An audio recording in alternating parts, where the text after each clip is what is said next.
Susan Lenox, Her Fall and Rise, Part 1 by David Graham Phillips. Chapter 1.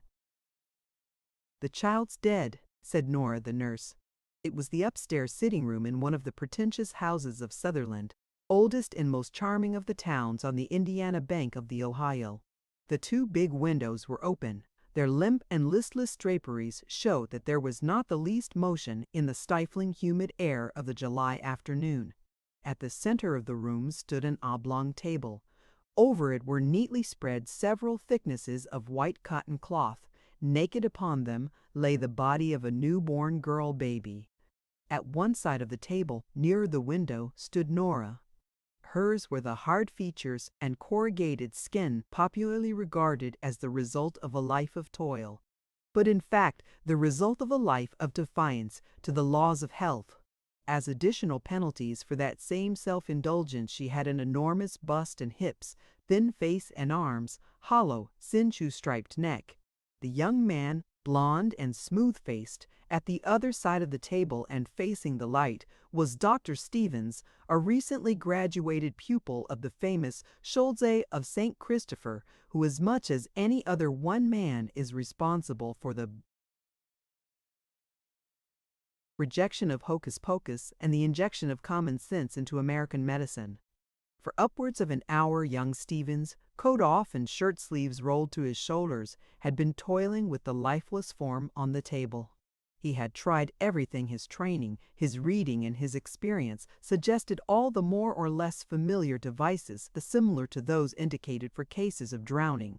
Nora had watched him, at first with interest and hope, then with interest alone, finally with swiftly deepening disapproval, as her compressed lips and angry eyes plainly revealed.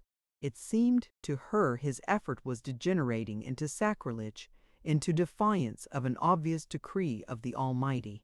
However, she had not ventured to speak until the young man, with a muttered ejaculation suspiciously like an imprecation, straightened his stocky figure and began to mop the sweat from his face, hands, and bared arms. When she saw that her verdict had not been heard, she repeated it more emphatically. "The child's dead," said she, "as I told you from the set-out. She—" made the sign of the cross on her forehead and bosom, while her fat, dry lips moved in a Hail Mary. The young man did not rouse from his reverie. He continued to gaze with a baffled expression at the tiny form, so like a whimsical caricature of humanity. He showed that he had heard the woman's remark by saying, to himself rather than to her, "Dead? What's that? Merely another name for ignorance." But the current of his thought did not swerve.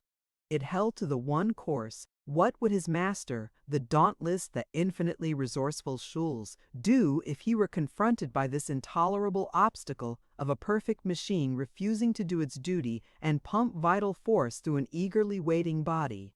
"He'd make it go, I'd bet my life," the young man muttered. "I'm ashamed of myself." As if the reproach were just the spur his courage and his intelligence had needed, his face suddenly glowed with the upshooting fire of an inspiration. He thrust the big white handkerchief into his hip pocket, laid one large strong hand upon the small, beautifully arched chest of the baby. Nora, roused by his expression even more than by his gesture, gave an exclamation of horror. "Don't touch it again!" she cried, between entreaty and command. "You've done all you can and more." Stevens was not listening. "Such a fine baby, too," he said, hesitating. The old woman mistakenly fancied it was her words that made him pause. "I feel no good at all," he went on, as if reasoning with himself, "no good at all, losing both the mother and the child." "She didn't want to live," replied Nora. Her glances stole somewhat fearfully toward the door of the adjoining room, the bedroom where the mother lay dead. There wasn't nothing but disgrace ahead for both of them. "Everybody'll be glad.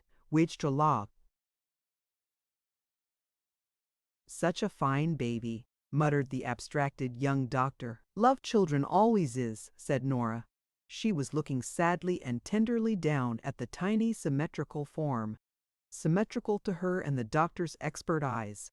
"Such a deep chest," she sighed. Such pretty hands and feet. A real love child. There she glanced nervously at the doctor. It was meet and proper and pious to speak well of the dead, but she felt she might be going rather far for a good woman. "I'll try it," cried the young man in a resolute tone. "It can't do any harm," and without finishing his sentence, he laid hold of the body by the ankles, swung it clear of the table. As Nora saw it dangling head downwards like a dressed suckling pig on a butcher's hook, she vented a scream and darted round the table to stop by main force this revolting desecration of the dead. Stevens called out sternly, "Mind your business, Nora. Push the table against the wall and get out of the way. I want all the room there is." "Oh, doctor, for the blessed Jesus' sake, push back that table." Nora shrank before his fierce eyes. She thought his exertions, his disappointment, and the heat had combined to topple him over into insanity. She retreated toward the farther of the open windows. With a curse at her stupidity, Stevens kicked over the table, used his foot vigorously in thrusting it to the wall. "Now!" exclaimed he, taking his stand in the center of the room and gauging the distance of ceiling, floor, and walls. Nora, her back against the window frame, her fingers sunk in her big loose bosom, stared petrified. Stevens, like an athlete swinging an Indian club, whirled the body round and round his head at the full length of his powerful arms. More and more rapidly he swung it, until his breath came and went in gasps, and the sweat was trickling in streams down his face and neck. Round and round between ceiling and floor whirled the naked body of the baby, round and round for minutes that seemed hours to the horrified nurse. Round and round with all the strength and speed the young man could put forth, round and round until the room was a blur before his throbbing eyes, until his expression became fully as demoniac as Nora had been fancying it.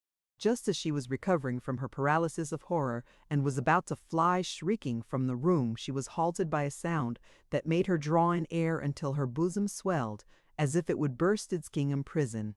She craned eagerly toward Stevens. He was whirling the body more furiously than ever.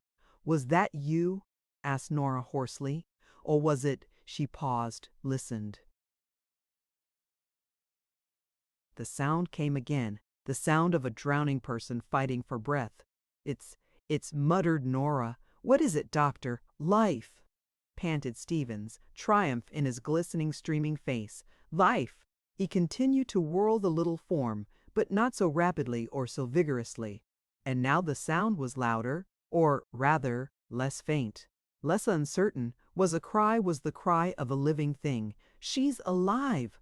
shrieked the woman, and in time with his movements, she swayed to and fro from side to side, laughing, weeping, wringing her hands, patting her bosom, her cheeks. She stretched out her arms. "My prayers are answered," she cried. "Don't kill her, you brute! Give her to me! You shan't treat a baby that way!" The unheeding doctor kept on whirling until the cry was continuous, a low but lusty wail of angry protest. Then he stopped, caught the baby up in both arms, burst out laughing. "You little minx," he said, or rather, gasped, a tenderness quite maternal in his eyes. "But I got you, Nora. The table." Nora righted the table, spread and smoothed the cloths, extended her scrawny, eager arms for the baby. Stevens, with a jerk of the head, motioned her aside, laid the baby on the table. He felt for the pulse at its wrist, bent to listen at the heart. Quite useless. That strong, rising howl of helpless fury was proof enough. Her Majesty the baby was mad through and through, therefore alive through and through. "Grand heart action," said the young man. He stood aloof, hands on his hips, head at a proud angle. "You never saw a healthier specimen. It'll be many a year, bar accidents, before she's that near death again." But it was Nora's turn not to hear. She was soothing and swaddling the outraged baby. "There, there!" she crooned. "Nora'll take care of you. The bad man shan't come near my little precious. No, the wicked man shan't touch her again." The bedroom door opened. At the slight noise superstitious Nora paled, shriveled within her green and white checked gingham. She slowly turned her head as if on this day of miracles she expected yet another, the resurrection of the resurrected baby's mother, poor Miss Lorella. But Lorella Lennox was forever tranquil in the sleep that engulfed her and the sorrows in which she had been entangled by an impetuous, trusting heart. The apparition in the doorway was commonplace. The mistress of the house, Lorella's elder and married sister Fanny, neither fair nor dark, neither tall nor short, neither thin nor fat, neither pretty nor homely, neither stupid nor bright, neither neat nor dowdy, one of that multitude of excellent, unobtrusive human beings who make the restful stretches in a world of agitations and who respond to the impetus of circumstance as unresistingly as cloud to wind. As the wail of the child smote upon Fanny's ears, she lifted her head, startled, and cried out sharply, "What's that?" "We've saved the baby, Mrs. Warren," replied the young doctor, beaming on her through his glasses. "Oh," said Mrs. Warren, and she abruptly seated herself on the big chintz-covered sofa beside the door. "And it's a lovely child," pleaded Nora. Her woman's instinct guided her straight to the secret of the conflict raging behind Mrs. Warren's unhappy face. "The finest girl in the world," cried Stevens, well-meaning but tactless. "Girl!" exclaimed Fanny, starting up from the sofa. "Is it a girl?" Nora nodded. The young man looked downcast. He was realizing the practical side of his victory for science, the consequences to the girl child, to all the relatives. "A girl," moaned Fanny, sinking to the sofa again. "God have mercy on us!" Louder and angrier rose the wail. Fanny, after a brief struggle with herself, hurried to the table, looked down at the tiny helplessness. Her face softened. She had been a mother 4 times. Only one had lived, her fair little 2-year-old Ruth, and she would never have any more children. The tears glistened in her eyes. "What ails you, Nora Mulvey?" she demanded. "Why aren't you tending to this poor little creature?" Nora sprang into action, but she wrapped the baby herself. The doctor, in deep embarrassment, withdrew to the farther window. She fussed over the baby lingeringly, but finally resigned it to the nurse. "Take it into the bathroom," she said, "where everything's ready to feed it, though I never dreamed." As Nora was about to depart, she detained her. "Let me look at it again." The nurse understood that Fanny Warren was searching for evidence of the mysterious but suspected paternity whose secret Lorella, with true Lennox obstinacy, had guarded to the end. The 2 women scanned the features. A man would at a glance have abandoned hope of discovering anything from a chart so vague and confused as that wrinkled, twisted, swollen face of the newborn. "Not so a woman," said Nora. "She seems to me to favor the Lennoxes, but I kinda think I see a trace of their—" She halted, waiting for encouragement. "Of Galt?" suggested Fanny in an undertone. "Of Galt," assented Nora, her tone equally discreet. "That nose is Galt-like, and the set of the ears and a kind of something to the neck and shoulders." "Maybe so," said Fanny doubtfully. She shook her head drearily, sighed. "What's the use? Lorella's gone. And this morning General Galt came down to see my husband with a letter he'd got from Jimmy. Jimmy denies it. Perhaps so. Again, perhaps the general wrote him to write that and threatened him if he didn't. But what's the use? We'll never know." And they never did. When young Stevens was leaving, George Warren waylaid him at the front gate, separated from the spacious old creeper-clad house by long lawns and an avenue of elms. "I hear the child's going to live," said he anxiously. "I've never seen anything more alive," replied Stevens. Warren stared gloomily at the ground. He was evidently ashamed of his feelings, yet convinced that they were human and natural. A moment's silence between the men, then Stevens put his hand on the gate latch. Did my wife," began Warren. Did she say what she calculated to do? Not a word, George. After a silence, you know how fond she is of babies. Yes, I know, replied Warren. Fanny is a true woman if ever there was one. With a certain defiance, and Lorella she was a sweet womanly girl. As sweet and good as she was pretty, replied Stevens heartily. The way she kept her mouth shut about that hound, whoever he is. Warham's Roman face grew savage, revealed in startling apparition a stubborn cruelty of which there was not a trace upon the surface. If I ever catch I'll fill him full of holes. He'd be lynched whoever he is, said Stevens. That's right, cried Warham. This is the North, but it's near enough to Kentucky to know what to do with a wretch of that sort. His face became calmer. That poor little baby. He'll have a hard row to hoe. Stevens flushed a guilty red. It's a girl, he stammered. Warham stared. A girl, he cried. Then his face reddened, and in a furious tone he burst out, Now don't that beat the devil for luck? A girl! Good Lord, a girl! Nobody in this town'll blame her, consoled Stevens. You know better than that, Bob. A girl! Why, it's downright wicked. I wonder what Fanny allows to do. He showed what fear was in his mind by wheeling savagely on Stevens with a stormy, We can't keep her, we simply can't. What's to become of her? Protested Stevens gently. Warham made a wild, vague gesture with both arms. Damn if I know. I've got to look out for my own daughter. I won't have it. Damn it, I won't have it. Stevens lifted the gate latch. Well, goodbye, George. I'll look in again this evening. And knowing the moral ideas of the town, all he could muster by way of encouragement was a half-hearted, don't borrow trouble. But Warham did not hear. He was moving up the tanbark walk toward the house, muttering to himself. When Fanny, unable longer to conceal Lorella's plight, had told him, pity and affection for his sweet sister-in-law who had made her home with them for 5 years had triumphed over his principles. He had himself arranged for Fanny to hide Lorella in New York until she could safely return. But just as the sisters were about to set out, Lorella, low in body and in mind, fell ill. Then George and Fanny too had striven with her to give them the name of her betrayer, that he might be compelled to do her justice. Lorella refused.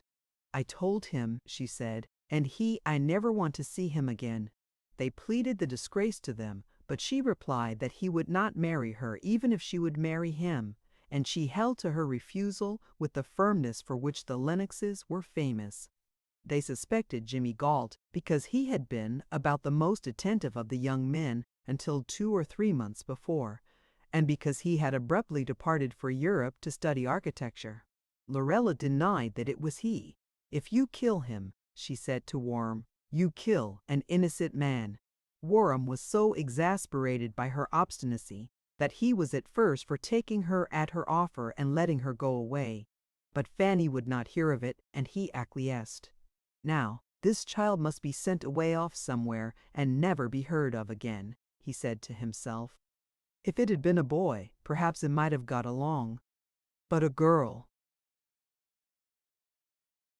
There's nothing can be done to make things right for a girl that's got no father and no name.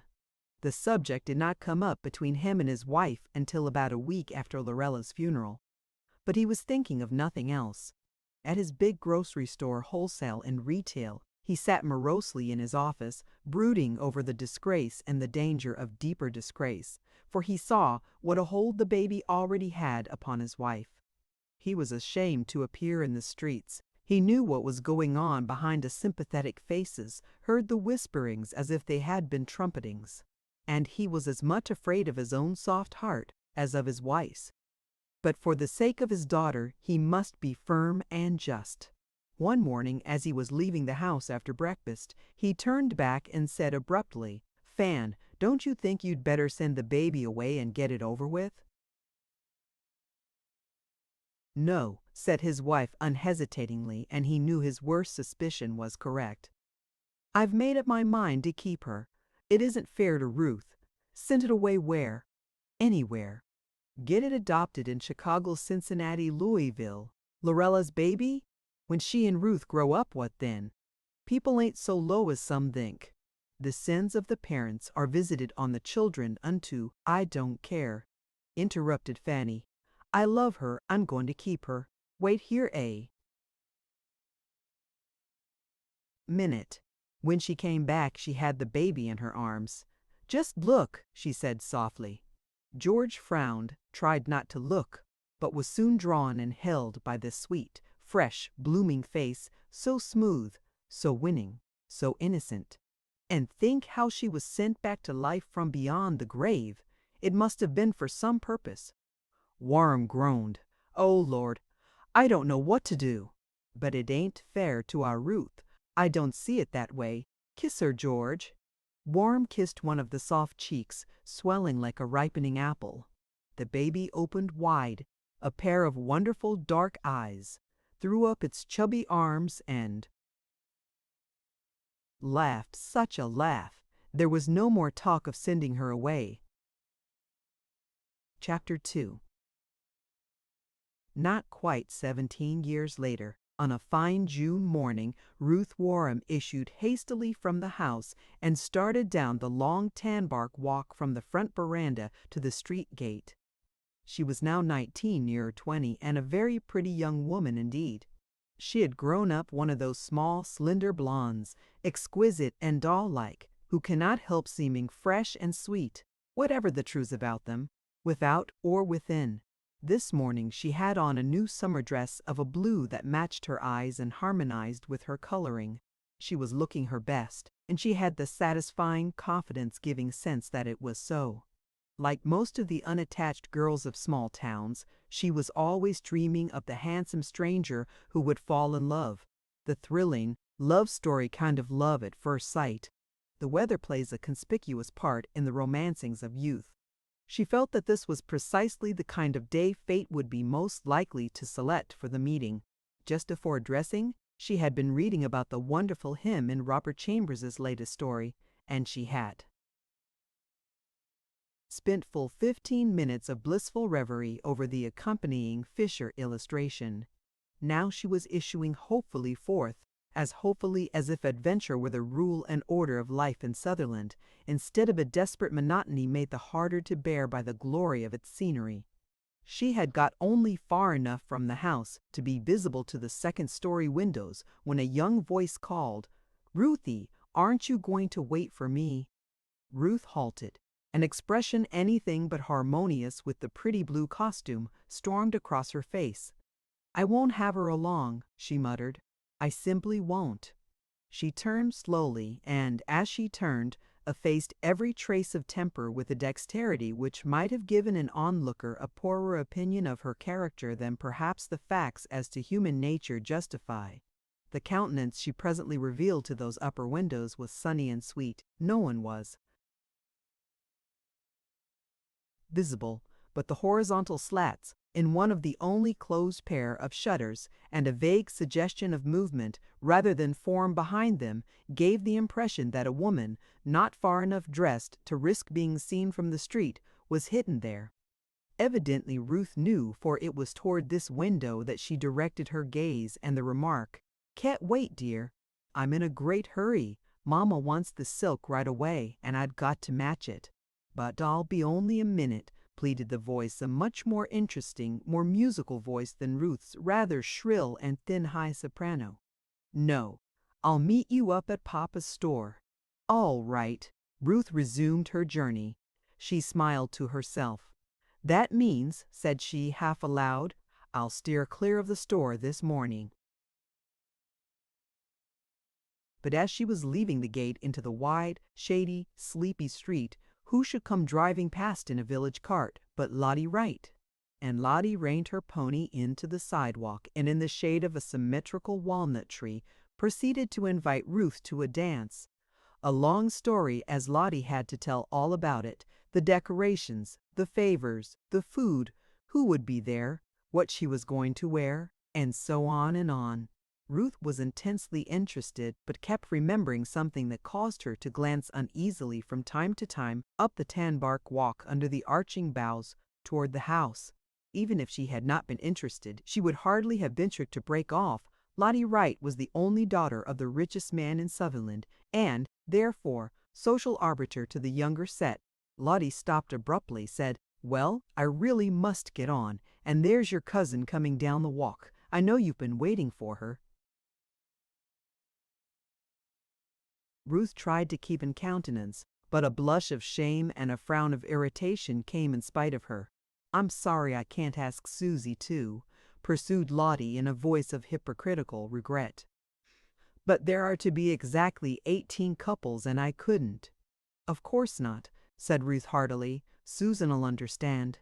"I wouldn't for the world do anything to hurt her feelings," continued Lottie with the self-complacent righteousness of a deacon telling the congregation how good grace has made him. Her prominent, commonplace brown eyes were gazing up the walk, an expression distressingly like envious anger in them. She had a thick, pudgy face, an oily skin, an outcropping of dull red pimples on the chin. Many women can indulge their passion for sweets at meals and sweets between meals without serious injury to complexion. Lottie Wright, unluckily, couldn't. "I feel sorry for Susie," she went on, in the ludicrous patronizing tone that needs no describing to anyone acquainted with any fashionable set, anywhere from China to Peru. "And I think the way you all treat her is simply beautiful. But then everybody feels sorry for her and tries to be kind. She knows about herself, I mean, doesn't she, Ruthie?" "I guess so," replied Ruth, almost hanging her head in her mortification. "She's very good and sweet." "Indeed she is," said Lottie. "And father says she's far and away the prettiest girl in town." With this parting shot, which struck precisely where she had aimed, Lottie gathered up the reins and drove on, calling out a friendly "Hello, Susie dearie" to Susan Lenox, who, on her purposely lagging way from the house, had nearly reached the gate. "What a nasty thing Lottie Wright is," exclaimed Ruth to her cousin. "She has a mean tongue," admitted Susan, tall and slim and straight, with glorious dark hair and a skin healthily pallid and as smooth as clear. "But she's got a good heart. She gives a lot away to poor people." "Because she likes to patronize and be kowtowed to," retorted Ruth. "She's mean, I tell you." Then, with a vicious gleam in the blue eyes that hinted a deeper and less presentable motive for the telling, she added, "Why, she's not going to ask you to her party." Susan was obviously unmoved. "She has the right to ask whom she pleases. And," she laughed, "if I were giving a party I'd not want to ask her, though I might do it for fear she'd feel left out. Don't you feel left out?" Susan shook her head. "I seem not to care much about going to parties lately. The boys don't like to dance with me, and I get tired of sitting the dances out." This touched Ruth's impulsively generous heart, and woman's easy tears filled her eyes. Her cousin's remark was so pathetic, the more pathetic because its pathos was absolutely unconscious. Ruth shot a pitying glance at Susan, but the instant she saw the loveliness of the features upon which that expression of unconsciousness lay like innocence upon a bed of roses, the pity vanished from her eyes to be replaced by a disfiguring envy as hateful as an evil emotion can be at 19. Susan still lacked nearly a month of 17, but she seemed older than Ruth because her mind and her body had developed beyond her years. Or perhaps it would be more accurate to say beyond the average of growth at 17. Also, her personality was stronger, far more definite. Ruth tried to believe herself the cleverer and the more beautiful at times with a certain success. But as she happened to be a shrewd young person, an inheritance from the Warrens, she was haunted by misgivings and worse. Those whose vanity never suffers from these torments will, of course, condemn her. But whoever has known the pain of having to concede superiority to someone with whom she or he is constantly contrasted will not be altogether without sympathy for Ruth in her struggles against the mortal sin of jealousy. The truth is, Susan was beyond question the beauty of Sutherland. Her eyes, very dark at birth, had changed to a soft, dreamy violet gray. Hair and coloring, lashes and eyebrows remained dark.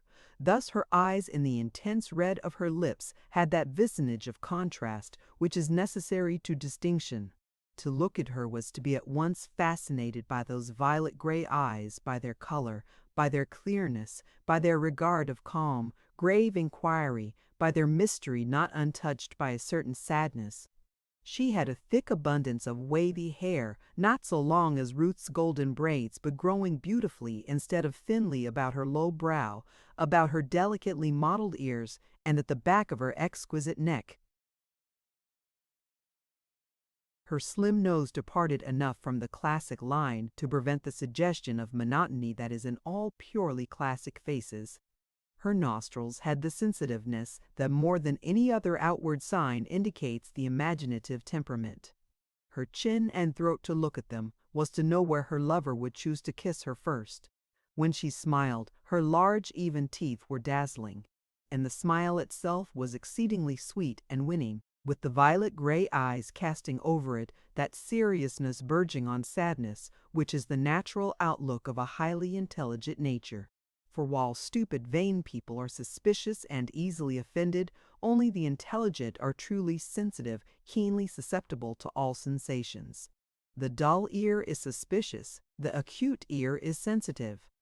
The intense red of her lips, at times so vivid that it seemed artificial, and their sinuous, sensitive curve indicated a temperament that was frankly proclaimed in her figure, sensuous, graceful, slender, the figure of girlhood in its perfection, and of perfect womanhood too, like those tropical flowers that look innocent and young and fresh, yet stir in the beholder passionate longings and visions. Her walk was worthy of face and figure free, and firm and graceful, the small head carried proudly without haughtiness. This physical beauty had as an aureole to illuminate it and to set it off a manner that was wholly devoid of mannerisms, of those that men and women think out and exhibit to give added charm to themselves, tricks of cuteness, as lisp and baby stare, tricks of dignity, as grave brow and body always carried rigidly erect, tricks of sweetness and kindliness, as the ever-ready smile and the warm hand-clasp. Susan, the interested in the world about her, Susan, the self-unconscious, had none of these tricks. She was at all times her own self. Beauty is anything but rare, likewise. Intelligence. But this quality of naturalness is the greatest of all qualities. It made Susan Lenox unique. It was not strange nor inexcusable that the girls and their parents had begun to pity Susan as soon as this beauty developed and this personality had begun to exhale its delicious perfume. It was but natural that they should start the whole town to being kind to the poor thing. And it was equally the matter of course that they should have achieved their object, should have impressed the conventional masculine mind of the town with such a sense of the poor thing's social isolation and impossibility that the boys ceased to be her eagerly admiring friends, were afraid to be alone with her, to ask her to dance. Women are conventional as a business, but with men conventionality is a groveling superstition. The youths of Sutherland longed for, sighed for the alluring, sweet, bright Susan, but they dared not, with all the women saying, "Poor thing! What a pity a nice man can't afford to have anything to do with her." It was an interesting typical example of the profound snobbishness of the male character. Rarely, after Susan was 16, did any of the boys venture to ask her to dance, and so give himself the joy of encircling that lovely form of hers. Yet from babyhood her fascination for the male sex, regardless of age or temperament, had been uncanny. Naturally, she being a love child, said the old women, and from 14 on it grew steadily.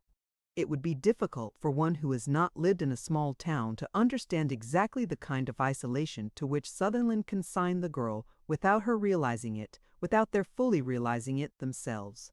Everyone was friendly with her. A stranger would not have noticed any difference in the treatment of her and of her cousin Ruth.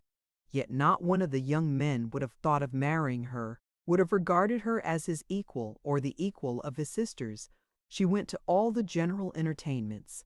She was invited to all the houses when failure to invite her would have seemed pointed, but only then. She did not think much about herself. She was fond of study, fonder of reading, fondest, perhaps, of making dresses and hats, especially for Ruth, whom she thought much prettier than herself. Thus she was only vaguely, subconsciously conscious of there being something peculiar and mysterious in her lot. This isolation, rather than her dominant quality of self-effacing consideration for others, was the chief cause of the extraordinary innocence of her mind. No servant, no girl, no audacious boy ever ventured to raise with her any question remotely touching on sex. All those questions seemed to Puritan Sutherland in any circumstances highly indelicate. In relation to Susan they seemed worse than indelicate, dreadful though the thought was that there could be anything worse than indelicacy. At 15 she remained as unaware of even the existence of the mysteries of sex as she had been at birth. Nothing definite enough to arouse her curiosity had ever been said in her hearing, and such references to those matters as she found in her reading passed her by as any matter which he has not the beginnings of knowledge will fail to arrest the attention of any reader. It was generally assumed that she knew all about her origin, that someone had, some time or other, told her. Even her Aunt Fanny thought so, thought she was hiding. The knowledge deep in her heart explained in that way her content with the solitude of books and sewing. Susan was the worst possible influence in Ruth's life. Our character as ourself is born with us, clings to us as the flesh to our bones, persists unchanged until we die. But upon the circumstances that surround us depends what part of our character shall show itself. Ruth was born with perhaps something more than the normal tendency to be envious and petty. But these qualities might never have shown themselves conspicuously had there been no Susan for her to envy. The very qualities that made Susan lovable reacted upon the pretty, pert, blonde cousin to make her the more unlovable. Again and again, when she and Susan were about to start out together, and Susan would appear in beauty and grace of person and dress, Ruth would excuse herself, would fly to her room to lock herself in and weep and rage and hate. And at the high school, when Susan scored in a recitation or in some dramatic entertainment, Ruth would sit with bitten lip and surging bosom, pale with jealousy. Susan's isolation, the way the boys avoided having with her the friendly relations that spring up naturally among young people, these gave Ruth a partial revenge. But Susan, seemingly unconscious, rising sweetly and serenely above all pettiness, Ruth's hatred deepened, though she hid it from everyone, almost from herself. And she depended more and more utterly upon Susan to select her clothes for her, to dress her, to make her look well, for Susan had taste and Ruth had not. On that bright June morning, as the cousins went up Main Street together, Susan gave herself over to the delight of sun and air and of the flowering gardens before the attractive houses they were passing. Ruth, with the day quite dark for her, all its joys gone, was fighting against a hatred of her cousin, so vicious that it made her afraid. "I'll have no chance at all," her angry heart was saying, "so long as Susie's around, keeping everybody reminded of the family shame." And that was a truth she could not downface, mean and ungenerous though thinking it might be. The worst of all was that Susan, in a simple white dress and an almost untrimmed white straw hat with a graceful curve to its brim, and set at the right angle upon that wavy dark hair, was making the beauty of her short blonde cousin dim and somehow common. At the corner of Maple Street, Ruth's self-control reached its limit. She halted, took the sample of silk from her glove. There was not a hint of her feelings in her countenance, for shame and the desire to seem to be better than she was were fast making her an adept in hypocrisy. "You go ahead and match it for Mama," said she. "I've got to run in and see Bessie Andrews." "But I promised Uncle George I'd come and help him with the monthly bills," objected Susan. "You can do both. It'll take you only a minute." If Mother had known you were going uptown, she'd never have trusted me." And Ruth had tucked the sample in Susan's belt and was hurrying out Maple Street. There was nothing for Susan to do but go on alone. 2 squares, and she was passing the show place of Sutherland, the home of the Wrights. She paused to regale herself with a glance into the grove of magnificent elms, with lawns and bright gardens beyond, for the Wright place filled the entire square between Broad and Myrtle Streets, and from Main to Monroe. She was starting on when she saw among the trees a young man in striped flannels. At the same instant he saw her. "Hello, Susie," he cried. "I was thinking about you." Susan halted. "When did you get back, Sam?" she asked. "I heard you were going to stay on in the East all summer." After they had shaken hands across the hedge that came almost to their shoulders, Susan began to move on. Sam kept pace with her on his side of the carefully trimmed boxwood barrier. "I'm going back East in about 2 weeks," said he. "It's awfully dull here after Yale. I just blew in. Haven't seen Lottie or Father yet." "Coming to Lottie's party?" "No," said Susan. "Why not?" Susan laughed merrily. "The best reason in the world. Lottie has only invited just so many couples." "I'll see about that," cried Sam. "You'll be asked all right, all right." "No," said Susan. She was one of those whose way of saying no gives its full meaning and intent. "I'll not be asked, thank you, and I'll not go if I am." By this time they were at the gate. He opened it, came out into the street. He was a tallish, athletic youth, dark and pleasing enough of feature to be called handsome.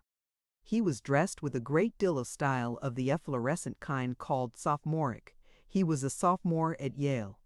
But that was not so largely responsible for his self-complacent expression as the deference he had got from babyhood through being heir apparent to the Wright fortune.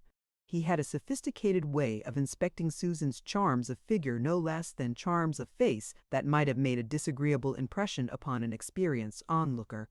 There is a time for feeling without knowing why one feels, and that period ought not to have been passed for young Wright for many a year. "My, but you're looking fine, Susie!" exclaimed he. "I haven't seen anyone that could hold a candle to you even in the East." Susan laughed and blushed with pleasure. "Go on," said she with raillery. "I love it. Come in and sit under the trees and I'll fill all the time you'll give me." This reminded her. "I must hurry uptown," she said. "Goodbye." "Hold on," cried he. "What have you got to do?" He happened to glance down the street. "Isn't that Ruth coming?" "So it is," said Susan. "I guess Bessie Andrews wasn't at home." Sam waved at Ruth and called, "Hello, glad to see you." Ruth was all sweetness and smiles. She and her mother, quite privately and with nothing openly said on either side, had canvassed Sam as a possibility. There had been keen disappointment at the news that he was not coming home for the long vacation. "How are you, Sam?" said she, as they shook hands. "My! Susie, doesn't he look New York?" Sam tried to conceal that he was swelling with pride. "Oh, this is nothing," said he deprecatingly. Ruth's heart was aflutter. The Fisher picture of the Chambers lovemaker, thought she, might almost be a photograph of Sam.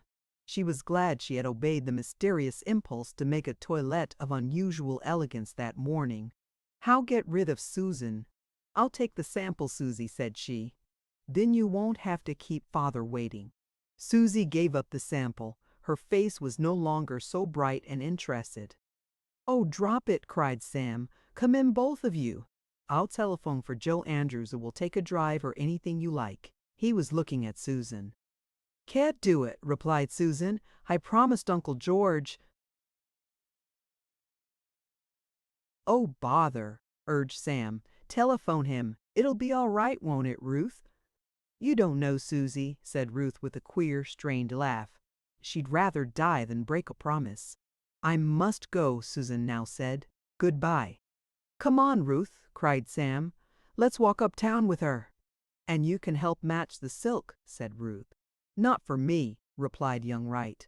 Then to Susan, "What have you got to do? Maybe it's something I could help at." "No, it's for Uncle George and me."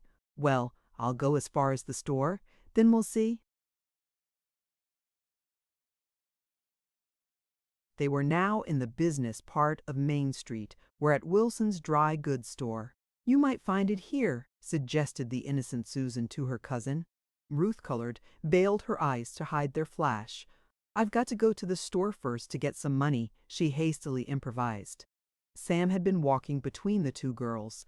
He now changed to the outside and, so, put himself next Susan alone, put Susan between him and Ruth.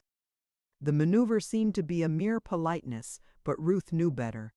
What fate had intended as her lucky day was being changed into unlucky by this cousin of hers. Ruth walked sullenly along, hot tears in her eyes and a choke in her throat as she listened to Sam's flatterings of her cousin and to Susan's laughing, delighted replies. She tried to gather herself together, to think up something funny or at least interesting with which to break into the tete-a-tete and draw Sam to herself. She could think nothing but envious, hateful thoughts. At the doors of Warham and Company, wholesale and retail grocers, the three halted. "I guess I'll go to Vandermark's," said Ruth. "I really don't need money. Come on, Sam." "No, I'm going back home. I ought to see Lottie and Father. My, but it's dull in this town." "Well, so long," said Susan. She nodded, sparkling of hair and skin and eyes, and went into the store. Sam and Ruth watched her as she walked down the broad aisle between the counters. From the store came a mingling of odors of fruit, of spices, of freshly ground coffee. "Susan's an awful pretty girl, isn't she?" declared Sam with rude enthusiasm. "Indeed she is," replied Ruth as heartily and with an honest if discouraged effort to feel enthusiastic. "What a figure! And she has such a good walk. Most women walk horribly." "Come on to Vandermark's with me and I'll stroll back with you," offered Ruth. Sam was still gazing into the store where, far to the rear, Susan could be seen. The graceful head, the gently swelling bust, the soft lines of the white dress, the pretty ankles revealed by the short skirt. There was, indeed, a profile worth a man's looking at on a fine June day. Ruth's eyes were upon Sam, handsome, dressed in the Eastern fashion, an ideal lover. "Come on, Sam," urged Ruth. "No, thanks," he replied absently. "I'll go back. Good luck." And not glancing at her, he lifted his straw hat with its band of Yale blue and set out. Ruth moved slowly and disconsolately in the opposite direction. She was ashamed of her thoughts, but shame never yet withheld anybody from being human in thought. As she turned to enter Vandermark's, she glanced down the street. There was Sam, returned and going into her father's store. She hesitated, could devise no plan of action, hurried into the dry goods store. Sinclair, the head salesman and the beau of Sutherland, was an especial friend of hers. The tall, slender, hungry-looking young man, devoured with ambition for speedy wealth, had no mind to neglect so easy an aid to that ambition as nature gave him in making him a lady charmer. He had resolved to marry either Lottie Wright or Ruth Warham. Ruth preferred, because, while Lottie would have many times more money, her skin made her a stiff dose for a young man brought up to the American tradition that the face is the woman. But that morning Sinclair exerted his charms in vain. Ruth was in a hurry, was distinctly rude, cut short what in other circumstances would have been a prolonged and delightful flirtation by tossing the sample on the counter and asking him to do the matching for her and to send the silk right away. Which said, she fairly bolted from the store. She arrived barely in time. Young Wright was issuing from Warham and Company. He smiled friendly enough, but Ruth knew where his thoughts were. "Get what you wanted?" inquired he, and went on to explain. "I came back to find out if you and Susie were to be at home this evening. Thought I'd call." Ruth paled with angry dismay. She was going to a party at the Sinclairs' one to which Susan was not invited. "Aren't you going to Sinclair's?" said she. "I was, but I thought I'd rather call. Perhaps I'll go there later. He was coming to call on Susan." All the way down Main Street to the right place, Ruth fought against her mood of angry and depressed silence, tried to make the best of her chance to impress Sam. But Sam was absent and humiliatingly near to Kurt. He halted at his father's gate. She halted also, searched the grounds with anxious eyes for sign of Lottie that would give her the excuse for entering. "So long," said Sam. "Do come to St. Clair's early. You always did dance so well." "Oh, dancing bores me," said the blasé sophomore. "But I'll be round before the shindy's over. I've got to take Lot home." He lifted the hat again with what both he and Ruth regarded as a gesture of most elegant carelessness. Ruth strolled reluctantly on, feeling as if her toilet had been splashed or crushed. As she entered the front door, her mother, in a wrapper and curled papers, appeared at the head of the stairs. "Why?" cried she. "Where's the silk?" "It's for your dress tonight, you know. It'll be along," was Ruth's answer, her tone dreary, her lip quivering. "I met Sam Wright." "Oh!" exclaimed her mother. "He's back, is he?" Ruth did not reply. She came on up the stairs, went into the sitting room, the room where Dr. Stevens, 17 years before, had torn the baby Susan from the very claws of death. She flung herself down, buried her head in her arms upon that same table. She burst into a storm of tears. "Why, dearie," tried her mother. "Whatever is the matter?" "It's wicked and hateful," sobbed the girl. "But oh, Mama, I hate Susan. She was along, and Sam hardly noticed me, and he's coming here this evening to call." "But you'll be at Sinclair's," exclaimed Mrs. Warham. "Not Susan," sobbed Ruth. "He wants to see only her." The members of the Second Presbyterian Church, of which Fanny Warham was about the most exemplary and assiduous female member, would hardly have recognized the face encircled by that triple row of curl-papered locks, shinily plastered with quinceaed liquor.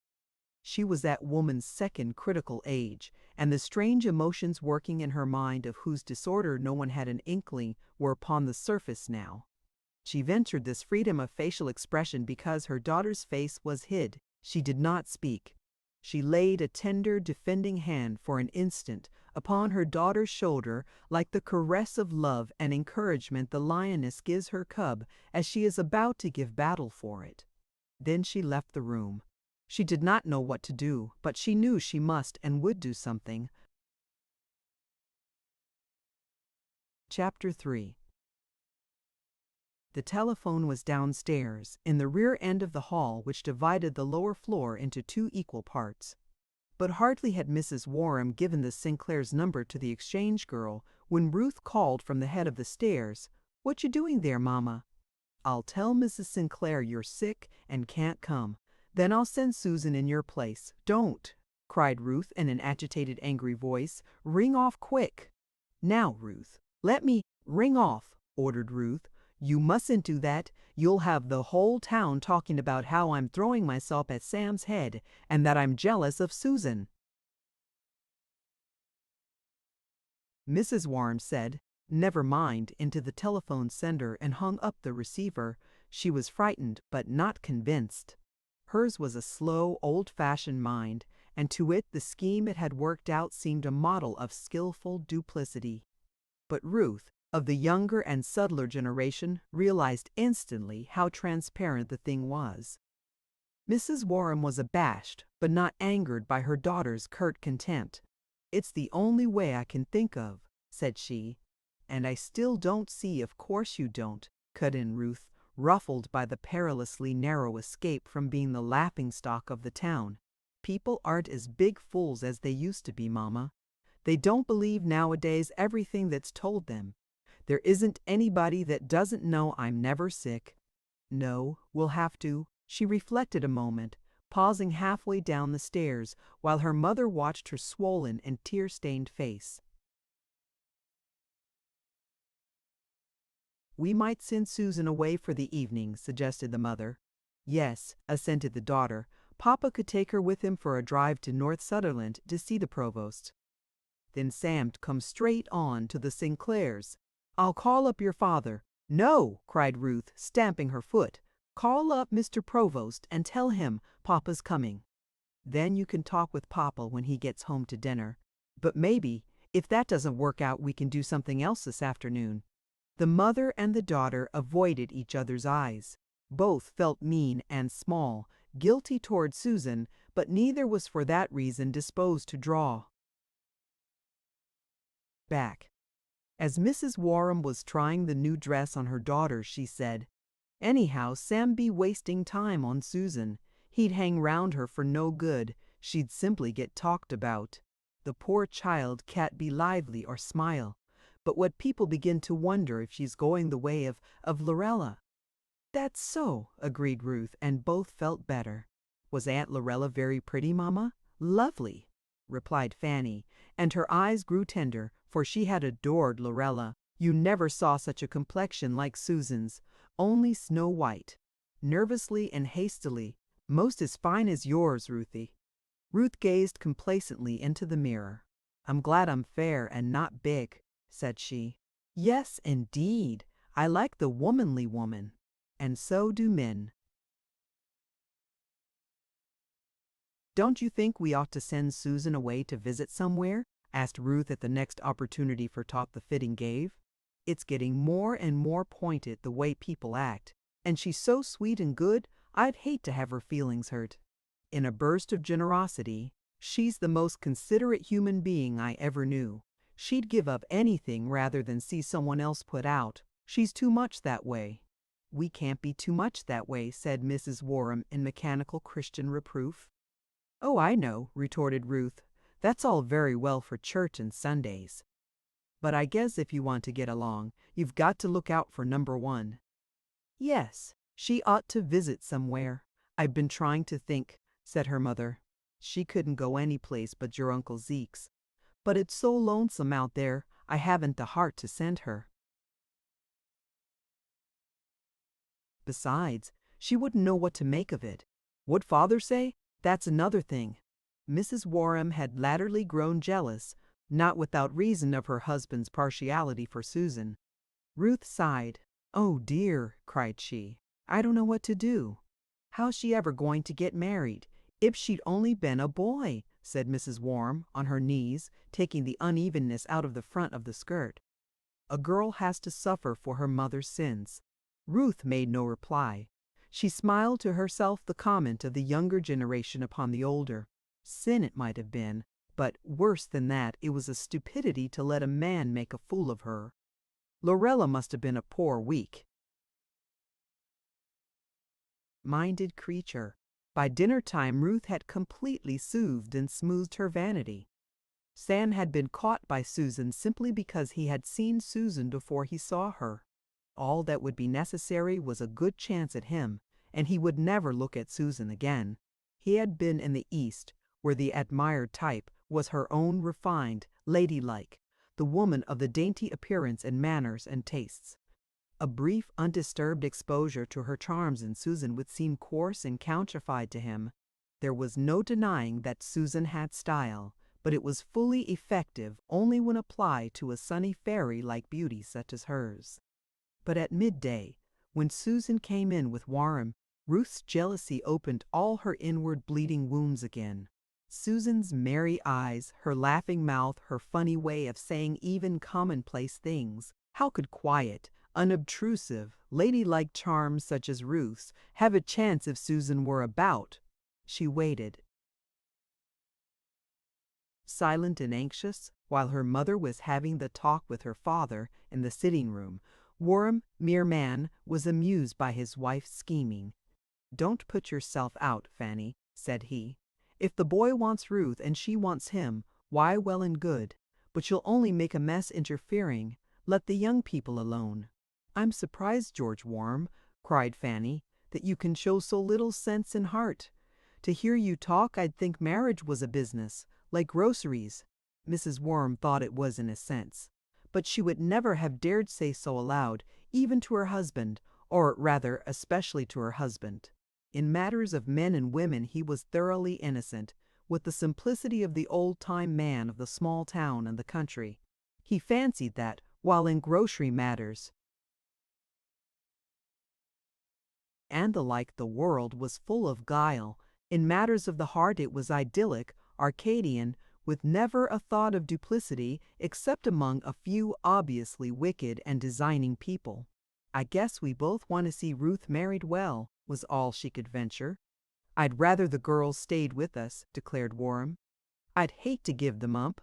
"Of course," hastily agreed Fanny. "Still, it's the regular order of nature." "Oh, Ruth'll marry only too soon," said Warren, "and marry well. I'm not so sure, though, that marrying any of old Wright's breed would be marrying what ought to be called well. Money isn't everything, not by a long sight, though of course it's comfortable." "I never heard anything against Sam," protested Mrs. Warren. "You've heard what I've heard, that he's wild and loose, but then you women like that in a man." "We've got to put up with it, you mean," cried Fanny, indignant. "Women like it," persisted Warren. "And I guess Sam's only sowing the usual wild oats, getting ready to settle. No, mother, you let Ruth alone. If she wants him, she'll get him, she or Susan." Mrs. Warren compressed her lips and lowered her eyes. "Ruth or Susan, as if it didn't matter which." "Susan isn't ours," she could not refrain from saying. "Indeed she is," retorted George warmly. "Why, she couldn't be more our own." "Yes, certainly," interrupted Fanny. She moved toward the door. She saw that without revealing her entire scheme, hers and Ruth's, she could make no headway with George. And if she did reveal it, he would sternly veto it. So she gave up that direction. She went upstairs. George took his hat from the front hall rack and pushed open the screen door. As he appeared on the veranda, Susan was picking dead leaves from one of the hanging baskets. Ruth, seated in the hammock, hands in lap, her whole attitude intensely still, was watching her with narrowed eyes. "What's this I hear," cried Worm, laughing, "about you two girls setting your caps for Sam Wright?" And his good-humored brown eyes glanced at Ruth, passed on to Susan's wealth of wavy dark hair and long, rounded form, and lingered there.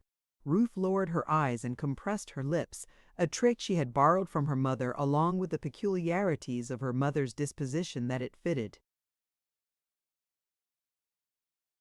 Susan flung a laughing glance over her shoulder at her uncle. "Not Ruth," said she. "Only me. I saw him first, so he's mine. He's coming to see me this evening." "So I hear." "Well, the moon's full, and your aunt and I'll not interrupt. At least not till 10 o'clock. No callers on a child like you after 10. "Oh, I don't think I'll be able to hold him that long. Don't you fret, Brownie, but I mustn't make you vain. Coming along to the store?" "No, tomorrow," said Susan. "I can finish in the morning. I'm going to wear my white dress with embroidery, and it's got to be pressed, and that means I must do it myself." "Poor Sam! And I suppose, when he calls, you'll come down as if you put on any old thing and didn't care whether he came or not, and you'll have pripped." For an hour, and he too, shaving and combing and trying different ties. Susan sparkled at the idea of a young man, and such a young man, taking trouble for her. Ruth, pale, kept her eyes down and her lips compressed. She was picturing the gallant appearance the young sophomore from Yale, away off in the gorgeous fashionable East, would make as he came in at that gate yonder, and up the walk and seated himself on the veranda with Susan. Evidently her mother had failed. Susan was not to be taken away. When Warren departed down the walk, Ruth rose. She could not bear being alone with her triumphant rival, triumphant because unconscious. She knew that to get Sam to herself, all she would have to do would be to hint to Susan, the generous, what she wanted. But pride forbade that. As her hand was on the knob of the screen door, Susan said, "Why don't you like Sam?" "Oh, I think he's stuck up. He's been spoiled in the East." "Why, I don't see any sign of it. You were too flattered by his talking to you," said Ruth with a sweet, sour little laugh, an asp of a sneer hid in a basket of flowers. Susan felt the sting, but seeing only the flowers, did not dream whence it had come. "It was nice, wasn't it?" said she gaily. "Maybe you're right about him, but I can't help liking him. You must admit he's handsome." "He has a bad look in his eyes," replied Ruth. Such rage against Susan was swelling within her that it seemed to her she would faint if she did not release at least part of it. "You want to look out for him, Susie," said she calmly and evenly. "You don't want to take what he says seriously." "Of course not," said Susan, quite honestly, though she, no more than the next human being, could avoid taking seriously whatever was pleasantly flattering. "He'd never think of marrying you." Ruth trembled before and after delivering this venomous shaft. "Marrying!" cried Susan, again quite honestly. "Why, I'm only 17. Ruth drew a breath of relief. The shaft had glanced off the armor of innocence without making the faintest dent. She rushed into the house. She did not dare trust herself with her cousin. What might the demon within her tempt her to say next? "Come up, Ruth," called her mother. "The dress is ready for the last try-on. I think it's going to hang beautifully." Ruth dragged herself up the stairs, lagged into the sitting room, gazed at the dress with a scowl. "What did father say?" she asked. "It's no use trying to do anything with your father." Ruth flung herself in a corner of the sofa. "The only thing I can think of," said her mother humbly and timidly, "is phone the Sinclairs as I originally set out to do, and have the whole town laughing at me." "Oh, what do I care anyhow? Arthur Sinclair's taller and a sight handsomer, right in the face, sans as plain as Dick's hatband. His looks is all clothes and polish, and mighty poor polish, I think. Arthur's got rise in him too, while Sam, well, I don't know what'd become of him if old Wright lost his money. But Arthur, a mere promise, seemed poor indeed beside Sam, the actually arrived. To marry Sam would be to step at once into grandeur. To marry Arthur would mean years of struggle.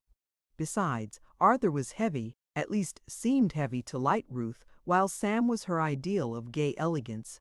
I detest Arthur Sinclair," she now announced. "You can get Sam if you want him," said her mother confidently. "One evening with a mere child like Susie isn't going to amount to much." Ruth winced. "Do you suppose I don't know that?" cried she. "What makes me so mad is his impudence coming here to see her when he wouldn't marry her or take her any place. It's insulting to us all." "Oh, I don't think it's as bad as all that, Ruthie," soothed her mother, too simple-minded to accept immediately this clever subtlety of self-deception. "You know this town how people talk. Why, his sister and she related their conversation at the gate that morning." "You ought to have sat on her hard, Ruth," said Mrs. Warren, with dangerously sparkling eyes. "No matter what we may think privately, it gives people a low opinion of us, too. Don't I know that?" shrilled Ruth. She began to weep. "I'm ashamed of myself, but we must try the dress on." Mrs. Warren spread the skirt, using herself as form. "Isn't it too lovely?" Ruth dried her eyes as she gazed. The dress was indeed lovely, but her pleasure in it was shadowed by the remembrance that most of the loveliness was due to Susan's suggestions. Still, she tried it on and felt better. She would linger until Sam came, would exhibit herself to him, and surely he would not tarry long with Susan. This project improved the situation greatly. She began her toilet for the evening at once, though it was only 3 o'clock. Susan finished her pressing and started to dress at 5 because she knew Ruth would be appealing to her to come in and help put the finishing touches to the toilet for the party. And, sure enough, at 5:30, before she had nearly finished, Ruth, with a sneaking humility, begged her to come for half a minute if you don't mind and have got time.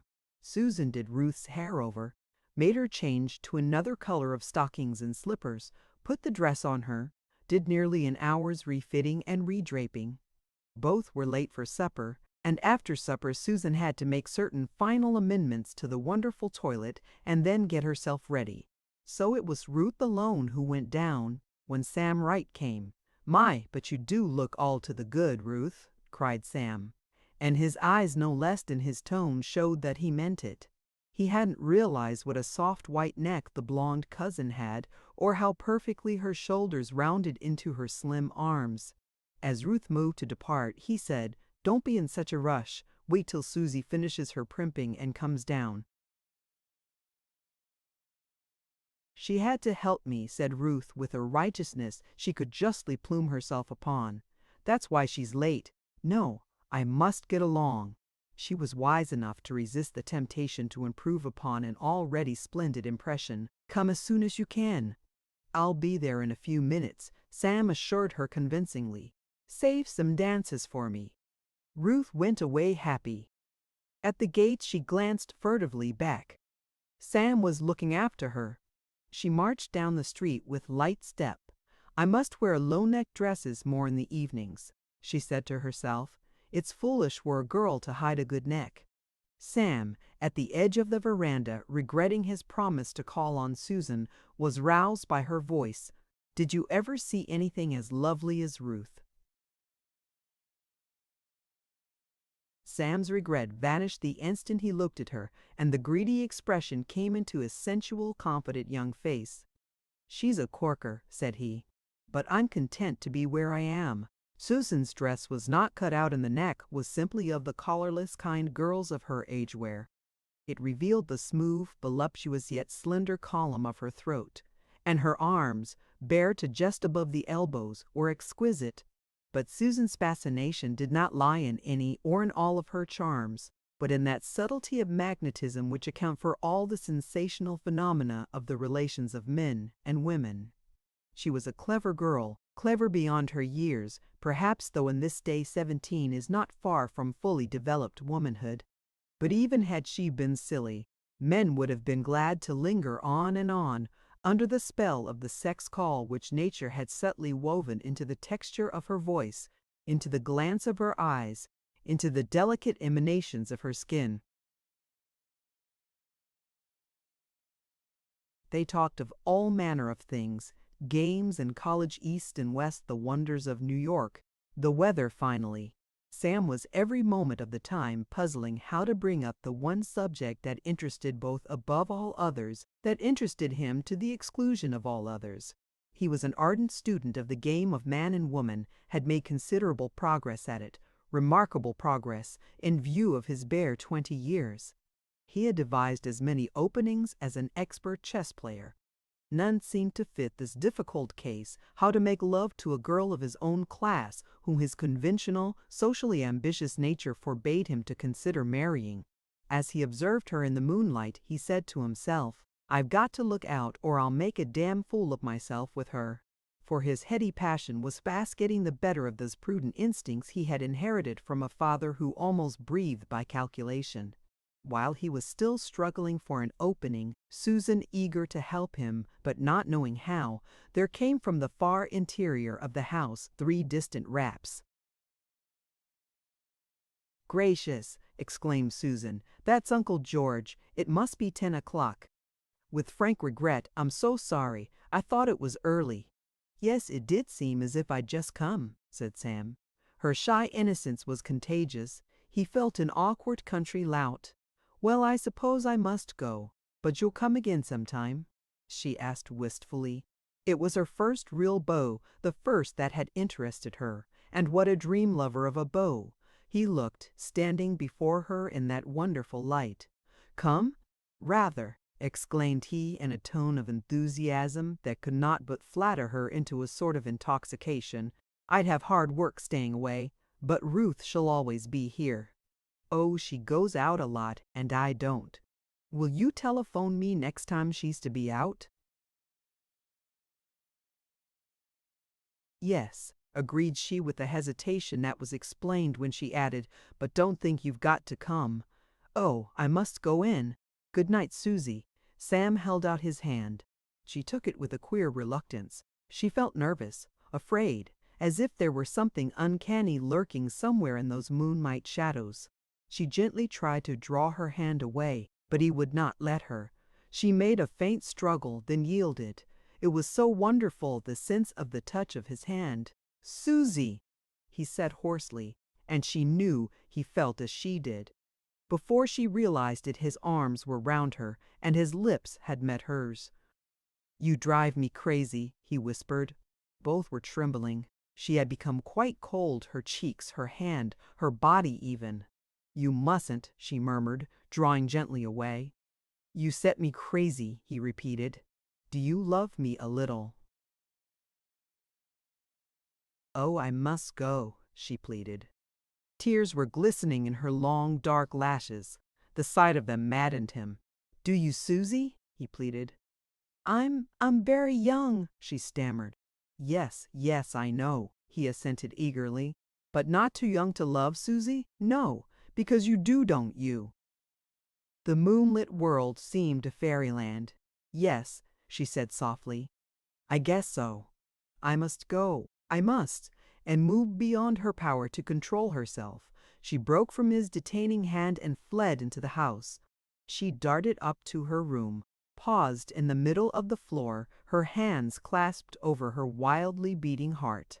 When she could move, she threw open the shutters and went out on the balcony. She leaned against the window frame and gazed up at the stars, instinctively seeking the companionship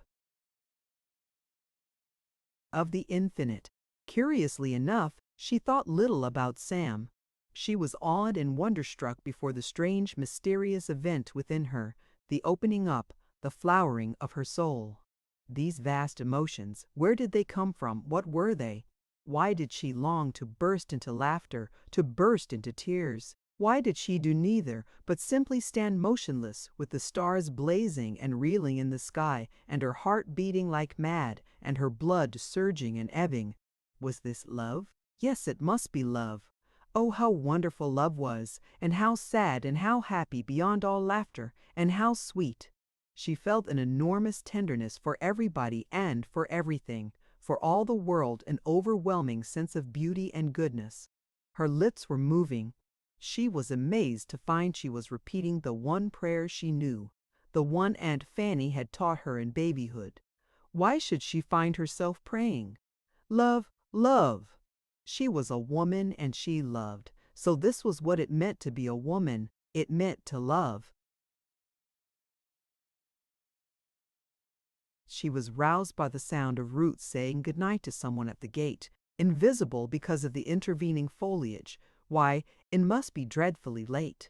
The dipper had moved away round to the south, and the heat of the day was all gone, and the air was full of the cool, scented breath of leaves and flowers and grass. Ruth's light shone out upon the balcony. Susan turned to slip into her own room, but Ruth called out peevishly, "Who's there?" "Only me," cried Susan. She longed to go in and embrace Ruth and kiss her. She would have liked to ask Ruth to let her sleep with her, but she felt Ruth wouldn't understand. "What are you doing out there?" demanded Ruth. "It's way after 1. "Oh dear, I must go to bed," cried Susan. Ruth's voice somehow seemed to be knocking and tumbling her new dream world. "What time did Sam Wright leave here?" asked Ruth. She was standing in her window now. Susan saw that her face looked tired and worn, almost homely. "At 10, she replied. Uncle George knocked on the banister. "Are you sure it was 10? Said Ruth sharply. "I guess so." "Yes, it was 10. Why?" "Oh, nothing." "Was he at Sinclair's?" "He came as it was over. He and Lottie brought me home." Ruth was eyeing her cousin evilly. "How did you two get on?" Susan flushed from head to foot. "Oh, so," she answered in an uncertain voice. "I don't know why he didn't come to St. Clair's," snapped Ruth. Susan flushed again, a delicious warmth from head to foot. She knew why. So he too had been dreaming alone. Love. Love.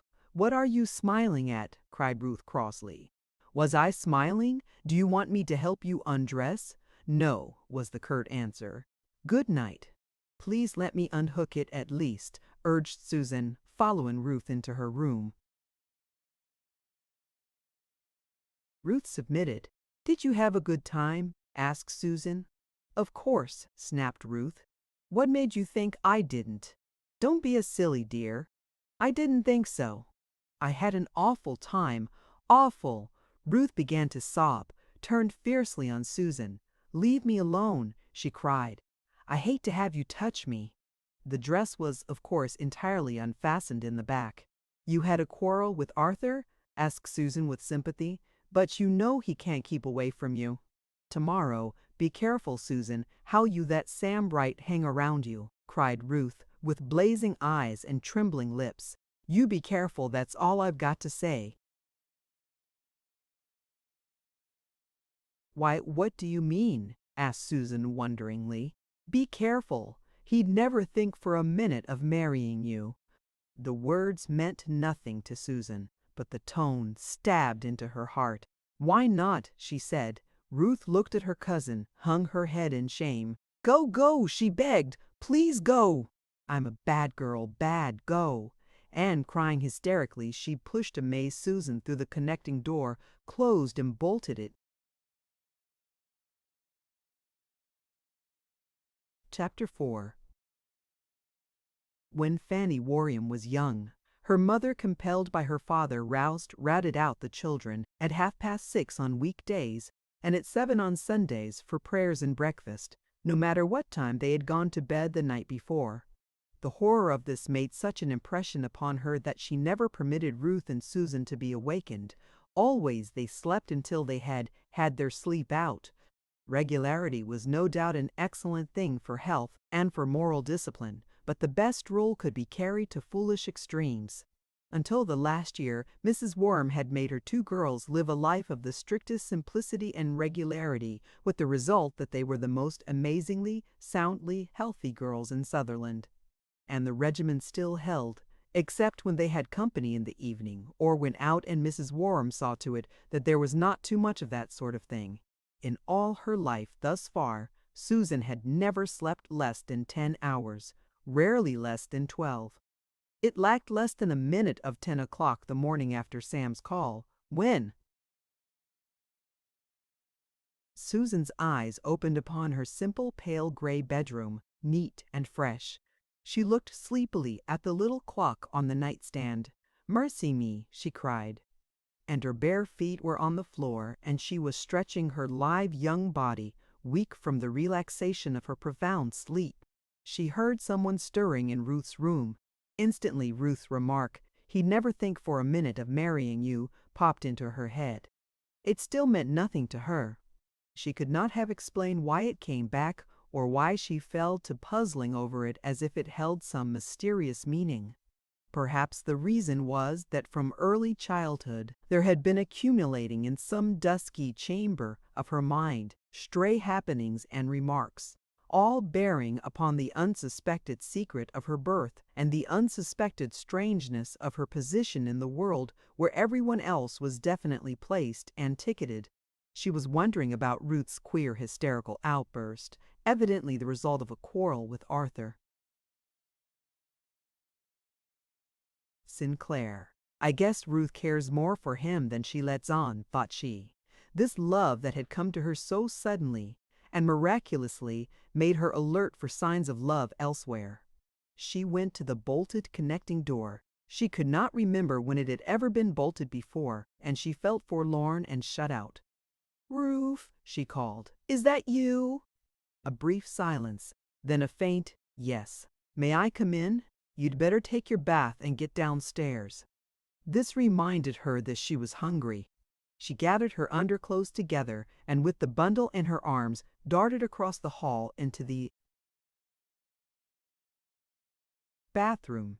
The cold water acted as champagne promises to act, but doesn't. She felt giddy with health and happiness.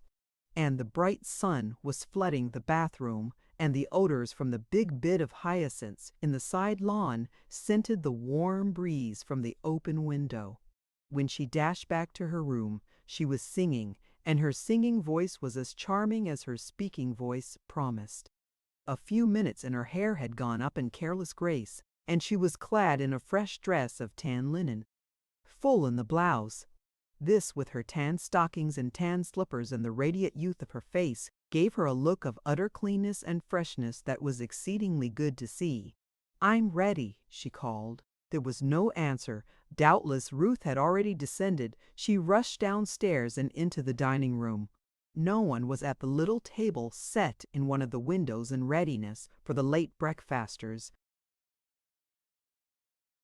Molly came, bringing cocoa, a cereal, hot biscuit and crabapple preserves, all attractively arranged on a large tray. "I didn't bring much, Miss Susie," she apologized. "It's so late, and I don't want you to spoil your dinner. We're going to have the grandest chicken that ever came out of an egg." Susan surveyed the tray with delighted eyes. "That's plenty," she said, "if you don't talk too much about the chicken. Where's Ruth?" "She ain't coming down. She's got a headache." "It was that salad for supper over to Sinclair's last night. Salad ain't fit for a dog to eat. Nohow, that's my opinion. And at night it's sure to bust your face out or give you the headache or both." Susan ate with her usual enthusiasm, thinking the while of Sam and wondering how she could contrive to see him. She remembered her promise to her uncle. She had not eaten nearly so much as she wanted. But up she sprang, and in 15 minutes was on her way to the store. She had seen neither Ruth nor her aunt. "He'll be waiting for me to pass," she thought. And she was not disappointed. There he stood, at the footpath gate into his father's place. He had arrayed himself in a blue and white flannel suit, white hat and shoes. A big, expensive-looking cigarette adorned his lips. The Martins, the Delavins, the Castles, and the Bowens, neighbors across the way, were watching him admiringly through the meshes of lace window curtains. She expected that he would come forward eagerly. Instead, he continued to lean indolently on the gate, as if unaware of her approach. And when she was close at hand, his bow and smile were, so it seemed to her, almost coldly polite. Into her eyes came a confused, hurt expression. "Susie, sweetheart," he said, the voice in as astonishing contrast as the words to his air of friendly indifference. "They're watching us from the windows all around here." "Oh, yes," assented she, as if she understood. But she didn't. In Sutherland the young people were not so mindful of gossip, which it was impossible to escape anyhow. Still off there in the East, no doubt, they had more refined ways. Without a doubt, whatever Sam did was the correct thing.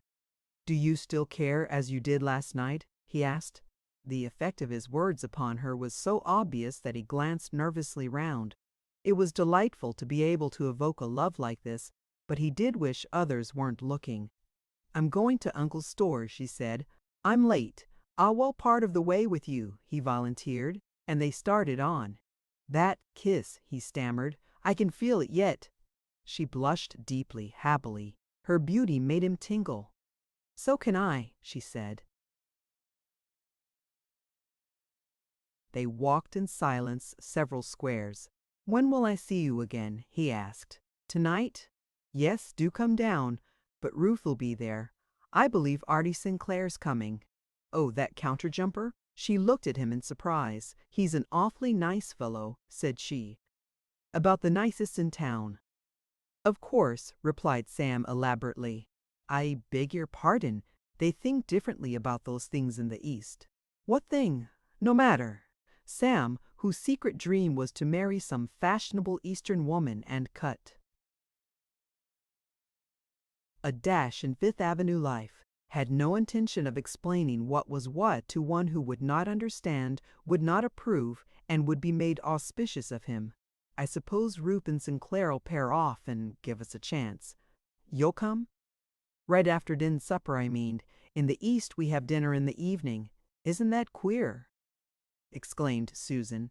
But she was thinking of the joys in store for her at the close of the day. "I must go back now," said Sam.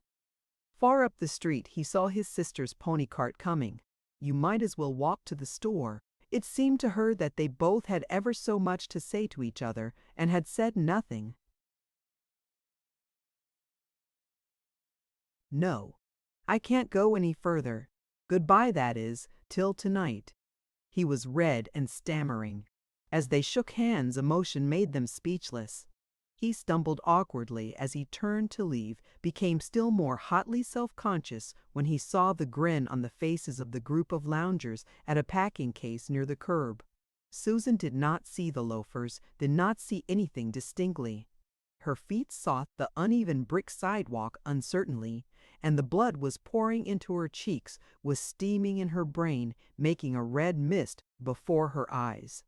She was glad he had left her. The joy of being with him was so keen that it was pain. Now she could breathe freely and could dream. Dream. She made blunder after blunder in working over the accounts with her uncle, and he began to tease her. "You sure are in love, Brownie," declared he. Her painful but happy blush delighted him.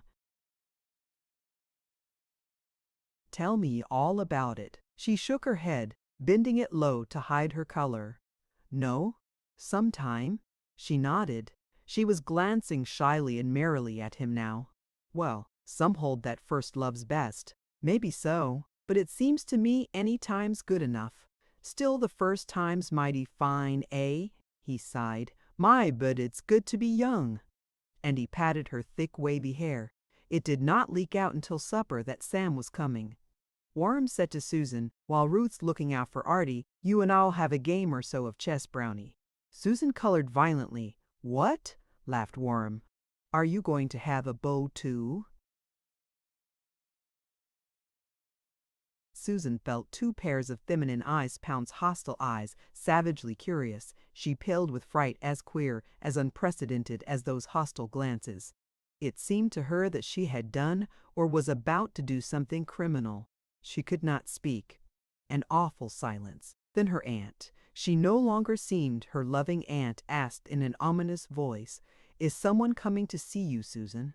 "Sam Wright," stammered Susan. "I saw him this morning. He was at their gate, and he said, 'I think he's coming.'" A dead silence. Warren silent because he was eating, but the two others not for that reason. Susan felt horribly guilty, and for no reason. "I'd spoken of it before," she said, "but there didn't seem to be any chance." She had the instinct of fine shy nature to veil the soul. She found it hard to speak of anything as sacred as this love of hers, and whatever related to it. "I can't allow this, Susie," said her aunt, with lips tightly drawn against the teeth. "You are too young."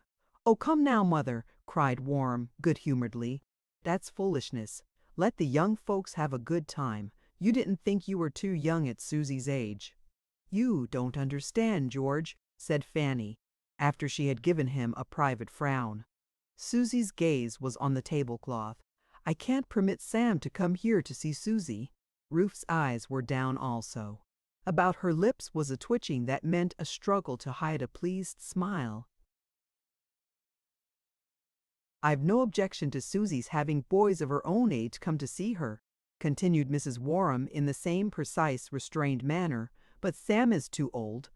Now, Mother Mrs. Warren met his eye steadily. "I must protect my sister's child, George," she said. At last she had found what she felt was a just reason for keeping Sam away from Susan, so her tone was honest and strong. Warren lowered his gaze. He understood. "Oh, as you think best, Fan. I didn't mean to interfere," said he awkwardly.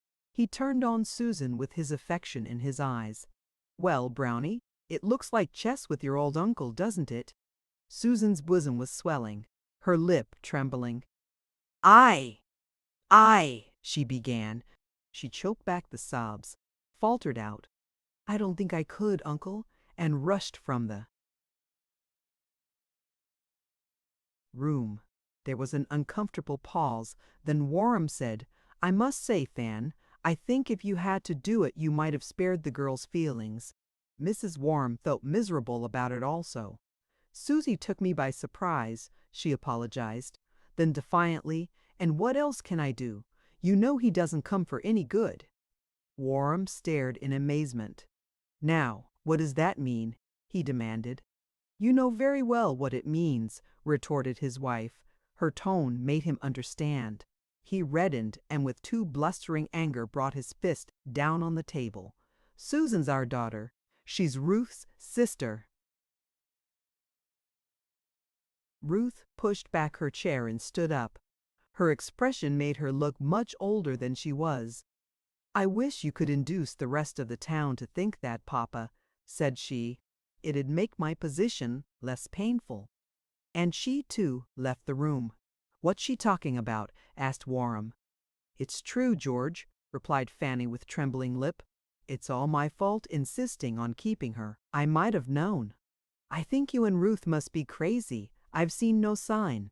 Have you seen any of the boys calling on Susan since she shot up from a child to a girl? Haven't you noticed she isn't invited anymore except when it can't be avoided?" Warham's face was fiery with rage. He looked helplessly, furiously about, but he said nothing.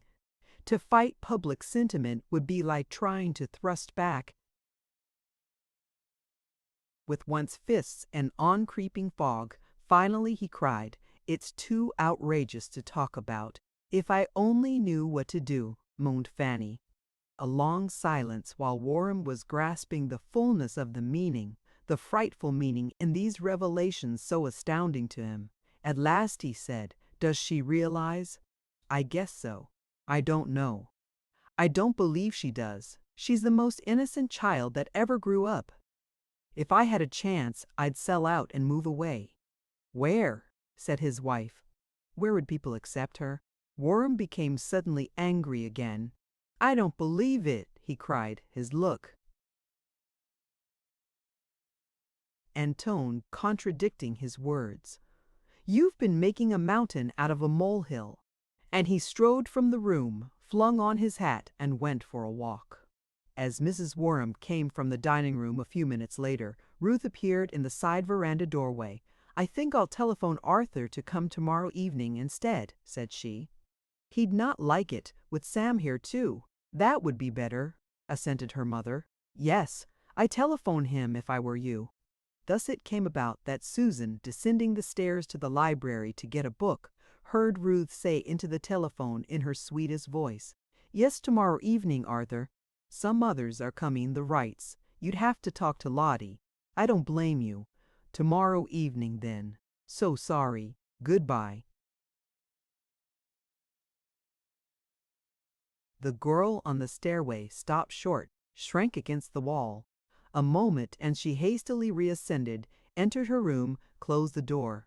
Love had awakened the woman, and the woman was not so unsuspecting, so easily deceived as the child had been. She understood what her cousin and her aunt were about. They were trying to take her lover from her. She understood her aunt's looks and tones, her cousin's temper and hysteria.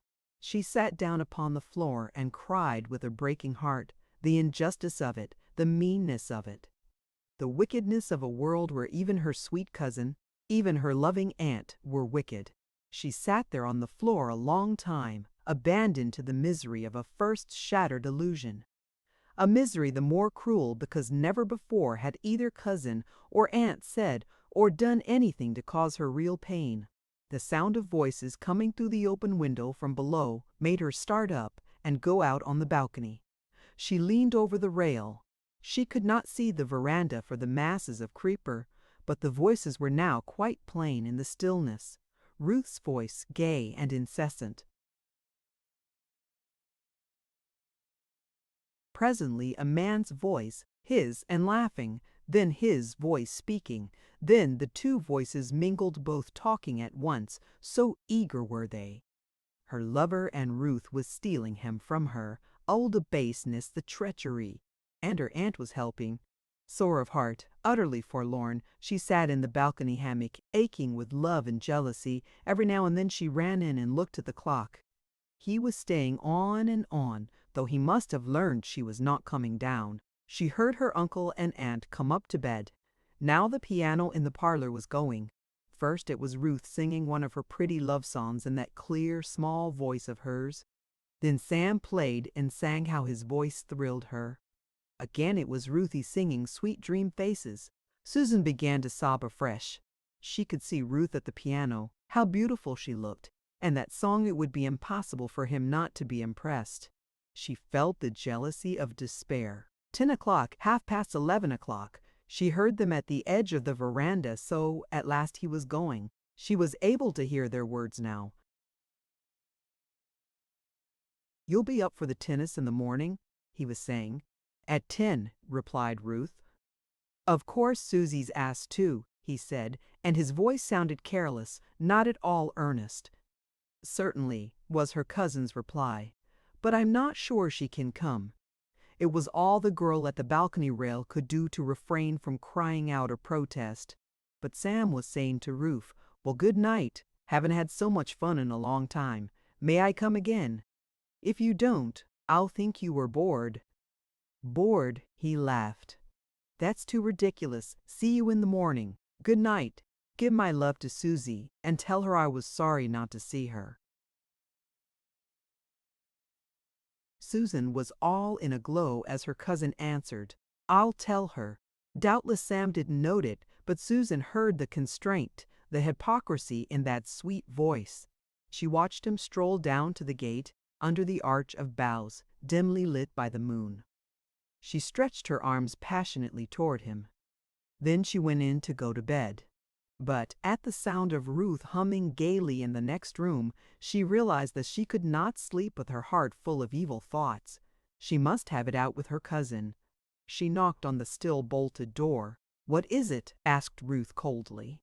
"Let me in," answered Susan. "I've got to see you. Go to bed, Susie. It's late. You must let me in." The bolt shot back. "All right. And please unhook my dress, there's a dear." Susan opened the door, stood on the threshold, all her dark passion in her face. "Ruth!" she cried. Ruth had turned her back, in readiness for the service the need of which had alone caused her to unbolt the door. At that swift, fierce ejaculation she started, wheeled round. At sight of that wild anger she paled. "Why, Susie," she gasped. "I found you out," raged Susan. "You're trying to steal him from me, you and Aunt Fanny. It isn't fair." "I'll not stand it." "What are you talking about?" cried Ruth. "You must have lost your senses." "I'll not stand it," Susan repeated, advancing threateningly. "He loves me and I love him." Ruth laughed. "You foolish girl, why he cares nothing about you. The idea of your having your head turned by a little politeness. He loves me, he told me so. And I love him. I told him so. He's mine. You shan't take him from me. He told you he loved you?" Ruth's eyes were gleaming and her voice was shrill with hate. "He told you that?" "Yes, he did." "I don't believe you." "We love each other," cried the dark girl. "He came to see me. You've got Arthur Sinclair. You shan't take him away." The two girls, shaking with fury, were facing each other, were looking into each other's eyes. "If Sam Wright told you he loved you," said Ruth, with the icy deliberateness of a cold-hearted anger, "he was trying to make a fool of you. You ought to be ashamed of yourself. We're trying to save you." "He and I are engaged," declared Susan. "You shan't take him, and you can't. He loves me." "Engaged," jeered Ruth. "Engaged." She laughed, pretending not to believe, yet believing. She was beside herself with jealous anger. "Yes, we'll save you from yourself. You're like your mother. You'd disgrace us as she did." "Don't you dare talk that way, Ruth Warren. It's false, false. My mother is dead, and you're a wicked girl." "It's time you knew the truth," said Ruth softly. Her eyes were half shut now, and sparkling devilishly. "You haven't got any name. You haven't got any father. And no man of any position would marry you. As for Sam," she laughed contemptuously, "do you suppose Sam Wright would marry a girl without a name?" Susan had shrunk against the door jamb. She understood only dimly, but things understood dimly are worse than things that are clear. "Me?" she muttered. "Me? Oh, Ruth, you don't mean that." "It's true," said Ruth calmly. "And the sooner you realize it, the less likely you are to go the way your mother did." Susan stood as if petrified. If Sam Wright comes hanging round you anymore, you'll know how to treat him, Ruth went on. You'll appreciate that he hasn't any respect for you that.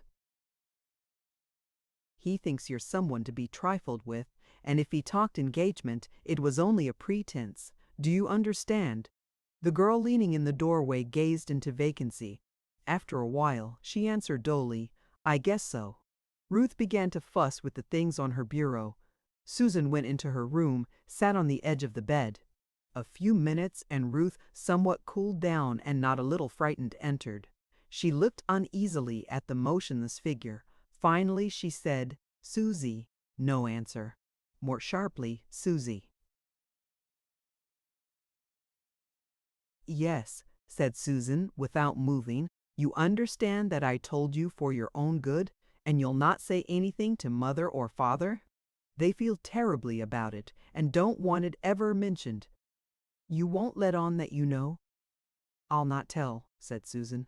You know we're fond of you and want to do everything for you? No answer. It wasn't true what you said about Sam's making love to you. That's all over. I don't want to talk about it. You're not angry with me, Susie? I admit I was angry, but it was best for you to know, wasn't it? Yes, said Susan. You're not angry with me? No. Ruth, still more uneasy, turned back into her own room because there was nothing else to do. She did not shut the door between. When she was in her nightgown, she glanced in at her cousin. The girl was sitting on the edge of the bed in the same position. It's after midnight, said Ruth. You'd better get undressed. Susan moved a little. I will, she said. Ruth went to bed and soon fell asleep. After an hour or so she awakened. Light was streaming through the open connecting door. She ran to it, looked in. Susan's clothes were in a heap beside the bed. Susan herself, with the pillows propping her, was staring wide-eyed at the ceiling. It was impossible for Ruth to realize any part of the effect upon her cousin of a thing she herself had known for years and had taken always as a matter of course. She simply felt mildly sorry for unfortunate Susan. Susie dear, she said gently, do you want me to turn out the light? Yes, said Susan. Ruth switched off the light and went back to bed, better content. She felt that now Susan would stop her staring and would go to sleep.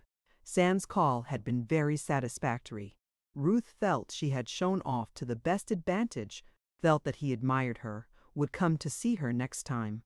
And now that she had so arranged it that Susan would avoid him, everything would turn out as she wished. I'll use Arthur to make him jealous after a while, and then I'll have things my own way.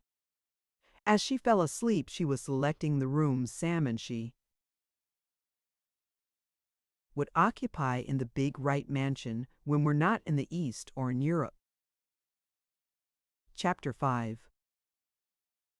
Ruth had forgotten to close her shutters, so towards 7 o'clock the light which had been beating against her eyelids for 3 hours succeeded in lifting them.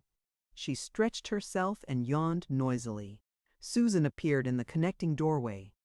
Are you awake? She said softly. What time is it? Asked Ruth, too lazy to turn over and look at her clock. 10 to 7. Do close my shutters for me. I'll sleep an hour or two. She hazily made out the figure in the doorway. You're dressed, aren't you? She inquired sleepily. Yes, replied Susan. I've been waiting for you to wake. Something in the tone made Ruth forget about sleep and rub her fingers over her eyes to clear them for a view of her cousin. Susan seemed about as usual, perhaps a little serious, but then she had the habit of strange moods of seriousness. What did you want? Said Ruth. Susan came into the room, sat at the foot of the bed. There was room, as the bed was long and Ruth short. I want you to tell me what my mother did. Did? Echoed Ruth feebly. Did to disgrace you and me. Oh, I couldn't explain, not in a few words. I'm so sleepy. Don't bother about it, Susan. And she thrust her head deeper into the pillow. Close the shutters. Then I'll have to ask Aunt Fanny or Uncle George or everybody till I find out. But you mustn't do that, protested Ruth, flinging herself from left to right impatiently. What is it you want to know? About my mother and what she did? And why I have no father? Why I'm not like you and the other girls? Oh, it's nothing. I can't explain. Don't bother about it. It's no use, it can't be helped. And it doesn't really matter. I've been thinking, said Susan. I understand a great many things I didn't know I'd noticed ever since I was a baby. But what I don't understand, she drew a long breath, a cautious breath, as if there were danger of awakening a pain. What I don't understand is why. And you must tell me all about it. Was my mother bad? Not exactly bad, Ruth answered uncertainly. But she did one thing that was wicked, at least that a woman never can be forgiven for, if it's found out. Did she take something that didn't belong to her? No, nothing like that. No, she was, they say, as nice and sweet as she could be, except she wasn't married to your father. Susan sat in a brown study. I can't understand, she said at last. Why she must have been married, or there wouldn't have been me. Ruth smiled uneasily. Not at all. Don't you really understand? Susan shook her head. He betrayed her and left her, and then everybody knew because you came. Susan's violet gray eyes rested a grave, inquiring glance upon her cousin's face. But if he betrayed her, what does betray mean? Doesn't it mean he promised to marry her and didn't? Something like that, said Ruth. Yes, something like that. Then he was the disgrace, said the dark cousin, after reflecting. No, you're not telling me, Ruth. What did my mother do? She had you without being married. Again Susan sat in silence, trying to puzzle it out. Ruth lifted herself, put the pillows behind her back. You don't understand anything, do you? Well, I'll try to explain, though I don't know much about it. And hesitatingly, choosing words she thought fitted to those innocent ears, hunting about for expressions she thought comprehensible to that innocent mind, Ruth explained the relations of the sexes, an inaccurate, often absurd explanation, for she herself knew only what she had picked up from other girls, the fantastic hodgepodge of pruriency, physiology, and sheer nonsense, which under our system of education distorts and either alarms or inflames the imaginations of girls and boys, where the clean, simple truth would at least enlighten them. Susan listened with increasing amazement. Well, do you understand, Ruth ended, how we come into the world and what marriage means? I don't believe it, declared Susan. It's awful, and she shivered with disgust. I tell you it's true, insisted Ruth. I thought it was awful when I first heard when Lottie Wright took me out in their orchard, where nobody could listen, and told me what their cook had told her. But I've got kind of used to it. But it's so then. My mother did marry my father, said Susan. No, she let him betray her, and when a woman lets a man betray her without being married by the preacher or somebody, why, she's ruined forever. But does that marriage mean where two people promise to love each other and then betray each other? If they're married, it isn't betraying, explained Ruth. If they're not, it is betraying. Susan reflected, nodded slowly. I guess I understand, but don't you see it was my father who was the disgrace? He was the one that promised to marry and didn't. How foolish you are, cried Ruth. I never knew you to be stupid. But isn't it so? Persisted Susan. Yes, in a way, her cousin admitted. Only the woman must keep herself pure until the ceremony has been performed. But if he said so to her, wasn't that saying so to God just as much as if the preacher had been there? No, it wasn't, said Ruth with irritation. And it's wicked to think such things. All I know is, God says, a woman must be married before she has any children, and your mother wasn't. Susan shook her head. I guess you don't understand any better than I do, really. No, I don't, confessed Ruth. But I'd like to see any man more than kiss me, or put his arm round me, without our having been married. But, urged Susan, if he kissed you, wouldn't that be like marriage? Some say so, admitted Ruth, but I'm not so strict. A little kissing and that often leads a man to propose. Susan reflected again. It all sounds low and sneaking to me, was her final verdict. I don't want to have anything to do with it, but I'm sure my mother was a good woman. It wasn't her fault if she was lied to when she loved and believed. And anybody who blames her is low and bad. I'm glad I haven't got any father. If fathers have to be made to promise before everybody, or else they'll not keep their word. Well, I'll not argue about it, said Ruth. I'm telling you the way things are. The woman has to take all the blame. Susan lifted her head haughtily. I'd be glad to be blamed by anybody who was wicked enough to be that unjust. I'd not have anything to do with such people. Then you'd live alone. No, I shouldn't. There are lots of people who are good, and that's wicked, Susan, interrupted Ruth. All good people think as I tell you they do. Do Aunt Fanny and Uncle George blame my mother? Of course. How could they help it when Ruth was checked by the gathering lightnings in those violet-gray eyes? But, pursued Susan after a pause, even if they were wicked enough to blame my mother, they couldn't blame me. Of course not, declared Ruth warmly. Hasn't everybody always been sweet and kind to you? But last night you said Ruth hid her face. I'm ashamed of what I said last night, she murmured. I've got, such a nasty disposition, Susie. But what you said, wasn't it so? Ruth turned away her head. Susan drew a long sigh, so quietly that Ruth could not have heard. You understand, Ruth said gently. Everybody feels sorry for you, and Susan frowned stormily. They better feel sorry for themselves. Oh, Susie dear, cried Ruth, impulsively catching her hand. We all love you, and Mother and Father and I will stand up for you through everything. Don't you dare feel sorry for me, Susan cried, wrenching her hand away. Ruth's eyes filled with tears. You can't blame us because everybody, God says, the sins of the father shall be visited on the children. I'm done with everybody, cried Susan, rising and lifting her proud head. I'm done with God. Ruth gave a low scream and shuddered. Susan looked round defiantly, as if she expected a bolt from the blue to come hurtling through the open window.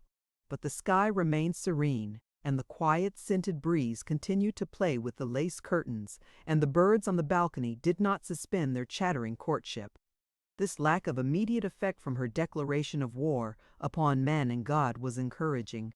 The last of the crushed, cowed feeling Ruth had inspired the night before disappeared.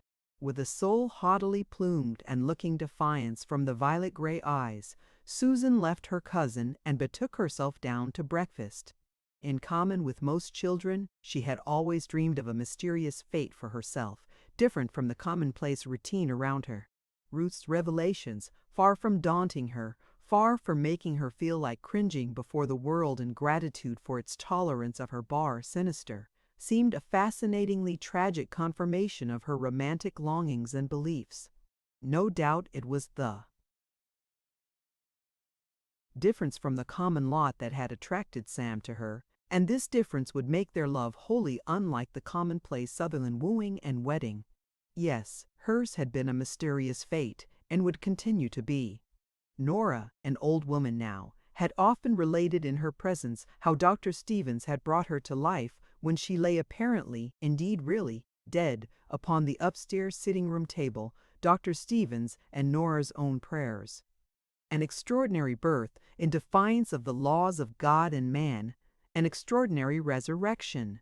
In defiance of the laws of nature, yes, hers would be a life superbly different from the common. And when she and Sam married, how gracious and forgiving she would be to all those bad-hearted people. How she would shame them for their evil thoughts against her mother and herself.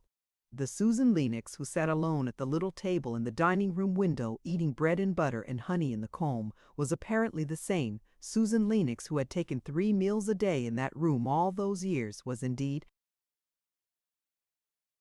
actually the same, For character is not an overnight creation, yet it was an amazingly different Susan Lenox, too. The first crisis had come. She had been put to the test, and she had not collapsed in weakness, but had stood erect in strength. After breakfast, she went down Main Street and at Crooked Creek Avenue took the turning for the cemetery. She sought the warm plot on the western slope near the quiet brook. There was a clump of cedars at each corner of the plot. Near the largest of them were 3 little graves, the 3 dead children of George and Fanny. In the shadow of the clump and nearest the brook was a 4th grave apart, and to the girl, now thrillingly mysterious, Lorella Lenox, born May 9, 1859, D.I. Julie 17, 1859, D.I. Julie 17 to 1879, 20 years old. Susan's tears scalded her eyes. Only a little older than her cousin Ruth was now, Ruth who often seemed to her and to everybody younger than herself. And she was good. I know she was good, thought Susan. He was bad, and the people who took his part against her were bad, but she was good. She started as Sam's voice, gay and light, sounded directly behind her. "What are you doing in a graveyard?" cried he. "How did you find me?" she asked, paling and flushing and paling again. "I've been following you ever since you left home." He might have added that he did not try to overtake her until they were where people would be least likely to see. "Whose graves are those?" he went on, cutting across a plot and stepping on several graves to join her. She was gazing at her mother's simple headstone. His glance followed hers. He read. "Oh, beg pardon," he said confusedly. "I didn't see." She turned her serious gaze from the headstone to his face, which her young imagination transfigured. "You know about her?" she asked. I've heard," he confessed. "But Susie, it doesn't amount to anything. It happened a long time ago and everybody's forgotten," and his stammering falsehoods died away before her steady look. "How did you find out?" "Someone just told me," replied she, "and they said you'd never respect or marry a girl who had no father. No, don't deny, please. I didn't believe it, not after what we had said to each other." Sam, red and shifting uneasily, could not even keep his downcast eyes upon the same spot of ground. "You see," she went on, sweet and grave, "they don't understand what love means, do they?" "I guess not," muttered he, completely unnerved. Why, how seriously the girl had taken him and his words, such a few words, and not at all definite. No, he decided, it was the kiss. He had heard of girls so innocent that they thought a kiss meant the same as being married. He got himself together as well as he could and looked at her. "But, Susie," he said, "you're too young for anything definite, and I'm not halfway through college." "I understand," said she, "but you need not be afraid I'll change." She was so sweet, so magnetic, so compelling, that in spite of the frowns of Prudence, he seized her hand. At her touch he flung Prudence to the winds. "I love you," he cried, and putting his arm around her, he tried to kiss her. She gently but strongly repulsed him. "Why not, dear?" he pleaded. "You love me, don't you?" "Yes," she replied, her honest eyes shining upon his, "but we must wait until we're married. I don't care so much for the others, but I'd not want Uncle George to feel I had disgraced him." "Why, there's no harm in a kiss," pleaded he. "Kissing you is different," she replied. It's marriage." He understood her innocence that frankly assumed marriage, where a sophisticated girl would, in the guilt of designing thoughts, have shrunk in shame from however vaguely suggesting such a thing. He realized to the full his peril. "I'm a damn fool," he said to himself, "to hang about her. But somehow I can't help it. I can't." And the truth was, he loved her as much as a boy of his age is capable of loving, and he would have gone on and married her but for the snobbishness smeared on him by the provincialism of the small town and burned in by the toadyism of his fashionable college set. As he looked at her, he saw beauty beyond any he had ever seen elsewhere, and a sweetness and honesty that made him ashamed before her. No, I couldn't harm her, he told himself. I'm not such a dog as that. But there's no harm in loving her and kissing her and making her as happy as it's right to be. Don't be mean, Susan, he begged, tears in his eyes.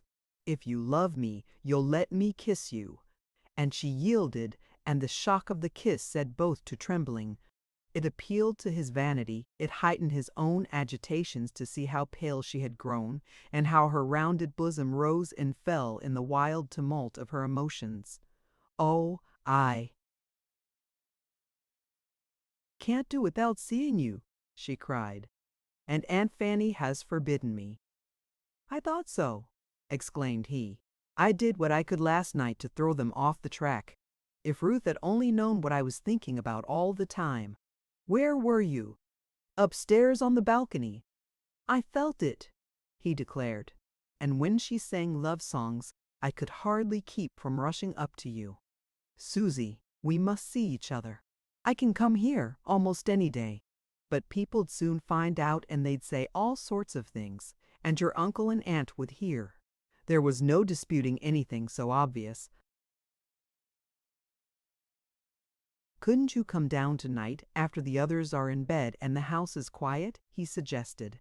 She hesitated before the deception, though she felt that her family had forfeited the right to control her. But love, being the supreme necessity, conquered. For a few minutes, she conceded.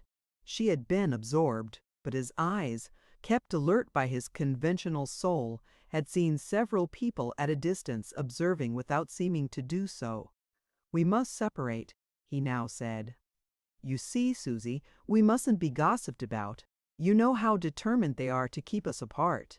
Yes, she eagerly agreed. Will you go first, or shall I? You go the way you came. I'll jump the brook down where it's narrow and cut across and into our place by the back way. What time tonight? Arthur's coming, reflected Susie aloud. Ruth'll not let him stay late. She'll be sleepy and will go straight to bed, about 10:30. If I'm not on the front veranda, no, the side veranda, by 11, you'll know something has prevented. But you'll surely come. I'll come. And it both thrilled and alarmed him to see how much in earnest she was. But he looked love into her loving eyes, and went away too intoxicated to care whither this adventure was leading him. At dinner she felt she was no longer a part of this family. Were they not all pitying and looking down on her in their hearts? She was like a deformed person who has always imagined the consideration he has had was natural and equal, and suddenly discovers that it is pity for his deformity.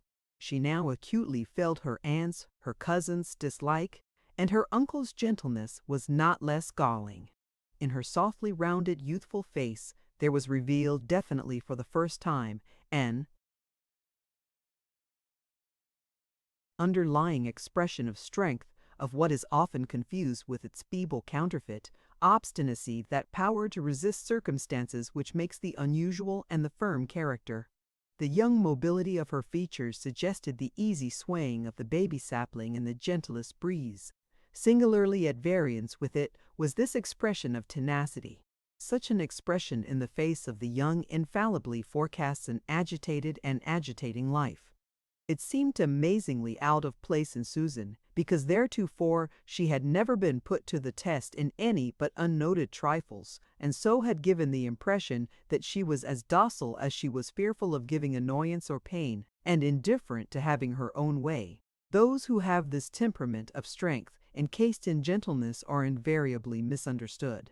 When they assert themselves, though they are in the particular instance wholly right, they are regarded as wholly and outrageously wrong. Life deals hardly with them, punishes them for the mistaken notion of themselves they have through forbearance and gentleness of heart permitted on unobservant world to form. Susan spent the afternoon on the balcony before her window, reading and sewing, or, rather, dreaming over first a book, then a dress. When she entered the dining room at supper time, the others were already seated. She saw instantly that something had occurred, something ominous for her. Mrs. Warham gave her a penetrating, severe look and lowered her eyes. Ruth was gazing sullenly at her plate. Warren's glance was stern and reproachful. She took her place opposite Ruth, and the meal was eaten in silence.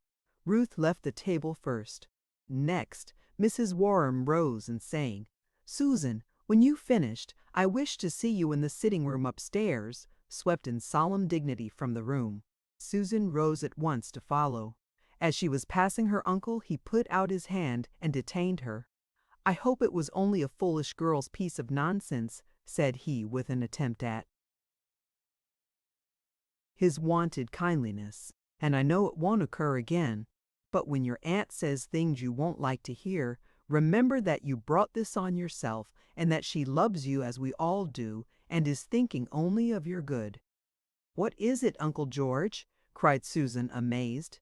"What have I done?" Warham looked sternly grieved. "Brownie," he reproached, "you mustn't deceive. Go to your aunt." She found her aunt seated stiffly in the living room, her hands folded upon her stomach. So gradual had been the crucial middle-life change in Fanny that no one had noted it. This evening Susan, become morbidly acute, suddenly realized the contrast between the severe, uncertain, tempered aunt of today and the amiable, altogether and always gentle aunt of 2 years before. "What is it, aunt?" she said, feeling as if she were before a stranger and an enemy. "The whole town is talking about your disgraceful doings this morning," Ruth's mother replied in a hard voice. The color leaped in Susan's cheeks. "Yesterday I forbade you to see Sam Wright again, and already you disobey." "I did not say I would not see him again," replied Susan. "I thought you were an honest, obedient girl," cried Fanny, the high, shrill notes in her voice rasping upon the sensitive, the now morbidly sensitive Susan. "Instead, you slip away from the house and meet a young man and permit him to take liberties with you." Susan braced herself. "I did not go to the cemetery to meet him," she replied. And that new, or rather, newly revived tenacity was strong in her eyes, in the set of her sweet mouth. "He saw me on the way and followed. I did let him kiss me once, but I had the right to. You have disgraced yourself and us all. We are going to be married." "I don't want to hear such foolish talk," cried Mrs. Warham violently. "If you had any sense, you'd know better. He and I do not feel as you do about my mother," said the girl with quiet dignity.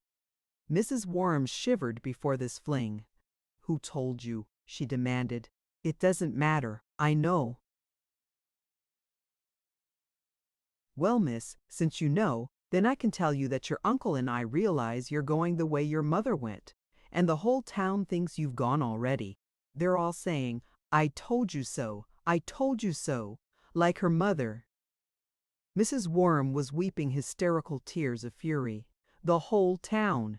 And it'll reflect on my Ruth. Oh, you miserable girl, whatever possessed me to take pity on you?" Susan's hands clutched until the nails sunk into the palms. She shut her teeth together, turned to fly. "Wait!"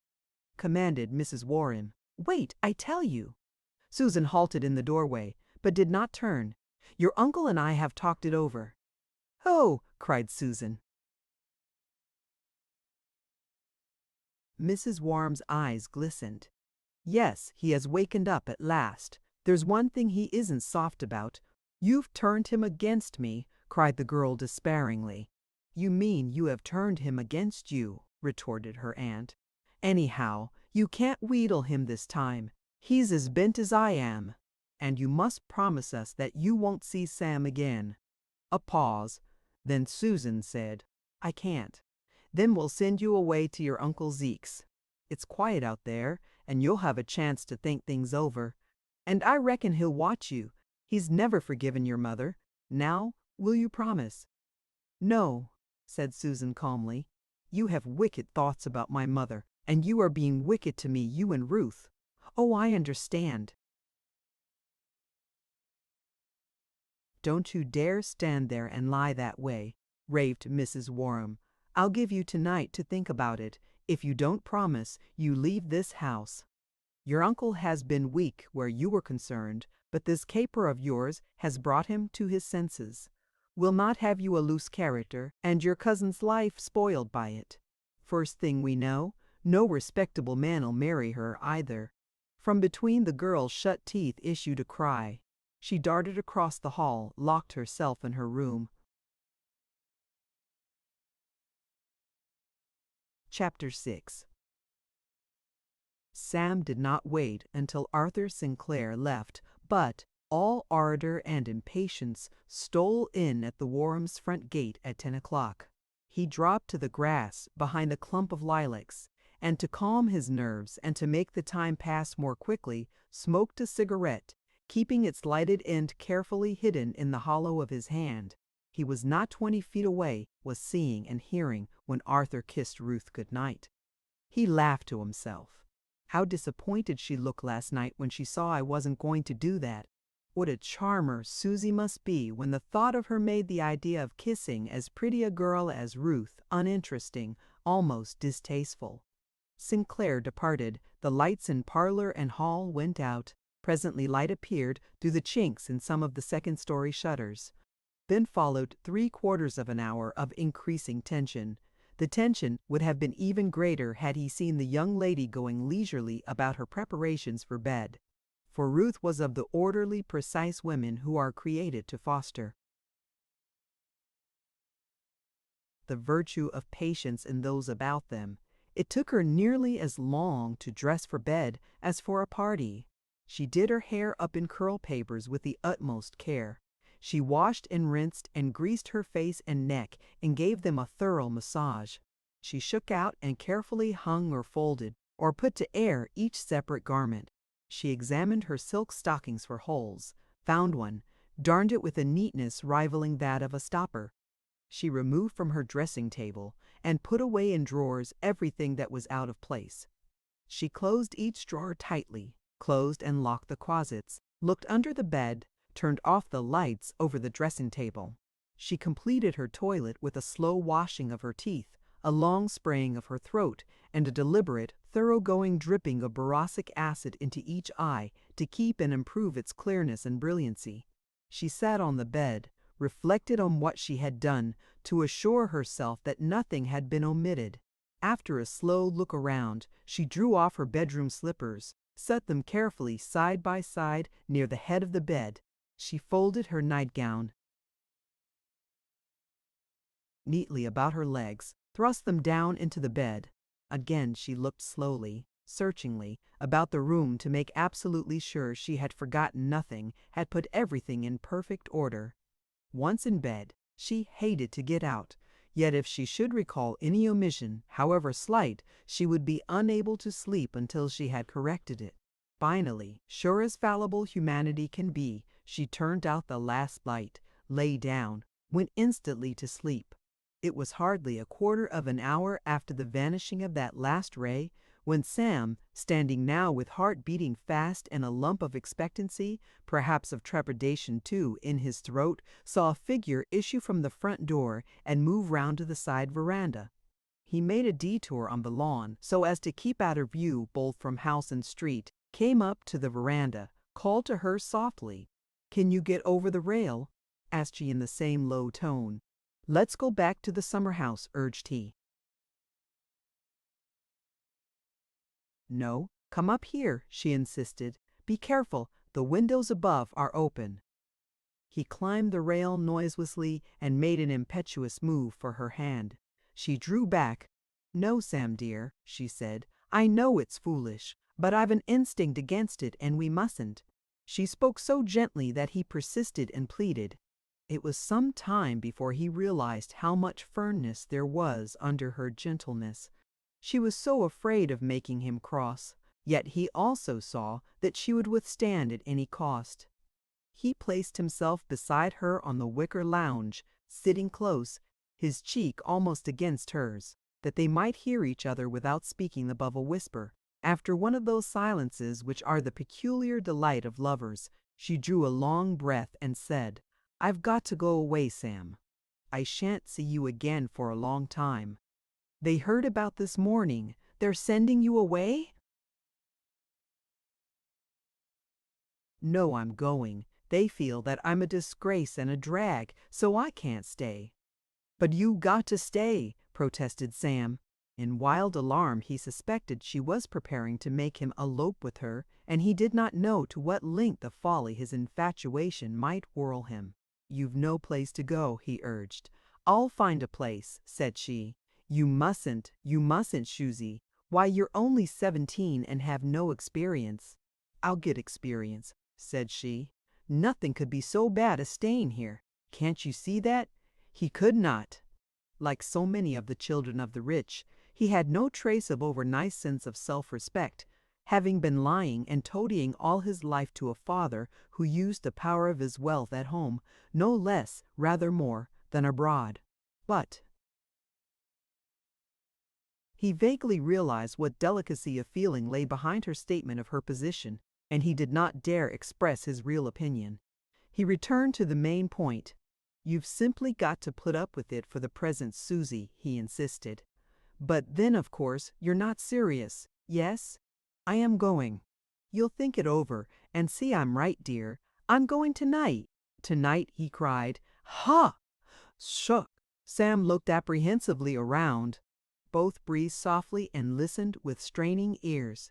His exclamation had not been loud, but the silence was profound. I guess nobody heard, he finally whispered. You mustn't go, Susie. He caught her hand and held it. I love you and I forbid it. I must go, dear, answered she. I've decided to take the midnight boat for Cincinnati. In the half-darkness he gazed in stupefaction at her, this girl of only 17 calmly resolving upon and planning an adventure so daring, so impossible. As he had been born and bred in that western country, where the very children have more independence than the carefully tamed grown people of the East, he ought to have been prepared for almost anything, but his father had undermined his courage and independence. Also, his year in the East had given him somewhat different ideas of women. Susan's announcement seemed incredible. He was gathering himself for pouring out a fresh protest when it flashed through his mind. Why not? She would go to Cincinnati. He could follow in a few days or all week, and then, well, at least they would be free and could have many happy days together. Why, how could you get to Cincinnati? He said. You haven't any money. I've a $20 gold piece Uncle gave me as a keepsake. And I've got $17 in other money and several dollars in change, explained she. I've got $243.50 in the bank, but I can't get that not now. They'll send it to me when I find a place and am settled and let them know. You can't do it, Susie, you can't and you mustn't. If you knew what they said to me. Oh, I couldn't stay, Sam. I've got some of my clothes a little bundle behind the front door. As soon as I'm settled, I'll let you know. A silence. Then he, hesitatingly, do you hadn't? I better go with you. She thrilled at this generosity, this new proof of love. But she said, no, I wouldn't let you do that. They blame you. And I want them to know it's all my own doing. You're right, Susie, said the young man, relieved and emphatic. If I went with you, it'd only get both of us into deeper trouble. Again, silence, with Sam feeling a kind of awe as he studied the resolute, mysterious profile of the girl, which he could now see clearly. At last he said, and after you get there, Susie, what will you do? Find a boarding house, and then look for a place. What kind of a place? In a store or making dresses or any kind of sewing, or I could do housework. The sex impulse is prolific of generous impulses. He, sitting so close to her and breathing in through his skin the emanations of her young magnetism, was moved to the depths by the picture her words conjured. This beautiful girl, a mere child, born and bred in the lady class, wandering away penniless and alone to be a prey to the world's buffetings which, severe enough in reality, seemed savage beyond endurance to the children of wealth. As he pictured it, his heart impulsively expanded. It was at his lips to offer to marry her. But his real self and one's real self is vastly different from one's impulses. His real self forbade the word's passage. Not even the sex impulse, intoxicating him as it then was, could dethrone snobbish calculation. He was young, so while he did not speak, he felt ashamed of himself for not speaking. He felt that she must be expecting him to speak, that she had the right to expect it. He drew a little away from her and kept silent.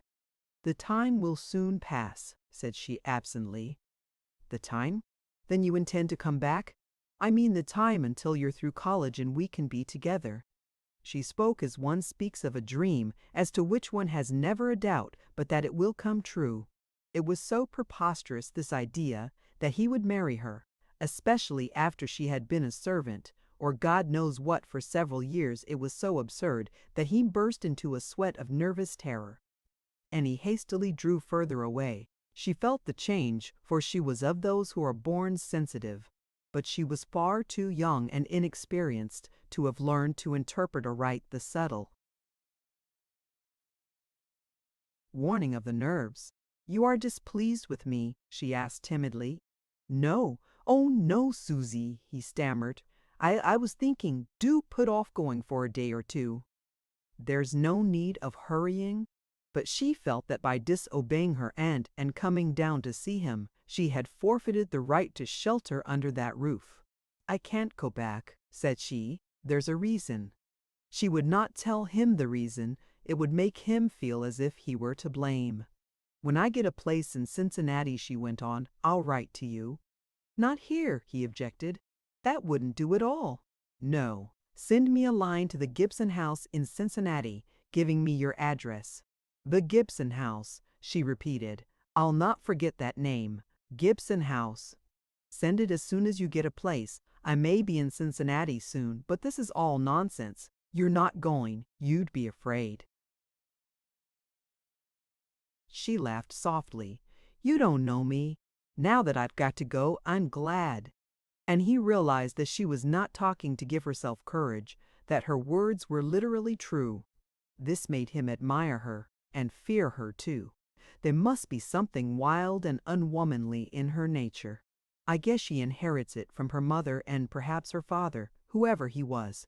Probably she was simply doing a little early what she'd have been sure to do sooner or later, no matter what had happened. On the whole, it was just as well that she was going. I can take her on East in the fall. As soon as she has a little knowledge of the world, she'll not expect me to marry her. She can get something to do. I'll help her. And now he felt in conceit with himself, again felt that he was going to be a good, generous friend to her. "Perhaps she'll be better off once you get started," said he. "I don't see how I could be worse off. What is there here for me?" He wondered at the good sense of this from a mere child. It was most unlikely that any man of the class she had been brought up in would marry her, and how could she endure marriage with a man of the class in which she might possibly find a husband?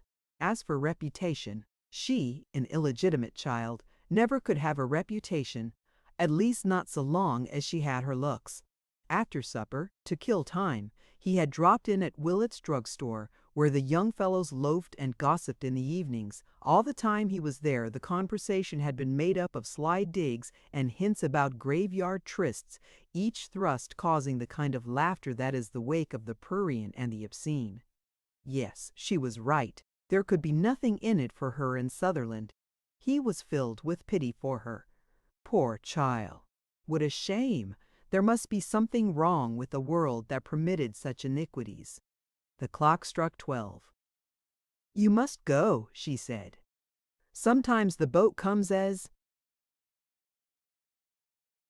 early as 1:30, and she stood up. As he faced her, the generous impulse surged again. He caught her in his arms, she not resisting. He kissed her again and again, murmuring disconnected words of endearment and fighting back the offer to marry her. I mustn't, he said to himself. What'd become of us? If his passions had been as virgin, as inexperienced as hers, no power could have held him from going with her and marrying her. But experience had taught him the abysmal difference between before and after, and he found strength to be sensible, even in the height of his passionate longing for her. She clasped her arms about his neck. "Oh, my dear love," she murmured, "I'd do anything for you. I feel that you love me as I love you." "Yes?" And he pressed his lips to hers. An instant and she drew away, shaking and panting. He tried to clasp her again, but she would not have it.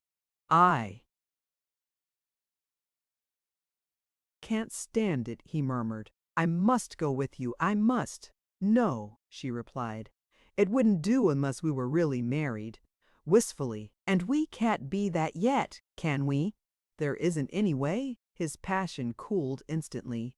"There isn't any way," he said regretfully. "I'd not dare tell my father." "Yes, we must wait till you're of age and have your education and are free." Then she drew a long breath, looked at him with a brave smile.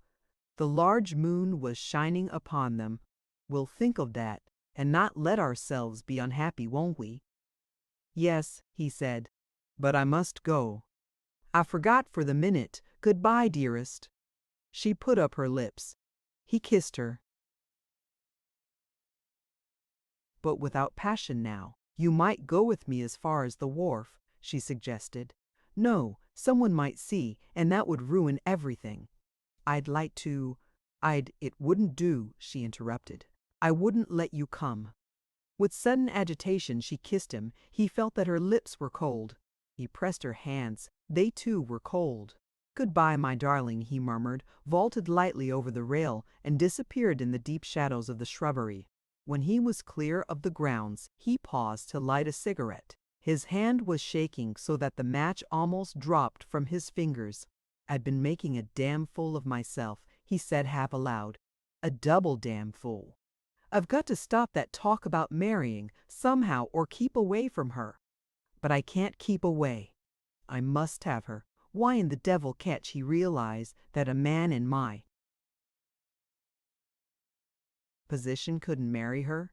If it wasn't for this marrying talk, I'd make her happy. I simply got to stop this marrying talk. It gets worse and worse." Her calmness deceived her into thinking herself perfectly sane and sober, perfectly aware of what she was about. She had left her hat and her bundle behind the door. She put on the hat in the darkness of the hall with steady fingers, took up the well-filled shawl strap and went forth, closing the door behind her. In the morning they would find the door unlocked, but that would not cause much talk, as Sutherland people were all rather careless about locking up. They would not knock at the door of her room until noon, perhaps. Then they would find on the pincushion the letter she had written to her uncle, saying goodbye and explaining that she had decided to remove forever the taint of her mother and herself from their house and their lives, a somewhat theatrical letter, modeled upon Ouida, whom she thought the greatest writer that had ever lived, Victor Hugo and 2 or 3 poets, perhaps, excepted. Her bundle was not light, but she hardly felt it as she moved swiftly through the deserted, moonlit streets toward the river. The wharf boat for the Cincinnati and Louisville mail steamers was anchored at the foot of Pine Street. On the levee before it were piled the boxes, bags, cases, crates, barrels to be loaded upon the up-boat. She was descending the gentle slope toward this mass of freight when her blood tingled at a deep, hoarse, mournful whistle from far away. She knew it was the up-boat rounding the bend and sighting the town. The sound echoed musically back and forth between the Kentucky and the Indiana bluffs, died lingeringly away. Again the whistle boomed. Again the dark forest-clad steeps sent the echoes to and fro across the broad Silver River. And now she could see the steamer, at the bend a dark mass picked out with brilliant dots of light, the big funnels, the 2 thick pennants of black smoke, and she could hear the faint, pleasant stroke of the paddles of the big side wheels upon the water. At the wharf boat there had not been a sign of life, but with the dying away of the second whistle, the lights of lanterns appeared on the levee close to the water's edge and on the wharf boat itself. and, behind her, the doors of the Sutherland Hotel opened and its office lit up in preparation for any chance arrivals. She turned abruptly out of the beaten paths down the gravel levee, made for the lower and darker end of the wharf boat. There would be Sutherland people going up the river, but they would be more than prompt. Everyone came early to boats and trains to begin the sweet draught of the excitement of journeying. So she would wait in the darkness and go aboard when the steamer was about to draw in its planks. At the upper end of the wharf boat, there was the broad gangway to the levee for passengers and freight. At the lower and dark and deserted end, a narrow beam extended from boat to shore to hold the boat steady. Susan, balancing herself with her bundle, went up to the beam, sat down upon a low stanchion in the darkness where she could see the river. Louder and louder grew the regular musical beat of engine and paddle. The searchlight on the forward deck of the General Lytle, after peering uncertainly, suspiciously, at the entire levee, and at the river, and at the Kentucky shore, abruptly focused upon the wharf boat. The General Lytle seemed a blaze of lights from lower deck, from saloon deck, from pilot-house deck, and forward and astern. 100 interesting sounds came from her: tinkling of bells, calls from deck to deck, whistling, creaking of pulleys, lowing of cattle, grunting of swine, plaint of agitated sheep, the resigned cluckings of many chickens. Along the rail of the middle or saloon deck were seated a few passengers who had not yet gone to bed. On the lower deck was a swarm of black roustabouts, their sooty animal faces, their uncannily contrasting white teeth and eyeballs, their strange and buried rags lit up by the torches blazing where a gangplank lay ready for running out. And high and clear in the lovely June night sailed the moon, spreading a faint benign light upon hills and shores and glistening river, upon the graceful stately mail steamer now advancing majestically upon the wharf boat. Susan watched all, saw all, with quick beating heart and quivering interest. It was the first time that her life had been visited by the fascinating sense of event, real event. The tall, proud, impetuous child woman, standing in the semi-darkness beside her bundle, was about to cast her stake upon the table in a bold game with destiny. Her eyes shone with the wonderful expression that is seen only when courage gazes into the bright face of danger. The steamer touched the edge of the wharf boat with gentle care. The wharf boat swayed and groaned. Even as the gangplanks were pushing out, the ragged, fantastic roustabouts, with wild, savage, hilarious cries, ran and jumped and scrambled to the wharf boat like a band of escaping lunatics and darted down its shore planks to pounce upon the piles of freight. The mate at the steamer edge to superintend the loading, and the wharf master on the levee beside the freight released each a hoarse torrent of profanity to spur on the yelling, laughing roustabouts, more brute than man. Torches flared. Cow and sheep, pig and chicken, uttered each its own cry of dissatisfaction or dismay. The mate and wharf master cursed because it was the custom to curse. The roustabouts rushed ashore empty-handed, came filing back, stooping under their burdens. It was a scene of animation, of excitement, savage, grotesque, fascinating. Susan, trembling a little, so tense were her nerves, waited until the last struggling roustabouts were staggering on the bolt, until the deep whistle sounded, warning of approaching departure. Then she took up her bundle and put herself in the line of roustabouts. Between a half-naked Negro, black as coal, and bearing a small barrel of beer, and a half-naked mulatto, bearing a bundle of loud-smelling, untanned skins. "Get out of the way, lady," yelled the mate, eagerly seizing upon a new text for his denunciations. "Get out of the way, you black hellions. Let the lady pass. Look out, lady. You damned sons of hell, what you're about. I'll rip out your bowels." Susan fled across the deck and darted up the stairs to the saloon. The steamer was all white without except the black metalwork. Within, that is, in the long saloon out of which the cabins opened to right and left, and in which the meals were served at extension tables, there was the palatial splendor of white and gilt, At the forward end near the main entrance was the office. Susan, peering in from the darkness of the deck, saw that the way was clear. The Sutherland passengers had been accommodated. She entered, put her bundle down, faced the clerk behind the desk. "Why, howdy, Miss Lennox," said he genially, beginning to twist his narrow, carefully attended blonde mustache. "Any of the folks with you?" She remembered his face, but not his name. She remembered him as one of the river characters regarded as outcasts by the Christian respectability of Sutherland. But she, who could not but be polite to everybody, smiled pleasantly, though she did not like his expression as he looked at her. "No, I'm alone," said she. "Oh, your friends are going to meet you at the wharf in the morning," said he, content with his own explanation. "Just sign here, please." And as she wrote, he went on, "I've got one room left. Ain't that lucky? It's a nice one, too. You'll be very comfortable. Everybody at home well? I ain't been in Sutherland for nigh 10 years. Every week or so, I think I will, and then somehow I don't. Here's your key number 34, right-hand side, well down toward the far end, yonder. $2, please. Thank you, exactly right. Hope you sleep well." "Thank you," said Susan. She turned away with the key, which was thrust through one end of a stick about a foot long, to make it too bulky for absent-minded passengers to pocket. She took up her bundle, walked down the long saloon with its gilt decorations, its crystal chandeliers, its double array of small doors, each numbered. The clerk looked after her, admiration of the fine curve of her shoulders, back, and hips written plain upon his insignificant features. And it was a free admiration he would not have dared show had she not been a daughter of illegitimacy, a girl whose mother's looseness raised pleasing if scandalous suggestions and even possibilities in the mind of every man with a carnal eye. And not unnaturally, to think of her was to think of the circumstances surrounding her coming into the world, and to think of those circumstances was to think of immorality.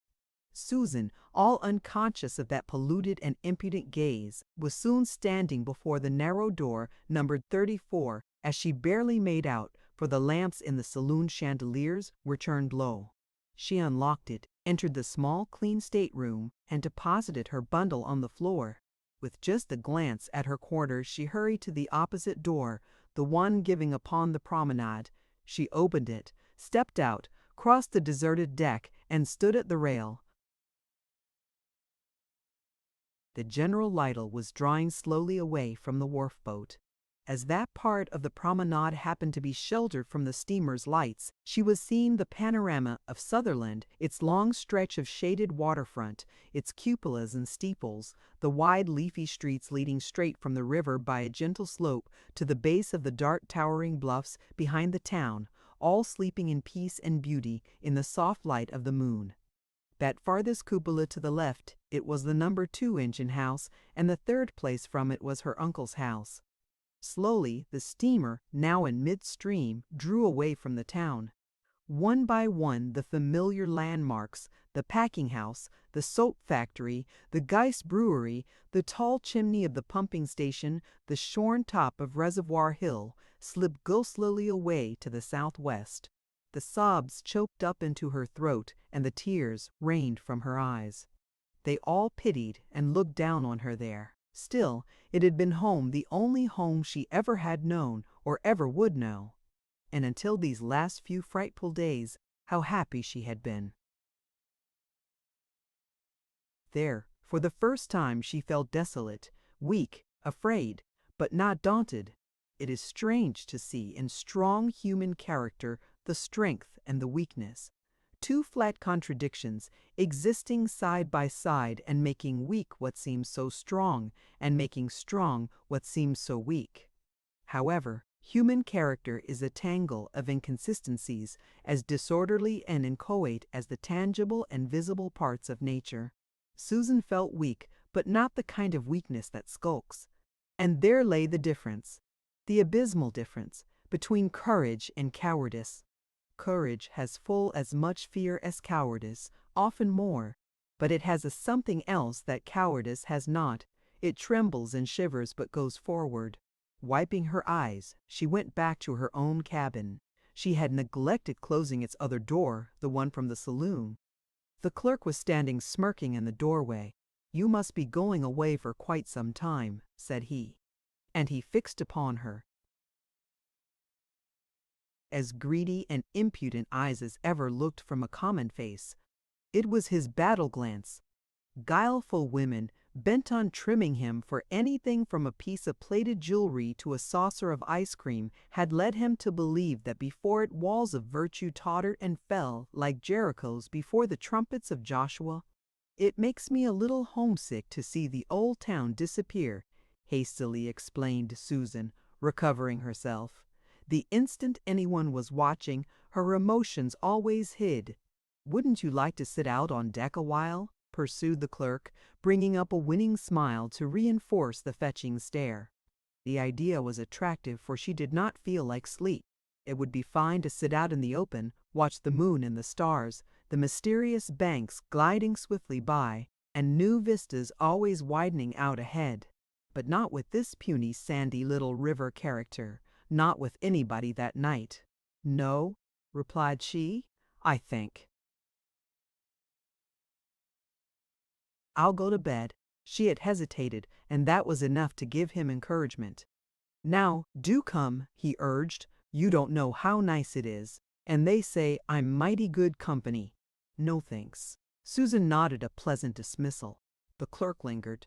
"Can't I help you in some way? Wouldn't you like me to get you something?" "No, nothing." "Going to visit in Cincinnati? I know the town from A to Izzard. It's a lot of fun over the Rhine. I've had mighty good times there. The kind of pretty, lively girl like you would take to." "When do we get to Cincinnati?" "About 8, maybe 7:30. Depends on the landings we have to make and the freight." "Then I'll not have much time for sleep," said Susan. "Good night." And no more realizing the coldness of her manner than the reason for his hanging about, she faced him, hand on the door to close it. "You ain't a bit friendly," wheedled he. "I'm sorry you think so. Good night, and thank you." And he could not but withdraw his form from the door. She closed it and forgot him, and she did not dream she had passed through one of those perilous adventures incident to a female traveling alone adventures that even in the telling frighten ladies whose nervousness for their safety seems to increase in direct proportion to the degree of tranquility their charms create in the male bosom. She decided it would be unwise regularly to undress. The boat might catch fire or blow up or something. She took off skirt, hat and ties, loosened her waist, and lay upon the lower of the two plain, hard little berths. The throb of the engines, the beat of the huge paddles, made the whole boat tremble and shiver. Faintly up from below came the sound of quarrels over crap shooting, of banjos and singing from the roostabouts amusing themselves between landings. She thought she would not be able to sleep in these novel and exciting surroundings. She had hardly composed herself before she lost consciousness, to sleep on and on dreamlessly without motion. Chapter 7. SHE was awakened by a crash so uproarious that she sat bolt upright before she had her eyes open, her head struck stunningly against the bottom of the upper berth. This further confused her thoughts. She leaped from the bed, caught up her slippers, reached for her opened-up bundle. The crash was still billowing through the boat. She now recognized it as a great gong sounding for breakfast. She sat down on the bed and rubbed her head and laughed merrily. "I am a greenhorn," she said. "Another minute and I'd have had the whole boat laughing at me." She felt rested and hungry, ravenously hungry. She tucked in her blouse, washed as well as she could in the tiny bowl on the little washstand. Then, before the cloudy water-marked mirror, she arranged her scarcely mussed hair. A charming vision of fresh young loveliness, strong, erect, healthy, bright of eye and of cheek, she made as, after a furtive look up and down the saloon, she stepped from her door a very few minutes after the crash of that gong, with Much scuffling and bustling. The passengers, most of them country people, were hurrying into places at the tables, which now had their extension leaves and were covered with coarse white tablecloths and with dishes of nicked stoneware, white indeed, but shabbily so. But Susan's young eyes were not critical. To her it all seemed fine, with the rich flavor of adventure. A more experienced traveler might have been filled with gloomy foreboding by the quality of the odor from the cooking. She found it delightful and sympathized with the unrestrained eagerness of the homely country faces about her, with the children beating their spoons on their empty plates. The colored waiters presently began to stream in, each wearing a soiled white jacket, each bearing aloft a huge tray on which were stacked filled dishes and steaming cups. Colored people have a keen instinct for class. One of the waiters happened to note her, advanced bowing and smiling with that good-humored, unserviceable courtesy which is the peculiar possession of the Americanized colored race. He flourished her into a chair with a "Good morning, miss. It's going to be a fine day." And as soon as she was seated he began to form round her plate a large enclosing arc of side dishes: fried fish, fried steak, fried egg, fried potatoes, wheat cakes, canned peaches, a cup of coffee. He drew toward her a can of syrup, a pitcher of cream, and a bowl of granulated sugar. "Anything else?" said he, with a show of teeth white and sound. "No, nothing." "Thank you so much." Her smile stimulated him to further courtesies. "Some likes the eggs biled. Shall I change 'em?" "No, I like them this way." She was so hungry that the idea of taking away a certainty on the chance of getting something out of sight and not yet cooked did not attract her. "Perhaps a little better piece of steak?" "No, this looks fine." Her enthusiasm was not mere politeness. "I clean forgot your hot biscuits," and away he darted. When he came back with a heaping plate of hot biscuits, Sally Lunn, and cornbread, she was eating as heartily as any of her neighbors. It seemed to her that never had she tasted such grand food as this served in the white and gold saloon, with strangeness and interest all about her and the delightful sense of motion into the fascinating golden unknown. The men at the table were eating with their knives. Each had one protecting forearm and hand cast round his arc of small dishes as if to ward off probable attempt at seizure. And they swallowed as if the boat were afire. The women ate more daintily, as became members of the finer sex on public exhibition. They were wearing fingerless net gloves, and their little fingers stood straight out in that gesture which every truly elegant woman deems necessary if the food is to be daintily and artistically conveyed to her lips. The children mussed and gormed themselves, their dishes, the tablecloth. Susan loved it all. Her eyes sparkled. She ate everything and regretted that lack of capacity made it impossible for her to yield to the entreaties of her waiter that she have a little more. She rose, went into the nearest passageway between saloon and promenade, stealthily took a 10-cent piece from her pocketbook. She called her waiter and gave it to him. She was blushing deeply, frightened lest this the first tip she had ever given or seen, given be misunderstood and refused. "I'm so much obliged," she said. "You were very nice." The waiter bowed like a prince, always with a simple, friendly smile. The tip disappeared under his apron. "Nobody could help being nice to you, lady." She thanked him again and went to the promenade. It seemed to her that they had almost arrived. Along shore stretched a continuous line of houses, pretty houses with gardens. There were electric cars. Nearer the river lay several parallel lines of railway track along which train after train was speeding, some of them short trains of ordinary day coaches, others long trains made up in part of coaches, grander and more beautiful than any she had ever seen. She knew they must be the parlor and dining and sleeping cars she had read about. And now they were in the midst of a fleet of steamers and barges, and far ahead loomed the first of Cincinnati's big suspension bridges, pictures of which she had many a time gazed at in wonder. There was a mingling of strange, loud noises, whistles, engines on the water, on shore. There was a multitude of what seemed to her feverish activities. She who had not been out of quiet Sutherland since she was a baby too young to note things. The river, the shores, grew more and more crowded. Susan's eyes darted from one new object to another, and eagerly though she looked, she felt she was missing more than she saw. "Why, Susan Lenox!" exclaimed a voice almost in her ear. She closed her teeth upon a cry. Suddenly she was back from Wonderland to herself.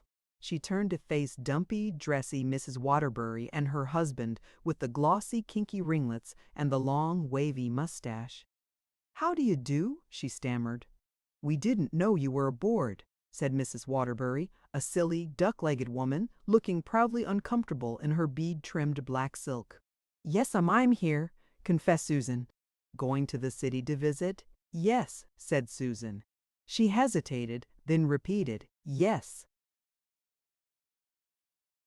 "What elegant breakfasts they do serve on these boats. I suppose your friends will meet you, but Mort and I look after you till they come." "Oh, it isn't necessary," protested Susan. The steamer was passing under the bridge. There were cities on both shores, huge masses of dingy brick, streets filled with motion of every kind, always motion, incessant motion and change. "We're about there, aren't we?" she asked.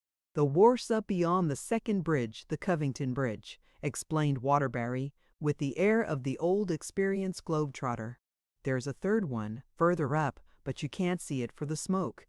And he went on and on, volubly airing his intimate knowledge of the great city which he visited once a year for 2 or 3 days to buy goods. He ended with a scornful, "My, but Cincinnati's a dirty place." Dirty it might be, but Susan loved it, dirt and all. The smoke, the grime, somehow seemed part of it, one of its charms, one of the things that made it different from, and superior to, monotonous country and country town. She edged away from the Waterburys, hid in her stateroom watching the panorama through the curtained glass of her promenade deck door. She was completely carried away. The city! So, this was the city, and her dreams of travel, of new sights, new faces, were beginning to come true. She forgot herself, forgot what she had left behind, forgot what she was to face.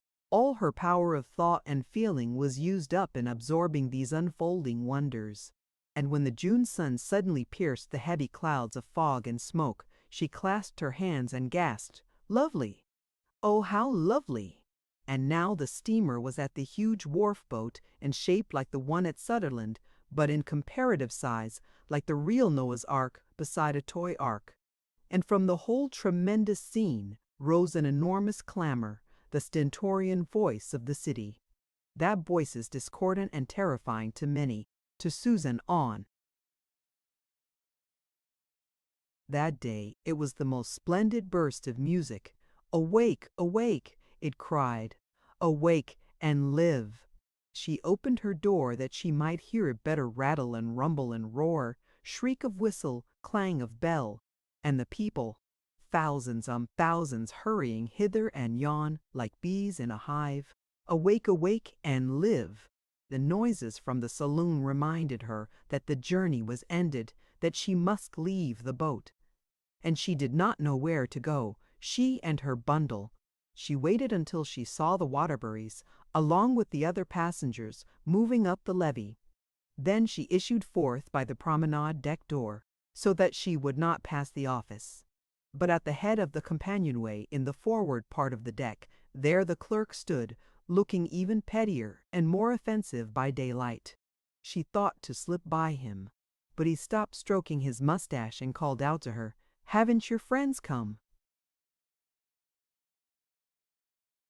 She frowned, angry in her nervousness. "I shall get on very well," she said curtly. Then she repented, smiled politely, added, "Thank you." "I'll put you in a carriage," he offered, hastening down the stairs to join her. She did not know what to say or do. She walked silently beside him, he carrying her bundle. They crossed the wharf boat. A line of dilapidated-looking carriages was drawn up near the end of the gangplank. The sight of them, the remembrance of what she had heard of the expensiveness of city carriages, nerved her to desperation. "Get me my things, please," she said. "I think I'll walk." "Where do you want to go?" The question took her breath away. With a quickness that amazed her, her lips uttered, "The Gibson House." "Oh, that's a right smart piece. But you can take a car. I'll walk with you to the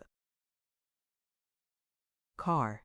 There's a line a couple of squares up that goes almost by the door. You know it isn't far from 4th Street. She was now in a flutter of terror. She went stumbling along beside him, not hearing a word of his voluble and flirtatious talk. They were in the midst of the mad rush and confusion. The noises, no longer mingled but individual, smote savagely upon her ears, startling her, making her look dazedly round, as if expecting death to swoop upon her. At the corner of 4th Street the clerk halted. He was clear out of humor with her, so dumb, so unappreciative. "There'll be a car along soon," said he sourly. "You needn't wait," said she timidly. "Thank you again. You can't miss it. Goodbye." And he lifted his hat tipped, had rather, for he would not have wasted a full lift upon such a female. She gave a gasp of relief when he departed, then a gasp of terror, for upon the opposite corner stood D. Waterbury's. The globe-trotter and his wife were so dazed by the city that they did not see her, though in their helpless glancing round, they looked straight at her. She hastily ran into a drugstore on the corner. A young man in shirt-sleeves, held up by pink garters, and with oily black hair, carefully parted and plastered, put down a pestle and mortar and came forward. He had kind brown eyes, but there was something wrong with the lower part of his face. Susan did not dare look to see what it was, lest he should think her unfeeling. He was behind the counter. Susan saw the soda fountain. As if by inspiration, she said, "Some chocolate soda, please. Ice cream?" asked the young man in a peculiar voice, like that of one who has a hare-lip. "Please," said Susan, and then she saw the sign, "Ice cream, 10 cents," and wished she hadn't. The young man mixed the soda, put in a liberal helping of ice cream, set it before her with a spoon in it, rested the knuckles of his brown hairy hands on the counter, and said, "It is hot." "Yes, indeed," assented Susan. "I wonder where I could leave my bundle for a while. I'm a stranger, and I want to look for a boarding house." "You might leave it here with me," said the young man. "That's about our biggest line of trade, that and postage stamps and telephone and the directory." He laughed heartily. Susan did not see why. She did not like the sound either, for the young man's deformity of lower jaw deformed his laughter as well as his speech. However, she smiled politely and ate and drank her soda slowly. "I'll be glad to take care of your bundle," the young man said presently. "Ever been here before?" "No," said Susan. "That is, not since I was about 4 years old." "I was 4," said the young man, "when a horse stepped on my mouth in the street." "My, how dreadful!" exclaimed Susan. "You can see some of the scar yet," the young man assured her, and he pointed to his curiously sunken mouth. "The doctor said it was the most remarkable case of the kind on record," continued he proudly. "That was what led me into the medical line. You don't seem to have your boarding house picked. I was going to look in the papers." "That's dangerous, especially for a young lady. Some of them boarding houses, well, they're no better'n they ought to be." "I don't suppose you know of any. My aunt keeps one." "And she's got a vacancy, it being summer?" "I'm afraid it'd be too expensive for me," said Susan, to feel her way. The young man was much flattered. But he said, "Oh, it ain't so toppy. I think you could make a deal with her for 5 per." Susan looked inquiring. 5 a week, room and board. "I might stand that," said Susan reflectively. Then, deciding for complete confidence, "I'm looking for work too." "What line?" "Oh, I never tried anything. I thought maybe dressmaking or millinery." Mighty poor season for jobs. The times are bad anyhow." He was looking at her with kindly curiosity. "If I was you, I'd go back home and wait." Susan shrank within herself. "I can't do that," she said. The young man thought a while, then said, "If you should go to my aunt's, you can say Mr. Ellison sent you." "No, that ain't me. It's the boss. You see, a respectable boarding house asks for references." Susan colored deeply and her gaze slowly sank. "I didn't know that," she murmured. "Don't be afraid. Aunt Kate ain't so particular, leastways, not in summer when things is slow, and I know you're quiet." By the time the soda was finished, the young man who said his name was Robert Wiley had written on the back of Ellison's business card in a Spencerian hand, "Mrs. Kate Wiley, 347 West 6th Street." He explained that Susan was to walk up 2 squares and take the car going west. The conductor would let her off at the right place. "You'd better leave your things here," said Mr. Wiley, holding up the card so that they could admire his penmanship together. "You may not hit it off with Aunt Kate. Don't think you've got to stay there just because of me." "I'm sure I'll like it," Susan declared confidently. Her spirits were high.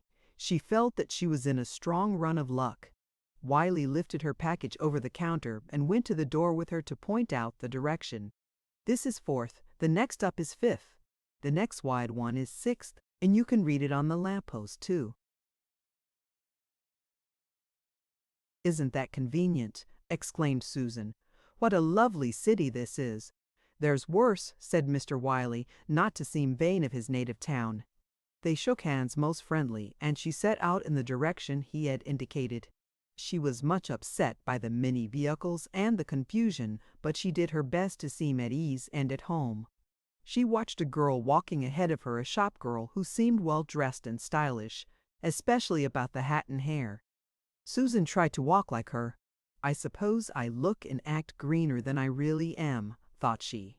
"But I'll keep my eyes open and catch on." And in this, as in all her thoughts and actions since leaving, she showed confidence not because she was conceited, but because she had not the remotest notion what she was actually attempting. How many of us get credit for courage as we walk unconcerned through perils, or essay and conquer great obstacles, when in truth we are not courageous, but simply unaware? As a rule, knowledge is power, or rather a source of power, but there are times when ignorance is a power and knowledge a weakness. If Susan had known, she might perhaps have stayed at home and submitted, and, with crushed spirit, might have sunk under the sense of shame and degradation. But she did not know, so Columbus before his sailors or Caesar at the Rubicon among his soldiers did not seem more tranquil than she really was. Wiley, who suspected in the direction of the truth, wondered at her. "She's game, she is," he muttered again and again that morning. "What a nerve for a kid and a lady, too." She found the right corner and the right car without further adventure, and the conductor assured her that he would set her down before the very door of the address on the card. It was an open car with few passengers. She took the middle of the long seat nearest the rear platform and looked about her like one in a happy dream. On, and yet on they went. With every square they passed more people, so it seemed to her, than there were in all Sutherland. And what? Huge stores. And what wonderful displays of things to wear. Where would the people be found to buy such quantities, and where would they get the money to pay? How many restaurants and saloons? Why, everybody must be eating and drinking all the time.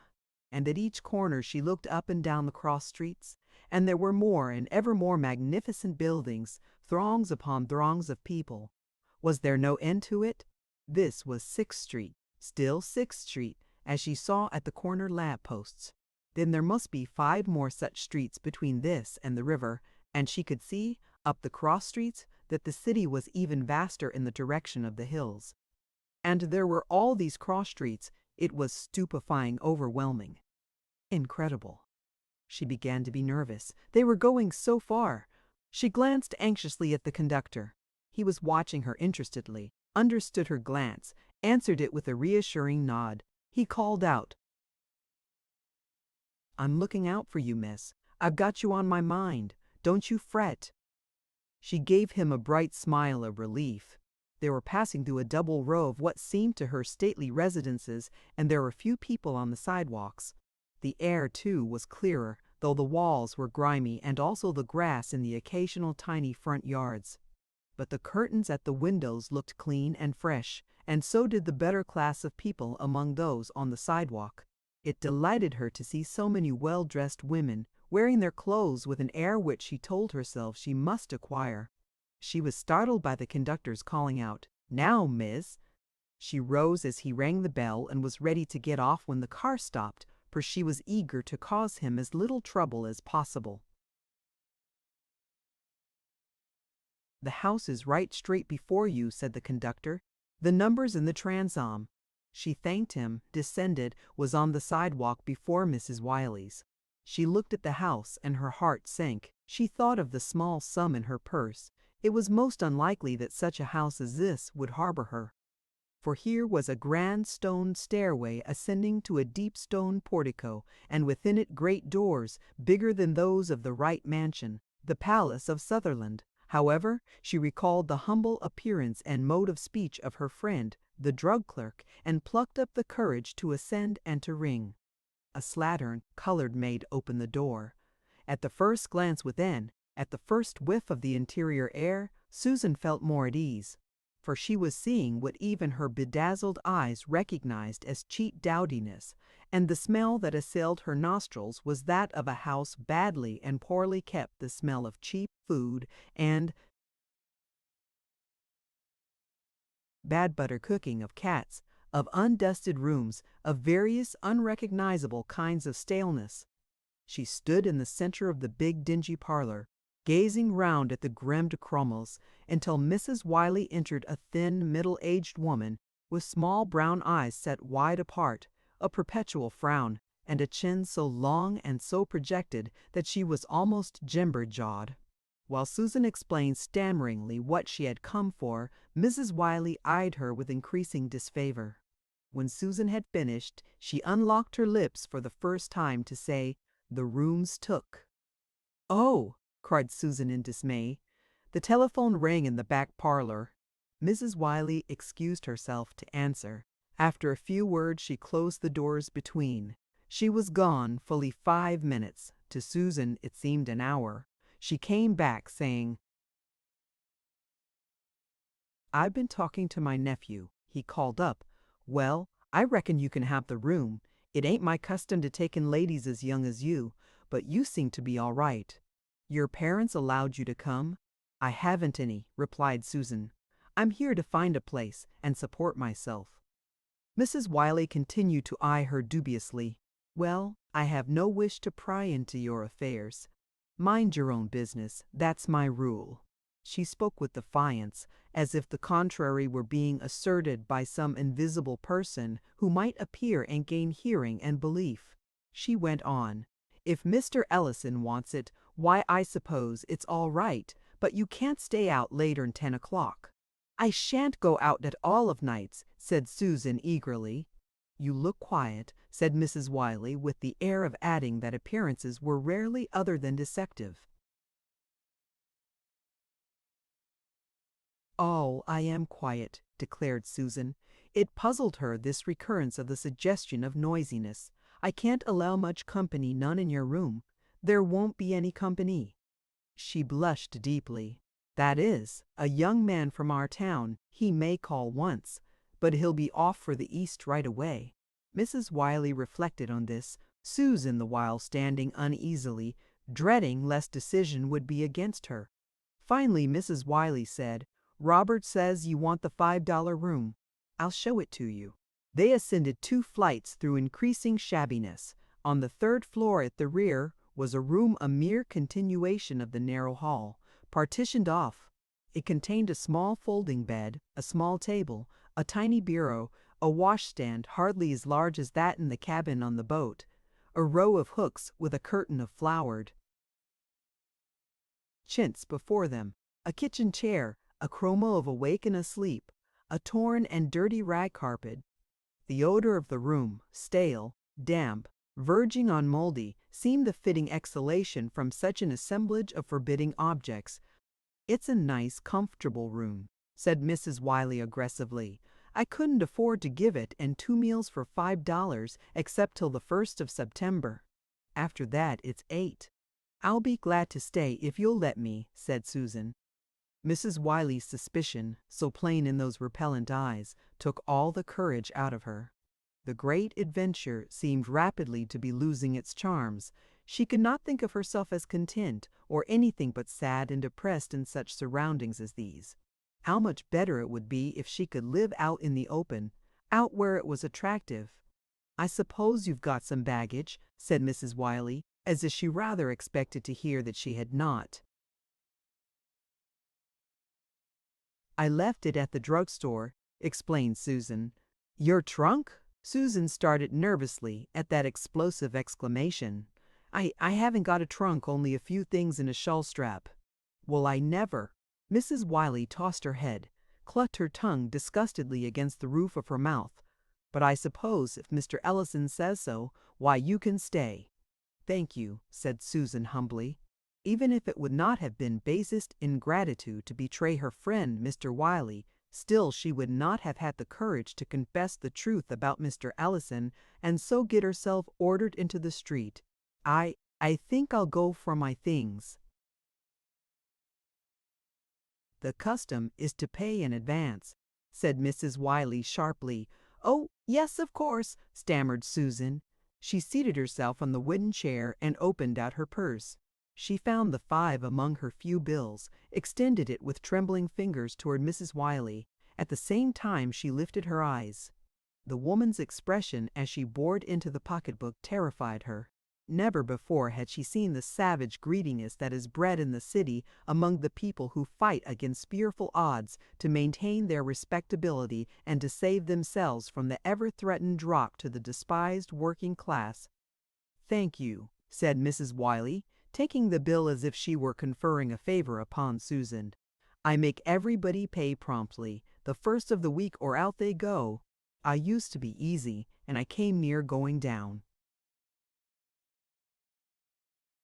"Oh, I shouldn't stay a minute if I couldn't pay," said the girl. "I'm going to look for something right away." "Well, I don't want to discourage you, but there's a great many out of work. Still, I suppose you'll be able to wheedle some man into giving you a job. But I warn you I'm very particular about morals. If I see any signs—" Mrs. Wiley did not finish her sentence. Any words would have been weaker than her look. Susan colored and trembled, not at the poisonous hint as to how money could be got to keep on paying for that room, for the hint passed wide of Susan. She was agitated by the thought, if Mrs. Wiley should learn that she was not respectable, if Mrs. Wiley should learn that she was nameless, was born in disgrace so deep that no matter how good she might be, she would yet be classed with the wicked. "I'm down like 1,000 of brick on any woman that is at all loose with the men," continued the landlady. "I never could understand how any woman could so far forget herself. And the woman whom the men had all her life been helping to their uttermost not to forget herself looked sharp suspicion and envy at Susan, the lovely. Why are women of the Mrs. Wiley sort so swift to suspect? Can it be that in some secret chamber of their never-assailed hearts there lurks a longing, a feeling as to what they would do if they had the chance?" Mrs. Wiley continued, "I hope you have strict Christian principles." "I was brought up Presbyterian," said Susan anxiously. She was far from sure that in Cincinnati and by its Mrs. Wiley's Presbyterian would be regarded as Christian. "There's your kind of a church a few squares from here," was all Mrs. Wiley deigned to reply. Susan suspected a sneer at Presbyterianism in her accent. "That'll be nice," she murmured. She was eager to escape. "I'll go for my things." "You can walk down and take the 4th Street car," suggested her landlady. "Then you can watch out and not miss the store. The conductors are very impudent and forgetful."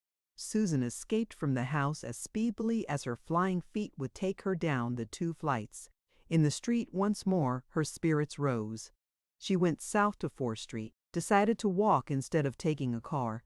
She now found herself in much more impressive surroundings than before, and realized that 6th Street was really one of the minor streets. The further uptown she went, the more excited she became. After the district of stately mansions with wonderful carriages driving up and away and women dressed like those in the illustrated story papers, came splendid shops and hotels, finer than Susan had believed there were anywhere in the world. And most of the people, the crowds, on crowds of people, looked prosperous and cheerful and so delightfully citified. She wondered why so many of the men stared at her. She assumed it must be something rural in her appearance, though, that ought to have set the women to staring too. But she thought little about this, so absorbed was she in seeing all the new things. She walked slowly, pausing to inspect the shop windows, the gorgeous dresses and hats and jewelry, the thousand costly things scattered in careless profusion, and the crowds. How secure she felt among these multitudes of strangers, not one of them knowing or suspecting her secret of shame. She no longer had the sense of being outcast, branded. When she had gone so far that it seemed to her she certainly must have missed the drugstore, carefully though she had inspected each corner as she went, she decided that she must stop someone of this hurrying throng and inquire the way. While she was still screwing her courage to this boldness, she espied the sign and hastened joyfully across the street. She and Wiley welcomed each other like old friends. He was delighted when he learned that she had taken the room. "You won't mind Aunt Kate after a while," said he. "She's sour and nosy, but she's honest and respectable, and that's the main thing just now with you. And I think you'll get a job all right. Aunt Kate's got a lady friend that's head saleslady at Shalido's. She'll know of something." Wiley was so kind and so hopeful that Susan felt already settled. As soon as customers came in, she took her parcel and went, Wiley saying, "I'll drop round after supper and see how things are getting on." She took the 6th Street car back and felt like an old resident.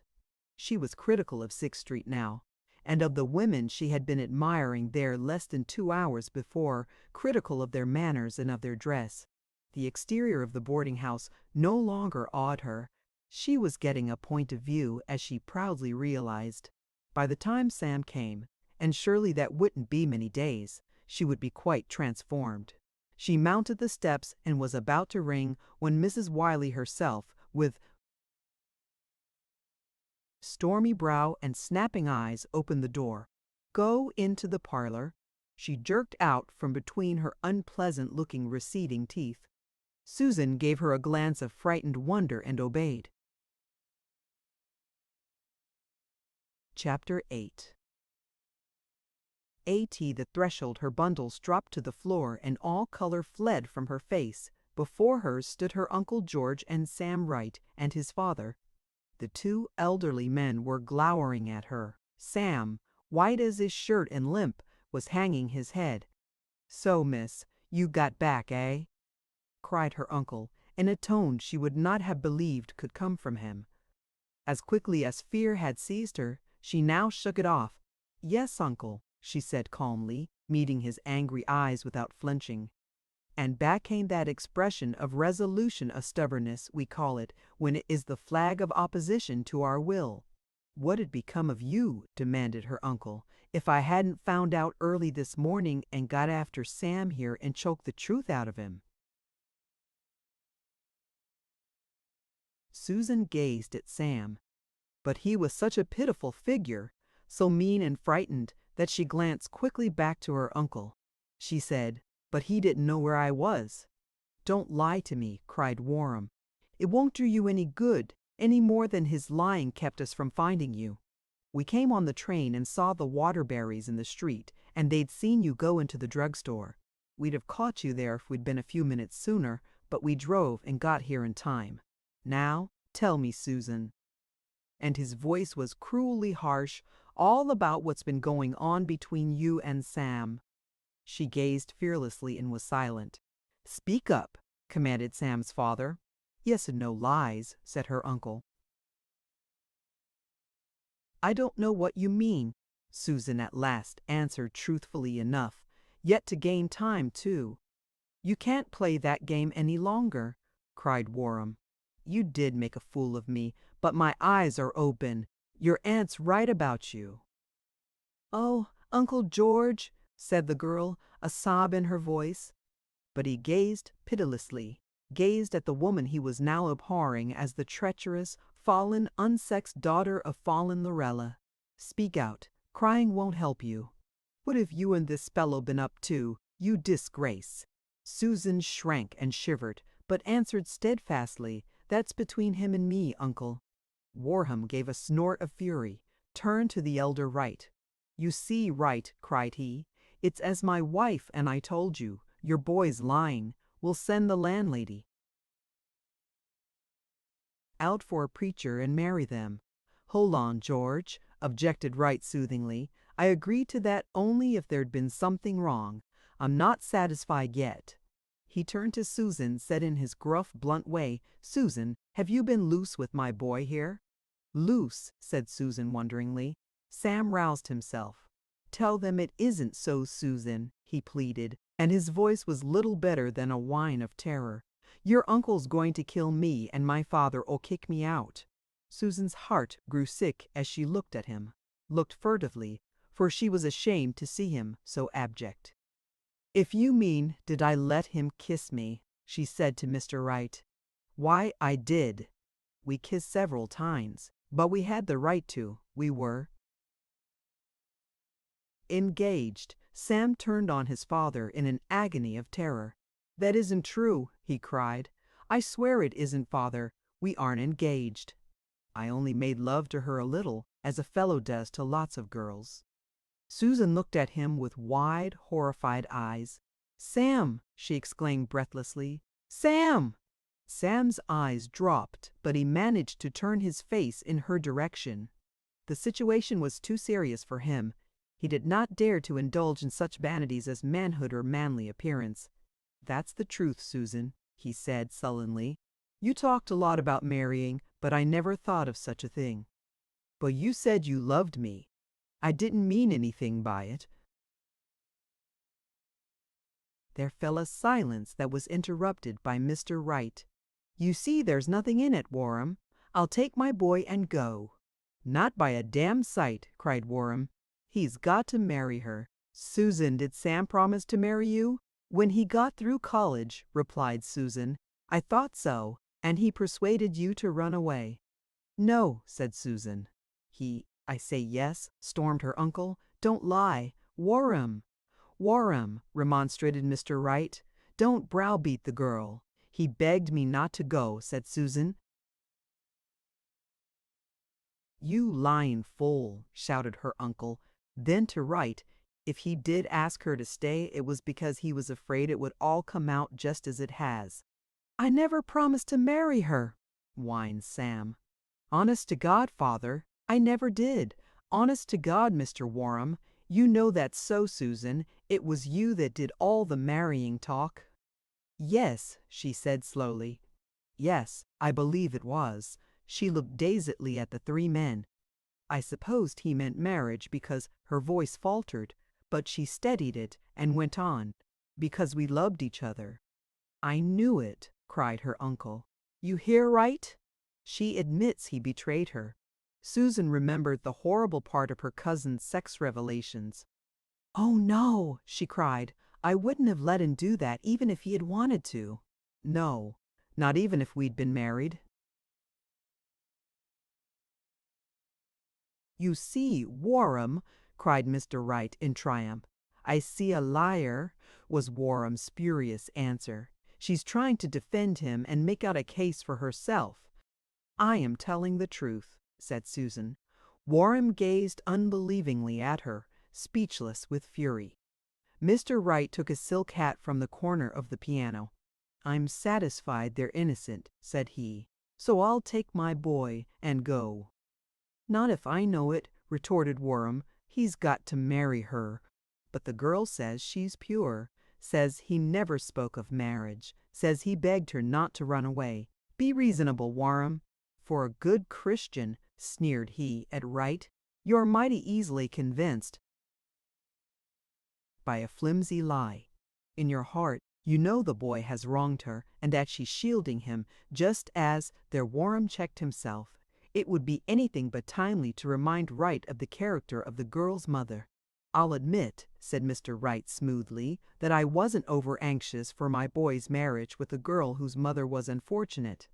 But if your charge had been true, Warham, I'd have made the boy do her justice, she being only 17. Come, Sam. Sam slunk toward the door. Warham stared fiercely at the elder Wright. And you call yourself a Christian, he sneered. At the door, Sam had already disappeared. Mr. Wright paused to say, I'm going to give Sam a discipline he'll remember. The girl's only been foolish. Don't be harsh with her. You damned hypocrite, shouted Warham. I might have known what to expect from a man who cut the wages of his hands to pay his church subscription. But Wright was far too crafty to be drawn. He went on pushing Sam before him. As the outer door closed behind them, Mrs. Wiley appeared. I want you both to get out of my house as quick as you can, she snapped. My boarders'll be coming to dinner in a few minutes. Warham took his straw hat from the floor beside the chair behind him. I'd nothing to do with this girl here. Good day, madam.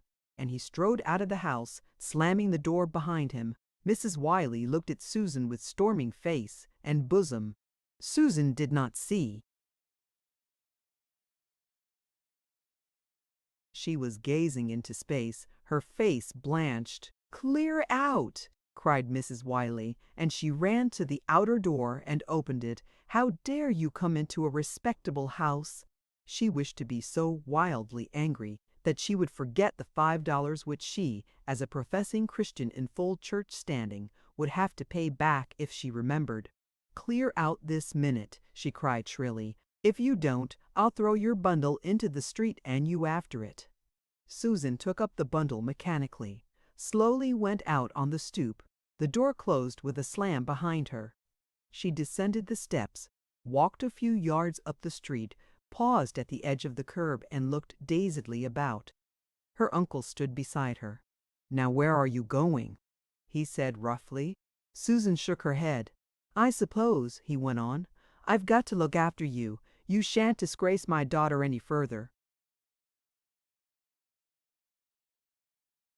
Susan simply looked at him, her eyes unseeing, her brain swept clean of thought by the cyclone that had destroyed all her dreams and hopes.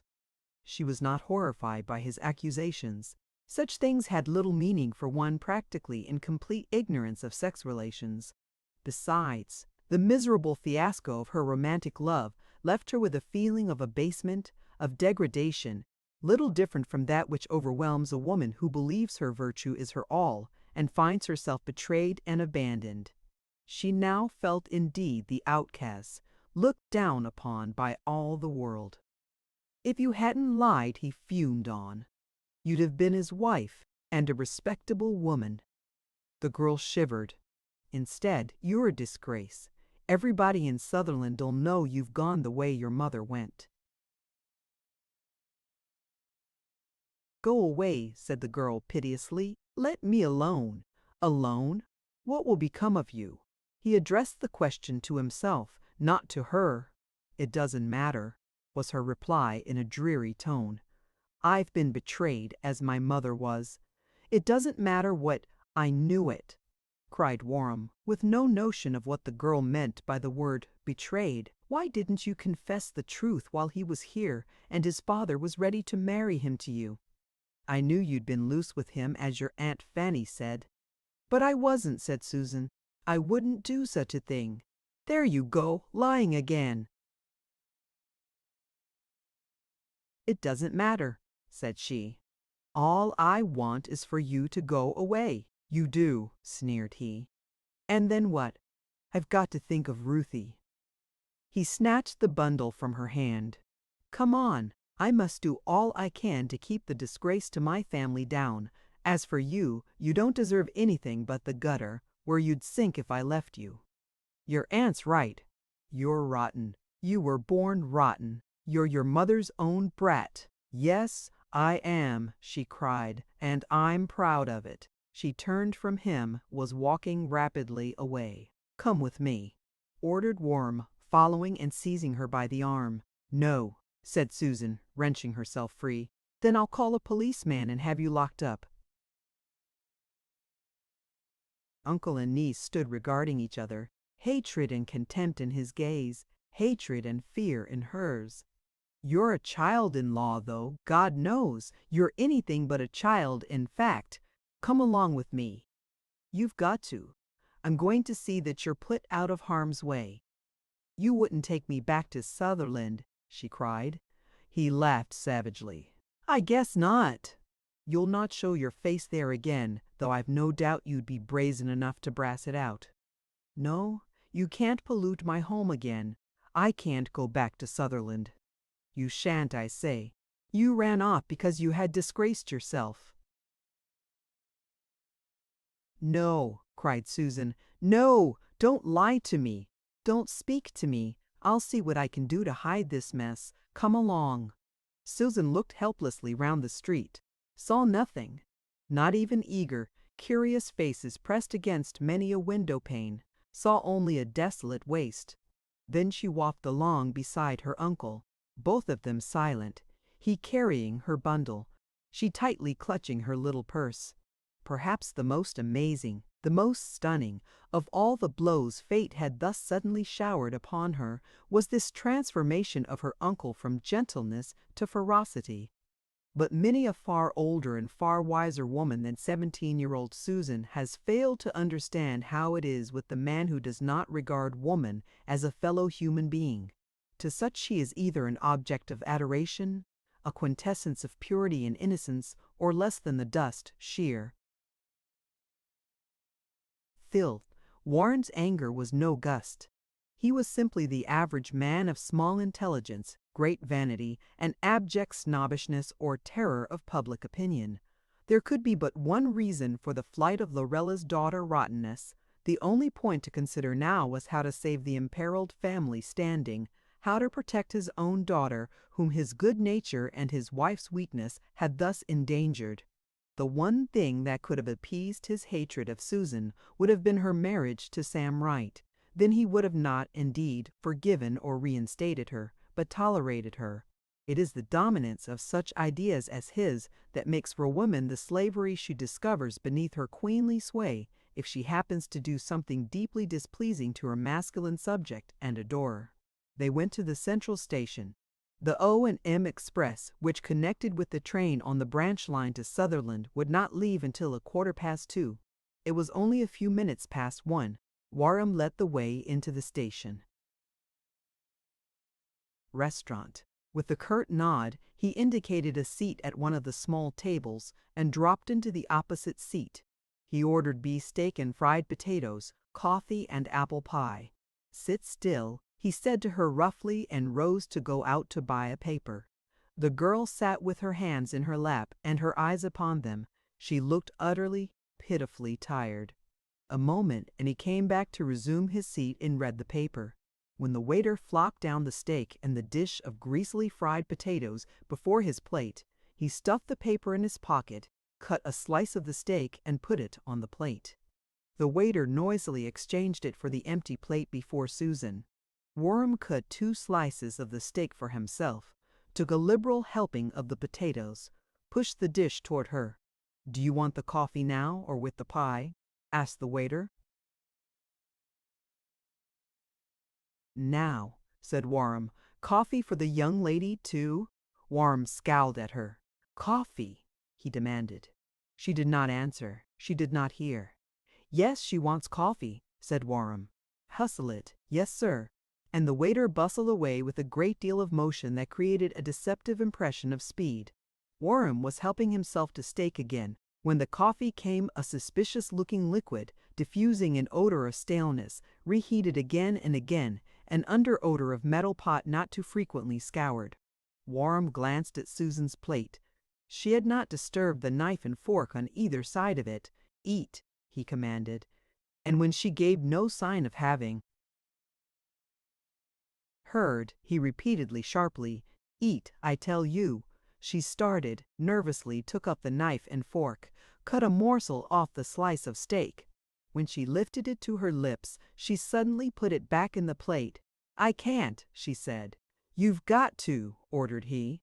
"I won't have you acting this way." "I can't," she repeated monotonously. "I feel sick." Nature had luckily so made her that it was impossible for her to swallow when her nerves were upset or when she was tired.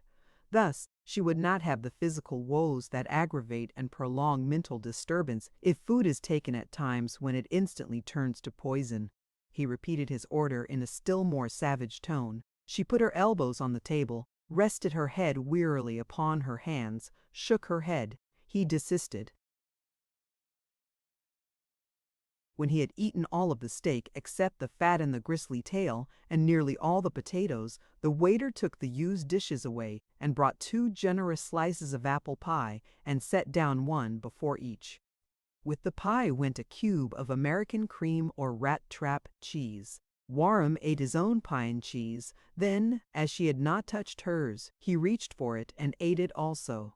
Now he was watching the clock and, between liftings of laden fork to his mouth, verifying the clock's opinion of the hour by his own watch. He calls for the bill, paid it, gave the waiter 5 cents a concession to the tipping custom of the effete city which, judging by the waiter's expression, might as well not have been made. Still, Warham had not made it with an idea of promoting good feeling between himself and the waiter, but simply to show that he knew the city and its ways.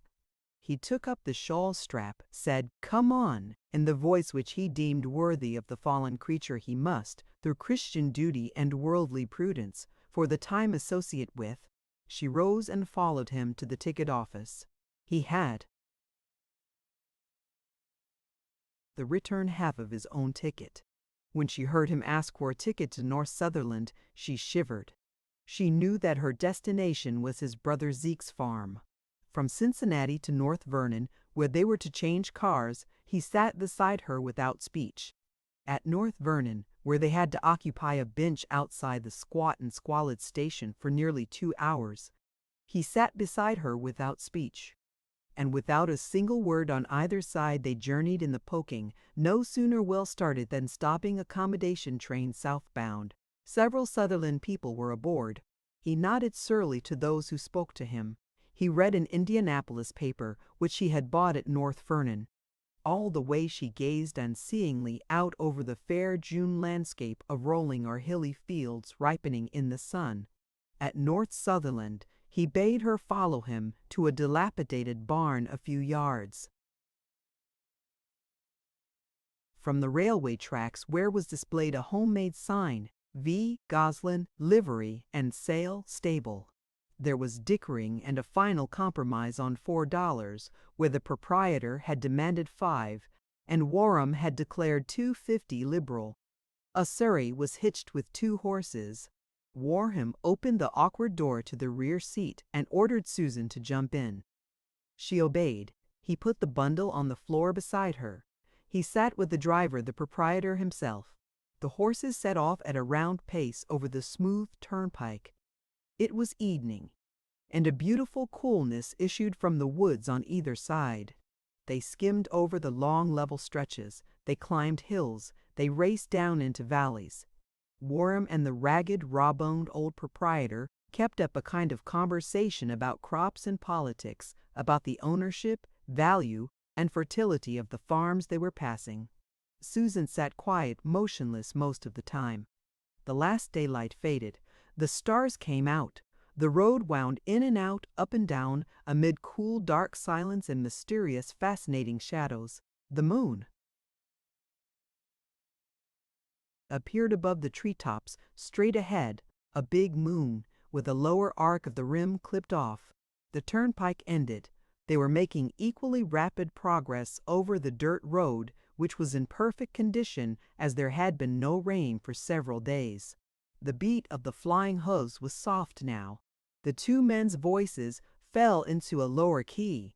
The moon marked out the line of the road clearly, made strange spectral minglings of light and darkness in the woods, glorified the open fields, and gave the occasional groups of farm buildings an ancient beauty and dignity. The girl slept. At 9 o'clock, The 20-mile drive ended in a long, slow climb up a road so washed out, so full of holes and boulders, that it was no road at all but simply a weather-beaten hillside. A mile of this, with the liveryman's curses, "Dod rot it," and "Gosh dang it," and similar modifications of profanity for Christian use and for the presence of the sex ringing out at every step. Susan soon awakened, rather because the surrey was pitching so wildly than because of Gosling's. Denunciations. A brief level stretch, and they stopped for Warham to open the outer gate into his brother Zeke's big farm. A quarter of a mile through wheat, to the tops of the wheels, and they reached the second gate. A descent into a valley, a crossing of a creek, an ascent of a steep hill, and they were at the third gate, between pasture and barnyard. Now they came into view of the house, set upon a slope where a spring bubbled out. The house was white, and a white picket fence cut off its lawn from the barnyard. A dog with a deep voice began to bark. They drove up to the front gate and stopped. The dog barked in a frenzy of rage, and they heard his straining and jerking at his chain. A clump of cedars brooded to the right of the house. Their trunks were whitewashed up to the lowest branches. The house had a high stoop with wooden steps. As Warham descended and hallooed, there came a fierce tugging at the front door from the inside, but the front door was not in the habit of being opened and stoutly resisted. The assault grew more strenuous, the door gave way, and de proppen. Tall, thin farmer appeared. "Hello, Zeke," called George. He opened the surrey door. "Get down," he said to the girl, at the same time taking her bundle. He set it on the horse block beside the gate, took out his pocketbook and paid over the $4. "Goodbye, Vic," said he pleasantly. "That's a good team you've got." "Not so coarse," said Vic. "Goodbye, Mr. Warham," and off he drove. Zeke Warham had now descended the steps and was opening the front gate, which was evidently as unaccustomed to use as the front door. "Howdy, George," said he. "Ain't that Susie you got with you?" Like George, Zeke had had an elementary education, but he had married an ignorant woman, and had lived so long among his farm hands and tenants that he used their mode of speech. "Yes, it's Susie," said George, shaking hands with his brother. "Howdy, Susie," said Zeke, shaking hands with her. "I see you've got your things with you. Come to stay a while," George interrupted. "Susan, go up on the porch and take your bundle." The girl took up the shawl strap and went to the front door. She leaned upon the railing of the stoop and watched the two men standing at the gate. George was talking to his brother in a low tone. Occasionally the brother uttered an ejaculation she could not hear. Their heads were so turned that she could not see their faces. The moon made it almost as bright as day. From the pasture woods came a low, sweet chorus of nightlife, frogs and insects, and occasionally a night bird. From the orchard to the left and the clover fields beyond came a wonderful scented breeze. She heard a step in the hall. Her Aunt Sally appeared a comfortable, voluble woman, a hard worker and a harder eater, and showing it in thin hair and wrinkled face.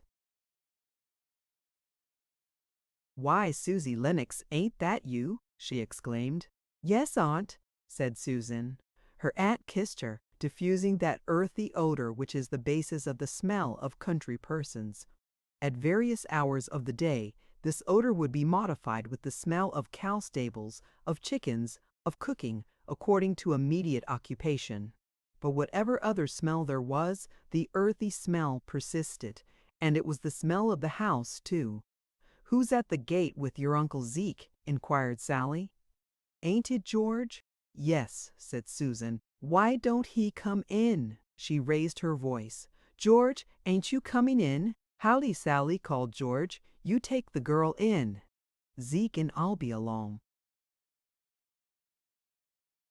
"Some business, I reckon," said her aunt to Susan.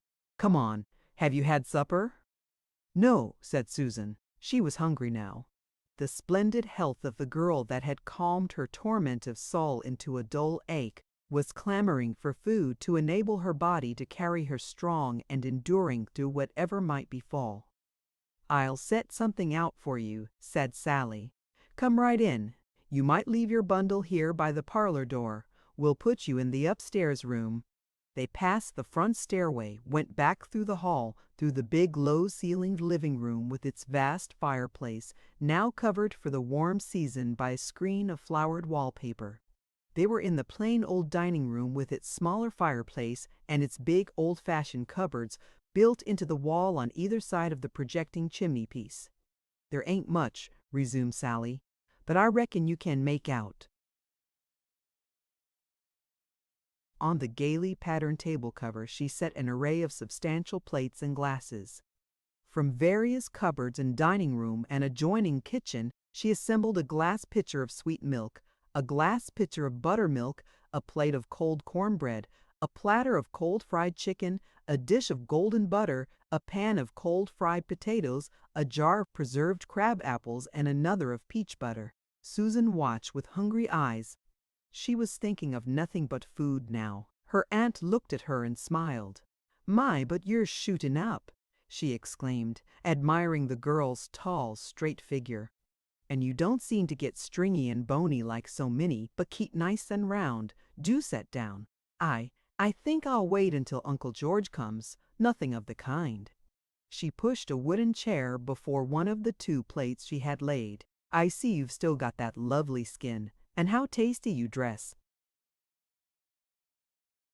"Now, do set." Susan seated herself.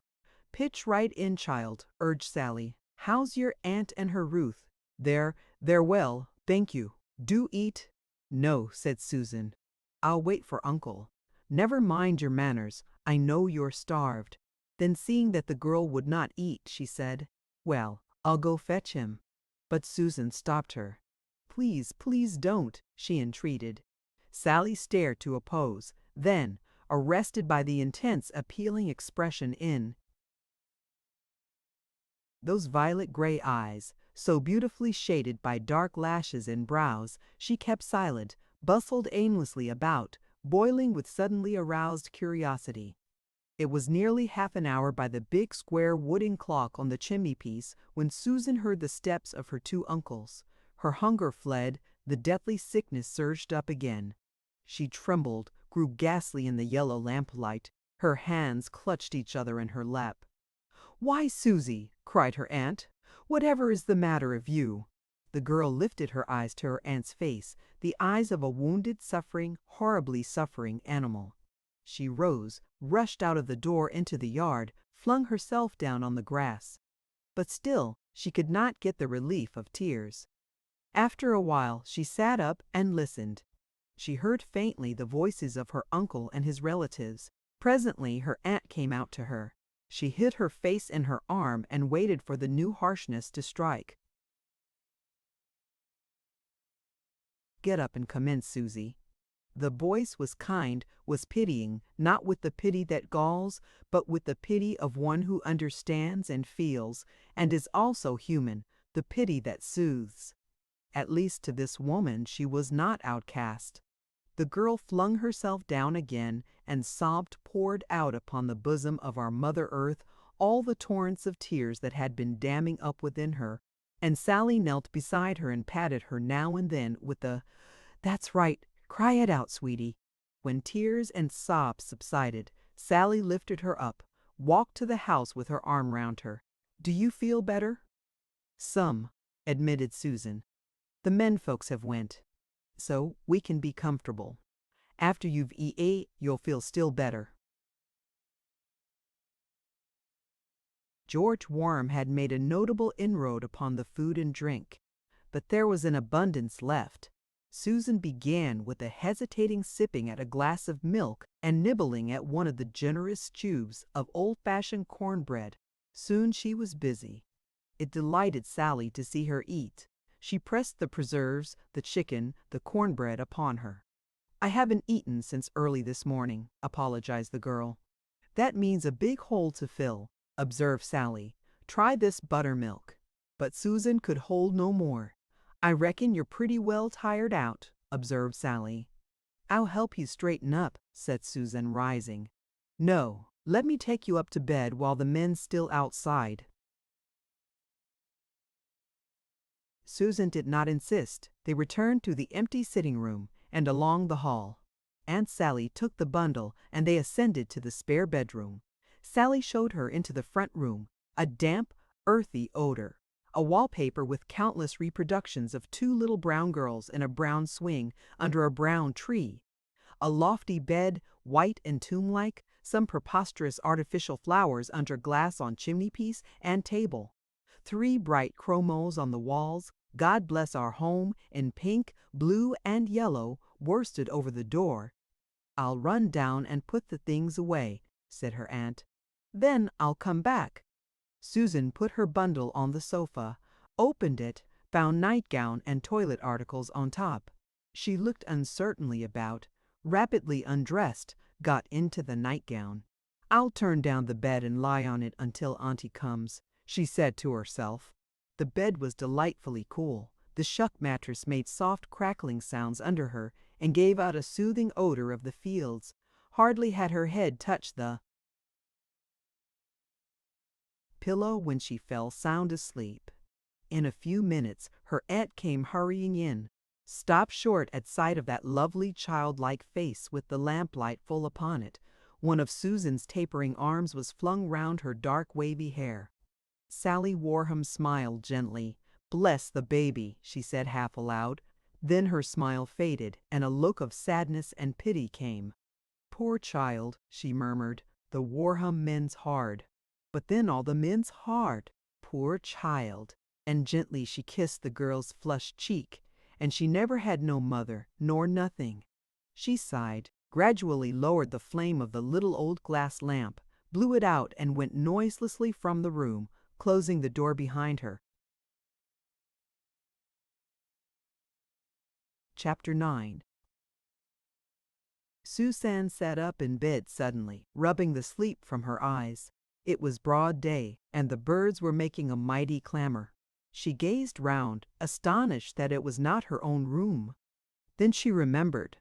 But it was as a child remembers, for when we have the sense of perfect physical well-being, we cannot but see our misfortunes with the child's sense of unreality, and Susan had not only health but youth, was still in the child stage of the period between childhood and womanhood. She lay down again with the feeling that so long as she could stay in that comfortable bed, with the world shut out, just so long would all be well with her. Soon, however, the restlessness of all nature under the stimulus and heat of that brilliant day communicated itself to her vigorous young body, for repose and inaction are as foreign to healthy life as death itself, of which they are the symptoms, and if ever there was an intense and vivid life, Susan had it. She got up and dressed and leaned from the window, watching the 2-horse reaper in the wheat fields across the hollow of the pasture and listening to its faint musical whir. The cows which had just been milked were moving sedately through the gate into the pasture, where the bull, under a tree, was placidly awaiting them. A boy in huge straw hat and a blue cotton shirt and linsey-woolsey trousers rolled high upon his brown bare legs, was escorting the herd. Her aunt in fresh, blue, checked calico came in. "Wouldn't you like some breakfast?" said she. And Susan read in her manner that the men were out of the way. "No, I don't feel hungry," Susan replied. She thought this was true, but when she was at the table she ate almost as heartily as she had the night before. As Susan ate, she gazed out into the backyard of the house, where chickens of all sizes, colors, and ages were peering and picking about.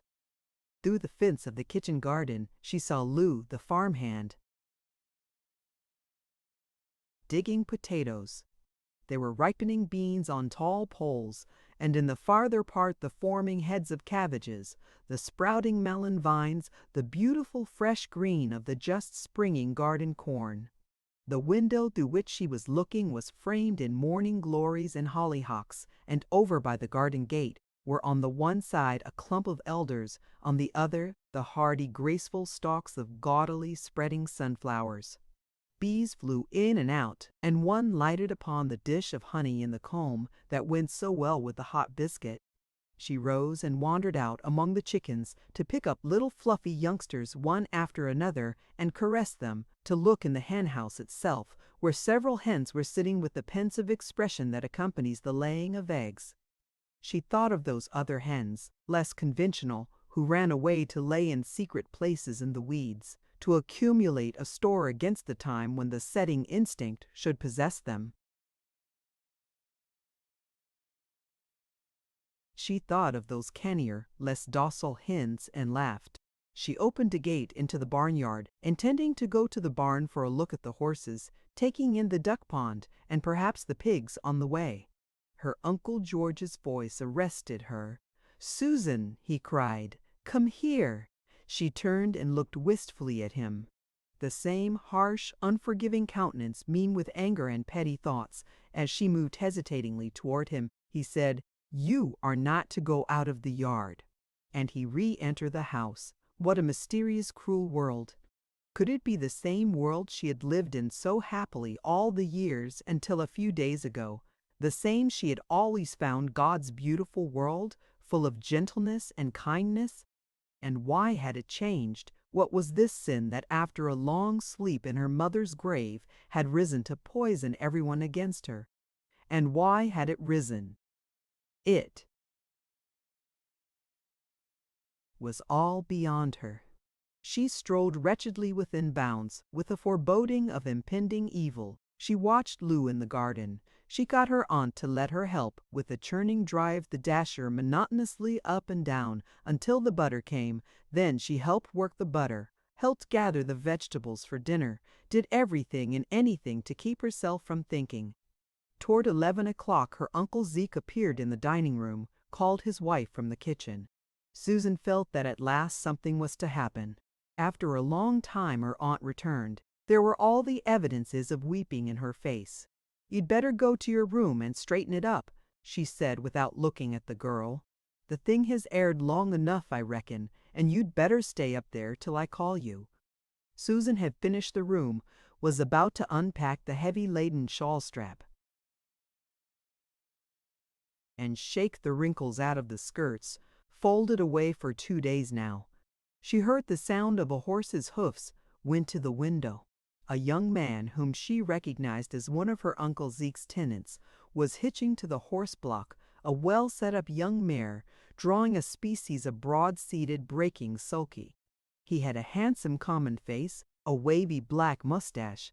She remembered that his name was Ferguson Jeb Ferguson, and that he was working on shares what was known as the Creek Bottom Farm, which began about 1.5 miles away, straight down the pasture hollow. He glanced up at the window, raised his black slouch hat, and nodded with the self-conscious, self-assured grin of the desired of women. She tried to return this salute with a pleasant smile. He entered the gate and she heard his boots upon the front steps. Now away across the hollow another figure appeared, a man on horseback coming through the wheat fields. He was riding toward the farther gate of the pasture at a leisurely dignified pace. She had only made out that he had abundant whiskers when the sound of a step upon the stairs caused her to turn. As that step came nearer her heart beat more and more wildly. Her wide eyes fixed upon the open door of the room. It was her Uncle George. "Sit down," he said as he reached the threshold. "I want to talk to you." She seated herself, with hands folded in her lap. Her head was aching from the beat of the blood in her temples.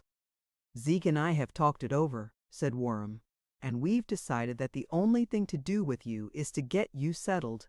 So in a few minutes now you're going to be married." Her lack of expression showed that she did not understand. In fact, she could only feel the cruel, contemptuous anger of that voice which all her days before had caressed her. "We've picked out a good husband for you," Warham continued. "It's Jeb Ferguson." Susan quivered. I don't want to," she said. "It ain't a question of what you want," retorted Warham roughly. He was 24 hours and a night's sleep away from his first fierce outblazing of fury, away from the influence of his wife and his daughter.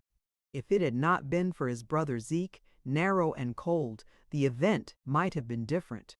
But Zeke was there to keep his sense of duty strong, and that he might nerve himself and hide and put down any tendency to be a soft-hearted fool, a tendency that threatened to grow as he looked at the girl. The child he assumed the roughest manner he could muster. "It ain't a question of what you want," he repeated. "It's a question of what's got to be done to save my family and you too from disgrace. We ain't going to have any more bastards in this family." The word meant nothing to the girl, but the sound of it, as her uncle pronounced it, made her feel as though the blood were drying up in her veins. "We ain't going to take any chances," pursued Warren, less roughly, for now that he had looked the situation full and frankly in the face, he had no nerve to brace himself. The necessity of what he was prepared to do and to make her do was too obvious. "Ferguson's here, and Zeke saw the preacher we sent for riding in from the main road. So I've come to tell you. If you'd like to fix up a little, why, your Aunt Sally'll be here in a minute. You want to pray God to make you a good wife. And you ought to be thankful you have sensible relations to step in and save you from yourself." Susan tried to speak. Her voice died in her throat. She made another effort.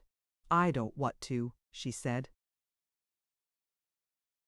"Then what do you want to do? Tell me that," exclaimed her uncle, rough again, for her manner was very moving, the more so because there was none of the usual appeal to pity and to mercy. She was silent. "There isn't anything else for you to do. I want to stay here. Do you think Zeke harbor you when you're about certain to up and disgrace us as your mother did?" "I haven't done anything wrong," said the girl dully. "Don't you dare lie about that. I've seen Ruth do the same with Artie Sinclair and all the girls with different boys." "You miserable girl," cried her uncle. "I never heard it was so dreadful to let a boy kiss you. Don't pretend to be innocent. You know the difference between that and what you did." Susan realized that when she had kissed Sam she had really loved him. Perhaps that was the fatal difference. And her mother, the sin there had been that she really loved while the man hadn't. Yes, it must be so. Ruth's explanation of these mysteries had been different. But then Ruth had also admitted that she knew little about the matter, and Susan most doubted the part that Ruth had assured her was certainly true. "I didn't know," said Susan to her uncle. "Nobody ever told me. I thought we were engaged." "A good woman don't need to be told," retorted Warren. "But I'm not going to argue with you. You've got to marry." "I couldn't do that," said the girl. "No, I couldn't. You'll either take him or you go back to Sutherland, and I'll have you locked up in the jail till you can be sent to the House of Correction. You can take your choice." Susan sat looking at her slim brown hands and interlacing her long fingers. The jail, the House of Correction, was dreadful enough, for though she had never seen it, she had heard what it was for, what kind of boys and girls lived there.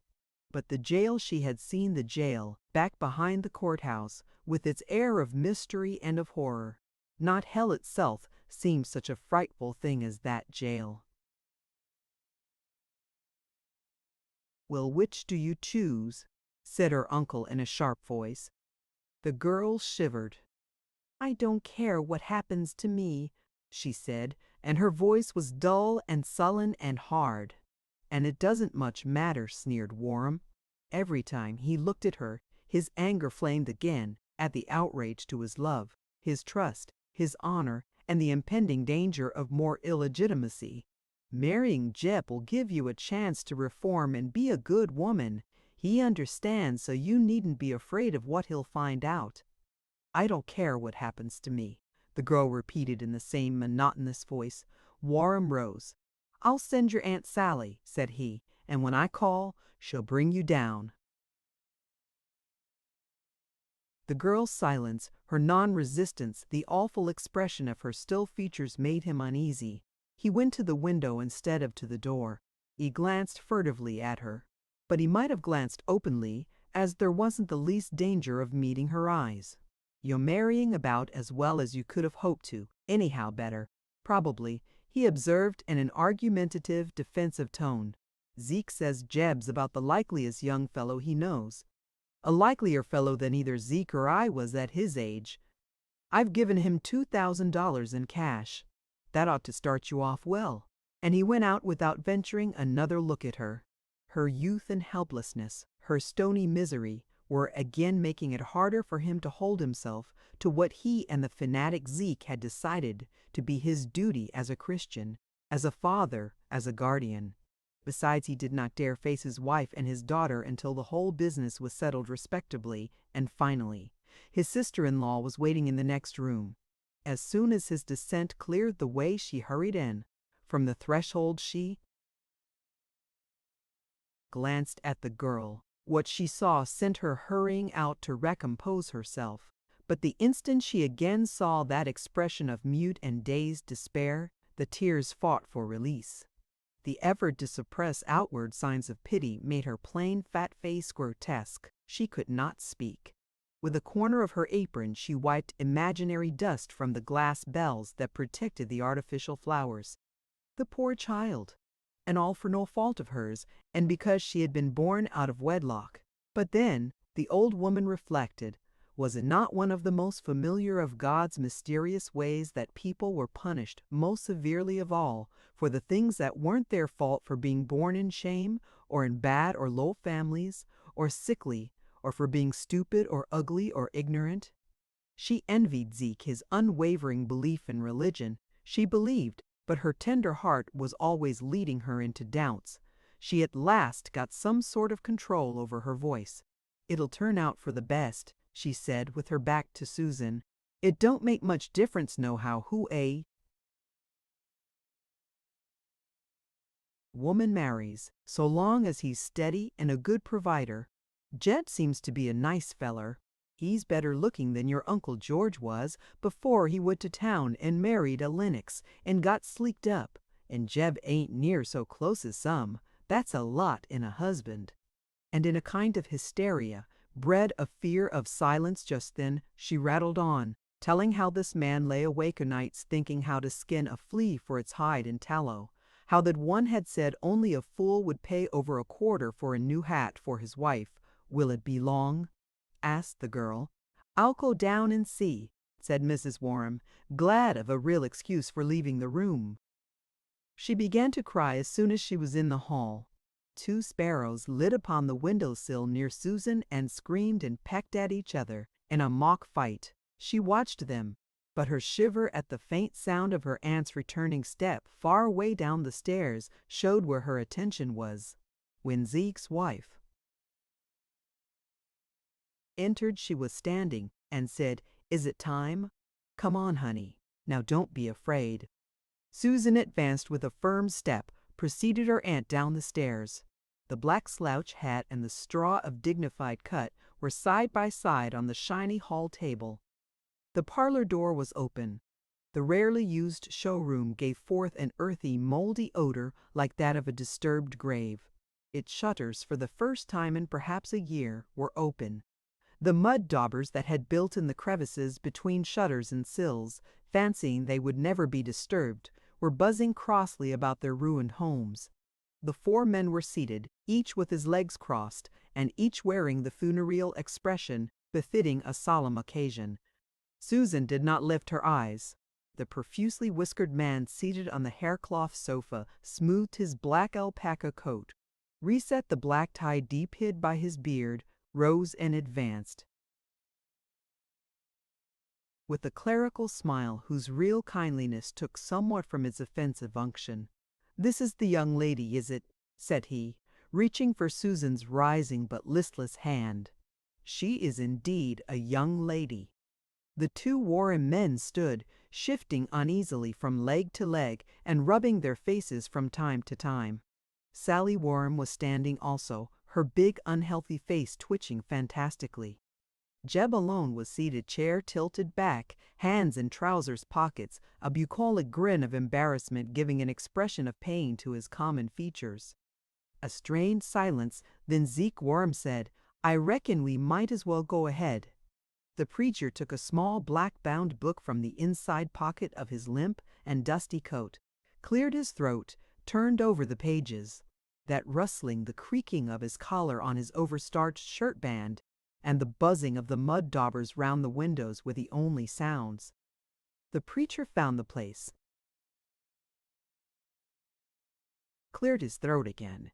Mr. Ferguson, Jeb, tall, spare, sallow, rose awkwardly. "You and Miss Lennox will take your places here," and he indicated a position before him. Susan was already in place. Jeb shuffled up to stand at her left.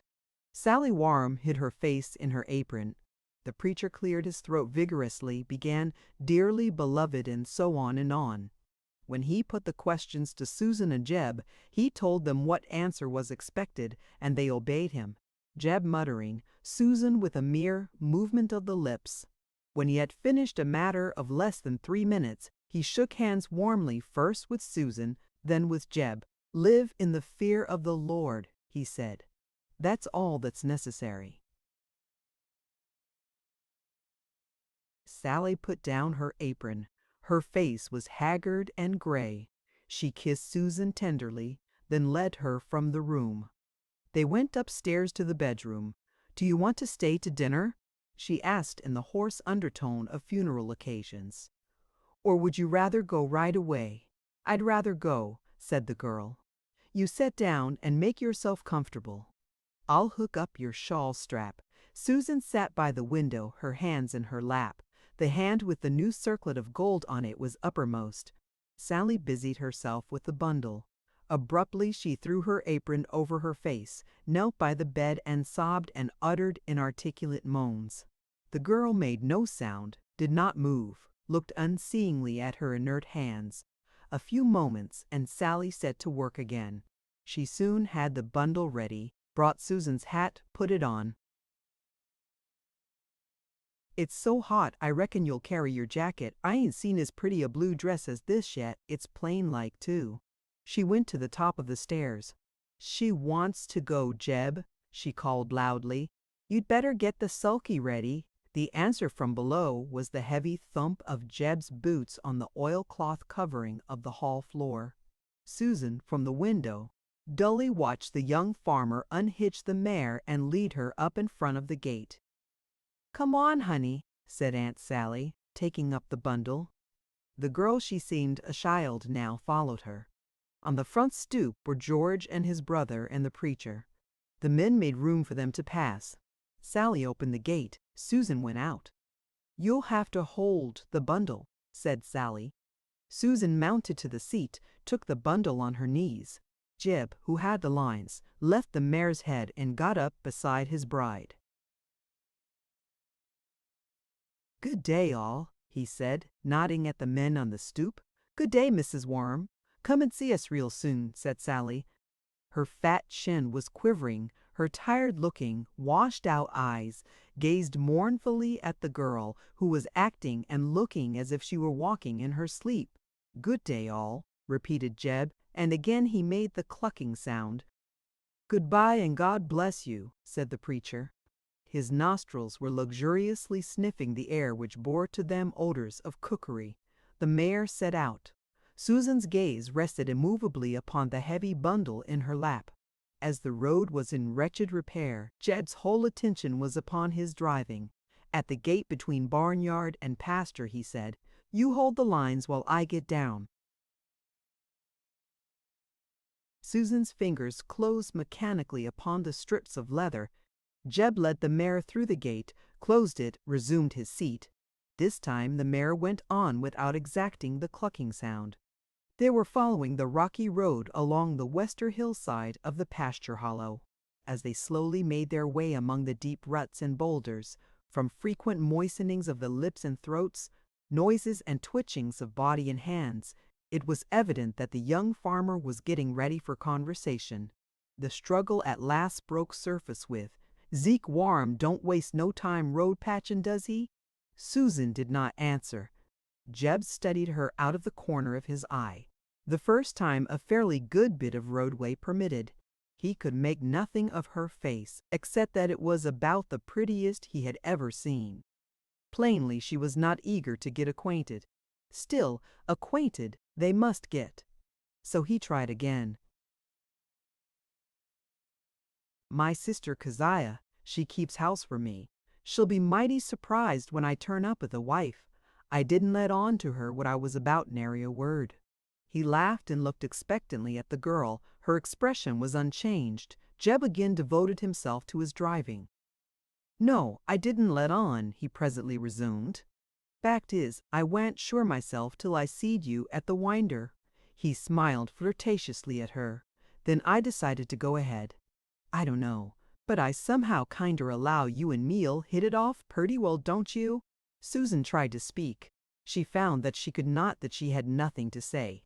"You're the kind of a girl I always had my mind set on," pursued Jeb, who was an expert love-maker. "I like a smooth skin and pouty lips that looks as if they wanted to be kissed." He took the reins in one hand, put his arm round her, clumsily found her lips with his. She shrank slightly, then submitted. But Jeb somehow felt no inclination to kiss her again. After a moment, he let his arm drop away from her waist and took the reins in both hands with an elaborate pretense that the bad road compelled it. A long silence. Then he tried again. "It's cool and nice under these here trees, ain't it?" "Yes," she said. "I ain't saw you out here for several years now. How long has it been?"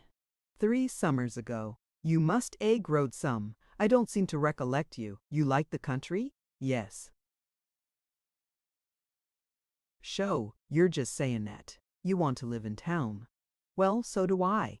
And as soon as I get things settled a little, I'm going to take what I've got and the 2,000 from your Uncle George and open a livery stable in town."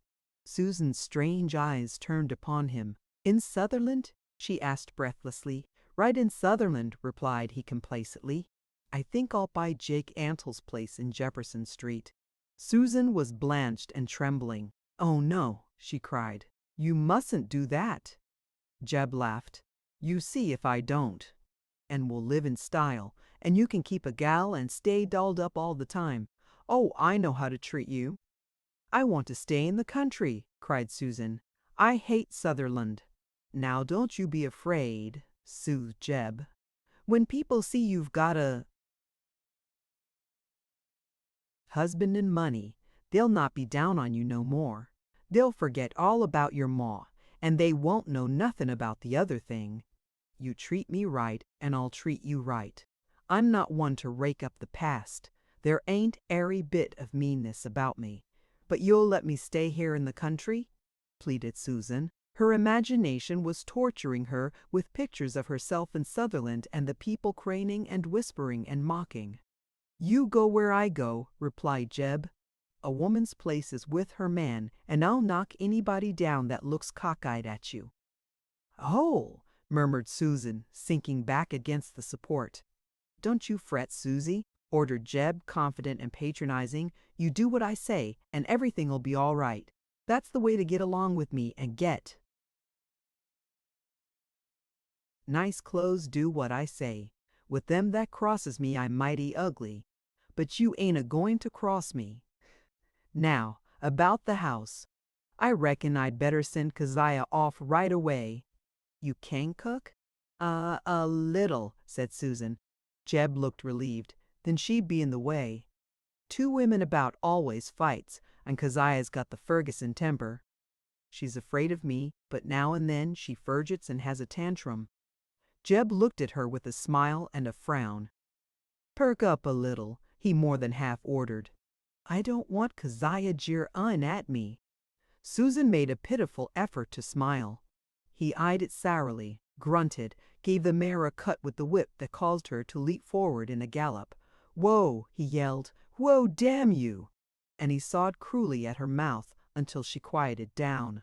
A turning, and they were before a shallow-story and a half-frame house, which squatted like an old roadside beggar behind a weather-beaten picket fence. The Tablease. Sagging shingle roof sloped abruptly. There were 4 little windows downstairs and 2 smaller upstairs. The door was in the center of the house.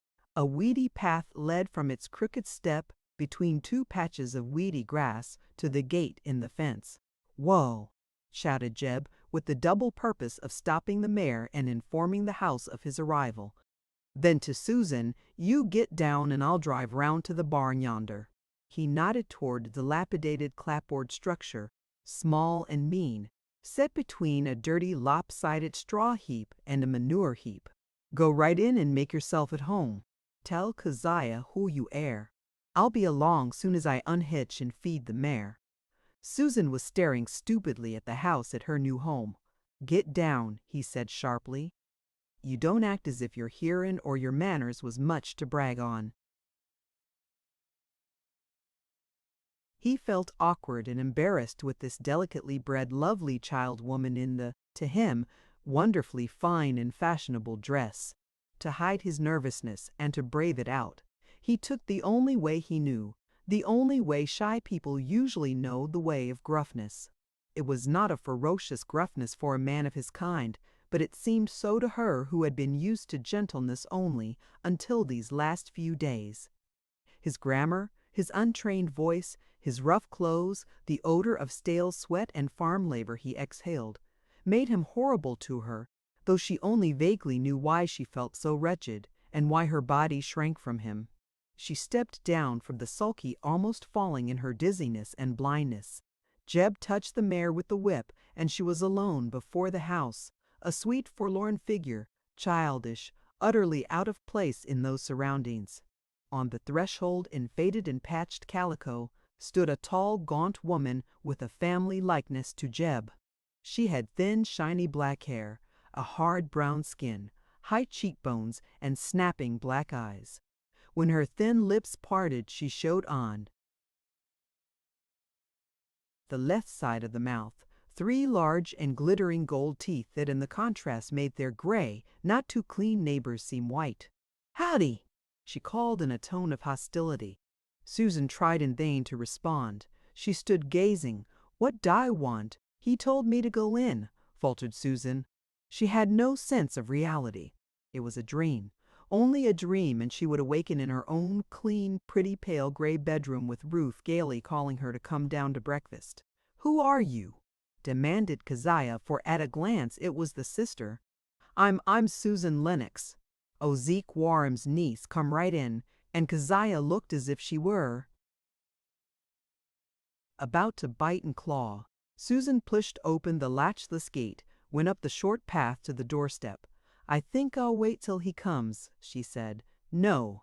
Come in and sit down, Miss Lennox," and Keziah drew a rush-bottomed rocking chair toward the doorway. Susan was looking at the interior.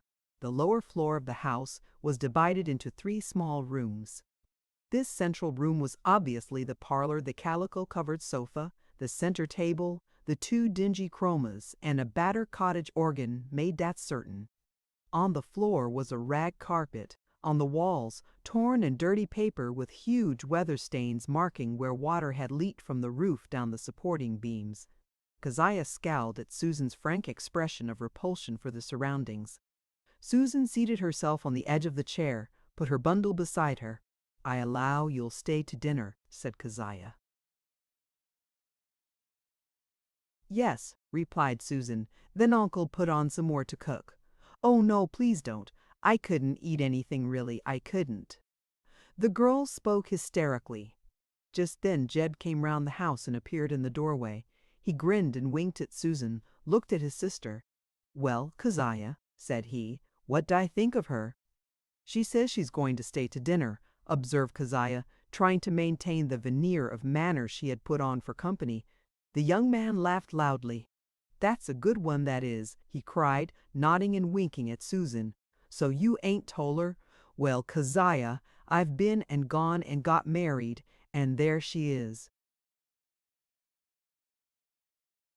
"Shut up, you fool," said Keziah, and she looked apologetically at their guest, but the expression of Susan's face made her catch her breath. "For the Lord's sake," she ejaculated.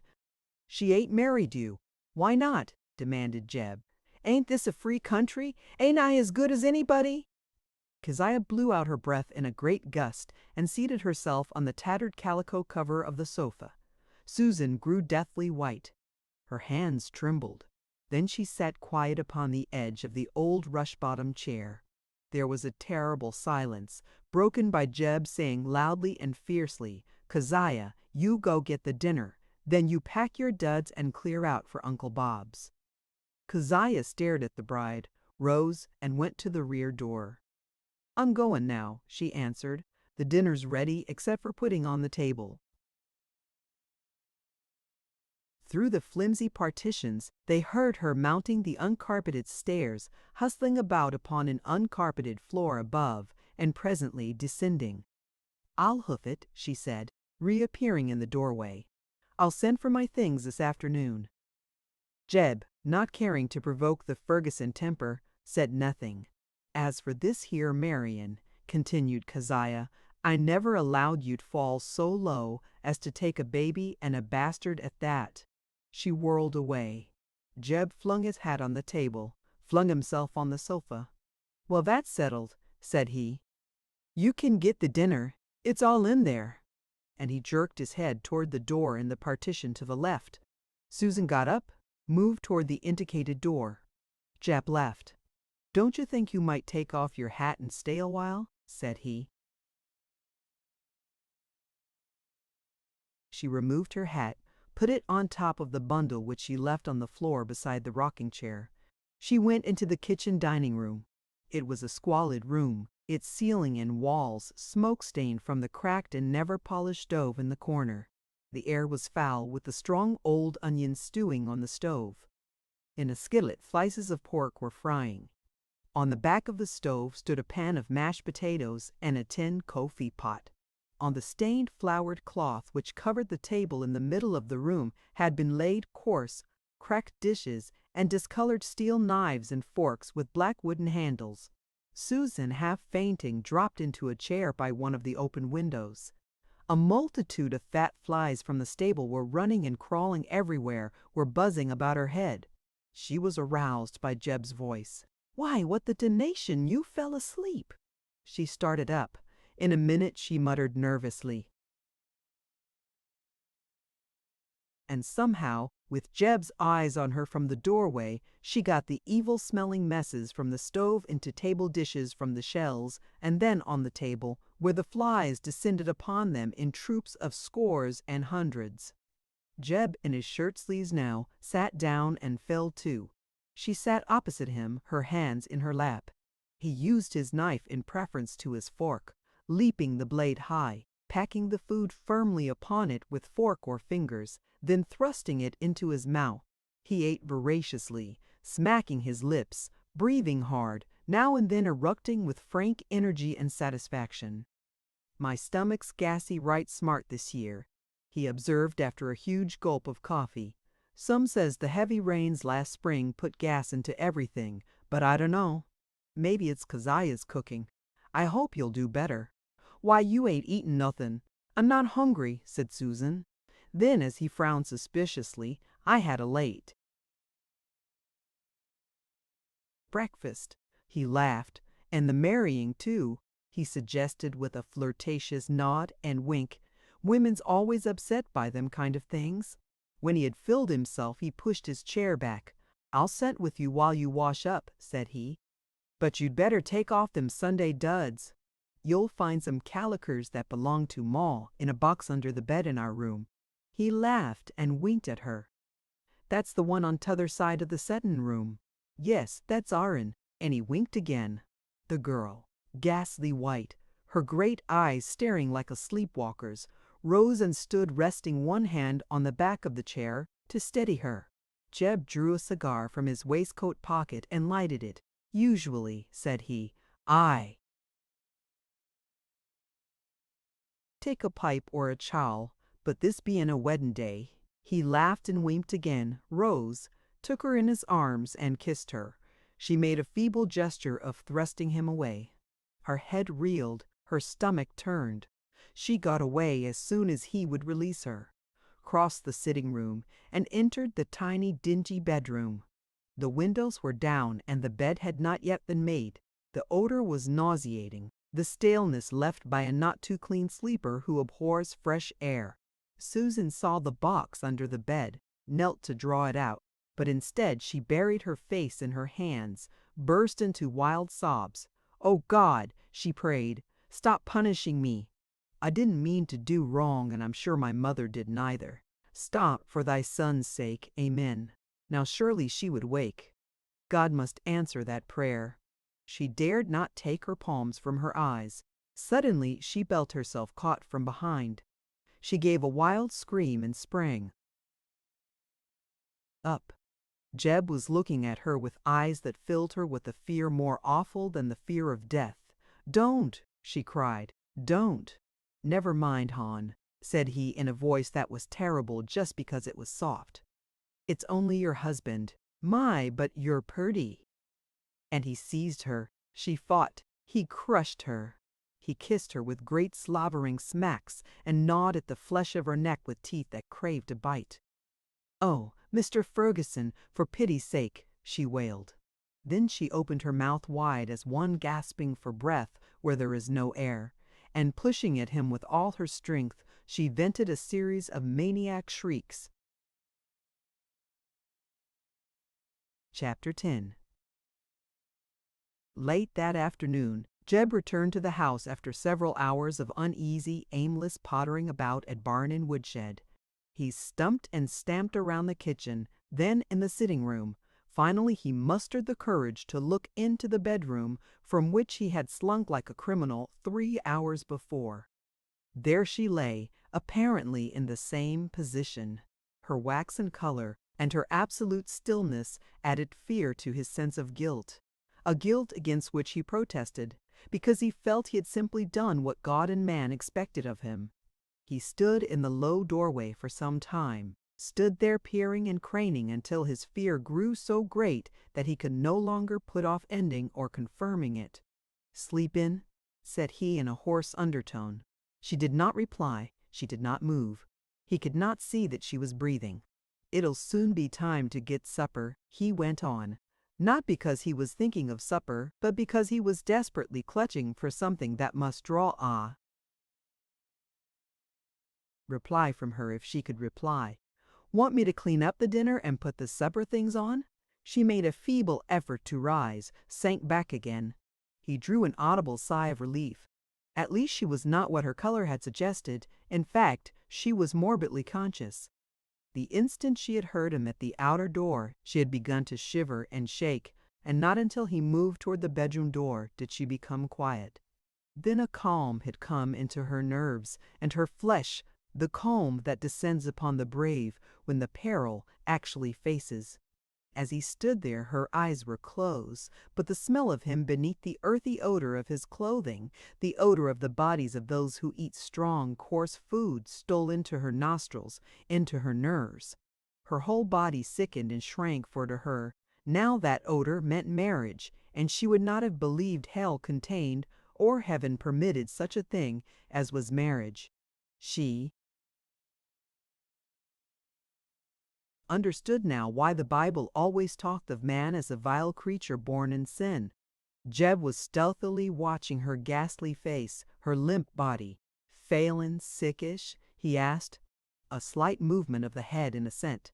"I can ride over to B Camp and fetch Doc Christie." Another and negative shake of the head, more determined.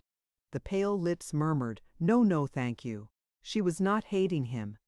He existed for her only as a symbol in this hideous dream called life that was coiled like a snake about her and was befooling her and stinging her to death.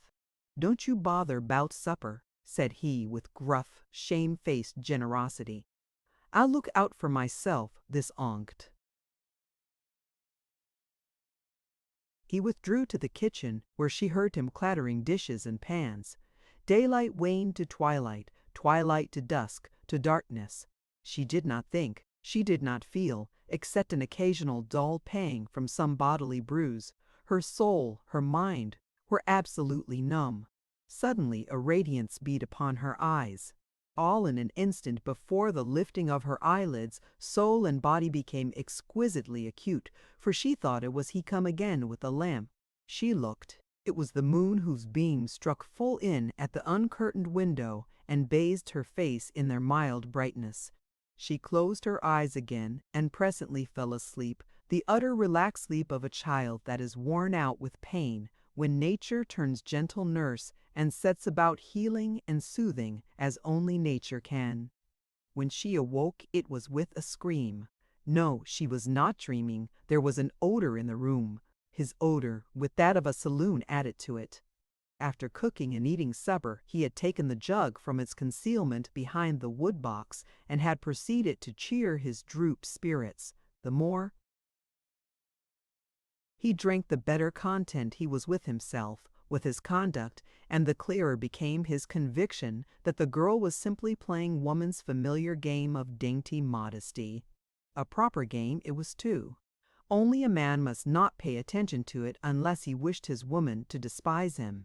When this conviction reached the point of action, he put away the jug, washed the glass, ate a liberal mouthful of the leftover stewed onions, as he would not for worlds have his bride catch him tippling. He put out the lamp and went to the bedroom, chuckling to himself like a man about to play a particularly clever and extremely good-humored practical joke. His preparations for the night were, as always, extremely simple, merely a flinging off of his outer clothes and, in summer, his socks. From time to time he cast an admiring, amorous glance at the lovely childlike face in the full moonlight. As he was about to stretch himself on the bed beside her, he happened to note that she was dressed as when she came. That stylish, Sunday-use dress was already too much mussed and wrinkled. He leaned over to wake her with a kiss. It was then that she started up with a scream. Oh my God!" she exclaimed, passing her hand over her brow and staring at him with crazed, anguished eyes. "It's just me," said he. "Thought you'd want to get ready for bed like as not." "No, thank you, no," she stammered, drawing away toward the inner side of the bed. "Please, I want to be as I am." "Now don't put on sweetness," he wheedled. "You know you're married and I've got to get used to it." He laid his hand on her arm. She had intended to obey, since that was the law of God and man, and since in all the world there was no other place for her, nameless and outcast. But at his touch she clenched her teeth, cried, "No, Mr. Ferguson, please let me be." "Now, hon," he pleaded, seizing her with strong gentleness. "There ain't no call to be skittish. We're married, you know." She wrenched herself free. He seized her again. "What's the use of putting on? I know all about you, you little no-name," he cursed, when her teeth sank into his hand. For an instant, at that reminder of her degradation, her indelible shame that made her of the low and the vile, she collapsed in weakness. Then with new and fierce strength she fought again. When she had exhausted herself utterly, she relaxed, fell to sobbing and moaning, feebly trying to shelter her face from his gluttonous and odorous kisses. And upon the scene the moon shone in all that beauty which from time immemorial has filled the hearts of lovers with ecstasy and of devotees with prayer. They lay quietly side by side. He fell into a profound sleep. He was full upon his back, his broad chest heaving in the gray cotton undershirt, his mouth wide open with its upper fringe of hair in disarray and agitated by his breath. Soon he began to snore, a deafening clamor that set some loose object in the dark part of the room to vibrating with the tapping sound. Susan stealthily raised herself upon her elbow, looked at him. There was neither horror nor fear in her haggard face, but only eagerness to be sure he would not awaken. She, inch by inch, more softly than a cat, climbed over the low footboard, was standing on the floor. One silent step at a time, with eyes never from his face so clear in the moonlight, she made her way toward the door. The snoring stopped and her heart stopped with it. He gasped, gurgled, gave a snort, and sat up. "What? Which?" he ejaculated. Then he saw her near the door. "Hello, where you going?" "I thought I'd undress," she lied, calmly and smoothly. "Oh, that's right," and he lay down. She stood in the darkness, making now and then a faint sound suggestive of undressing. The snoring began again soft, then deep, then the steady, uproarious intake with the fierce whistling exhalation. She went into the sitting room, felt round in the darkness, swift and noiseless. On the sofa she found her bundle, tore it open. By feeling alone, she snatched her sailor hat, a few handkerchiefs, 2 stockings, a collar her fingers chanced upon, and a toothbrush. She darted to the front door, was outside, was gliding down the path, out through the gate into the road. To the left would be the way she had come. She ran to the right, with never a backward glance, ran with all the speed in her lithe young body, ran with all the energy of her fear and horror, and resolved to die rather than be taken. For a few hundred yards the road lay between open fields, but after that it entered a wood. And in that dimness she felt the first beginnings of a sense of freedom. Half a mile and open fields again, with a small house on the right, a road southeastward on the left. That would be away from her Uncle Zeke's and also away from Sutherland, which lay 20 miles to the southwest. When she would be followed, Jeb would not think of this direction until he had exhausted the other 2. She walked, she ran, she rested, she walked and ran and walked again. The moon ascended to the zenith, crossed the levels of the upper sky, went down in the west. A long bar of dusky gray outlined a cloud low upon the horizon in the northeast. She was on the verge of collapse. Her skin, the inside of her mouth, were hot and dry. She had to walk along at snail's pace, or her heart would begin to beat as if it were about to burst, and the blood would choke up into the veins of her throat to suffocate her. A terrible pain came in her side, came and went, came and stayed. She had passed, turning after turning, to the right, to the left crossroads leading away in all directions. She had kept to the main road because she did not wish to lose time, perhaps return upon her path, in the confusion of the darkness. Now she began to look about her at the country. It was still the hills, as round Zeke Warams, the hills of southeastern Indiana. But they were steeper and higher, for she was moving toward the river. There was less open ground, more and denser undergrowth and forest. She felt that she was in a wilderness, was safe. Night still lay too thick upon the landscape for her to distinguish anything but outlines. She sat down on the ruined and crumbling panel of a zigzag fence to rest and to wait for light. She listened. A profound hush. She was alone, all alone. How far had she come? She could not guess, but she knew that she had done well. She would have been amazed if she had known how well. All the years of her life, thanks to Mrs. Warham's good sense about health, she had been steadily adding to the vitality and strength that were hers by inheritance. Thus the response to this first demand upon them had been almost inevitable. It augured well for the future, if the future should draw her into hardships. She knew she had gone far, and in what was left of the night, and with what was left of her strength, she would put such a distance between her and them that they would never believe she had got so far, even should they seek in this direction. She was supporting her head upon her hands, her elbows upon her knees. Her eyes closed, her head nodded. She fought against the impulse, but she slept. When she straightened up with a start, it was broad day. The birds must have finished their morning song, for there was only happy, comfortable chirping in the branches above her. She rose stiffly. Her legs, her whole body ached, and her feet were burning and blistered, but she struck out resolutely. After she had gone happily down a long steep hill, she had to turn back because she had left her only possessions. It was a weary climb, and her heart quaked with terror. But no one appeared, and at last she was once more at the ruins of the fence panel. There lay her sailor hat, the handkerchiefs, wrapped round the toothbrush, the collar and 2 stockings, one black, the other brown. And where was her purse? Not there, certainly. She glanced round in swift alarm. No one. Yet she had been absolutely sure she had taken her purse from the sitting-room table when she came upon it, feeling about in the dark. She had forgotten it. She was without a cent. But she had no time to waste in self-reproaches or forebodings. Though the stockings would be of no use to her, she took them along because to leave them was to leave a trail. She hastened down the hill. At the bottom ran a deep creek without a bridge. The road was now a mere cowpath, which only the stoutest vehicles or a horseman would adventure. To her left ran an even wilder trail. Following the downward course of the creek, she turned out of the road, entered the trail. She came to a place where the boulders over which the creek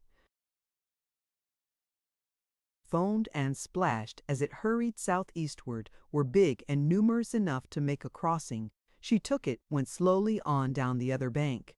There was no sign of human intrusion. Steeply on either side rose a hill strewn with huge boulders, many of them large as large houses. The sun filtered through the foliage to make a bright pattern upon the carpet of last year's leaves. The birds twittered and chirped. The creek hummed its drowsy, soothing melody. She was wretchedly weary, and also hungry. A little further, and two of the great boulders, tumbled down from the steeps, had cut off part of the creek, had formed a pool which their seamed and pitted and fern-adorned walls hid from all observation except that of the birds and the squirrels in the boughs. At once she thought how refreshed she would be if she could bathe in those cool waters. She looked round, stepped in between the boulders. She peered out. She listened. She was safe. She drew back into her little enclosure. There was a small, dry shelf of rock. She hurried off her clothes, stood a moment in the delicious warmth of the sunshine, stepped into the pool. She would have liked to splash about, but she dared make no sound that could be heard above the noise of the water. Luckily, the creek was just there rather loud, as it was expressing its extreme annoyance over the stolid impudence of the interrupting boulders. While she was waiting for the sun to dry her, she looked at her underclothes. She simply could not put them on as they were. She knelt at the edge of the shelf and rinsed them out as well as she could. Then she spread them on the thick tufts of overhanging fern where the hot sun would get full swing at them. The brown stocking of the two messmates she had brought along almost matched the pair she was wearing. As there was a hole in the toe of one of them, she discarded it, and so had one fresh stocking. She dried her feet thoroughly with the stocking she was discarding. Then she put her corsets and her dress directly upon her body. She could not afford to wait until the underclothes dried. She would carry them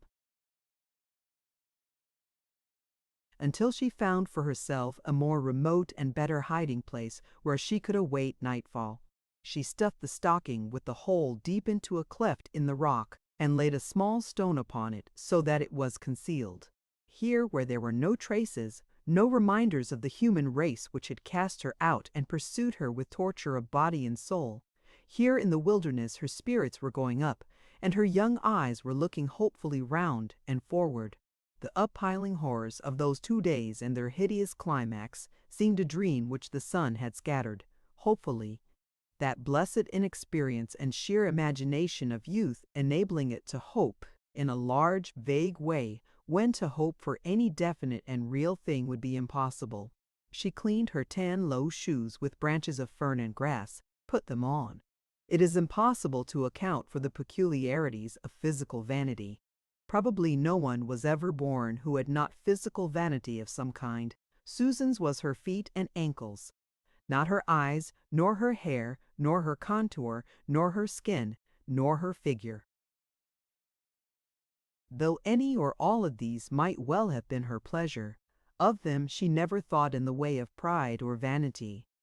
But of her feet and ankles she was both proud and vain in a reserved, wholly unobtrusive way, be it said, so quietly that she had passed unsuspected. There was reason for this shy, secret self-satisfaction, so amusing in one otherwise self-unconscious. Her feet were beautifully formed and the curves of her instep and ankle were beautiful. She gave more attention now to the look of her shoes and of her stockings than to all the rest of this difficult woodland toilet. She then put on the sailor hat, fastened the collar to her garter, slipped the handkerchiefs into the legs of her stockings. Carrying her underclothes, ready to roll them into a ball should she meet anyone, she resumed her journey into that rocky wilderness. She was sore. She had pains that were the memories of the worst horrors of her hideous dream. But up in her strong, healthy body, up through her strong young soul, surged joy of freedom and joy of hope.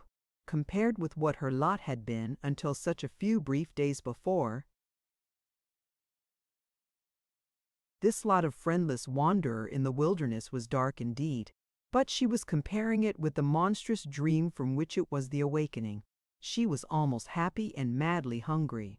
An enormous boulder high above her and firmly fixed in the spine of the hill, invited as a place where she could see without being seen, could hide securely until darkness came again. She climbed to the base of it, found that she might reach the top by stepping from ledge to ledge, with the aid of the trees growing so close around it that some of their boughs seemed rooted in its weather-dinted cliffs.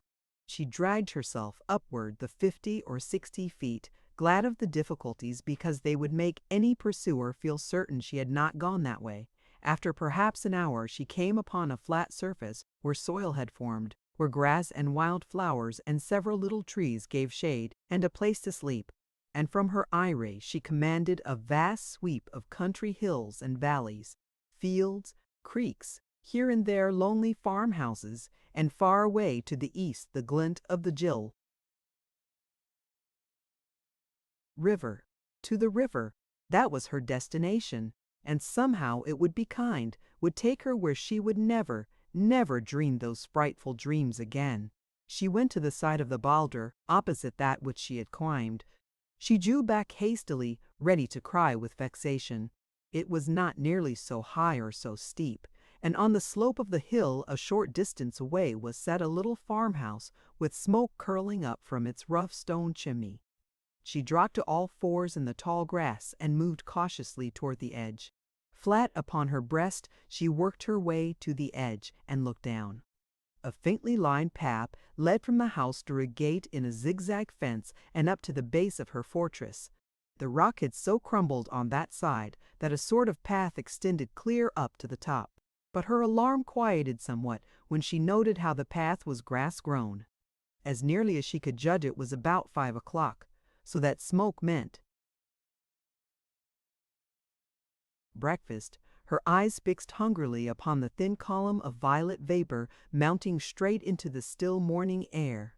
When smoke rose in that fashion, she remembered it was sure sign of clear weather, and then the thought came, what if it had been raining? She simply could not have got away. As she interestedly watched the little house and its yard, she saw hurrying through the burdock and dog fennel toward the base of her rock a determined-looking hen. Susan laughed silently. It was so obvious that the hen was on a pressing and secret business errand. But almost immediately her attention was distracted to observing the movements of a human being she could obscurely make out through one of the windows just back of the chimney. Soon she saw that it was a woman cleaning up a kitchen after breakfast, the early breakfast of the farmhouse in summer. What had they had for breakfast? She sniffed the air.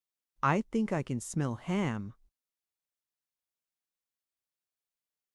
and cornbread, she said aloud, and laughed, partly at the absurdity of her fancy, chiefly at the idea of such attractive food. She aggravated her hunger by letting her imagination loose upon the glorious possibilities. A stealthy fluttering brought her glance back to the point where the hen had disappeared. The hen reappeared, hastened down the path and through the weeds, and rejoined the flock in the yard with an air which seemed to say, "No, indeed, I've been right here all the time." Now, what was she up to? Wondered Susan, and the answer came to her. Eggs, a nest hidden somewhere near or in the base of the rock. Could she get down to that nest without being seen from the house or from any other part of the region below? She drew back from the edge, crawled through the grass to the place where the path, if path it could be called, reached the top. She was delighted to find that it made the ascent through a wide cleft and not along the outside. She let herself down cautiously as the footway was crumbling and rotten and slippery with grass. At the lower end of the cleft she peered out. Trees and bushes, plenty of them, a thick shield between her and the valleys. She moved slowly downward. A misstep might send her through the boughs to the hillside 40 feet below. She had gone up and down several times before her hunger-sharpened eyes caught the gleam of white through the ferns growing thickly out of the moist mossy cracks which everywhere seamed the wall. She pushed the ferns aside. There was the nest, the length of her forearm into the dim seclusion of a deep hole. She felt round, found the egg that was warm, and as she drew it out she laughed softly and said half aloud, "Breakfast is ready." No, not quite ready. Hooking one arm round the bough of a tree that shot up from the hillside to the height of the rock and beyond, she pressed her foot firmly against the protecting root of an ancient vine of poison ivy. Thus ensconced, she had free hands, and she proceeded to remove the thin shell of the egg piece by piece. She had difficulty in restraining herself until the end. At last she put the whole egg into her mouth, and never had she tasted anything so good. But one egg was only an appetizer. She reached in again. She did not wish to despoil the meritorious hen unnecessarily, so she held the egg up in her enclosing fingers and looked through it as she had often seen the cook do at home.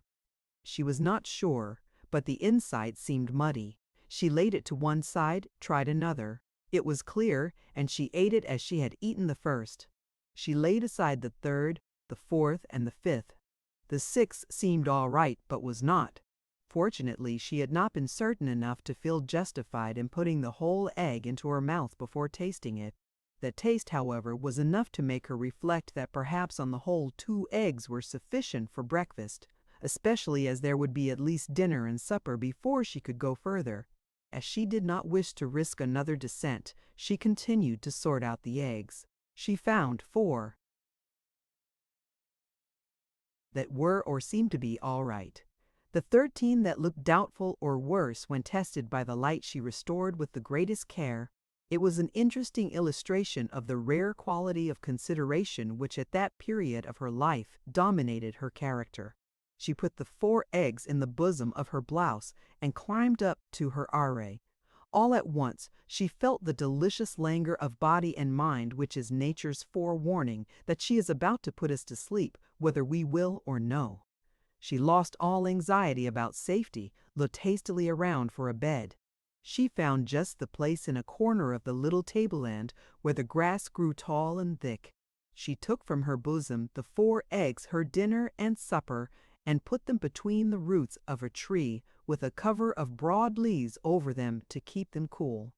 She pulled grass to make a pillow, took off her collar, and laid herself down to sleep. And that day's sun did not shine upon a prettier sight than this soundly and sweetly sleeping girl, with her oval face suffused by a gentle flush, with her rounded young shoulders just moving the bosom of her gray silk blouse, with her slim, graceful legs curled up to the edge of her carefully smoothed blue serge skirt. You would have said never a care, much less a sorrow, had shadowed her dawning life. And that is what it means to be young and free from the curse of self-pity and ignorant of life's saddest truth. That future and past are not 2 contrasts. One is surely bright and the other is sober, but they are parts of a continuous fabric woven of the same threads and into the same patterns from beginning to end. When she awoke, beautifully rested, her eyes clear and soft, the shadows which had been long toward the southwest were long, though not so long, toward the southeast. She sat up and smiled.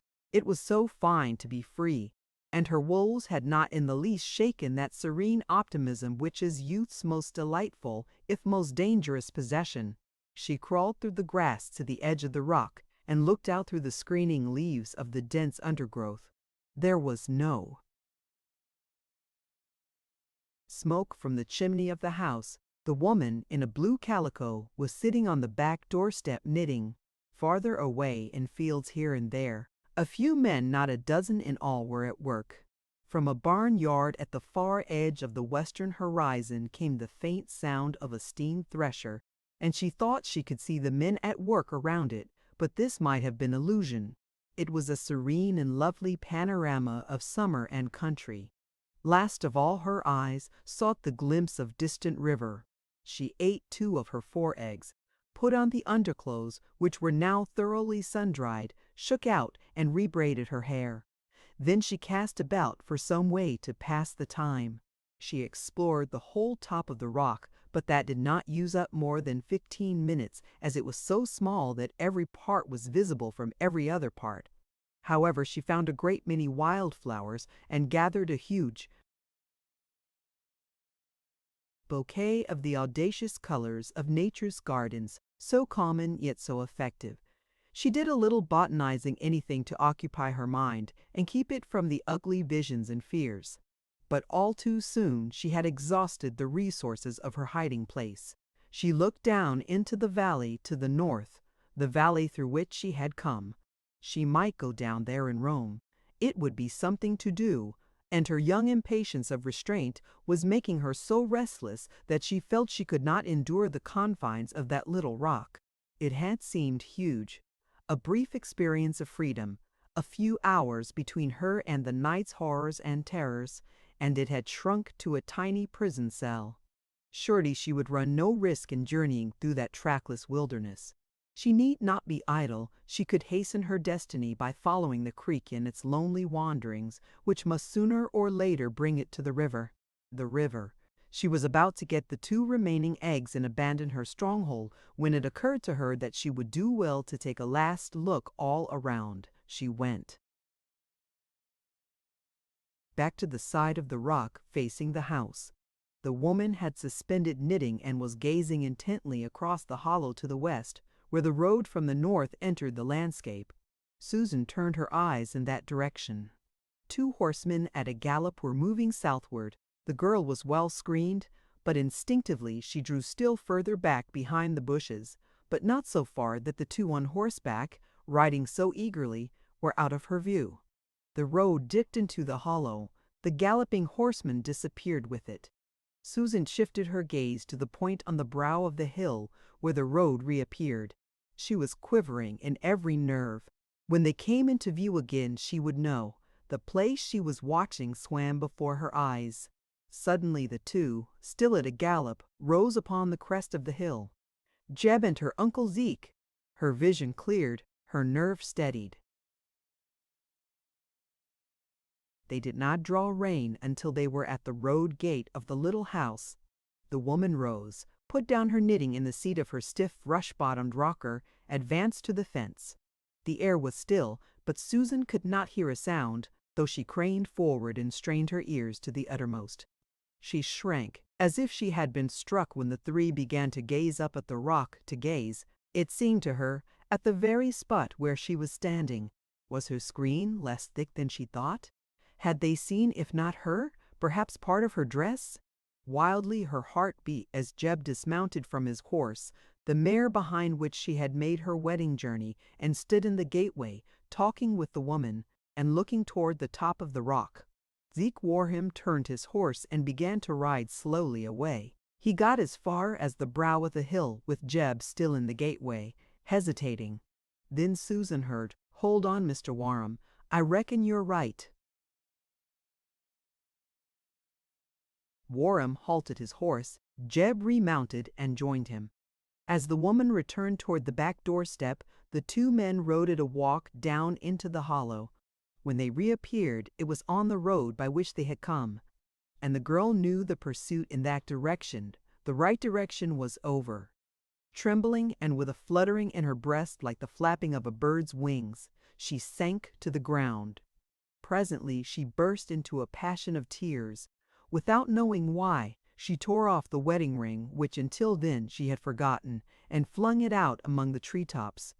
A few minutes and she dried her eyes and stood up. The 2 horsemen were leaving the landscape at the point at which they had entered it. The girl would not have known, would have been frightened by, her own face had she seen it as she watched them go out of her sight, out of her life. She did not understand herself, for she was at that age when one is no more conscious of the forces locked up within his unexplored and untested character than the dynamite cartridges of its secrets of power and terror. Chapter 11. SHE felt free to go now. She walked toward the place where she had left the eggs. It was on the side of the rock overlooking the creek.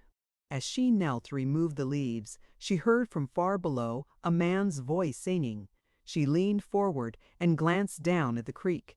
In a moment appeared a young man with a fishing rod and a bag slung over his shoulder. His gray and white striped flannel trousers were rolled to his knees.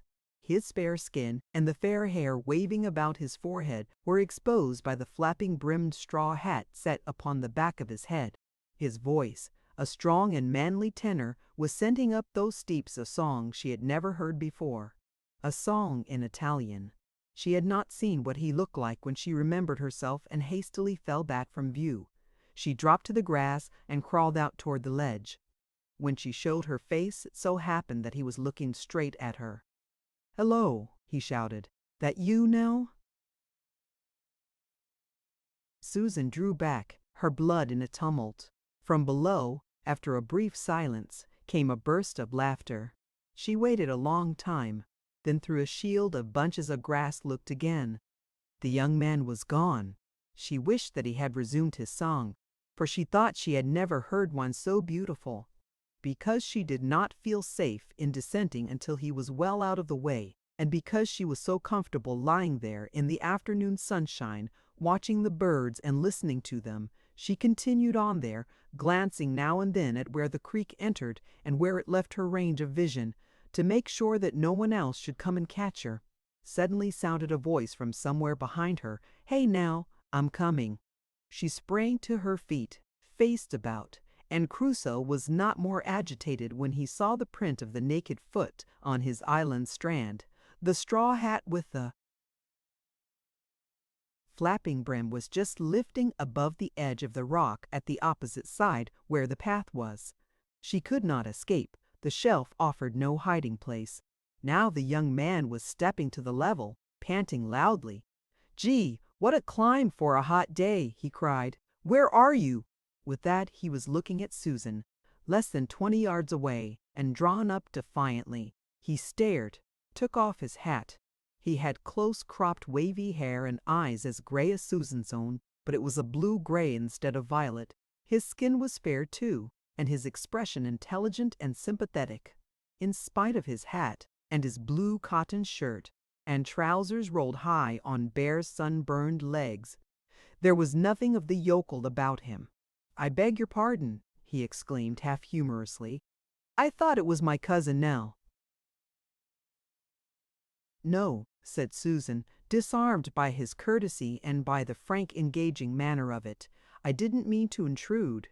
He showed white teeth in a broad smile. "I see from your face that this is your private domain."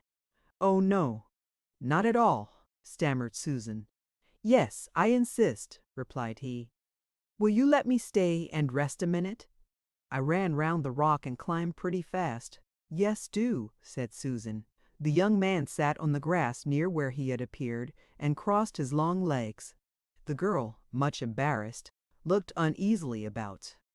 "Perhaps you'd sit too," suggested he, after eyeing her in a friendly way that could not cause offense and somehow did not cause any great uneasiness.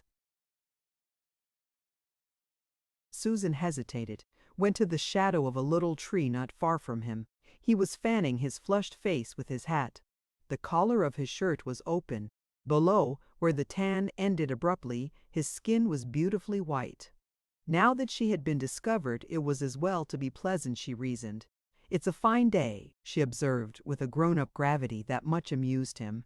"Not for fishing," said he. "I caught nothing. You are a stranger in these parts." Susan colored and a look of terror flitted into her eyes. "Yes," she admitted, I'm passing through." The young man had all he could do to conceal his amusement. Susan flushed deeply again, not because she saw his expression, for she was not looking at him, but because her remark seemed to her absurd and likely to rouse suspicion. "I suppose you came up here to see the view," said the man. He glanced around. "It is pretty good. You're not visiting down Brooksburg way by any chance?" "No," replied Susan, rather composedly, and determined to change the subject. "What was that song I heard you singing?" "Oh, you heard, did you?" laughed he. It's the Duke's song from Rigoletto. That's an opera, isn't it, like Trovatore? Yes, an Italian opera. Same author. It's a beautiful song. It was evident that she longed to ask him to sing it. She felt at ease with him. He was so unaffected and simple, was one of those people who seem to be at home wherever they are. "Do you sing?" he inquired. "Not really," replied she. "Neither do I. So if you'll sing to me, I'll sing to you." Susan looked round in alarm. "Oh dear, no, please don't," she cried. "Why not?" he asked curiously. "There isn't a soul about. I know, but really you mustn't." "Very well," said he, seeing that her nervousness was not at all from being asked to sing. They sat quietly, she gazing off at the horizon, he fanning himself and studying her lovely young face. He was somewhere in the neighborhood of 25, and a close observer would have suspected him of an unusual amount of experience, even for a good-looking, expansive youth of that age. He broke the long silence. "I'm a newspaper man from Cincinnati. I'm on the commercial there. My name's Roderick Spencer. My father's Clayton Spencer, down at Brooksburg." He pointed to the southeast, "beyond that hill there, on the river. I'm here on my vacation." And he halted, looking at her expectantly. It seemed to her that there was in courtesy no escape without a return biographical sketch. She hung her head, twisted her tapering fingers in her lap, and looked childishly embarrassed and unhappy. Another long silence. Again he broke it. "You'll pardon my saying so, but you're very young, aren't you?" "Not so terribly young. I'm almost 17, replied she, glancing this way and that, as if thinking of flight. "You look like a child, yet you don't," he went on, and his frank, honest voice calmed her. "You've had some painful experience, I'd say." She nodded, her eyes down. A pause. Then he, "Honest, now aren't you running away?" She lifted her eyes to his piteously. "Please don't ask me," she said. "I shouldn't think of it," replied he, with a gentleness in his persistence that made her feel still more like trusting him. "If it wasn't that, well, this world isn't the easiest sort of a place. Lots of rough stretches in the road. I've struck several, and I've always been glad when somebody has given me a lift, and I want to pass it on if you'll let me. It's something we owe each other, don't you think?" The words were fine enough, but it was the voice in which he said them that went to her heart.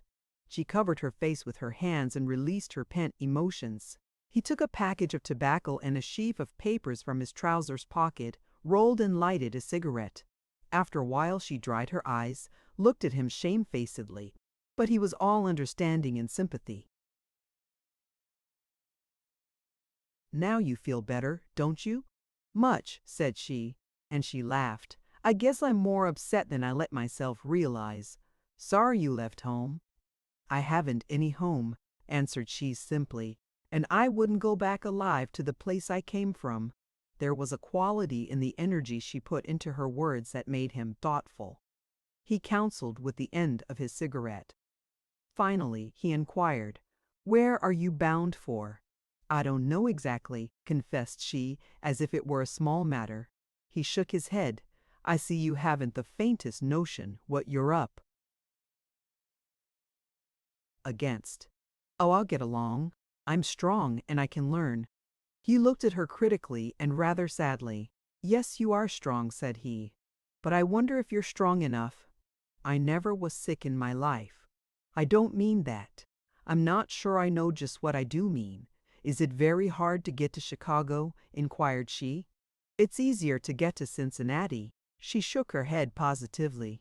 "It wouldn't do for me to go there." "Oh, you come from Cincinnati?" "No, but I've been there." "Oh, they caught you and brought you back?" She nodded.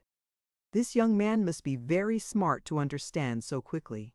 "How much money have you got?" he asked abruptly, but his fear that she would think him impertinent came of an underestimate of her innocence. "I haven't got any," replied she. "I forgot my purse." It had $30 in it. At once he recognized the absolute child. Only utter inexperience of the world could speak of so small a sum, so respectfully. "I don't understand at all," said he. "How long have you been here?" "All day. I got here early this morning." "And you haven't had anything to eat?" "Oh, yes. I found some eggs. I've got 2 left." 2 eggs and no money and no friends and a woman, yet she was facing the future hopefully. He smiled with tears in his eyes. "You mustn't tell anybody you saw me," she went on. "No matter what they say, don't think you ought to tell on me." He looked at her, she at him. When he had satisfied himself, he smiled most reassuringly. "I'll not," was his answer, and now she knew she could trust him. She drew a breath of relief and went on as if talking with an old friend. "I've got to get a long ways from here. As soon as it's dark, I'm going." "Where?" "Toward the river." And her eyes lit. "The river? What's there?" "I don't know," said she triumphantly, but he understood. He had the spirit of adventure himself. One could see it at a glance, the spirit that instinctively shuns yesterday and all its works and wings eagerly into tomorrow. Unknown, different, knew therefore better. But this girl, this child woman, or was she rather woman child? Penniless, with nothing but 2 eggs between her and starvation, alone, without plans, without experience. What would become of her? "Aren't you afraid?" he asked. "Of what?" she inquired calmly. It was the mere unconscious audacity of ignorance, yet he saw in her now not. Fancied he saw, but saw a certain strength of soul, both courage and tenacity. No, she might suffer, sink, but she would die fighting, and she would not be afraid. And he admired and envied her. "Oh, I'll get along somehow," she assured him in the same self-reliant tone. Suddenly she felt it would no longer give her the horrors to speak of what she had been through. "I'm not very old," said she, and hers was the face of a woman now, "but I've learned a great deal. You are sure you are not making a mistake in running away?" "I couldn't do anything else," replied she. "I'm all alone in the world. There's no one except. I hadn't done anything and they said I had disgraced them and they—" Her voice faltered, her eyes sank, the color flooded into her face. "They gave me to a man and I had hardly seen him before she tried but could not pronounce the dreadful word. "Married, you mean?" said the young man gently. The girl shuddered. "Yes," she answered. "And I ran away. So strange, so startling, so moving was the expression of her face that he could not speak for a moment. A chill crept over him as he watched her wide eyes gazing into vacancy. What vision of horror was she seeing, he wondered. To rouse her, he spoke the first words he could assemble. "When was this?" The vision seemed slowly to fade, and she looked at him in astonishment. "Why, it was last night," she said as if dazed by the discovery. "Only last night." "Last night? Then you haven't got far." "No, but I must, I will, and I'm not afraid of anything except of being taken back. But you don't realize what maybe probably is waiting for you at the river and beyond." "Nothing could be so bad," said she. The words were nothing, but the tone and the expression that accompanied them somehow convinced him beyond a doubt. "You'll let me help you?" she debated. "You might bring me something to eat, mightn't you? The eggs'll do for supper, but there's tomorrow. I don't want to be seen till I get a long ways off." He rose at once. "Yes, I'll bring you something to eat." He took a knockabout watch from the breast pocket of his shirt. "It's now 4 o'clock. I've got 3 miles to walk. I'll ride back and hitch the horse down the creek a little ways down, so it won't attract attention to your place up here. I'll be back in about an hour and a half. Maybe I'll think of something that'll help. Can I bring you anything else?" "No. That is, I'd like a little piece of soap." "And a towel," he suggested. "I could take care of a towel," agreed she. "I'll send it back to you when I get settled." "Good heavens!" He laughed at her simplicity. "What an honest child you are! He put out his hand, and she took it with charming friendliness. "Goodbye. I'll Harry, I'm so glad you caught me," said she. Then, apologetically, "I don't want to be any trouble. I hate to be troublesome. I've never let anybody wait on me. I don't know when I've had as much pleasure as this is giving me." And he made a bow that hid its seriousness behind a smile of good-humored raillery. She watched him descend with a sinking heart. The rock, the world, her life, seemed empty now. He had reminded her that there were human beings with good hearts. But perhaps if he knew, his kindness would turn also. No, she decided not. Men like him, women like Aunt Sally, they did not believe those dreadful, wicked ideas that people said God had ordained. Still, if he knew about her birth-branded outcast, he might change. She must not really hope for anything much until she was far, far away in a wholly new world, where there would be a wholly new sort of people, of a kind she had never met. But she was. Sure, they would welcome her, and give her a chance. She returned to the tree against which she had been sitting, for there she could look at the place his big frame had pressed down in the tall grass, and could see him in it, and could recall his friendly eyes and voice, and could keep herself assured she had not been dreaming. He was a citified man, like Sam, but how different. A man with a heart like his would never marry a woman. No, never. He couldn't be a brute like that. Still, perhaps nice men married because it was supposed to be the right thing to do, and was the only way to have children without people thinking you a disgrace, and slighting the children, and then marrying, made brutes of them. No wonder her uncles could treat her so. They were men who had married. Afar off, she heard the manly voice singing the song from Rigoletto. She sprang up and listened, with eyes softly shining and head a little on one side.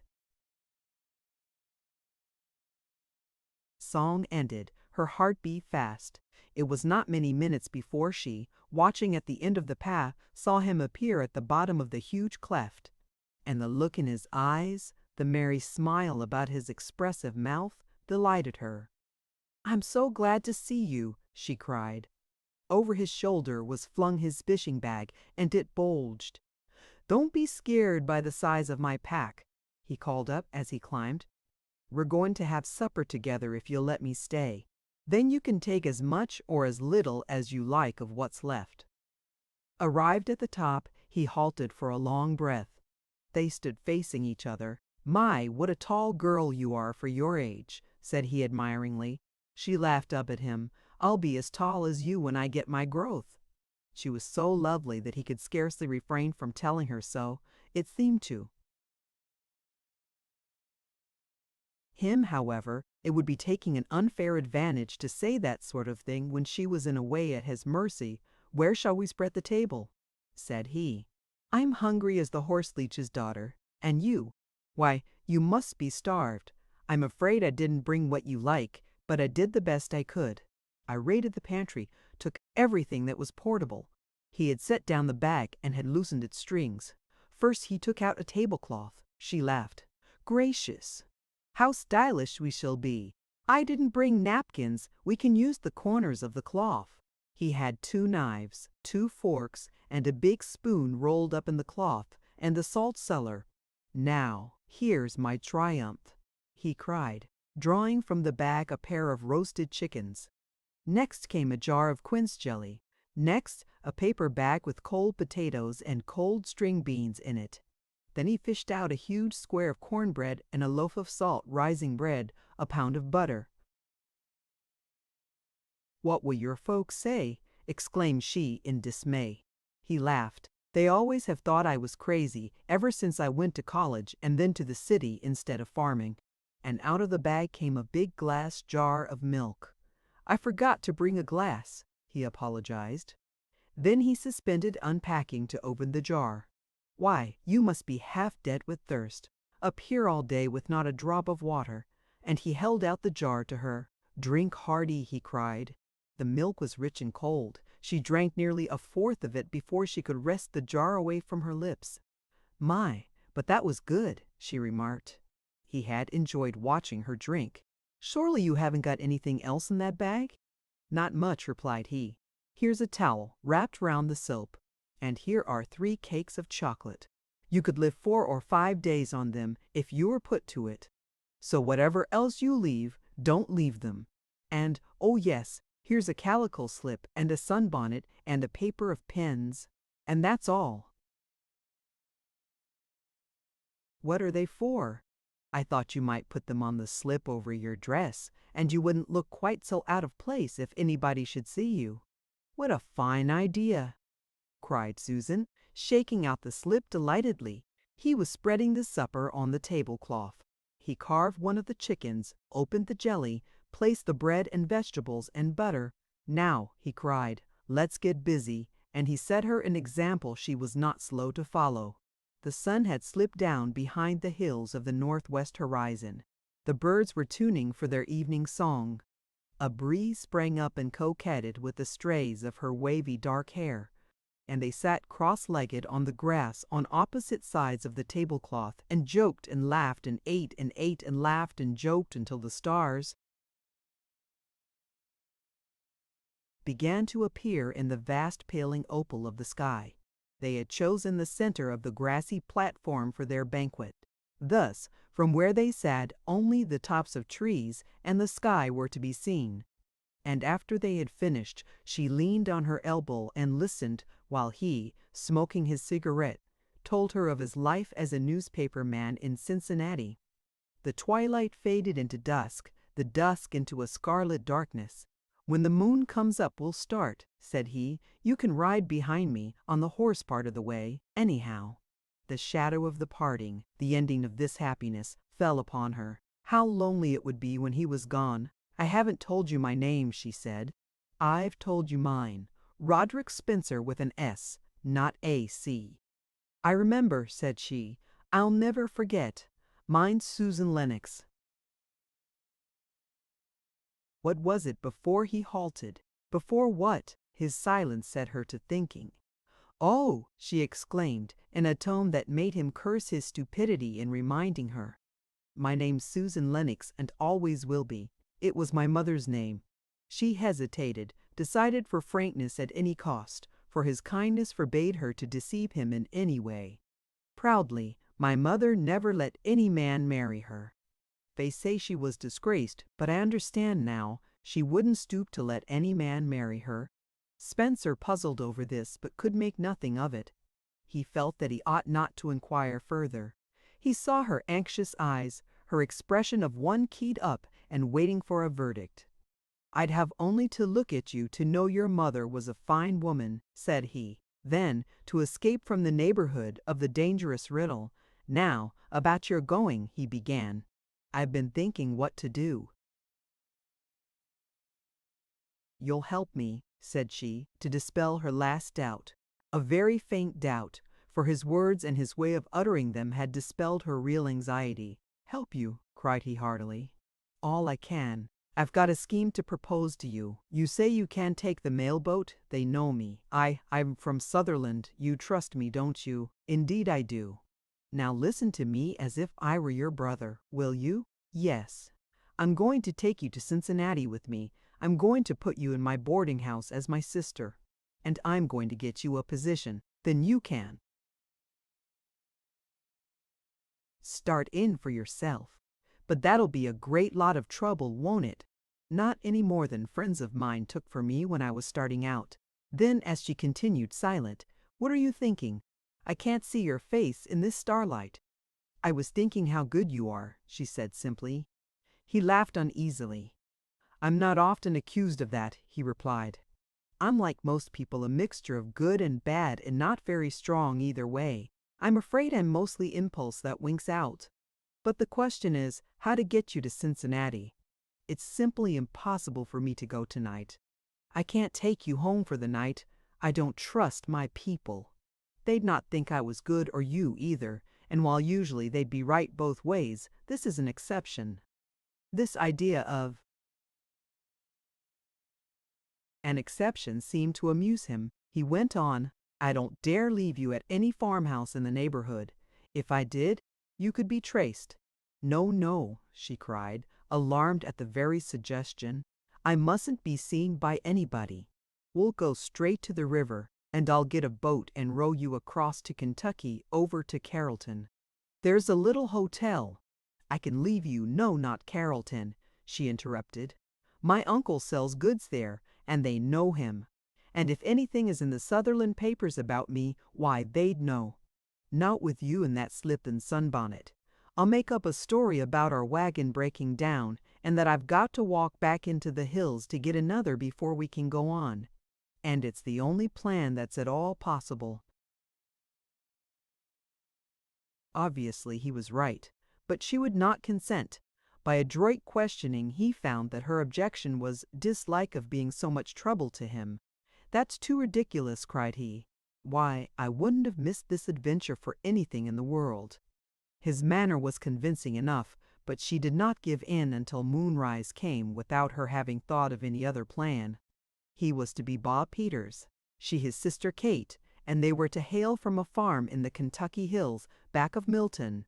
They practiced the dialect of the region and found that they could talk it well enough to pass the test of a few sentences. They packed the fishing bag. She wrapped the 2 eggs in paper and put them in the empty milk bottle. They descended by the path a slow journey in the darkness of that side of the rock, as there were many dangers, including the danger of making a noise that might be heard by some restless person at the house. After half an hour, they were safely at the base of the rock.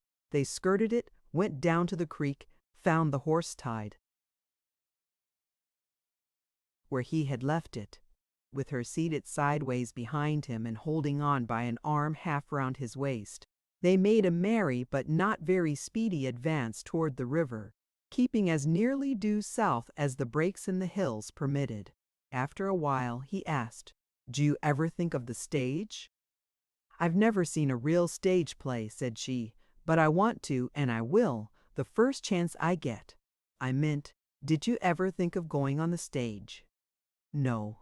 So daring a flight would have been impossible for a baby imagination in the cage of the respectable family in a small town. It's one of my dreams to write plays," he went on. "Wouldn't it be queer if someday I wrote plays for you to act in?" When one's fancy is as free as was Susan's then, it takes any direction chance may suggest. Susan's fancy instantly winged along this fascinating route. "I've given recitations at school, and in the plays we used to have, they let me take the best parts, that is, until a year or so ago." He noted the hesitation, had an instinct against asking why there had come a time when she no longer got good parts. "I'm sure you could learn to act," declared he. "And you'll be sure of it, too, after you've seen the people who do it." "Oh, I don't believe I could," said she, in rebuke to her own mounting self-confidence.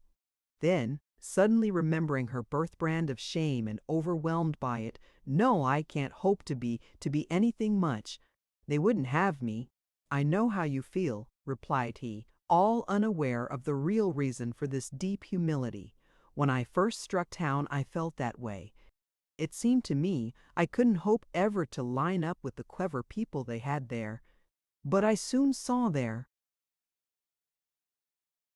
was nothing in that idea.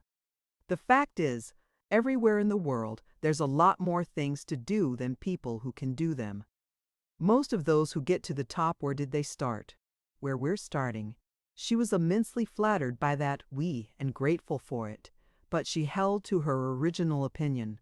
"There wouldn't be a chance for me," said she. "They wouldn't have me." "Oh, I understand," said he, and he fancied he did. He laughed gaily at the idea that in the theater anyone would care who she was, what kind of past she had had, or present either, for that matter. Said he, "You needn't worry. On the stage they don't ask any questions except, can you act? Can you get it over? Can you get the hand?" Then this stage, it was the world she had dreamed of, the world where there lived a wholly new kind of people who could make room for her. She thrilled and her heart beat wildly. In a strangely quiet, intense voice, she said, "I want to try. I'm sure I'll get along there. I'll work. Oh, so hard. I'll do anything." "That's the talk," cried he. "You've got the stuff in you." She said little the rest of the journey. Her mind was busy with the idea he had by merest accident given her. If he could have looked in upon her thoughts, he would have been amazed and not a little alarmed by the ferment he had set up. Where they reached the river, the bank was mud and thick willows, the haunt of incredible armies of mosquitoes. "It's a mystery to me," cried he, "why these fiends live in lonely places far away from blood, when they're so mad about it." After some searching, he found a clear stretch of sandy gravel where she would be not too uncomfortable while he was gone for a boat. He left the horse with her and walked upstream in the direction of Brooksburg. As he had warned her that he might be gone a long time, he knew she would not be alarmed for him, and she had already proved that timidity about herself was not in her nature. But he was alarmed for her, this girl alone in that lonely darkness with light enough to make her visible to any prowler. About an hour after he left her, he returned in a rowboat he had borrowed at the watermill. He hitched the horse in the deep shadow of the break in the bank. She got into the boat, put on the slip and the sunbonnet, put her sailor hat in the bag. They pushed off, and he began the long hard row across and upstream.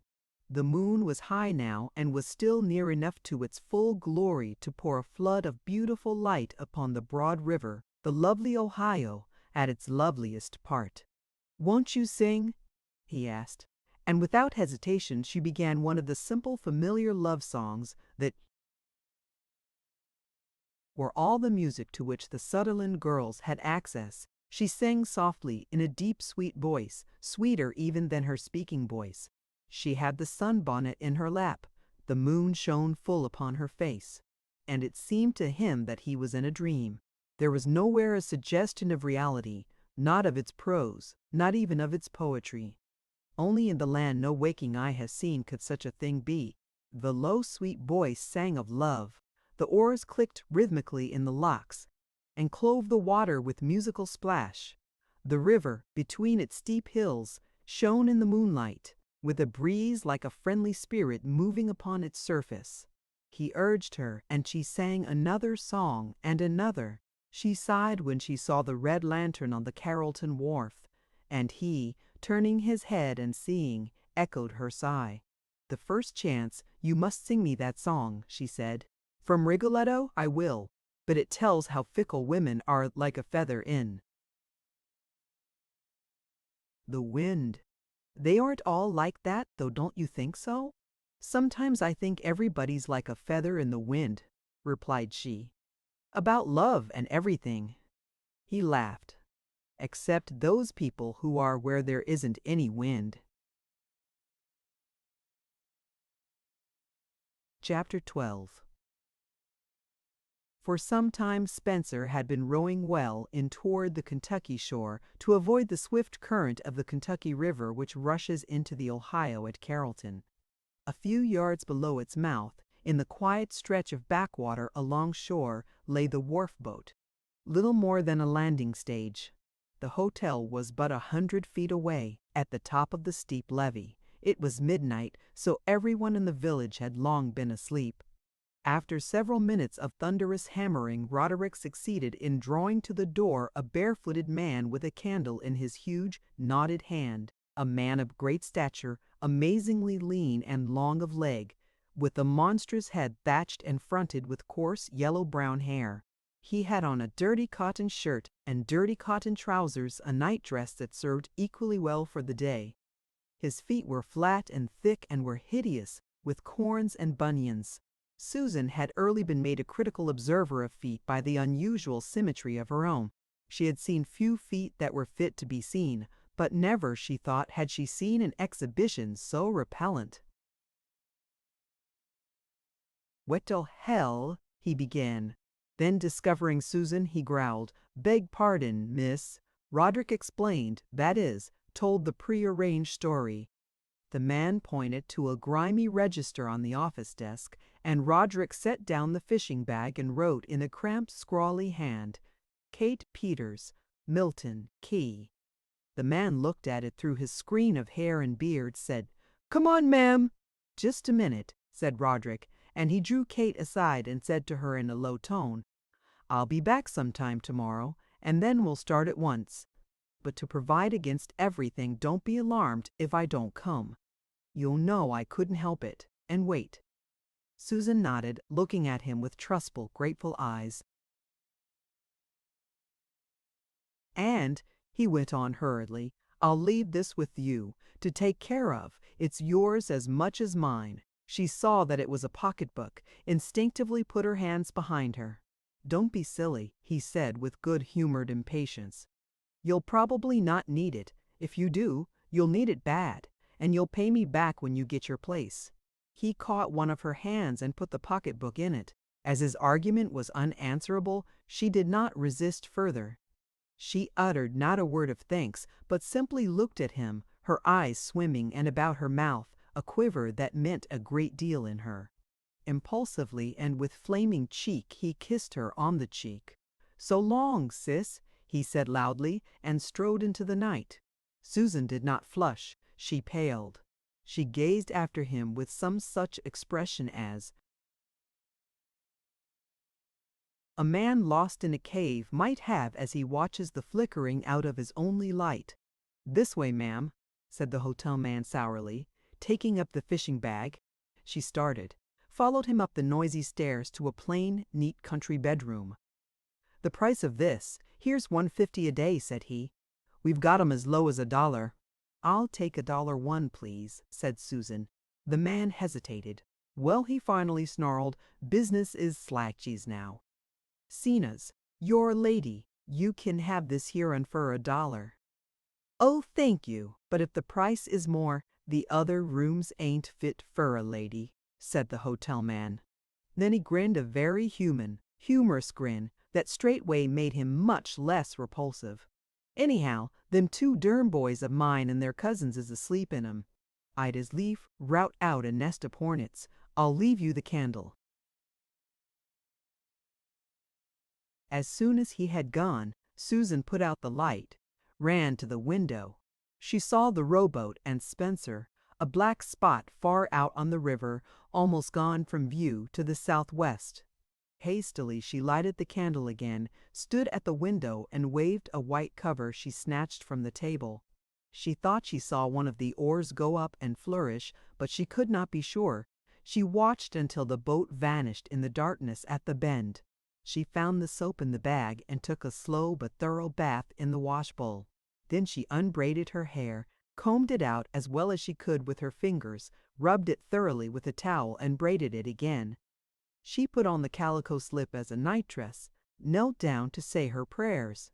But instead of prayers, there came flooding into her mind memories of where she had been last night, of the horrors, of the agonies of body and soul. She rose from her knees, put out the light, stood again at the window. In after years she always looked back upon that hour as the one that definitely marked the end of girlhood, of the thoughts and beliefs which go with the sheltered life, and the beginning of womanhood, of self-reliance, and of the hardiness so near akin to hardness, the hardiness that must come into the character before a man or a woman is fit to give and take in the combat of life. The bed was coarse, but white and clean. She fell asleep instantly and did not awaken until, after the vague, gradually louder sound of hammering on the door, she heard a female voice warning her that breakfast was put nigh over and done. She got up, partly drew on one stocking, then without taking it off, tumbled over against the pillow and was asleep. When she came to herself again, the lay of the shadows told her it must be after 12 o'clock. She dressed, packed her sarge suit in the bag with the sailor hat, smoothed out the pink calico slip, and put it on. For more than a year she had worn her hair in a braid, doubled upon itself and tied with a bow at the back of her neck. She decided that if she would part it, plait it in 2 braids and bring them round her head, she would look older. She tried this and was much pleased with the result. She thought the new style not only more grown up, but also more becoming. The pink slip, too, seemed to her a success. It came almost to her ankles, and its strings enabled her to make it look something like a dress. Carrying the pink sunbonnet, down she went in search of something to eat. The hall was full of smoke, and its air seemed greasy with the odor of frying. She found that dinner was about to be served. A girl in blue calico skirt and food-smeared, sweat-discolored blue jersey ushered her to one of the tables in the dining room. "There's a gentleman comin'," said she. "I'll set him down with you. He won't bite, I don't reckon, and there ain't no use mussin' up 2 tables." There was no protesting against 2 such arguments, so Susan presently had opposite her a fattish man with long oily hair and a face like that of a fallen and dissipated preacher. She recognized him at once as one of those wanderers who visit small towns with cheap shows or selling patent medicines and doing juggling tricks on the street corners in the flare of a gasoline lamp. She eyed him furtively until he caught her at it, he being about the same business himself. Thereafter she kept her eyes steadily upon the tablecloth, patched and worn thin with much washing. Soon the plate of each was encircled by the familiar arc of side dishes, containing assorted and not very appetizing messes: fried steak, watery peas, stringy beans, soggy turnips, lumpy mashed potatoes, a perilous-looking chicken stew, cornbread with streaks of baking soda in it. But neither of the diners was critical, and the dinner was eaten with an enthusiasm which the best rarely inspires. With the prunes and dried apple pie, the stranger expanded. "Warm day, miss," he ventured. "Yes, it is a little warm," said Susan. She ventured a direct look at him. Above the pleasant, kindly eyes there was a brow so unusually well-shaped that it arrested even her young and untrained attention. Whatever the man's character or station, there could be no question as to his intelligence. "The flies are very bothersome," continued he. "But nothing like Australia. There the flies have to be picked off, and they're big, and they take a piece right out of you. The natives used to laugh at us when we were in the ring and would try to brush away." The stranger had the pleasant, easy manner of one who, through custom of all kinds of people and all varieties of fortune, has learned to be patient and good-humored, to take the day and the hour as the seasoned gambler takes the cards that are dealt him. Susan said nothing, but she had listened politely. The man went on amusing himself with his own conversation. "I was in the show business then. Clown was my line, but I was rotten at it, simply rotten. I'm still in a show business different line, though. I've got a show of my own, if you're going to be in town. Perhaps you'll come to see us tonight. Our boat's anchored down next to the wharf. You can see it from the windows. Come and bring your folks." "Thank you," said Susan. She had forgotten her role in its accent, "but I'm afraid we'll not be here."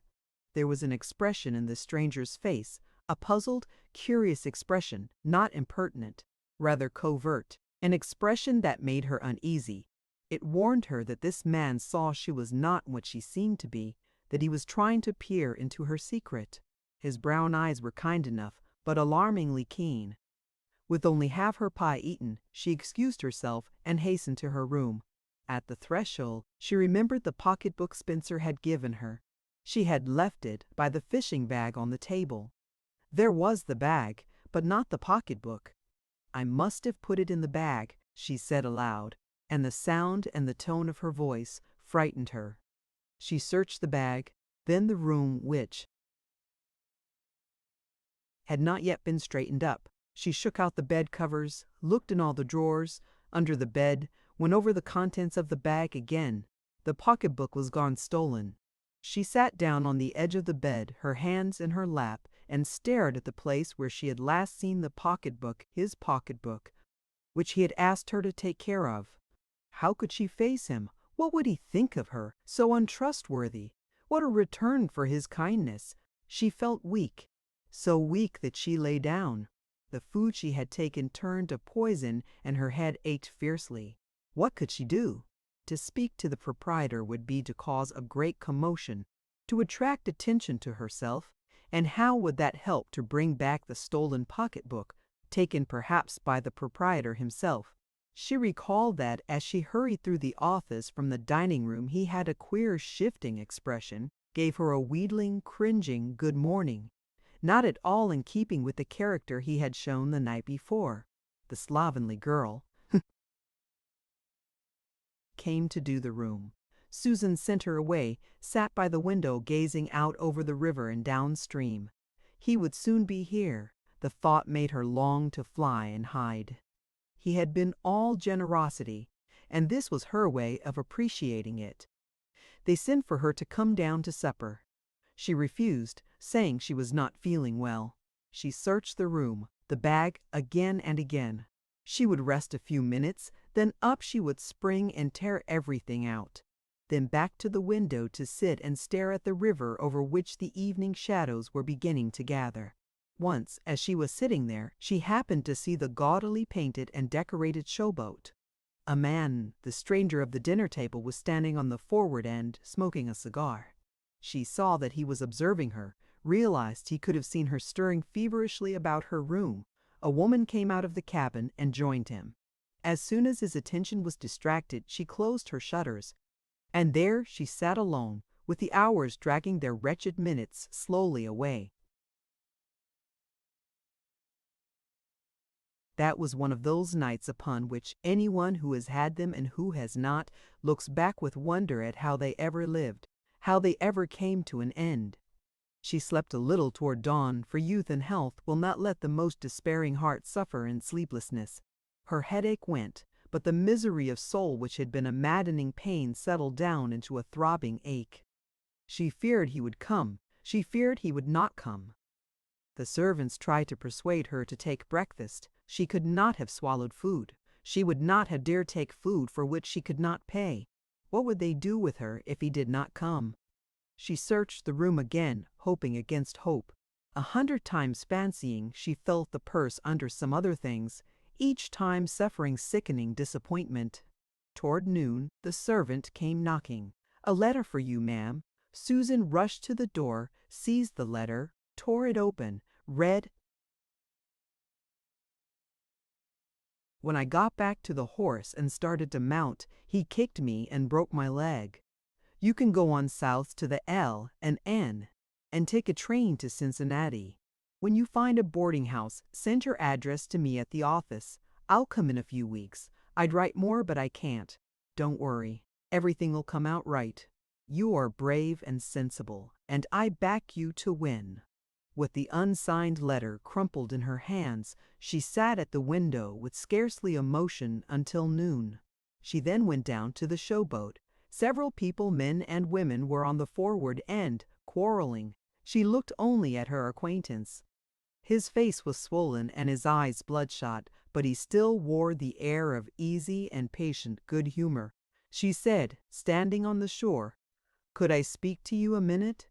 "Certainly, ma'am," replies he, lifting his dingy straw hat with gaudy stained band. He came down the broad plank to the shore. "Why, what's the matter?" This in a sympathetic tone. "Will you lend me $2 and take me along to work it out?" she asked. He eyed her keenly. "For the hotel bill?" he inquired, the cigar tucked away in the corner of his mouth. She nodded. "He didn't show up. He broke his leg." "Oh." The tone was politely sympathetic, but incredulous. He eyed her critically, thoughtfully. "Can you sing?" he finally asked. "A little." His hands were deep in the pockets of his baggy light trousers. He drew one of them out with a $2 bill in it. "Go and pay him and bring your things. We're about to push off." "Thank you," said the girl in the same stolid way. She returned to the hotel, brought the bag down from her room, stood at the office desk. The servant came. "Mr. Gumpus has stepped out," said she. "Here is the money for my room." And Susan laid the $2 bill on the register. "Ain't you gonna wait for your brother?" "He's not coming," replied the girl. "So I'll go. Goodbye." "Goodbye. It's awful, bein' took sick away from home."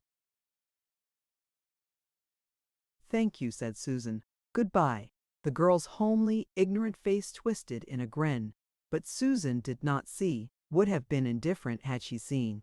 Since she accepted the war earth and heaven had declared against her, she had ceased from the little thought she had once given to what was thought of her by those of whom she thought not at all. She went down to the showboat. The plank had been taken in.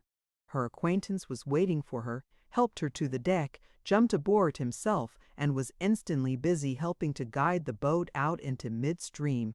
Susan looked back at the hotel. Mr. Gumpus was in the doorway, amusement in every line of his ugly face. Beside him stood the slovenly servant. She was crying the more human second thought of a heart not altogether corrupted by the sordid hardness of her lot. How can faith in the human race falter when one considers how much heart it has, in spite of all it suffers in the struggle, upward through the dense fogs of ignorance, upward toward the truth, toward the light of which it never ceases to dream and to hope? Susan stood in the same place with her bag beside her until her acquaintance came. "Now," said he, comfortably, as he lighted a fresh cigar, "we'll float pleasantly along. I guess you and I had better get acquainted. What is your name?" Susan flushed. "Kate Peters is the name I gave at the hotel." "That'll do, won't it?" "Never in the world," replied he. "You must have a good catchy name. Say He rolled his cigar slowly, looking thoughtfully toward the willows thick and green along the Indiana shore. Say Lorna. Sackville, that's a winner. Lorna Sackville. A stroke of genius, don't you think so?" "Yes," said Susan. "It doesn't matter." "But it does," remonstrated he. "You are an artist now, and an artist's name should always arouse pleasing and romantic anticipations. It's like the odor that heralds the dish. You must remember, my dear, that you have stepped out of the world of dull reality into the world of ideals, of dreams." The sound of two harsh voices, one male, the other female, came from within the cabin, oaths, reproaches. Her acquaintance laughed. "That's one on me, eh? Still, what I say is true, or at least ought to be. By the way, this is the Burlingham floating palace of Thespians, floating temple to the histrionic art. I am Burlingham Robert Burlingham." He smiled, extended his hand. "Glad to meet you, Miss Lorna. Sackville, don't forget." She could not but reflect a smile so genuine, so good-humored. "We'll go in and meet the others, your fellow stars, for this is an all-star aggregation." Over the broad entrance to the cabin was a chintz curtain strung upon a wire. Burlingham drew this aside. Susan was looking into a room about 30 feet long, about 12 feet wide, and a scant 6 feet high. Across it, with an aisle between, were narrow wooden benches with backs. At the opposite end was a stage with the curtain up and a portable stove occupying the center. At the stove, a woman in a camise and underskirt, with slippers on her bare feet, was toiling over several pots and pans with fork and spoon. At the edge of the stage, with legs swinging, sat another woman in a blue sailor suit, neither fresh nor notably clean, but somehow coquettish. 2 men in flannel shirts were seated, one on each of the front benches, with their backs to her. As Burlingham went down the aisle ahead of her, he called out, "Ladies and gentlemen, I wish to present the latest valuable addition to our company, Miss Lorna Sackville, the renowned ballad singer." The 2 men turned lazily and stared at Susan, each with an arm hanging over the back of the bench. Burlingham looked at the woman bent over the stove, a fat, middle-aged woman with thin, taffy yellow hair, done sleekly over a big rat in front and made into a huge coil behind with the aid of one or more false braids. She had a fat face, a broad expanse of unpleasant-looking elderly bosom, big, shapeless white arms. Her contour was almost gone. Her teeth were a curious mixture of natural, gold, and porcelain. "Miss Anstruther." "Miss Sackville," called Burlingham. "Miss Sackville, Miss Violet Anstruther." Miss Anstruther and Susan exchanged bows. Susan's timid and frightened, Miss Anstruther's accompanied by a hostile stare and a hardening of the fat, decaying face. "Miss Connemora, Miss Sackville. Burlingham was looking at the younger woman, she who sat on the edge of the little stage. She too was a blonde, but her hair had taken to the chemical somewhat less reluctantly than had Miss Anstruthers, with the result that Miss Conamora's looked golden. Her face of the baby type must have been softly pretty at one time, not so very distant. Now lines were coming, and the hard look that is inevitable with dyed hair. Also, her once fine teeth were rapidly going off, as half a dozen gold fillings in front proclaimed. At Susan's appealing look and smile, Miss Conamora nodded, not unfriendly. "Good God, Bob," said she to Burlingham with a laugh, "are you going to get the bunch of us pinched for child stealing?"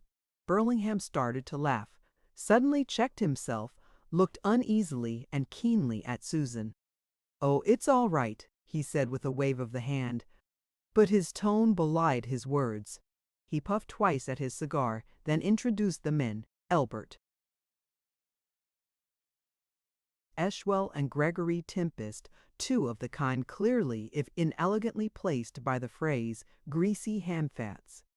Mr. Eshwell's black-dyed hair was smoothly brushed down from a central part. Mr. Tempest's iron-gray hair was greasily wild, a disarray of romantic ringlets. Eshwell was inclined to fat. Tempest was gaunt and had the hollow, burning eye that bespeaks the sentimental ass. "Now, Miss Sackville," said Burlingham, "we'll go on the forward deck and canvass the situation. What for dinner, Vi?"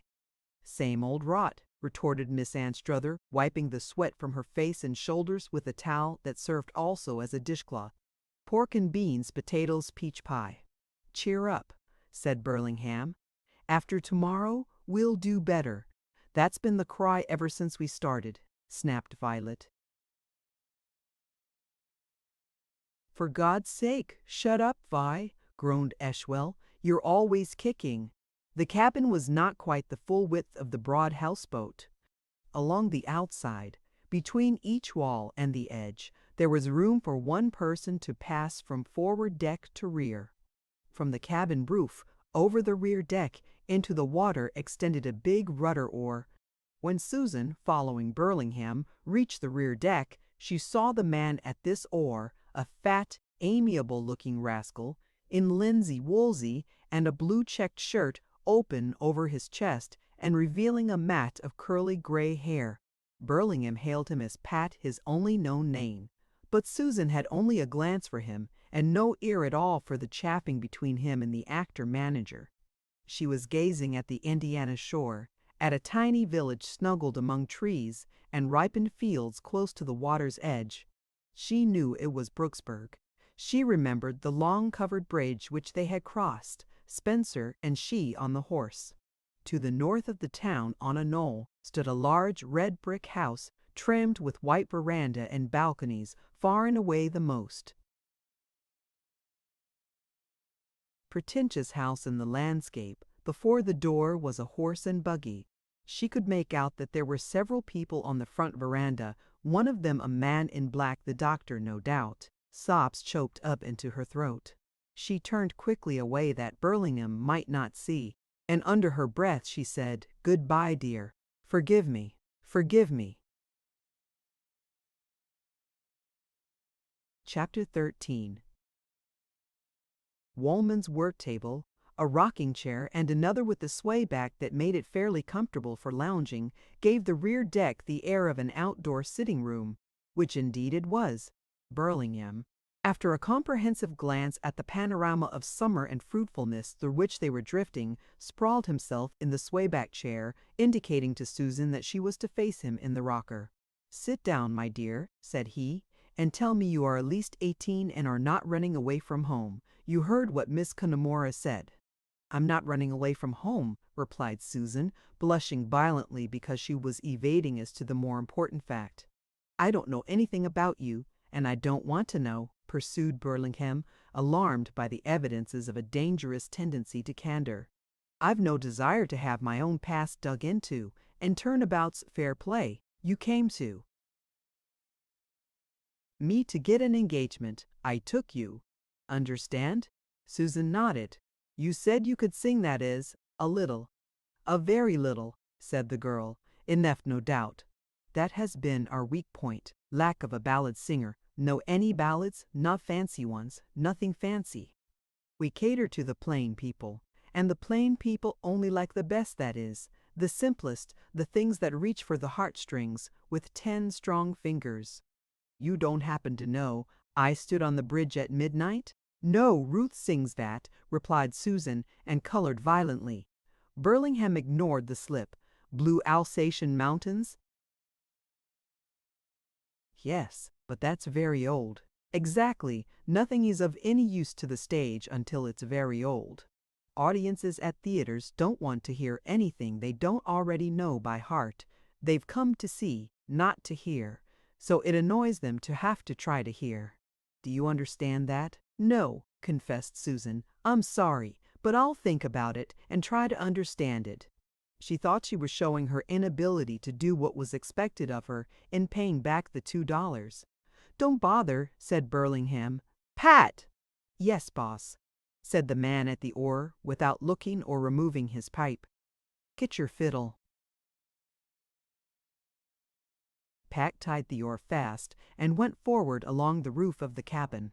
While he was gone, Burlingham explained, a frightful souse, Pat almost equal to Eshwell and far the superior of Tempest or Vi, that is, of Tempest.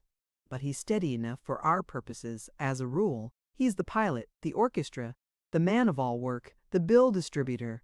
Oh, he's a wonder. Graduate of Trinity College, Dublin, yeggman panhandler, barrel house bum genius nearly. As drunk as much booze as there is water in this river. Pat was back beside the handle of the oar with a violin. Burlingham suggested to Susan that she'd better stand while she sang, and if you've any tendency to stage fright, remember it's your bread and butter to get through well. You'll not bother about your audience. Susan found this thought a potent strengthener then and afterward. With surprisingly little embarrassment, she stood before her good-natured, sympathetic employer, and while Pat scraped out an accompaniment sang the pathetic story of the maiden young and fair and the stranger in the spring who lingered near the fountains just to hear the maiden sing, and how he departed after winning her love, and how she will never see the stranger where the fountains fall again. Ah day, ah day, ah day. Her voice was deliciously young and had the pathetic quality that is never absent from anything which has enduring charm for us. Tears were in Burlingham's voice. Tears were the fate of the maiden.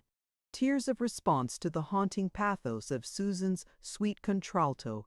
Tears of joy at the acquisition of such a number for his program. As her voice died away, he beat his plump hands together enthusiastically. "She'll do, Pat? She'll set the hay-tossers crazy." Susan's heart was beating fast from nervousness. She sat down. Burlingham sprang up and put his hands on her shoulders and kissed her. He laughed at her, shrinking. "Don't mind, my dear," he cried. "It's one of our ways. Now, what others do you know?"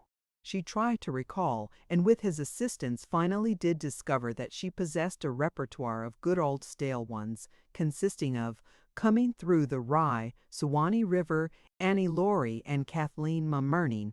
She knew many other songs, but either Pat could not play them, or Burlingham declared them above the head of Rube the Rotter. "Those 5 are quite enough," said Burlingham. "2 regulars, 2 encores, with a third in case of emergency. After dinner, Miss Anstruther and I'll fit you out with a costume. You'll make a hit at Sutherland tonight." "Sutherland!" exclaimed Susan, suddenly pale. "I can't sing there, really. I can't." Burlingham made a significant gesture toward Pat at the oar above them and winked at her. "You'll not have stage fright, my dear. You'll pull through." Susan understood that nothing more was to be said before Pat. Soon Burlingham told him to tie the oar again and retire to the cabin. "I'll stand watch," said he. "I want to talk business with Miss Sackville." When Pat had gone, Burlingham gave her a sympathetic look. "No confidences, mind you, my dear," he warned. "All I want to know is that it isn't stage fright that's keeping you off the program at Sutherland." "No," replied the girl. It isn't stage fright. I'm sorry I can't begin right away to earn the money to pay you back, but I can't. Not even in a velvet and spangle costume. Low neck, short sleeves, with blonde wig and paint and powder. You'll not know yourself, my dear, really. I couldn't, said Susan. I'd not be able to open my lips. Very well, that's settled. It was evident that Burlingham was deeply disappointed. We were going to try to make a killing at Sutherland. He sighed. However, let that pass. If you can't, you can't. I'm afraid you're angry with me, cried she. I angry? He laughed. I've not been angry in 10 years. I'm such a damn fool that with all the knocks life's given me, I haven't learned much. But at least I've learned not to get angry. No, I understand, my dear, and will save you for the next town below. He leaned forward and gave her hands a fatherly pat as they lay in her lap. Don't give it a second thought, he said. We've got the whole length of the river before us. Susan showed her gratitude in her face better far than she could have expressed it in words. The two sat silent. When she saw his eyes upon her with that look of smiling wonder in them, she said, You mustn't think I've done anything dreadful. I haven't really. I haven't. He laughed heartily. And if you had, you'd not need to hang your head in this company, my dear. We're all people who have lived, and life isn't exactly a class meeting with the elders taking turns at praying and the organ wheezing out gospel hymns. No, we've all been up against it most of our lives, which means we've done the best we could oftener than we've had the chance to do what we ought. He gave her one of his keen looks, nodded. I like you. What do they tell oftenest when they're talking about how you were as a baby? Susan did not puzzle over the queerness of this abrupt question. She fell to searching her memory diligently for an answer. I'm not sure, but I think they speak oftenest of how I never used to like anybody to take my hand and help me along, even when I was barely able to walk. They say I always insisted on trudging along by myself. Burlingham nodded, slapped his knee. I can believe it, he cried. I always ask everybody that question to see whether I've sighted 'em upright. I rather think I hit you off to a tea as you faced me at dinner yesterday in the hotel. Speaking of dinner, let's go sit in on the one I smell. They returned to the cabin where, to make a table, a board had been swung between the backs of the second and third benches from the front on the left side of the aisle. Thus the 3 men sat on the front bench with their legs thrust through between seat and back, while the 3 women sat in dignity and comfort on the 4th bench. Susan thought the dinner by no means justified Miss Anstruther's pessimism. It was good in itself, and the better for being in this happy-go-lucky way, in this happy-go-lucky company. Once they got started, all the grouchiness disappeared. Susan, young and optimistic and determined to be pleased, soon became accustomed to the looks of her new companions, that matter of mere exterior, about which we shallow surface skimmers make such a mighty fuss, though in the test situations of life, great and small, it amounts to precious little. They were all human beings, and the girl was unspoiled, did not think of them as failures, half-wolves, of no social position, of no standing in the respectable world.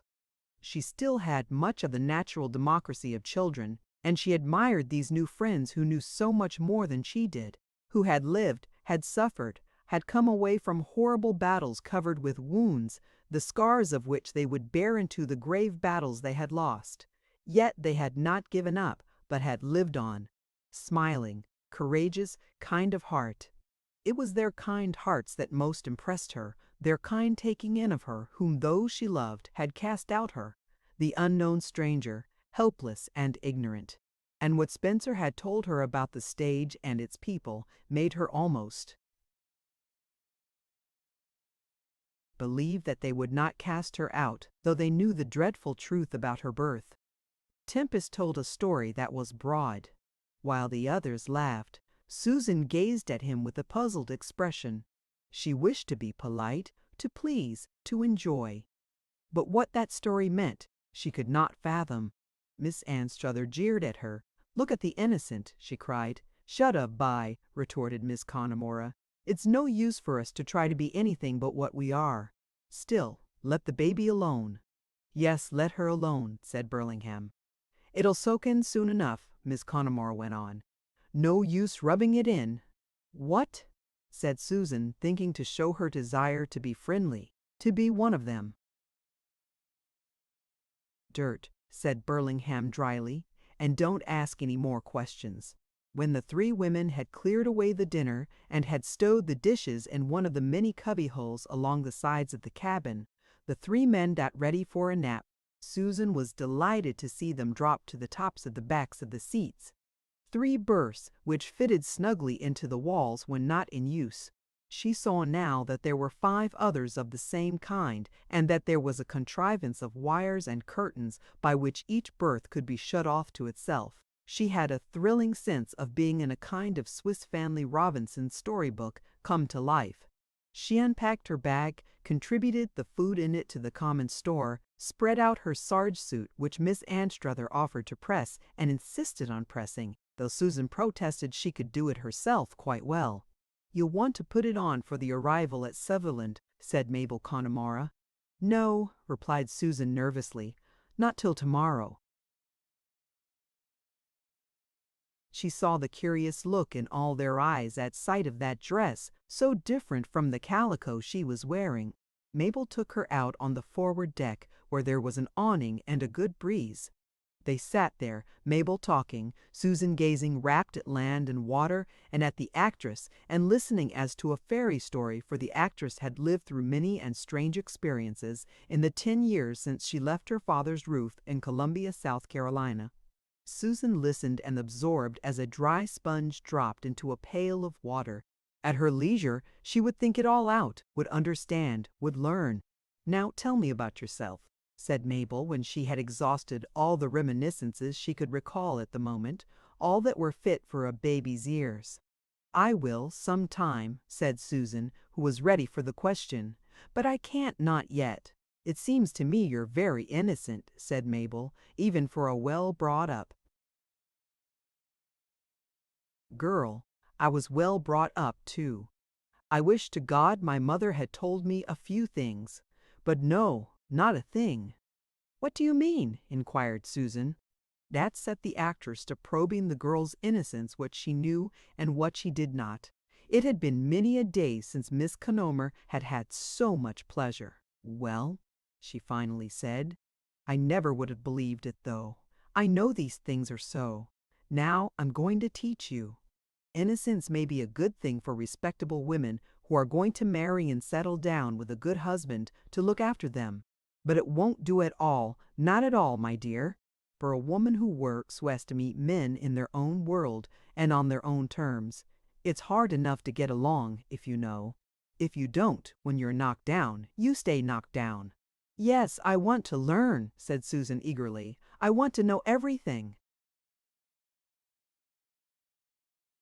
"You're not going back?" Mabel pointed toward the shore, to a home on a hillside, with a woman sewing on the front steps and children racing about the yard. "Back to that sort of thing?" "No," replied Susan. "I've got nothing to go back to." "Nonsense. Nothing," repeated Susan in the same simple, final way. "I'm an outcast." The ready tears sprang to Mabel's dissipated but still bright eyes. Susan's unconscious pathos was so touching. "Then I'll educate you. Now don't get horrified or scandalized at me. When you feel that way, remember that Mabel Connemara didn't make the world, but God.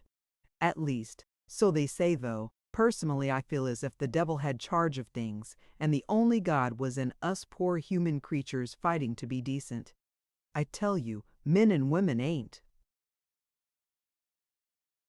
Bad, not so damn bad, excuse me. They will slip out. No, it's the things that happen to them, or what they're afraid they'll happen. It's those things that compel them to be bad and get them in the way of being bad, hard to each other, and to hate and to lie and to do all sorts of things." The showboat drifted placidly down with the current of the broad Ohio. Now it moved toward the left bank, and now toward the right, As the current was deflected by the bends, the beautiful curves that divided the river into a series of lovely, lake-like reaches, each with its emerald oval of hills and rolling valleys where harvests were ripening. And in the shadow of the awning Susan heard from those pretty, coarse lips, in language softened indeed but still far from refined, about all there is to know concerning the causes and consequences of the eternal struggle that rages round sex. To make her tale vivid, Mabel illustrated it by the story of her own life, from girlhood to the present hour, and she omitted no detail necessary to enforce the lesson in life, a few days before Susan would not have believed, would not have understood. Now she both believed and understood, and nothing that Mabel told her, not the worst of the possibilities in the world in which she was adventuring, burned deep enough to penetrate beyond the wound she had already received and to give her a fresh sensation of pain and horror. "You don't seem to be horrified," said Mabel. Susan shook her head. "No," she said. I feel better." Mabel eyed her curiously, had a sense of a mystery of suffering which she dared not try to explore. She said, "Better? That's queer." "You don't take it at all as I thought you would," said Susan. "I had about made up my mind it was all bad. I see that maybe it isn't." "Oh, the world isn't such a bad place in lots of ways. You'll get a heap of fun out of it if you don't take things or yourself seriously. I wish to God I'd had somebody to tell me instead of having to spell it out, a letter at a time. I've got just 2 pieces of advice to give you." And she stopped speaking and gazed away toward the shore with a look that seemed to be piercing the hills. "Please do," urged Susan, when Mabel's long mood of abstraction tried her patience. "Oh yes, 2 pieces of advice. The first is, don't drink. There's nothing to it, and it'll play hell, excuse me. It'll spoil your looks and your health and give you a woozy head when you most need a steady one. Don't drink, that's the first advice." "I won't," said Susan. "Oh yes, you will, but remember my advice all the same. The second is, don't sell your body to get a living, unless you've got to." "I couldn't do that," said the girl. Mabel laughed queerly. "Oh yes, you could and will. But remember my advice. Don't sell your body because it seems to be the easy way to make a living. I know most women get their living that way." "Oh no, no, indeed," protested Susan. "What a child you are," laughed Mabel. "What's marriage but that? Believe your Aunt Betsy, it's the poorest way to make a living that ever was invented, marriage or the other thing. Sometimes you'll be tempted to. You're pretty, and you'll find yourself up against it with no way out. You'll have to give in for a time, no doubt. The men run things in this world, and they'll compel it one way or another, but fight back to your feet again. If I'd taken my own advice, my name would be on every dead wall in New York in letters 2 feet high. Instead, she laughed without much bitterness. And why? All because I never learned to stand alone. I've even supported men to have something to lean on. How's that for a poor fool?" Their Violet Anstruther called her. She rose. "You won't take my advice," she said by way of conclusion. "Nobody'll take advice. Nobody can. We ain't made that way. But don't forget what I've said. And when you've wobbled way off, maybe it'll give you something to steer back by." Susan sat on there, deep in the deepest of those brown studies that had been characteristic of her from early childhood. Often, perhaps most often, abstraction means only mental fogginess. But Susan happened to be of those who can concentrate, can think things out, and that afternoon, oblivious of the beauty around her, even unconscious of where she was, she studied the world of reality. That world whose existence, even the part of it lying within ourselves, we all try to ignore or to evade or to deny, and get soundly punished for our folly. Taking advantage of the floods of light Mabel Connemora had let in upon her full light where there had been a dimness that was equal to darkness, she drew from the closets of memory and examined all the incidents of her life. all that were typical or for other reasons important. One who comes for the first time into new surroundings sees more, learns more about them in a brief period than has been seen and known by those who have lived there always.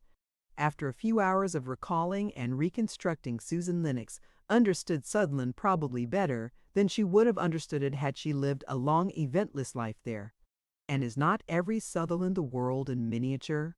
She also understood her own position, why the world of respectability had cast her out as soon as she emerged from childhood, why she could not have hoped for the lot to which other girls looked forward, why she belonged with the outcasts, in a world apart, and must live her life there. She felt that she could not hope to be respected, loved, married. She must work out her destiny along other lines. She understood it all, more clearly than would have been expected of her, and it is important to note that she faced her future without repining or self-pity, without either joy or despondency. She would go on. She would do as best she could, and nothing that might befall could equal what she had suffered in the throes of the casting out. Burlingham roused her from her long reverie. He evidently had come straight from his nap-stocking feet, shirt open at the collar, trousers sagging and face shiny with the sweat that accumulates during sleep on a hot day. "Round that bend ahead of us is Sutherland," said he, pointing forward. Up she started in alarm. "Now, don't get fractious," cried he cheerfully. "We'll not touch shore for an hour at least. And nobody's allowed aboard. You can keep to the cabin. I'll see that you're not bothered. And this evening? You can keep to the dressing room until the show's over and the people've gone ashore. And tomorrow morning, bright and early, we'll be off. I promised Pat a day for a drunk at Sutherland. He'll have to postpone it. I'll give him 3 at Jeffersonville instead." Susan put on her sunbonnet as soon as the showboat rounded the bend above town. Thus she felt safe in staying on deck and watching the town drift by. She did not begin to think of going into the cabin until Pat was working the boat in toward the landing, a square above the old familiar wharf boat. "What day is this?" she asked Ashwell. "Saturday. Only Saturday. And last Monday, less than 5 days ago, she had left this town for her Cincinnati adventure. She felt as if months, years had passed. The town seemed strange to her, and she recalled the landmarks as if she were revisiting an age, the scenes of youth. How small the town seemed after Cincinnati, and how squat. Then she saw the cupola of the schoolhouse. Its rooms, the playgrounds, flashed before her mind's eye. The teachers, she had liked those. She had feared the face of her uncle, so kind and loving, that same face, with hate and contempt in it. She hurried into the cabin, tears blinding her eyes, her throat choked with sobs. The Burlingham floating palace of Thespians tied up against the float of Bill Phibbs's boathouse, a privilege for which Burlingham had to pay $2. Pat went ashore with a sack of handbills to litter through the town. Burlingham followed to visit the offices of the 2 evening newspapers, and by handing them out a line of smooth talk, the one art whereof he was master, to get free advertising. Also there were groceries to buy, and odds and ends of elastic fancy crepe, paper muslin, and the like for repairing the shabby costumes. The others remained on board. Ashwell and Tempest to guard the boat against the swarms of boys darting and swooping and chattering like a huge flock of impudent English sparrows. An additional, and the chief reason for Burlingham's keeping the 2 actors close, was that Ashwell was a drunkard and Tempest a gambler. Neither could be trusted where there was the least temptation. Each despised the other's vice, and despised the other for being slave to it. Burlingham could trust Ashwell to watch Tempest, could trust Tempest to watch Ashwell. Susan helped Mabel with the small and early supper, cold chicken and ham, fried potatoes and coffee.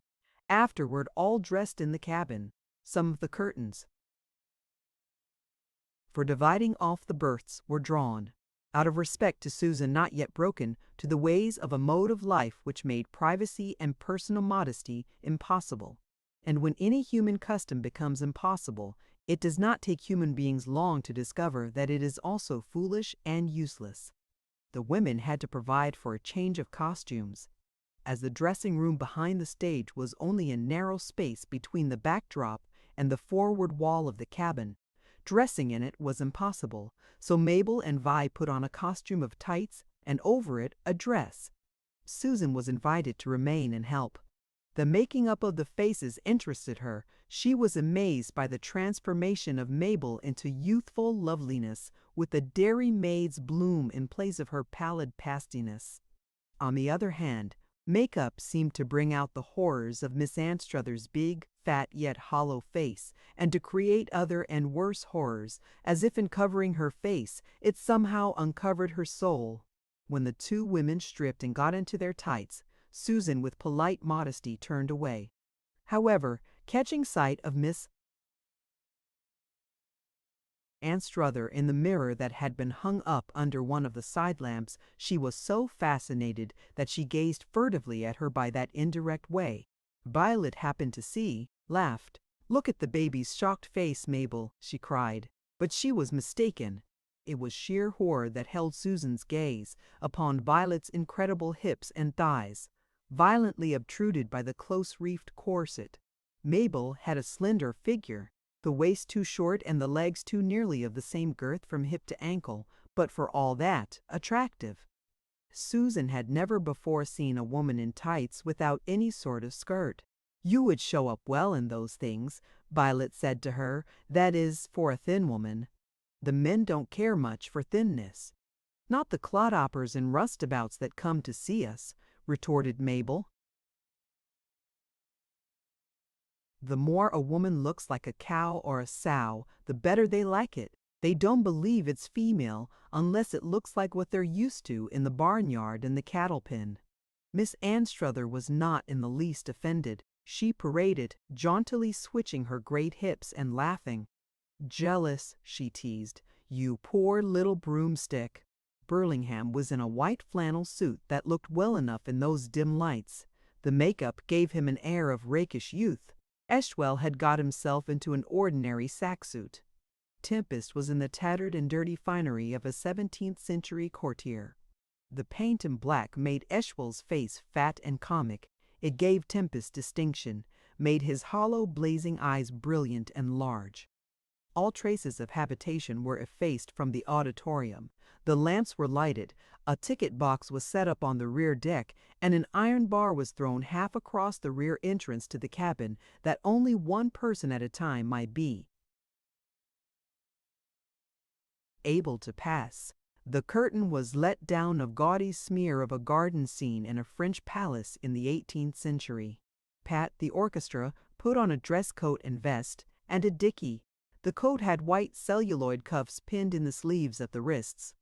As it was still fully an hour and a half from dark, Susan hid on the stage. When it should be time for the curtain to go up, she would retreat to the dressing room. Through a peephole in the curtain, she admired the auditorium, and it did look surprisingly well by lamplight, with the smutches and faded spots on its bright paint softened or concealed. "How many will it hold?" she asked Mabel, who was walking up and down, carrying her long train. 120 comfortably," replied Miss Connemora. 150 crowded. It has held as high as $30, but we'll be lucky if we get 15 tonight. Susan glanced round at her. She was smoking a cigarette, handling it like a man. Susan's expression was so curious that Mabel laughed. Susan, distressed, cried, "I'm sorry if I was impolite." "Oh, you couldn't be impolite," said Mabel. "You've got that to learn too, and mighty important it is. We all smoke." "Why not? We got out of cigarettes, but Bob bought a stock this afternoon." Susan turned to the peephole. Pat, ready to take tickets, was barking vigorously in the direction of shore, addressing a crowd which Susan, of course, could not see. Whenever he paused for breath, Burlingham leaned from the box and took it up, pouring out a stream of eulogies of his show in that easy, lightly cynical voice of his, and the audience straggled in young fellows and their girls, roughs from along the riverfront, farmers in town for a day's sport. Susan did not see a single familiar face, and she had supposed she knew, by sight at least, everyone in Sutherland. From fear lest she should see someone she knew, her mind changed to longing. At last she was rewarded. Down the aisle swaggered Redney King, son of the washerwoman, a big hulking bully who used to tease her by pulling her hair during recess and by kicking at her shins when they happened to be next each other in the class, standing in long line against the wall of the schoolroom for recitation. From her security, she smiled at Redney as representative of all she loved in the old town. And now the 4 members of the company on the stage and in the dressing room lost their ease in contemptuous indifference. They had been talking sneeringly about yokels and jays and slum bums. They dropped all that as there spread over them the mysterious spell of the crowd. As individuals, the provincials in those seats were ridiculous. As a mass, they were an audience, an object of fear and awe. Mabel was almost in tears. Violet talked rapidly with excited gestures and nervous adjustments of various parts of her toilet. The 2 men paced about, Eshwell trembling, Tempest with sheer fright in his rolling eyes. They wet their dry lips with dry tongues. Each again and again asked the other anxiously how he was looking and paced away without waiting for the answer. The suspense and nervous terror took hold of Susan. She stood in the corner of the dressing room, pressing herself close against the wall, her fingers tightly interlocked and hot and cold, tremors chasing up and down her body. Burlingham left the box and combined Pat's duties with his own a small matter, as the audience was seated and a guard at the door was necessary only to keep the loafers on shore from rushing in free. Pat advanced to the little space reserved before the stage, sat down, and fell to tuning his violin with all the noise he could make to create the illusion of a full orchestra.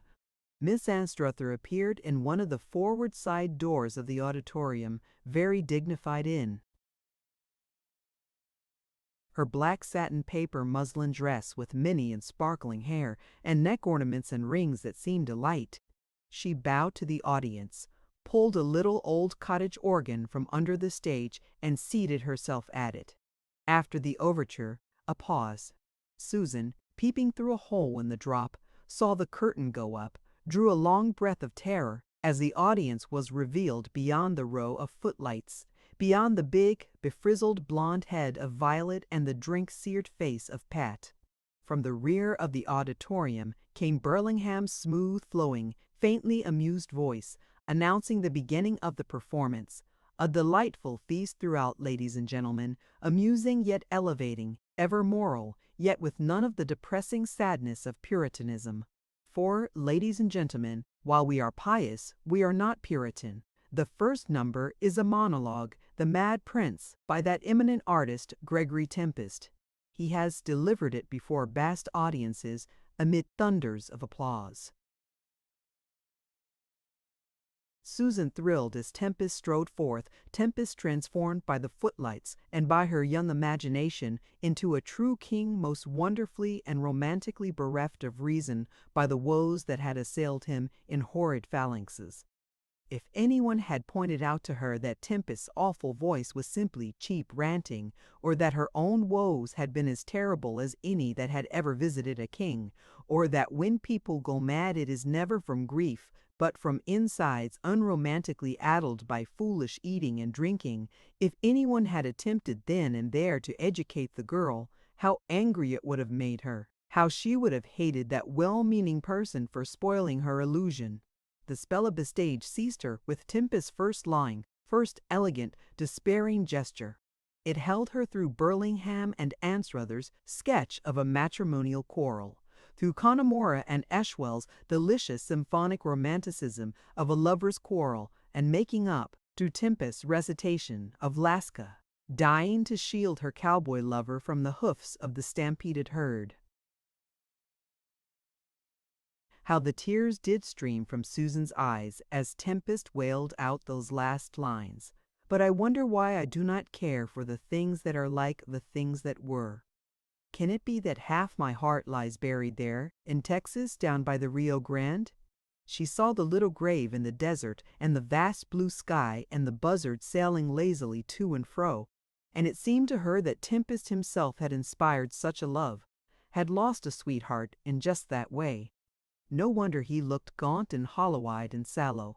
The last part of the performance was Holy Land and comic pictures thrown from the rear on a sheet substituted for the drop, as Burlingham had to work the magic lantern from the dressing room while Tempest, in a kind of monk's robe, used his voice and elocutionary powers in describing the pictures, now lugubriously and now in lighter vein. Susan was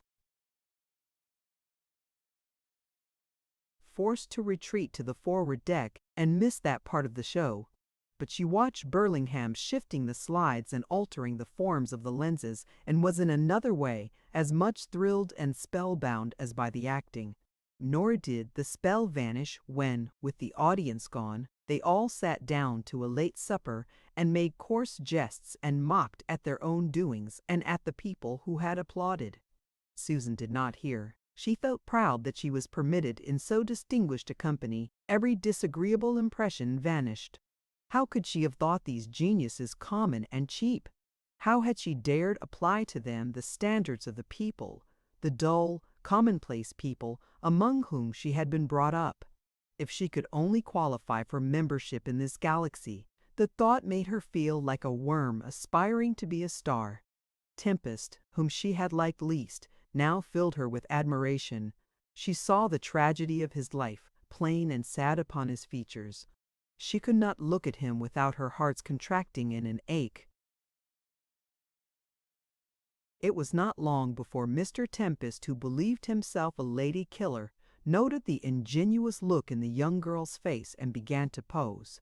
And it was hardly 3 bites of a ham sandwich thereafter when Mabel Connemara noted Tempest's shootings of his cuffs and rumplings of his oily ringlets and grollings of his hollow eyes.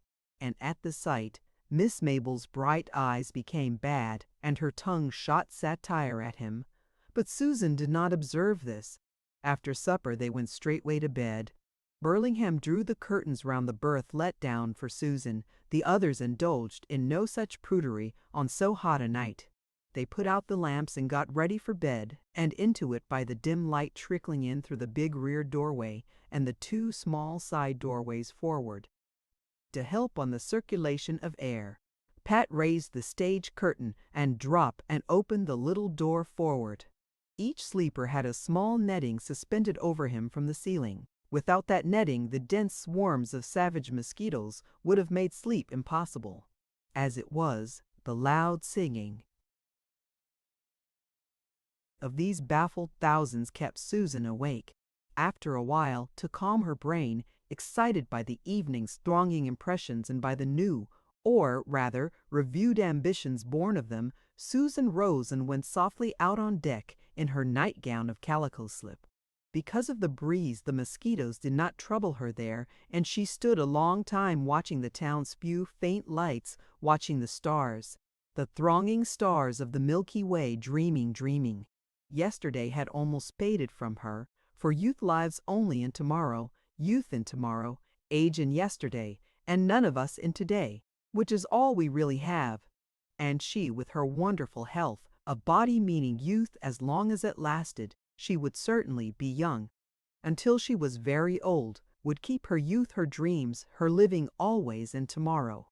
She was dreaming of her first real tomorrow now. She would work hard at this wonderful profession, her profession, would be humble and attentive, and surely the day must come when she too would feel upon her heart the intoxicating beat of those magic waves of applause. Susan, more excited than ever, slipped softly into the cabin and stole into her curtained berth. Like the soughing of the storm above the whimper of the tortured leaves, the stentorian snorings of 2 of the sleepers resounded above the noise of the mosquitoes. She had hardly extended herself in her close little bed when she heard a stealthy step, saw one of her curtains drawn aside. "Who is it?" she whispered unsuspiciously, for she could see only a vague form darkening the space between the parted curtains. The answer came in a hoarse undertone, "Yea, dainty little darling." She sat up, struck out madly, screamed at the top of her lungs. The curtains fell back into place, the snoring stopped. Susan, all in a sweat and a shiver, lay quiet, hoarse whispering. Then in Burlingham's voice, stern and gruff, "Get back to your bed and let her alone, you rolling-eyed." The sentence ended with as foul a spatter of filth as man can fling at man. Silence again, and after a few minutes the two snores resumed their bass accompaniment to the falsetto of the mosquito chorus. Susan got a little troubled sleep, was wide awake when Violet came saying, "If you want to bathe, I'll bring you a bucket of water and you can put up your berth and do it behind your curtains." Susan thanked her and got a most refreshing bath. When she looked out, the men were on deck. Violet was getting breakfast, and Connemara was combing her short, thinning yellow hair before a mirror hung up near one of the forward doors. In the mirror, Connemara saw her, smiled and nodded. "You can fix your hair here," said she. "I'm about done. You can use my brush." And when Susan was busy at the mirror, Mabel lounged on the seat nearby smoking a before-breakfast cigarette. "I wish to God I had your hair," said she. "I never did have such a wonderful crop of grass on the knoll, and the way it up and drops out in bunches every now and then sets me crazy. It won't be long before I'll be down to Vi's 3 hairs and a half. You haven't seen her without her wigs? Well, don't, if you happen to be feeling a bit off." How Burlingham can. There she stopped, blew out a volume of smoke, grinned half amusedly, half in sympathy with the innocent she was protecting, or, rather, was initiating by cautious degrees. "Who was it raised the row last night?" she inquired. "I don't know," said Susan, her face hid by the mass of wavy hair she was brushing forward from roots to ends. "You don't? I guess you've got a kind of idea, though." No answer from the girl. "Well, it doesn't matter. It isn't your fault." Mabel smoked reflectively. "I'm not jealous of him. A woman never is. It's the idea of another woman's getting away with her property, whether she wants it or not, that's what sets her mad spot to humming. No, I don't give a cigarette butt for that greasy bum actor, but I've always got to have somebody." She laughed. "The idea of his thinking you'd have him, what peacocks men are." Susan understood. The fact of this sort of thing was no longer a mystery to her, but the why of the fact that seemed more amazing than ever.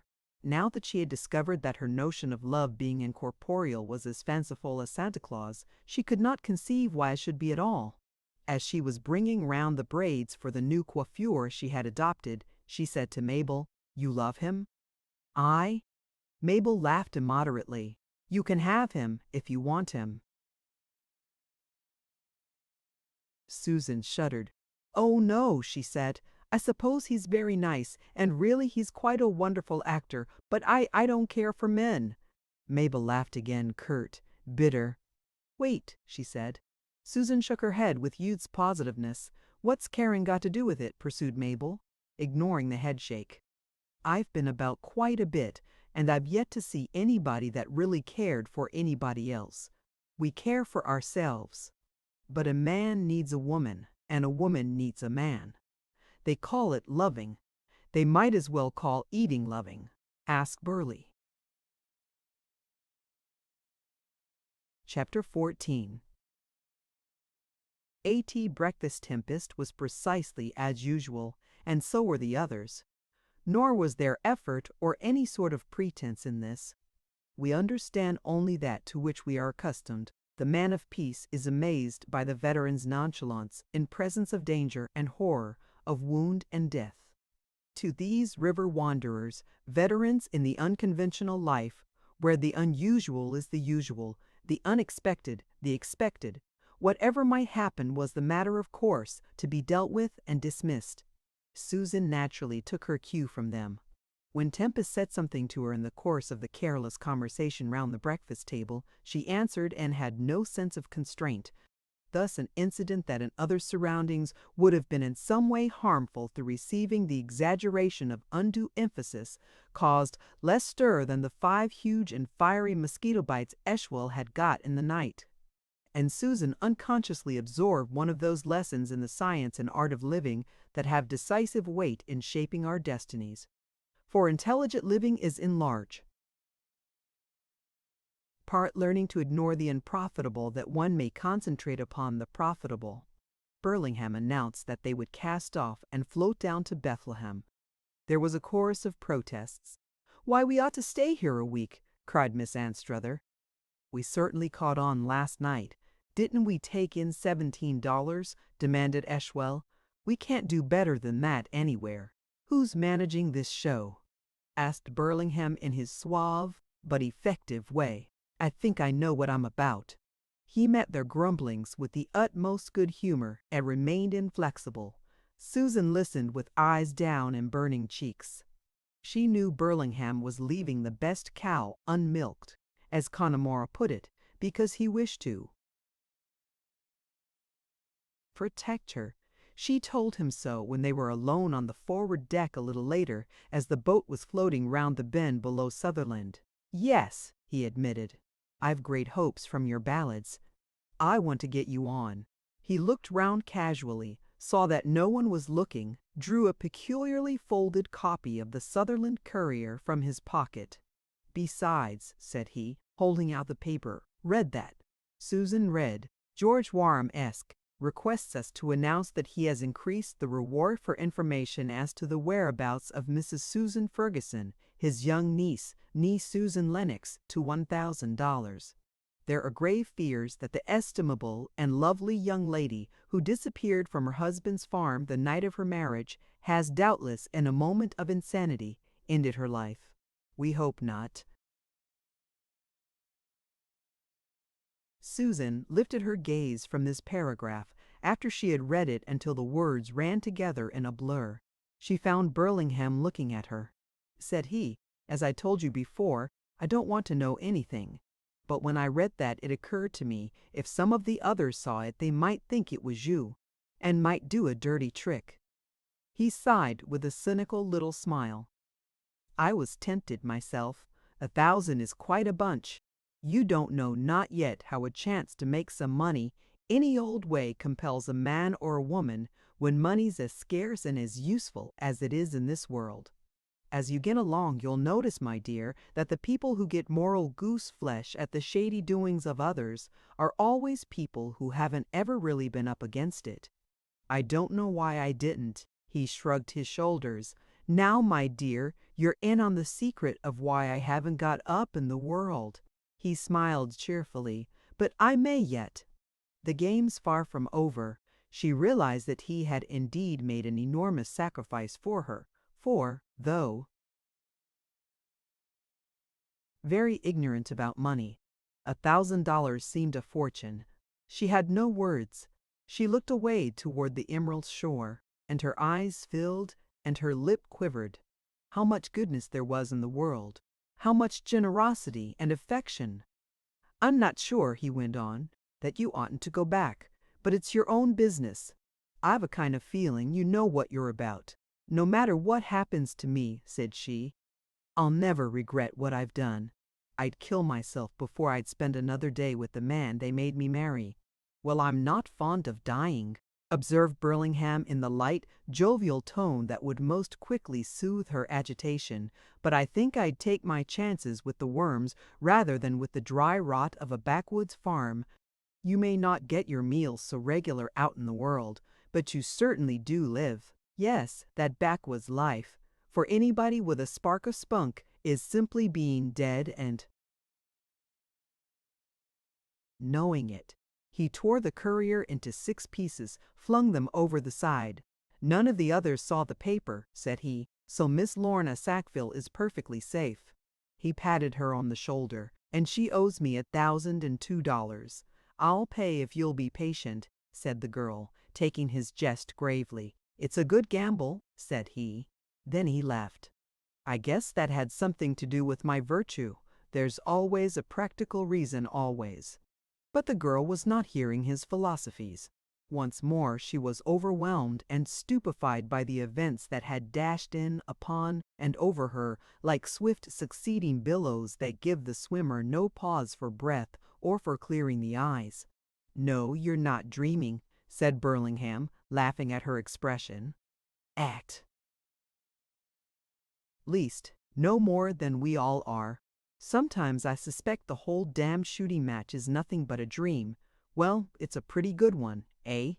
And she agreed with him, as she thought how smoothly and agreeably they were drifting into the unknown, full of the most fascinating possibilities.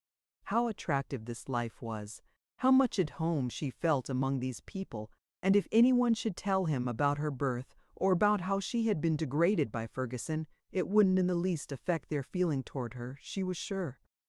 "When do you try me?" she asked. "Tomorrow night, at Bethlehem, a bum little town for us. We'll stay there a couple of days. I want you to get used to appearing." He nodded at her encouragingly. "You've got stuff in you, real stuff. Don't you doubt it. Get self-confidence, conceit, if you please. Nobody arrives anywhere without it. You want to feel that you can do what you want to do. A fool's conceit is that he's it. Already, a sensible man's conceit is that he can be it, if he'll only work hard and in the right way. See?" I think I do," said the girl. "I'm not sure." Burlingham smoked his cigar in silence. When he spoke, it was with eyes carefully averted.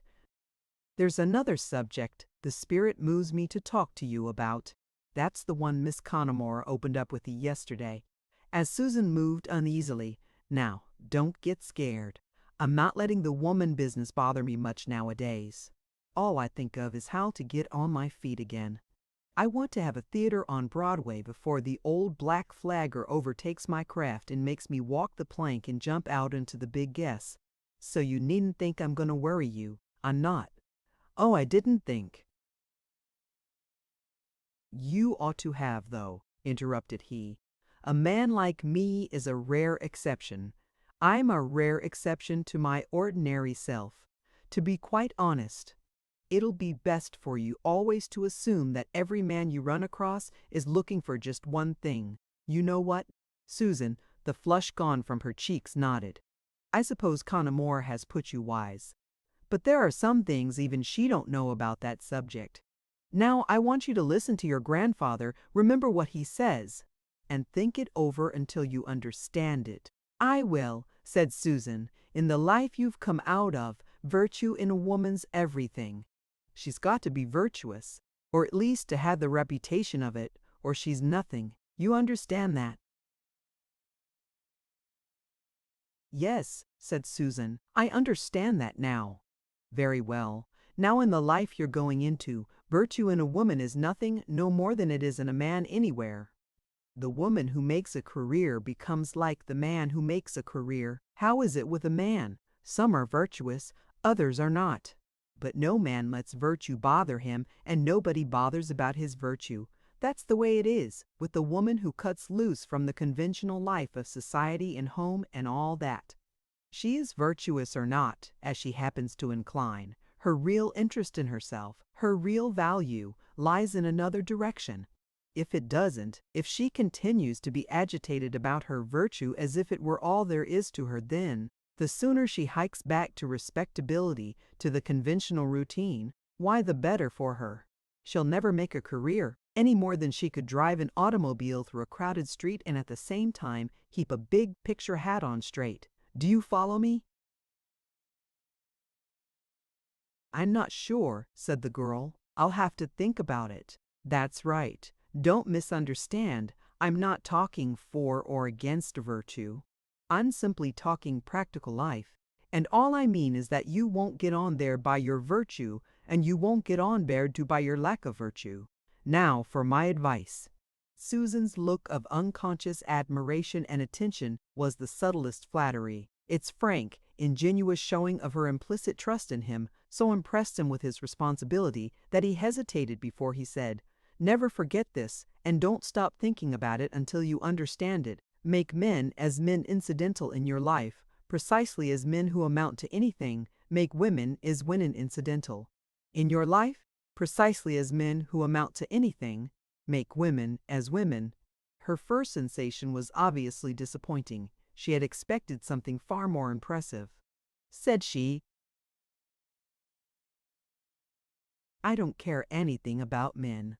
"Be sensible. How are you to know now what you care about and what you don't?" was Burlingham's laughing rebuke.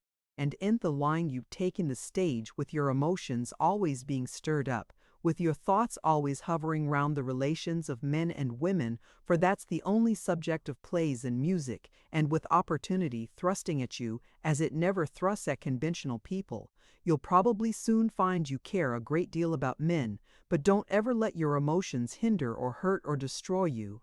Use them to help you. I guess I'm shooting pretty far over that young head of yours, ain't I?" "Not so very far," said the girl. "Anyhow, I'll remember. If you live big enough and long enough, you'll go through 3 stages. The first is the one you're in now. They've always taught you without realizing it, and so you think that only the strong can afford to do right. You think doing right makes the ordinary person, like yourself, easy prey for those who do wrong. You think that good people, if they're really good, have to wait until they get to heaven before they get a chance. Isn't that so? No. But you'll not realize it until you pass into the second stage. There, you'll think you see that only the strong can afford to do wrong. You'll think that everyone, except the strong, gets it in the neck if he or she does anything out of the way. You'll think you're being punished for your sins, and that, if you had behaved yourself, you'd have got on much better. That's the stage that's coming, and what you go through with there, how you come out of the fight, will decide your fate, show whether or not you got the real stuff in you. Do you understand?" Susan shook her head. "I thought not. You haven't lived long enough yet. Well, I'll finish, anyhow." "I'll remember," said Susan. "I'll think about it until I do understand." "I hope so. The weather and the scenery make me feel like philosophizing. Finally, if you come through the second stage all right, you'll enter the third stage. There you'll see that you were right at first when you thought only the strong could afford to do right. And you'll see that you were right in the second stage when you thought only the strong could afford to do wrong. For you'll have learned that only the strong can afford to act at all, and that they can do right or wrong as they please because they are strong." "Then you don't believe in right at all," exclaimed the girl, much depressed, but whether for the right or for her friend she could not have told. "Now, who said that?" demanded he, amused. "What did I say? Why, if you want to do right, be strong or you'll be crushed. And if you want to do wrong, take care again to be strong or you'll be crushed. My moral is, be strong. In this world, the good weaklings and the bad weaklings had better lie low, hide in the tall grass. The strong inherit the earth." They were silent a long time, she thinking, he observing her with sad tenderness. At last he said, "You are a nice, sweet girl, well brought up. But that means badly brought up for the life you've got to lead, the life you've got to learn to lead." "I'm beginning to see that," said the girl. Her gravity made him feel like laughing and brought the tears to his eyes. The laughter he suppressed. "You're going to fight your way up to what's called the triumphant class. The people on top, they have all the success, all the money, all the good times. Well, the things you've been taught at church, in the Sunday school, in the nice storybooks you've read, those things are all for the triumphant class, or for people working meekly along in the station to which God has appointed them, and handing over their earnings to their betters. But those nice moral things you believe in, they don't apply to people like you fighting their way up from the meek working class to the triumphant class. You won't believe me now, won't understand thoroughly, but soon you'll see. Once you've climbed up among the successful people, you can afford to indulge in moderation in practicing the good old moralities. Any dirty work he may need done, you can hire done and pretend not to know about it. But while you're climbing, no golden rule and no turning of the cheek. Tooth and claw then, not sheathed, but naked, not by proxy but in your own person. "But you're not like that," said the girl. "The more fool I," repeated he. She was surprised that she understood so much of what he had said, childlike wonder at her wise old heart, made wise almost in a night, a wedding night. When Burlingham lapsed into silence, laughing at himself for having talked so far over the kiddie's head, she sat puzzling out what he had said. The world seemed horribly vast and forbidding, and the sky, so blue and bright, seemed far, far away. She sighed profoundly. "I am so weak," she murmured. "I am so ignorant." Burlingham nodded and winked. "Yes, but you'll grow," said B. "I back you to win." The color poured into her cheeks, and she burst into tears. Burlingham thought he understood. For once, his shrewdness went far astray, excusably, since he could not know that he had used the same phrase that had closed Spencer's letter to her. Late in the afternoon, when the heat had abated somewhat and they were floating pleasantly along with the washing gently aflutter from lines on the roof of the auditorium, Burlingham put Eshwell at the rudder, and with Pat and the violin rehearsed her. "The main thing, the only thing to worry about," explained he, "is beginning right." She was standing in the center of the stage, he on the floor of the auditorium beside the seated orchestra. "That means," he went on, "you've simply got to learn to come in right. We'll practice that for a while." She went to the wings where there was barely space for her to conceal herself by squeezing tightly against the wall. At the signal from him, she walked out. As she had the utmost confidence in his kindness, and as she was always too deeply interested in what she and others were doing to be uncomfortably self-conscious, she was not embarrassed, and thought she made the crossing and took her stand.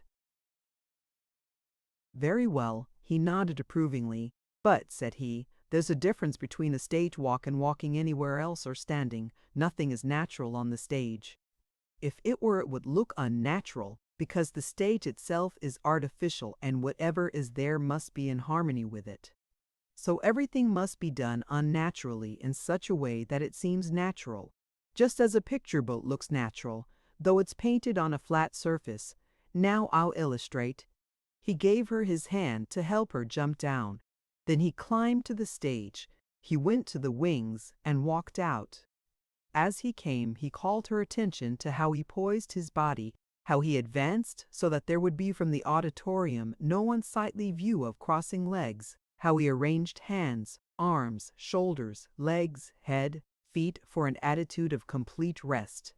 He repeated his illustration again and again, Susan watching and listening with open-eyed wonder and admiration. She had never dreamed that so simple a matter could be so complex. When he got her up beside him and went through it with her, she soon became as used to the new motions as a beginner at the piano to stretching an octave. But it was only after more than an hour's practice that she moved him to say, "That'll do for a beginning. Now we'll sing." She tried Suwannee River first and went through it fairly well, singing to him as he stood back at the rear door. He was enthusiastic, cunning Burlingham, who knew so well how to get the best out of everyone. "Mighty good, eh, Pat?" "Yes, mighty good." "You've got something better than a great voice, my dear. You've got magnetism. The same thing that made me engage you the minute you asked me is going to make you, well, go a long ways, a long ways. Now, we'll try the last rose of summer." She sang even better, and this improvement continued through the other 4 songs of her repertoire. His confidence in her was contagious. It was so evident that he really did believe in her, and Pat too wagged his head in a way that made her feel good about herself. Then Burlingham called in the others whom he had sent to the forward deck. Before them, the girl went all to pieces.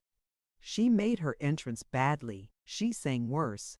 And the worse she sang, the worse she felt, and the worse her next attempt was. At last, with nerves unstrung, she broke down and sobbed. Burlingham climbed up to pat her on the shoulder. "That's the best sign yet," said he. "It shows you've got temperament. Yes, you've got the stuff in you." He quieted her, interested her in the purely mechanical part of what she was doing.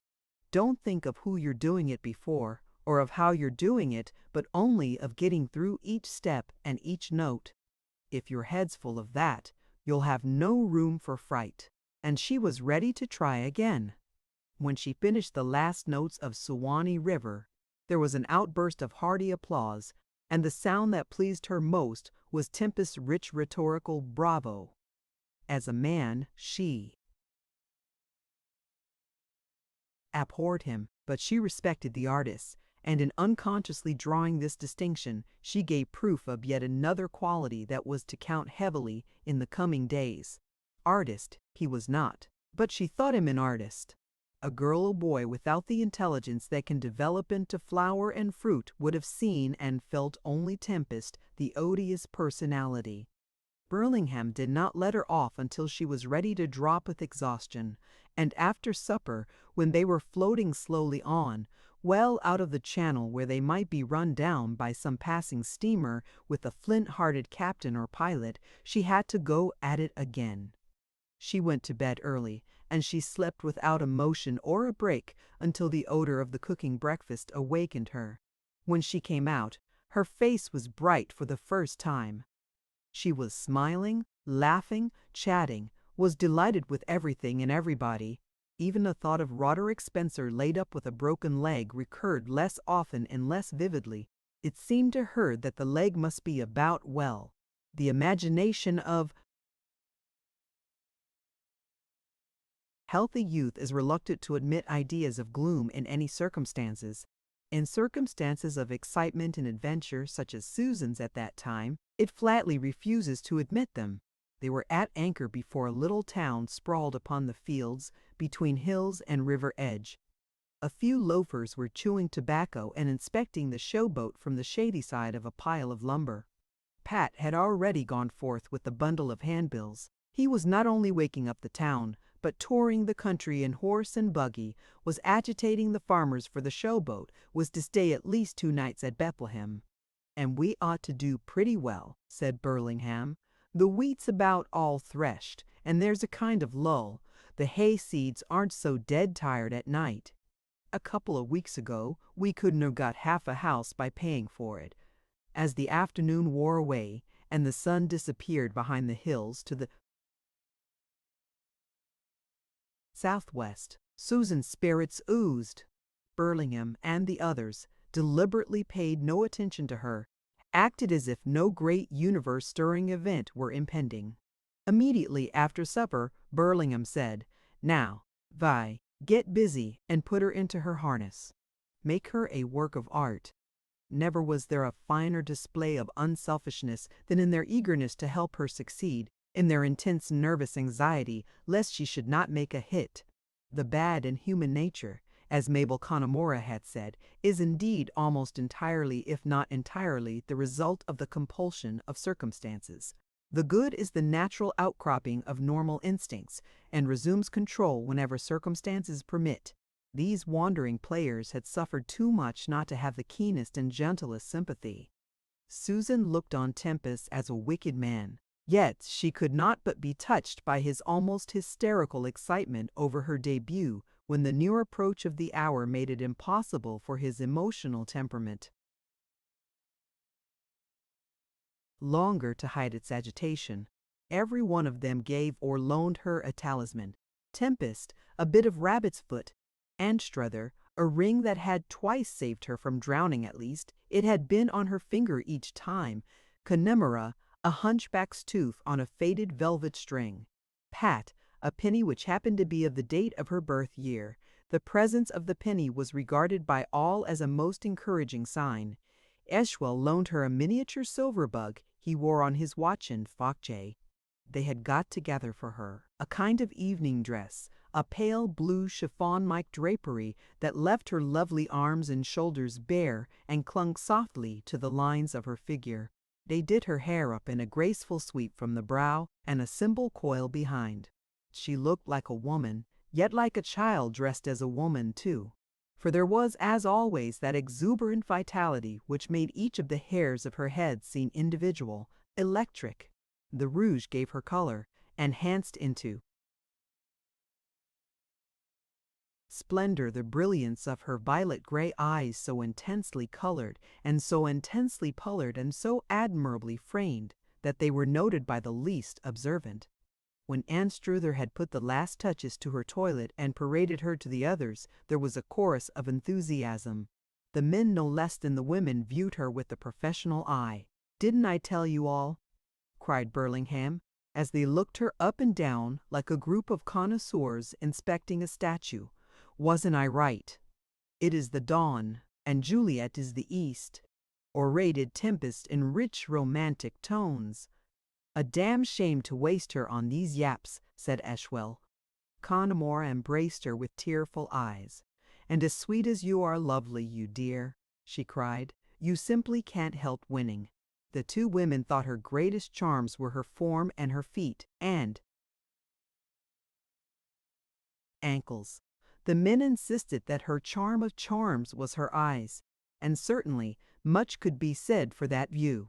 Susan's violet-gray eyes, growing grayer when she was thoughtful, growing deeper and clearer and softer, shining violet when her emotions were touched. Susan's eyes were undoubtedly unusual, even in a race in which homely eyes are the exception. When it was her turn and she emerged into the glare of the footlights, she came to a full stop, and an awful wave of weakness leaped up through legs and body to blind her eyes and crash upon her brain. She shook her head, lifted it high like a swimmer shaking off a wave. Her gaze leaped in terror across the blackness of the auditorium with its thick, strewn round white discs of human faces, sought the eyes of Burlingham, standing in full view in the center of the rear doorway where he had told her to look for him. She heard Pat playing the last of the opening chords. Burlingham lifted his hand like a leader's baton, and naturally and sweetly the notes, the words of the old darky song of longing for. Home began to float out through the stillness. She did not take her gaze from Burlingham. She sang her best, sang to please him, to show him how she appreciated what he had done for her. And when she finished and bowed, the outburst of applause unnerved her, sent her dizzy and almost staggering into the wings. "Splendid! Splendid!" cried Mabel, and Anstruther embraced her, and Tempest and Eshwell kissed her hands. They all joined in pushing her out again for the encore Blue Alsatian Mountains. She did not sing quite so steadily, but got through in good form, the tremolo of nervousness in her voice adding to the wailing pathos of the song's refrain. "A day, a day, a day, such dreams must pass away." But the Blue Alsatian Mountains seemed to watch and wait alway.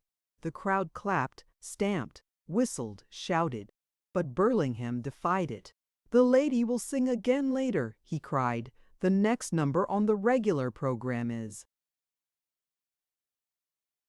It's TCR, etc." the crowd yelled. Burlingham stood firm, and up went the curtain on Eshwell and Connemore's sketch. It got no applause, nor did any other numbers on the program. The contrast between the others and the beauty of the girl, her delicate sweetness, her vital youth, her freshness of the early morning flower, was inevitable. The crowd could think only of her. The quality of magnetism aside, she had sung neither very well nor very badly. But had she sung badly, still her beauty would have won her the same triumph. When she came on for her second number with a cloud-like azure chiffon flung carelessly over her dark hair as a scarf, Spanish fashion, she received a stirring welcome. It frightened her, so that Pat had to begin 4 times before her voice faintly took up the tune.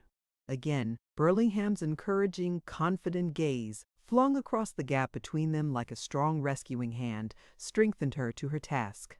This time, he let the crowd have 2 encores and the show was over, for the astute manager, seeing how the girl had caught on, had moved her second number to the end. Burlingham lingered in the entrance to the auditorium to feast himself on the comments of the crowd as it passed out. When he went back, he had to search for the girl, found her all in a heap in a chair at the outer edge of the forward deck. She was sobbing piteously. "Well, for God's sake," cried he, "is this the way you take it?" She lifted her head. "Did I do very badly?" she asked. "You swept 'em off their big, hulking feet," replied he. "When you didn't come, I thought I'd disappointed you.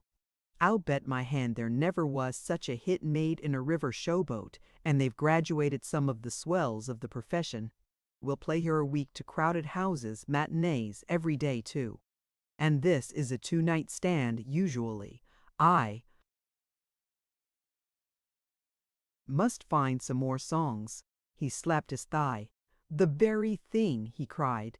"We'll ring in some hymns. Rock of Ages, say, and Jesus, lover of my soul, and you can get 'em off in a churchy kind of costume, something like a surplice, that'll knock 'em stiff. And Anstruther can dope out the accompaniments on that wheezer. What you think?" "Whatever you want," said the girl. "Oh, I am so glad."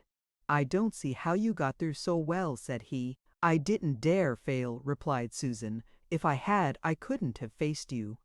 And by the light of the waning moon, he saw the passionate gratitude of her sensitive young face. "Oh, I've done nothing," said he, wiping the tears from his eyes, for he had his full share of the impulsive, sentimental temperament of his profession. Pure selfishness. Susan gazed at him with eyes of the pure, deep violet of strongest feeling. "I know what you did," she said in a low voice, "and I'd die for you." Burlingham had to use his handkerchief in dealing with his eyes now. "This business has given me hysterics," said he with a queer attempt at a laugh. Then, after a moment, "God bless you, little girl. You wait here a moment. I'll see how supper's getting on." He wished to go ahead of her, for he had a shrewd suspicion as to the state of mind of the rest of the company, and he was right. There they sat in the litter of peanut hulls, popcorn, and fruit skins which the audience had left. On every countenance was jealous gloom. "What's wrong?" inquired Burlingham in his cheerful, derisive way. "You are a nice bunch, you are." They shifted uneasily. Mabel snapped out, "Where's the infant prodigy? Is she so stuck on herself already that she won't associate with us?" "You grown-up babies," mocked Burlingham. "I found her out there crying in darkness because she thought she'd failed. Now you go bring her in, Connie. As for the rest of you, I'm disgusted. Here we've hit on something that'll land us in Easy Street, and you're all filled up with poison." They were ashamed of themselves. Burlingham had brought back to them vividly the girl's simplicity and sweetness that had won their hearts, even the hearts of the women in whom jealousy of her young beauty would have been more than excusable. Anstruther began to get out the supper dishes, and Mabel slipped away toward the forward deck. "When the child comes in," pursued Burlingham, "I want to see you people looking and acting human." "We are a lot of damn fools," admitted Eshwell. "That's why we're bum actors instead of doing well at some respectable business." And his jealousy went the way of Violet's and Mabel's. Pat began to remember that he had shared in the triumph. Where would she have been without his violin work? But Tempest remained somber. In his case, better nature was having a particularly hard time of it. His vanity had got savage wounds from the hoots and the bite-it-off ham fat which had greeted his impressive lecture on the magic lantern pictures. He eyed Burlingham glumly. He exonerated the girl, but not Burlingham. He was convinced that the manager, in a spirit of mean revenge, had put up a job on him. It simply could not be in the ordinary course that any audience, without some sly trickery of prompting from an old expert of theatrical double-crossing, would be impatient for a mere chit of an amateur when it might listen to his rich, mellow eloquence. Susan came shyly, and at the first glance into her face her associates despised themselves for their pettiness. It is impossible for envy and jealousy and hatred to stand before the light of such a nature as Susan's. Away from her these very human friends of hers might hate her, but in her presence they could not resist the charm of her sincerity. Everyone's spirits went up with the supper.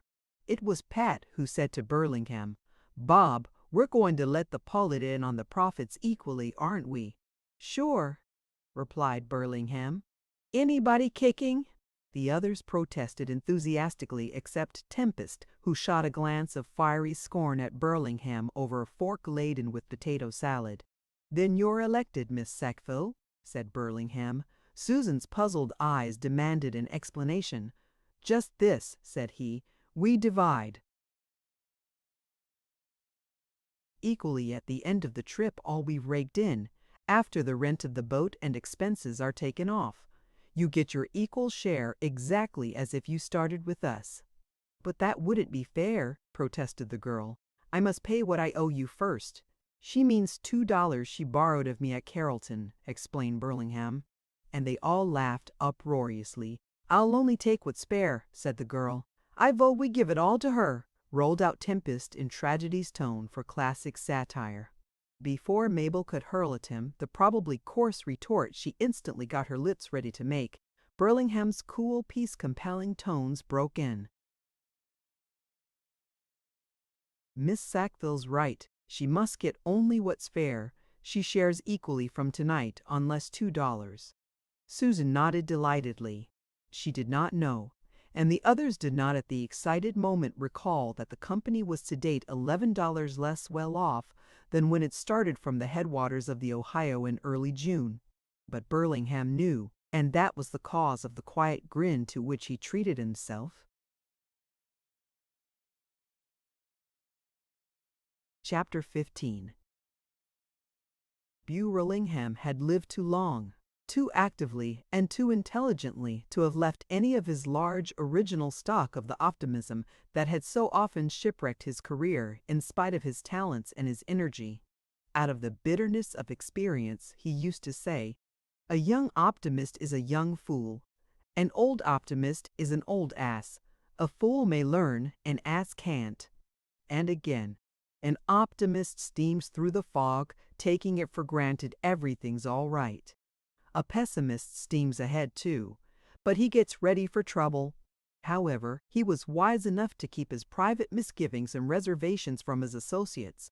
The leaders of the human race always talk optimism and think pessimism. He had told the company that Susan was sure to make a go, and after she had made a go, he announced the beginning of a season of triumph. But he was surprised when his prediction came true and they had to turn people away from the next afternoon's performance. He began to believe they really could stay a week and hired a man to fill the streets of New Washington and other inland villages and towns of the county, with a handbill headlining Susan.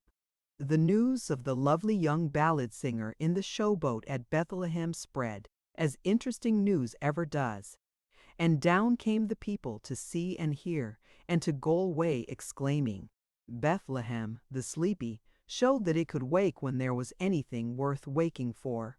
Burlingham put on the hymns in the middle of the week, and even the clergy sent their families.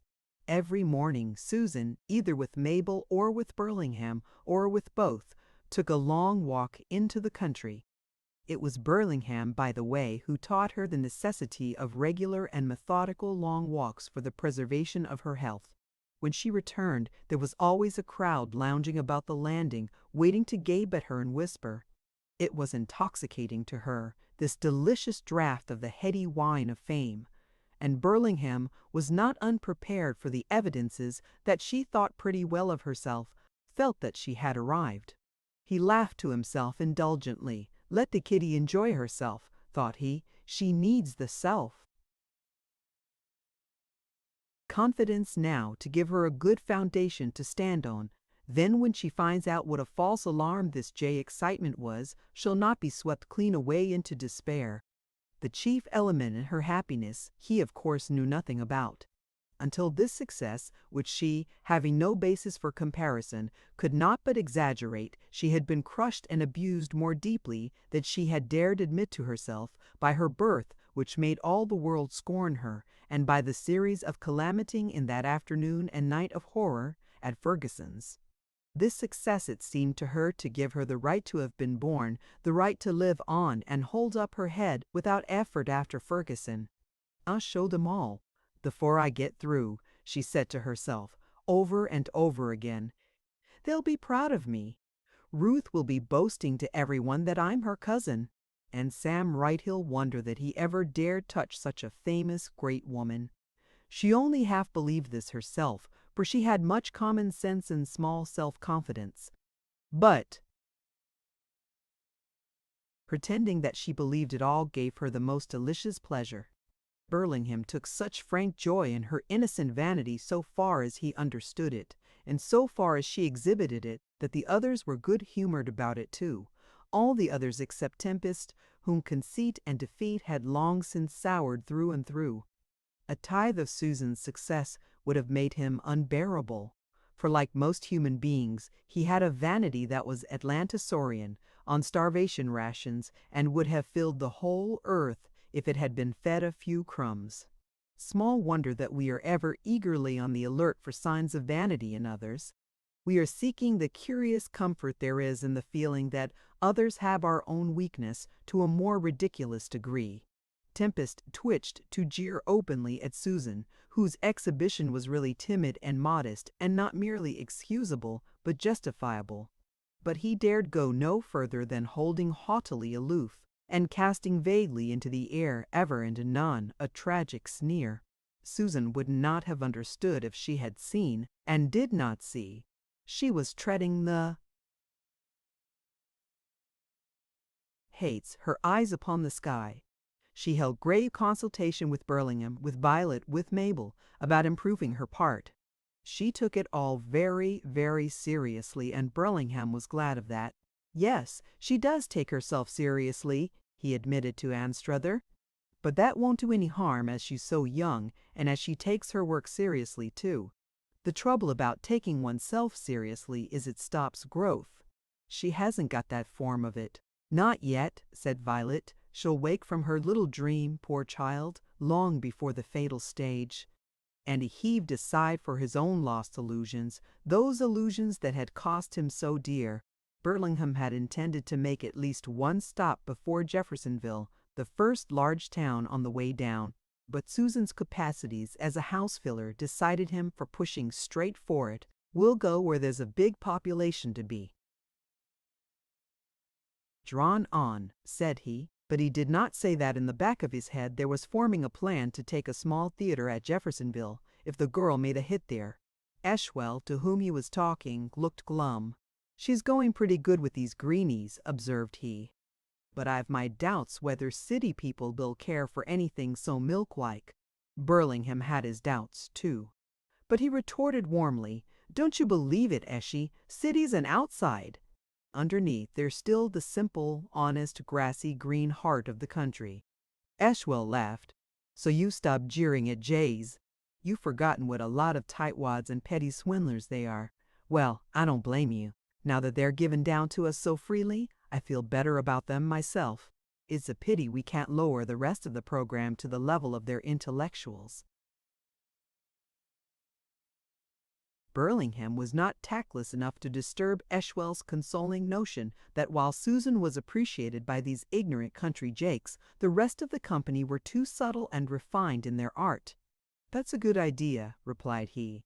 "I'll try to get together some simple slop. Perhaps a melodrama, a good hot one, would go, eh?" After 10 days the receipts began to drop. On the 15th day there was only a handful at the matinee, and in the evening half the benches were empty. "About milked dry," said Burlingham at the late supper. "We'll move on in the morning." This pleased everyone. Susan saw visions of bigger triumphs. The others felt that they were going where dramatic talent, not to say genius, would be at least not entirely unappreciated. So the company was at its liveliest next morning as the mosquito-infested willows of the Bethlehem shore slowly dropped away. They had made an unusually early start, for the river would be more and more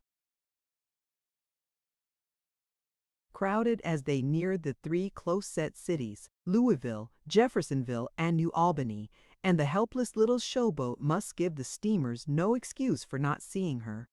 All day a long, dreamy summer day, they drifted lazily downstream and, except Tempest, all grew gayer and more gay.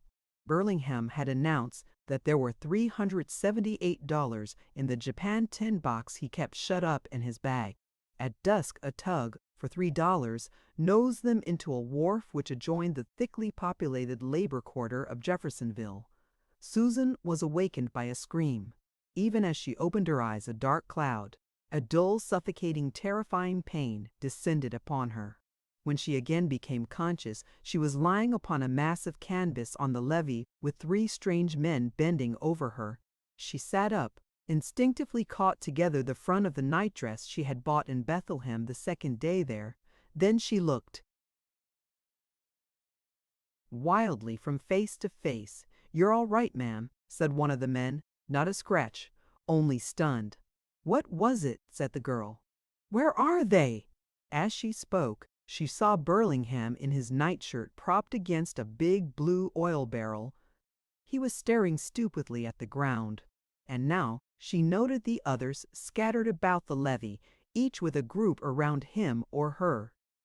"What was it?" she repeated. "A tug butted its tow of barges into you," said someone. "Crushed your boat like an eggshell." Burlingham staggered to his feet, stared round, saw her. "Thank God!" he cried. "Anyone drowned? Anyone hurt?" "All saved, no bones broken," someone responded. "And the boat? Gone down, nothing left of her but splinters.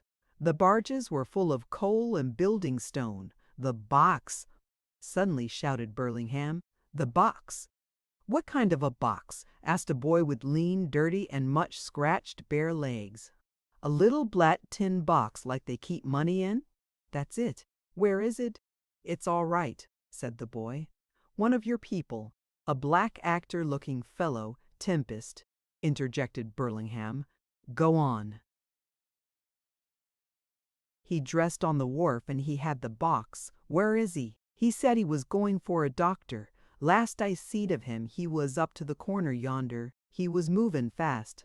Burlingham gave a kind of groan. Susan read in his face his fear, his suspicion, the suspicion he was ashamed of himself for having. She noted vaguely that he talked with the policeman aside for a few minutes, after which the policeman went up the levee. Burlingham rejoined his companions and took command. The first thing was to get dressed as well as might be from such of the trunks as had been knocked out of the cabin by the barge and had been picked up. They were all dazed. Even Burlingham could not realize just what had occurred. They called to one another more or less humorous remarks while they were dressing behind piles of boxes, crates, barrels, and sacks in the wharf boat.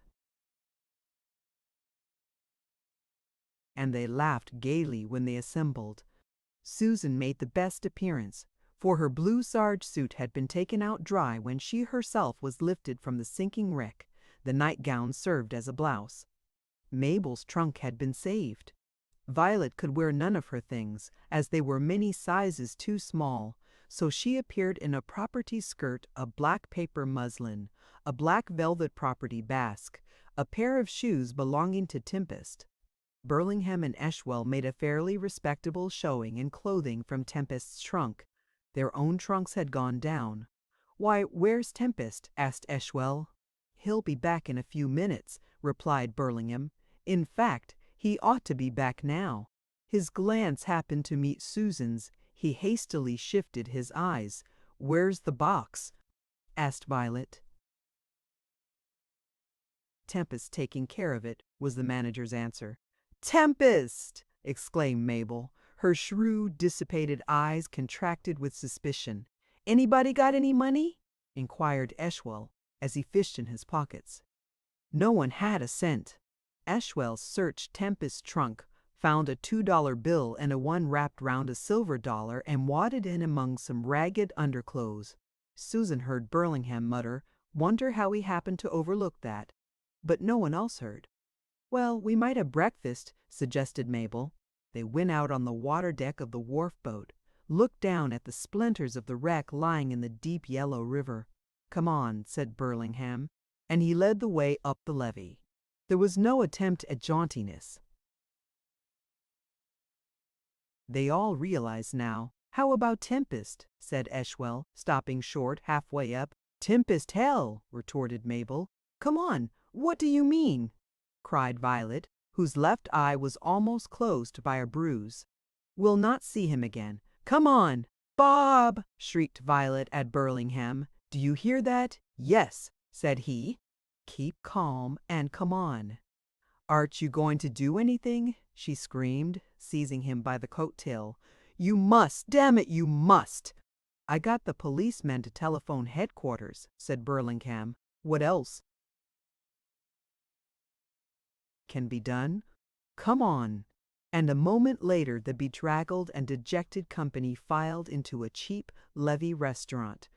"Bring some coffee," Burlingham said to the waiter. Then to the others, "Does anybody want anything else?" No one spoke. "Coffee's all," he said to the waiter. It came, and they drank it in silence, each one's brain busy with the disaster from the standpoint of his own resulting ruin. Susan glanced furtively at each face in turn. She could not think of her own fate. There was such despair in the faces of these others. Mabel looked like an old woman. As for Violet, every feature of her homeliness, her coarseness, her dissipated premature old age stood forth in all its horror. Susan's heart contracted, and her flesh crept as she glanced quickly away. But she still saw, and it was many a week before she ceased to see whenever Violet's name came into her mind. Burlingham, too, looked old and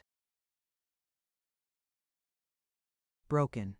Eshwell and Pat, neither of whom had ever had the smallest taste of success, were stolid, like cornered curs taking their beating and waiting in silence for the blows to stop. "Here, Eshy," said the manager, "take care of the $3. And he handed him the bills. "I'll pay for the coffee and keep the change. I'm going down to the owners of that tug and see what I can do." When he had paid, they followed him out. At the curbstone he said, "Keep together somewhere round the wharf boat. So long." He lifted the battered hat he was wearing, smiled at Susan. "Cheer up, Miss Sackville. We'll down 'em yet." And away he went, a strange figure, his burly frame squeezed into a dingy old frock suit from among Tempest's costumes.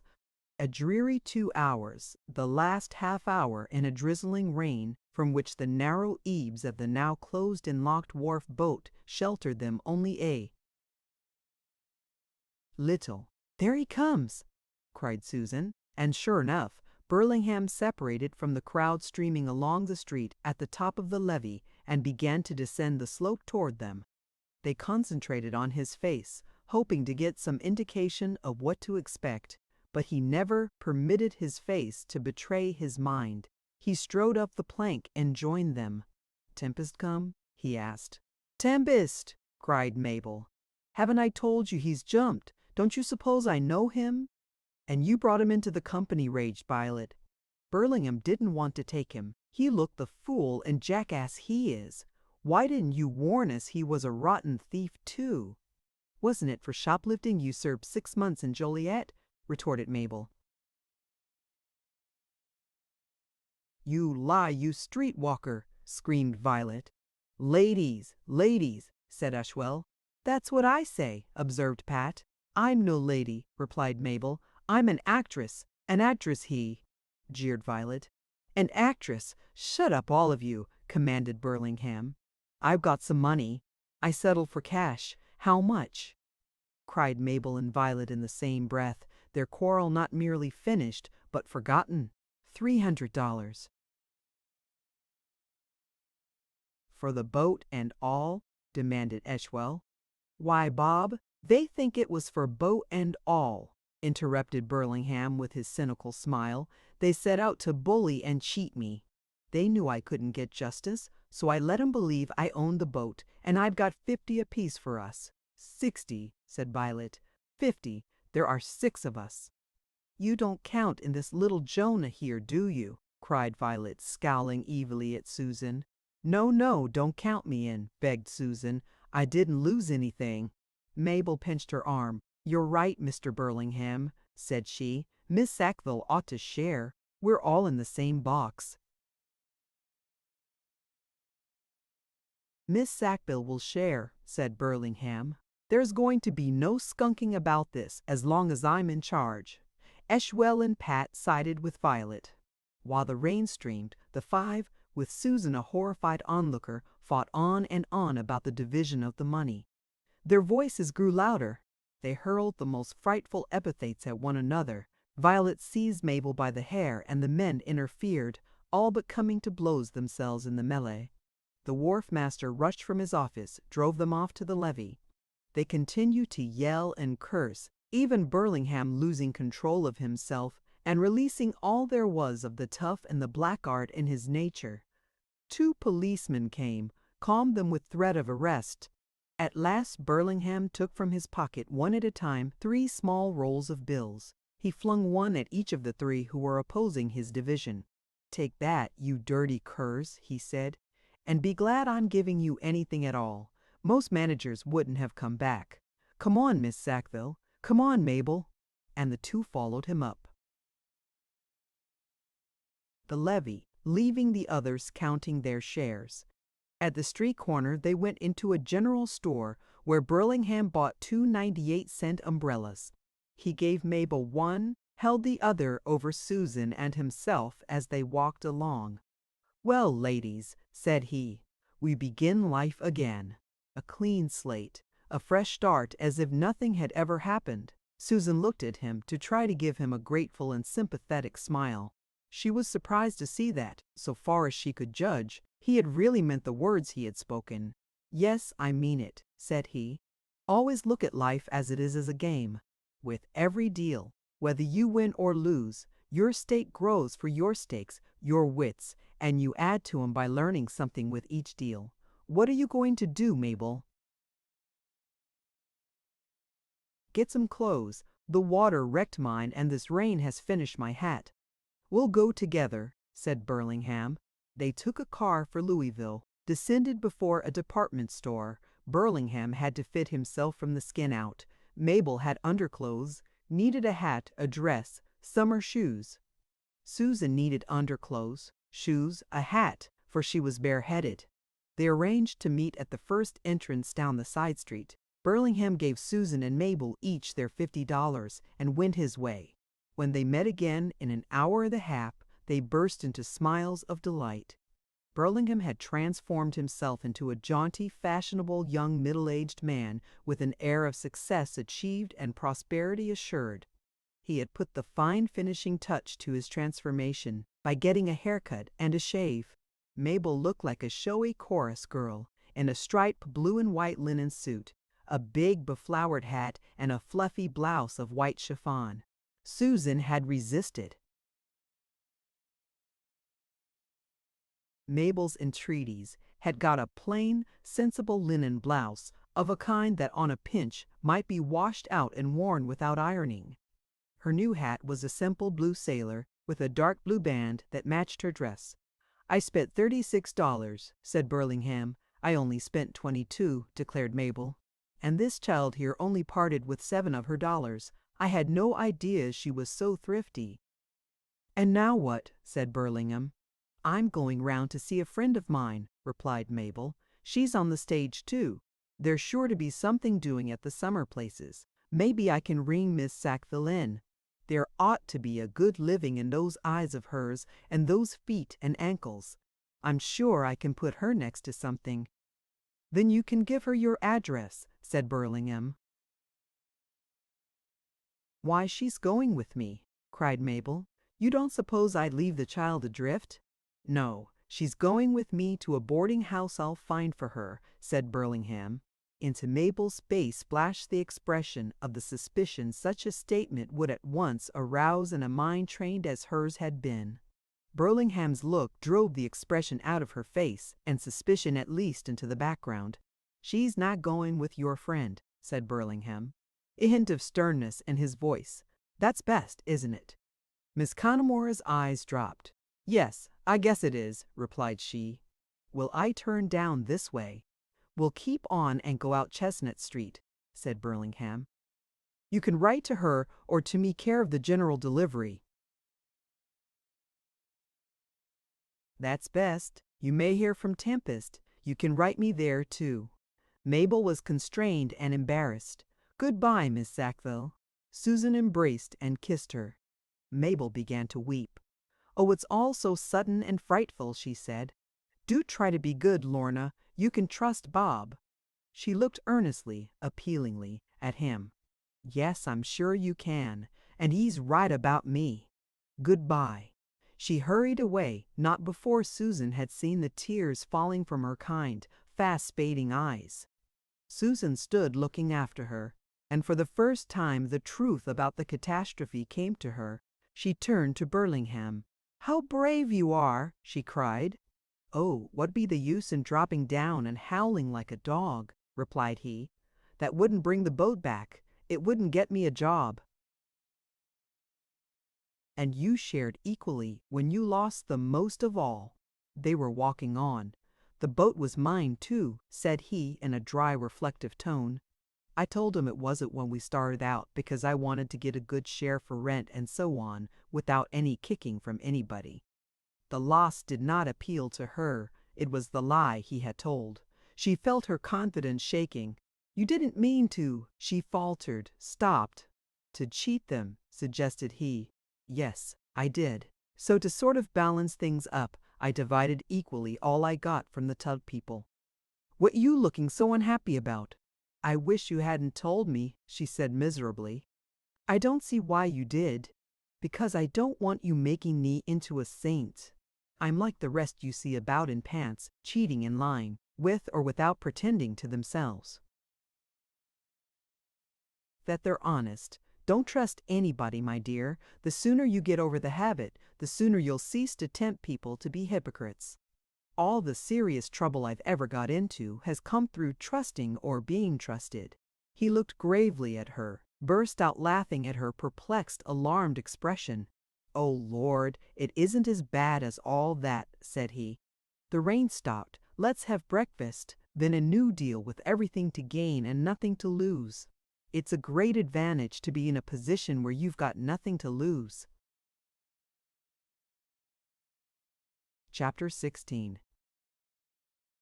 Burlingham found for her a comfortable room in a flat in West Chestnut Street, a respectable middle-class neighborhood with 3 churches and full view in the spires of 2 others visible over the housetops. Her landlady was Mrs. Redding, a simple-hearted, deaf old widow with bright, kind eyes beaming guilelessness through steel-framed spectacles. Mrs. Redding had only recently been reduced to the necessity of letting a room. She stated her moderate price, $7 a week, for room and board, as if she expected to be arrested for attempted extortion. "I give good meals," she hastened to add. "I do the cooking myself and buy the best. I'm no hand for canned stuff. As for that there cold storage, it's no better'n slow poison, and not so terrible slow at that. Anything your daughter wants I'll give her." "She's not my daughter," said Burlingham, and it was his turn to be red and flustered. "I'm simply looking after her as she's alone in the world. I'm going to live somewhere else. But I'll come here for meals, if you're willing, ma'am." I'd have to make that extra, I'm afraid," pleaded Mrs. Redding. "Rather!" exclaimed Burlingham. "I eat like a pair of Percherons. How much did you calculate to pay?" inquired the widow. Her one effort at price-fixing, though entirely successful, had exhausted her courage. Burlingham was clear out of his class in those idyllic days of protector of innocence. He proceeded to be more than honest. "Oh, say 5 a week. Gracious!" "That's too much," protested she. "I hate to charge a body for food, somehow. It don't seem to be according to what God tells us, but I don't see no way out." "I'll come for 5, not a cent less," insisted Burlingham. "I want to feel free to eat as much as I like." And it was so arranged. Away he went to look up his acquaintances, while Susan sat listening to the widow and trying to convince her that she and Mr. Burlingham didn't want and couldn't possibly eat all the things she suggested as suitable for a nice supper. Susan had been learning rapidly since she joined the theatrical profession. She saw why this fine old woman was getting poorer steadily, was arranging to spend her last years in an almshouse. What a queer world it was! What a strange way for a good God to order things. The better you were, the worse off you were. No doubt it was Burlingham's lifelong goodness of heart, as shown in his generosity to her, that had kept him down. It was the same way with her dead mother. She had been loving and trusting, had given generously without thought of self, with generous confidence in the man she loved, and had paid with reputation and life. She compelled Burlingham to take what was left of her $50. "You wouldn't like to make me feel mean," was the argument she used. "I must put in what I've got the same as you do. Now, isn't that fair?" And as he was dead broke and had been unable to borrow, he did not oppose vigorously. She assumed that after a day or two spent in getting his bearings, he would take her with him as he went looking. When she suggested it, he promptly vetoed it. "That isn't the way business is done in the profession," said he. You're the star keeps in the background, and her manager, that's me, does the hustling." She had every reason for believing this, but as the days passed with no results, sitting about waiting began to get upon her nerves. Mrs. Redding had the remnant of her dead husband's library, and he'd been a man of broad taste in literature. But Susan, ardent reader though she was, could not often lose herself in books now. She was too impatient for realities, too anxious about them. Burlingham remained equable, neither hopeful nor gloomy. He made her feel that he was strong, and it gave her strength. Thus she was not depressed when on the last day of their week he said, "I think we'd better push on to Cincinnati tomorrow. There's nothing here, and we've got to get placed before our cash gives out. In Cincinnati there are a dozen places to one in this snide town." The idea of going to Cincinnati gave her a qualm of fear, but it passed away when she considered how she had dropped out of the world. "They think I'm dead," she reflected. "Anyhow, I'd never be looked for among the kind of people I'm in with now." The past with which she had broken seemed so far away and so dim to her that she could not but feel it must seem so to those who knew her in her former life. She had such a sense of her own insignificance, now that she knew something of the vastness and business of the world, that she was without a suspicion of the huge scandal and excitement her disappearance had caused in Sutherland. To Cincinnati they went next day by the L&N and took 2 tiny rooms in the dingy old Walnut Street house at a special rate, $5 a week for the 2, as a concession to the profession. "We'll eat in cheap restaurants and spread our capital out," said Burlingham. "I want you to get placed right, not just placed." He bought a box of blacking and a brush, instructed her in the subtle art of making a front, an art whereof he was past master, as Susan had long since learned. "Never let yourself look poor or act poor until you simply have to throw up the sponge," said he. "The world judges by appearances. Put your first money and your last into clothes, and never, never tell a hard luck story. Always seem to be doing well and comfortably looking out for a chance to do better. The whole world runs from seedy people and whimperers." "Am I that way?" she asked nervously. "Not a bit," declared he. "The day you came up to me in Carrollton, I knew you were playing in the hardest kind of hard luck because of what I had happened to see and hear and guess. But you weren't looking for pity, and that was what I liked. And it made me feel you had the stuff in you. I'd not waste breath teaching a whiner or a cheap skate. You couldn't be cheap if you tried. The reason I talk to you about these things is so you'll learn to put the artistic touches by instinct into what you do." "You've taken too much trouble for me," said the girl. "Don't you believe it, my dear," laughed he.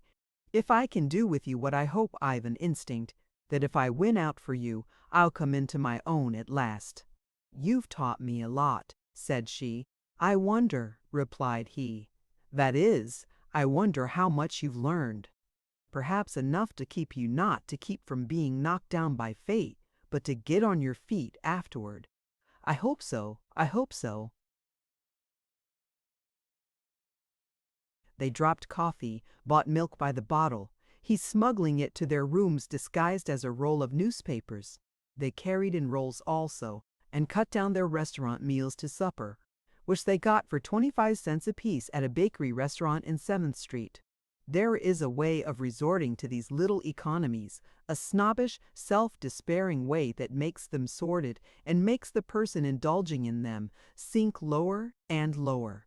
But Burlingham could not have taken that way. He was the adventurer born, was a hardy seasoned campaigner who had never looked on life in the snob's way, had never felt the impulse to apologize for his defeats or to grow haughty over his successes. Susan was an apt pupil, and for the career that lay before her his instructions were invaluable. He was teaching her how to keep the craft afloat and shipshape through the worst weather that can sweep the sea of life. "How do you make yourself look always neat and clean?" he asked. She confessed, "I wash out my things at night and hang them on the inside of the shutters to dry. They're ready to wear again in the morning." "Getting on!" cried he, full of admiration. "They simply can't down us, and they might as well give up trying." "But I don't look neat," sighed she. "I can't iron." "No, that's the devil of it," laughed he. He pulled aside his waistcoat and she saw he was wearing a dickey. "And my cuffs are pinned in," he said. "I have to be careful about raising and lowering my arms." "Can't I wash out some things for you?" she said, then hurried on to put it more strongly. "Yes, give them to me when we get back to the hotel. It does help a man to feel he's clean underneath. And we've got nothing to waste on laundries. I wish I hadn't spent that 15 cents to have my heels straightened and new steels put in them." She had sat in a cobbler's while this repair to the part of her person she was most insistent upon had been effected. He laughed. "A good investment, that," said he. "I've been noticing how you always look nice about the feet. Keep it up. The surest sign of a sloven and a failure, of a moral, mental, and physical no good is down at the heel. Always keep your heels straight, Lorna." And never had he given her a piece of advice more to her liking. She thought she knew now why she had always been so particular about her boots and shoes, her slippers and her stockings. He had given her a new confidence in herself and a strength within her somewhere beneath the weakness she was always seeing and feeling. Not until she thought it out afterward did she realize what they were passing through, what frightful days of failure he was enduring. He acted like the steady-nerved gambler at life that he was. He was not one of those more or less weak losers who have to make desperate efforts to conceal a fainting heart. His heart was not fainting. He simply played calmly on, feeling that the next throw was as likely to be for as against him. She kept close to her room, walking about there. She had never been much of a sitter, thinking, practicing the new songs he had got for her character songs, in which he trained her as well as he could without music or costume or any of the accessories. He also had an idea for a church scene, with her in a choir boy's costume, singing the most moving of the simple religious songs to organ music. She from time to time urged him to take her on the rounds with him, but he stood firm, giving always the same reason of the custom in the profession. Gradually, perhaps by some form of that curious process of infiltration that goes on between two minds long in intimate contact, the conviction came to her that the reason he alleged was not his real reason, but as she had absolute confidence in him, she felt that there was some good reason or he would not keep her in the background and that his silence about it must be respected. So she tried to hide from him how weary and heartsick inaction was making her, how hard it was for her to stay alone so many hours each day. As he watched her closely, it soon dawned on him that something was wrong, and after a day or so he worked out the explanation. He found a remedy, the reading room of the public library, where she could make herself almost content the whole day long. He began to have a haggard look, and she saw he was sick, was keeping up his strength with whiskey. "It's only this infernal summer cold I caught in the smash-up," he explained. "I can't shake it, but neither can it get me down. I'd not dare fall sick. What'd become of us?" She knew that us meant only herself. Her mind had been aging rapidly in those long periods of unbroken reflection to develop a human being, Leave him or her alone most of the time. It is too much company, too little time to digest and assimilate, that keep us thoughtless and unformed until life is half over. She astonished him by suddenly announcing one evening, "I am a drag on you. I'm going to take a place in a store." He affected an indignation so artistic that it ought to have been convincing. "I'm ashamed of you," he cried. "I see you're losing your nerve." This was ingenious, but it did not succeed. "You can't deceive me any longer," was her steady answer. "Tell me honest, couldn't you have got something to do long ago, if it hadn't been for trying to do something for me?" "Sure," replied he, too canny to deny the obvious. "But what has that to do with it? If I'd had a living offer, I'd have taken it. But at my age, a man doesn't dare take certain kinds of places. It settle him for life. And I'm playing for a really big stake, and I'll win. When I get what I want for you, we'll make as much money a month as I could make a year. Trust me, my dear." It was plausible, and her loss of nerve was visibly aggravating his condition, the twitching of hands and face, the terrifying brightness of his eyes, of the color in the deep hollows under his cheekbones. But she felt that she must persist. "How much money have we got?" she asked. "Oh, a great deal enough." "You must play square with me," said she. "I'm not a baby, but a woman, and your partner. Don't worry me, child. We'll talk about it tomorrow. How much? You've no right to hide things from me. You hurt me."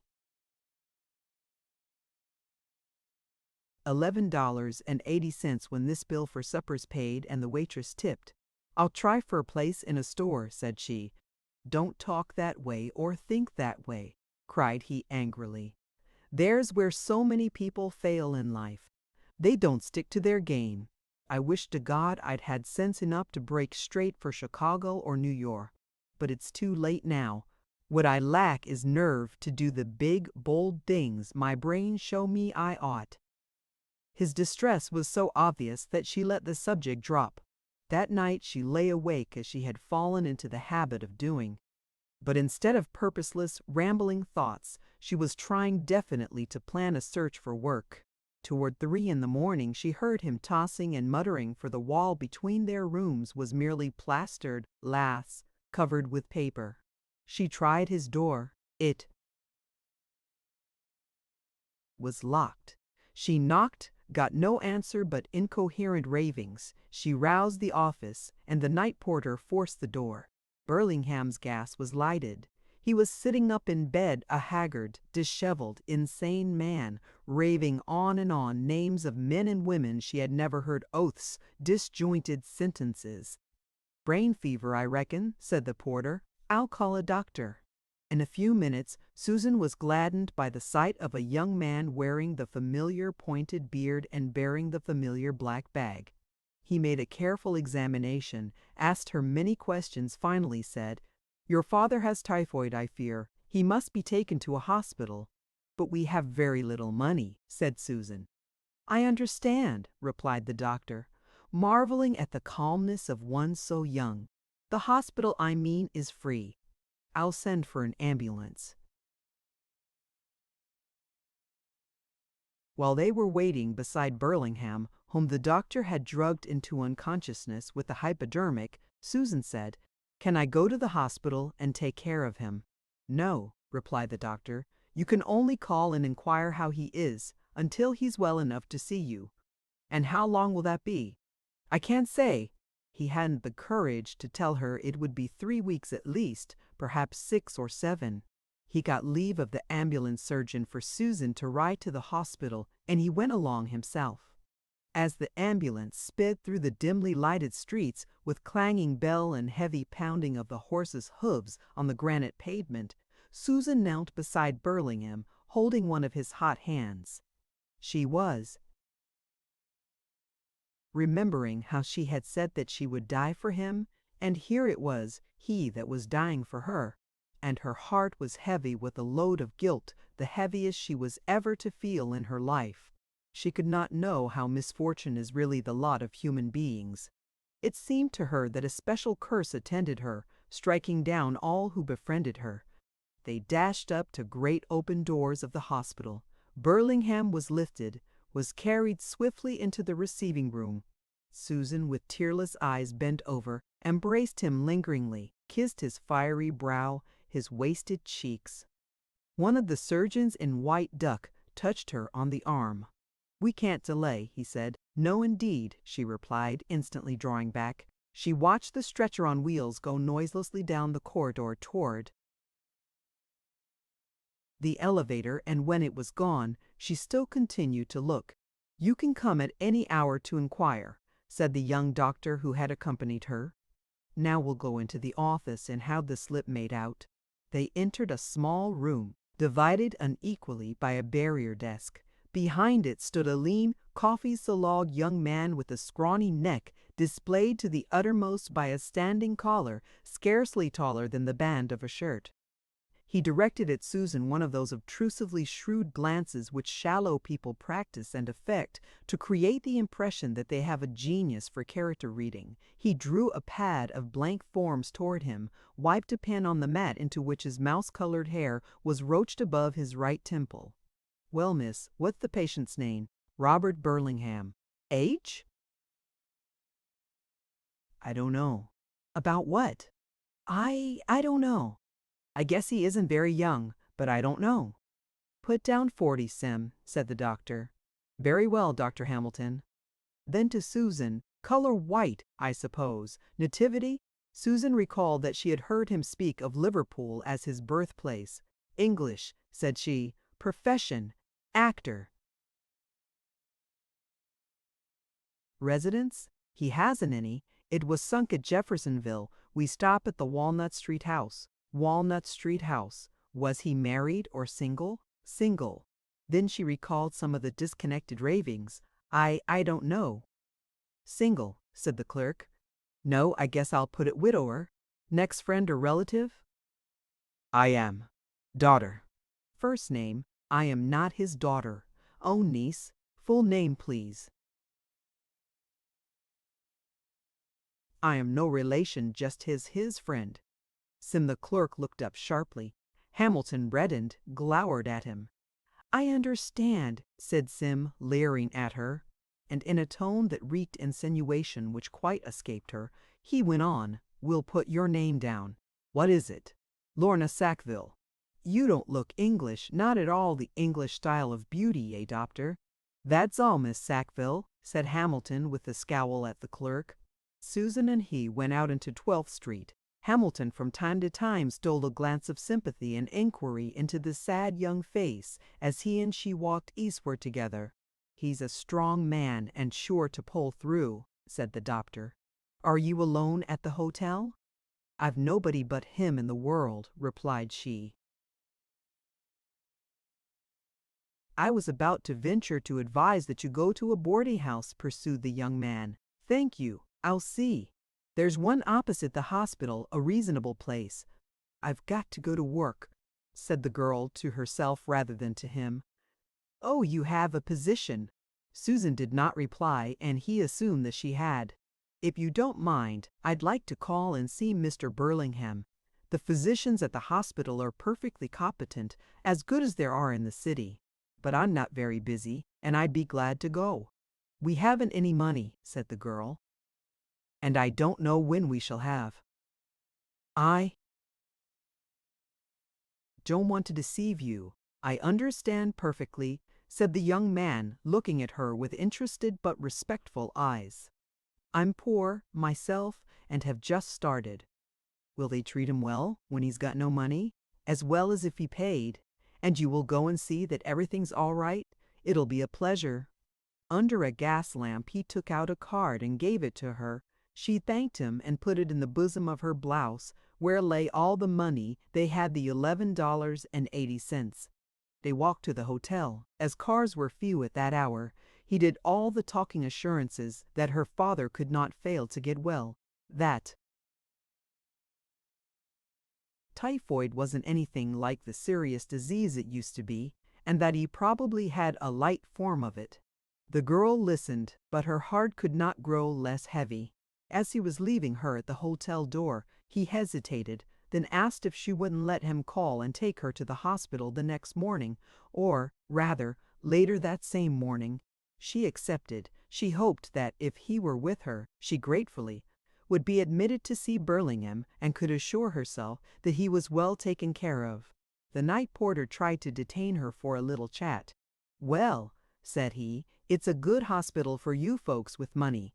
Of course, for us poor people it's different. You couldn't hire me to go there." Susan turned upon him. "Why not?" she asked.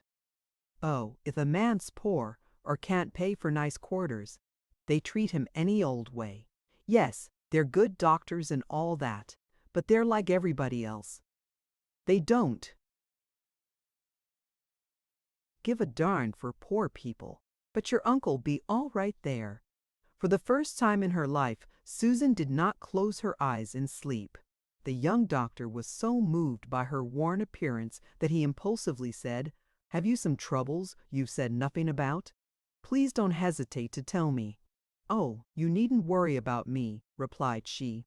"I simply didn't sleep, that's all." "Do they treat charity patients badly at the hospital?" "Certainly not," declared he earnestly. "Of course, a charity patient can't have a room to himself, but that's no disadvantage." "How much is a room?" "The cheapest are $10 a week. That includes private attendance, a little better nursing than the public patients get, perhaps." "But really, Miss Sackville, he must have a room," said Susan. "You are sure you can afford it?" "The difference isn't he must have a room." She held out a $10 bill, $10 of the $11.80. "This'll pay for the first week. You fix it, won't you?" Young Dr. Hamilton hesitatingly took the money. "You are quite sure, Miss Sackville? Quite sure you can afford this extravagance for it is an extravagance." "He must have the best we can afford," evaded she. She waited in the office while Hamilton went up. When he came down after perhaps half an hour, he had an air of cheerfulness. "Everything going nicely," said he. His violet gray eyes gazed straight into his brown eyes, and the brown eyes dropped. "You are not telling me the truth," said she. "I'm not denying he's a very sick man," protested Hamilton. "Is he—" She could not pronounce the word. "Nothing like that. Believe me. Nothing. He has the chances all with him." And Susan tried to believe. "He will have a room? He has a room. That's why I was so long. And I'm glad he has, for, to be perfectly honest, the attendance, not the treatment, but the attendance is much better for private patients." Susan was looking at the floor. Presently she drew a long breath, rose. "Well, I must be going," said she, and she went to the street, he accompanying her. "If you're going back to the hotel," said he, "I'm walking that way." "No, I've got to go this way," replied she, looking up Elm Street. He saw she wished to be alone, and left her with the promise to see Burlingham again that afternoon, and let her know at the hotel how he was getting on. He went east, she north. At the first corner she stopped, glanced back to make sure he was not following. From her bosom she drew 4 business cards. She had taken the papers from the pockets of Burlingham's clothes and from the drawer of the table in his room, to put them all together for safety. She had found these cards, the addresses of theatrical agents. As she looked at them, she remembered Burlingham's having said that Maurice Blinn, at Vine and 9th Streets, might give them something at one of the over-the-Rhine music halls, as a last resort. She noted the address, put away the cards, and walked on, looking about for a policeman. Soon she came to a bridge over a muddy stream, a little river, she thought at first, then remembered that it must be the canal, the Rhine, as it was called, because the city's huge German population lived beyond it, keeping up the customs and even the language of the fatherland. She stood on the bridge, watching the repulsive waters, from which arose the stench of sewage, watching canal boats dragged drearily by mules with harness-worn hides, followed with her melancholy eyes the course of the canal under bridge after bridge, through a lane of dirty, noisy factories, pouring out from lofty chimneys immense clouds of black smoke, It ought to have been a bright summer day, but the sun shone palely through the dense clouds. A sticky, sooty moisture saturated the air, formed a skin of oily black ooze over everything exposed to it. A policeman, a big German with stupid, honest face, brutal yet kindly, came lounging along. "I beg your pardon," said Susan, "but would you mind telling me where—" She had forgotten the address, fumbled in her bosom for the cards, showed him Blynn's card. "How I can get to this?" The policeman nodded as he read the address. "Keep on this way, lady." He pointed his baton south until you've passed 4 streets. At the 5th street, turn east. Go 1, 2, 3, 4, 5 streets east. Understand? "Yes, thank you," said the girl with the politeness of deep gratitude. "You'll be at Vine. You'll see the name on the street lamp. Blynn's on the southwest corner. Think you can find it?" "I'm sure I can." "I'm going that way," continued the policeman, "but you'd better walk ahead. If you walked with me, they'd think you was pinched and we'd have a crowd after us." And he laughed with much shaking of his fat, tightly belted body.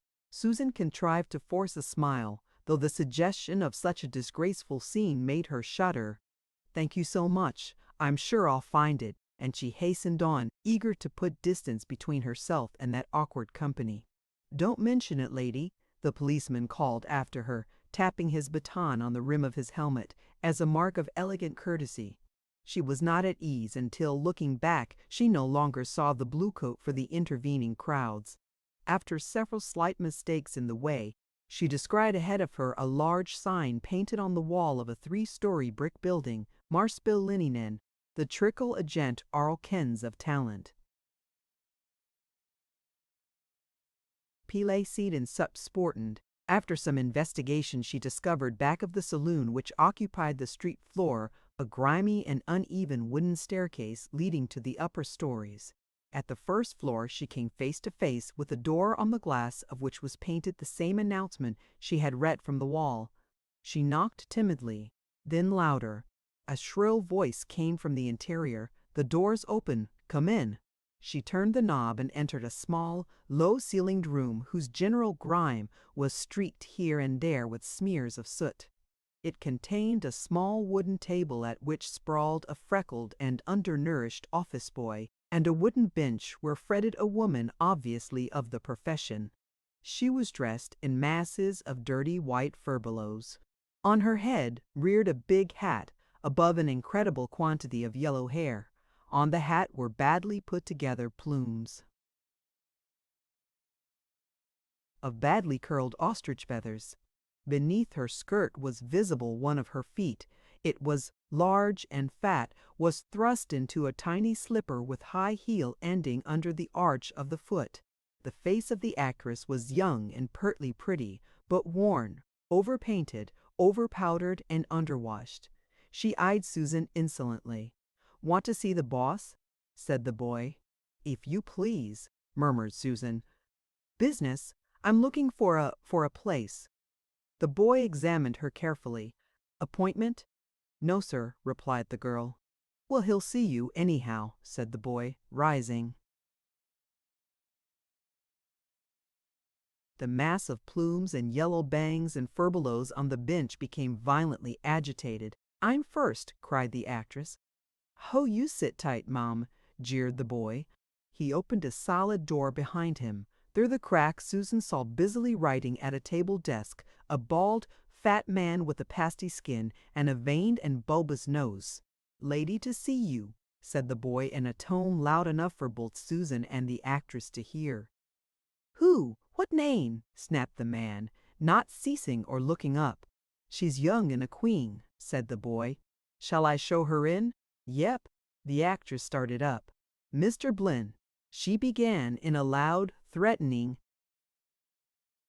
elocutionary voice.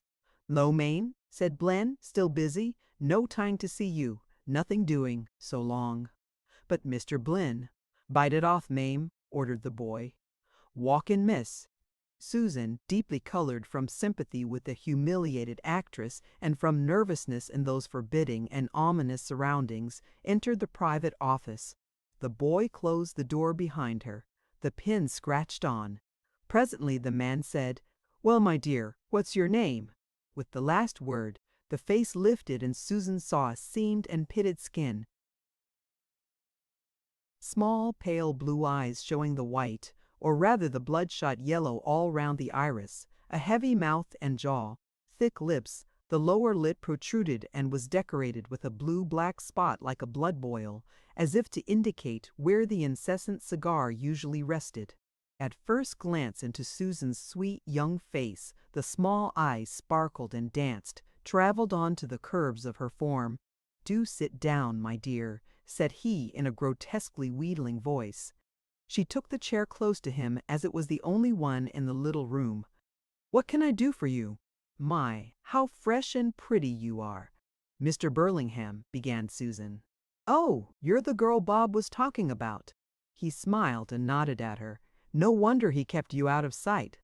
He inventoried her charms again with a sensual, competent glance. "Bob certainly has got good taste." "He's in the hospital," said Susan desperately, "so I've come to get a place if you can find me one." "Hospital? I'm sorry to hear that."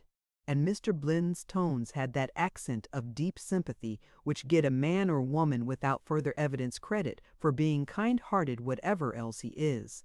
"Yes, he's very ill with typhoid," said the girl. "I must do something right away to help him."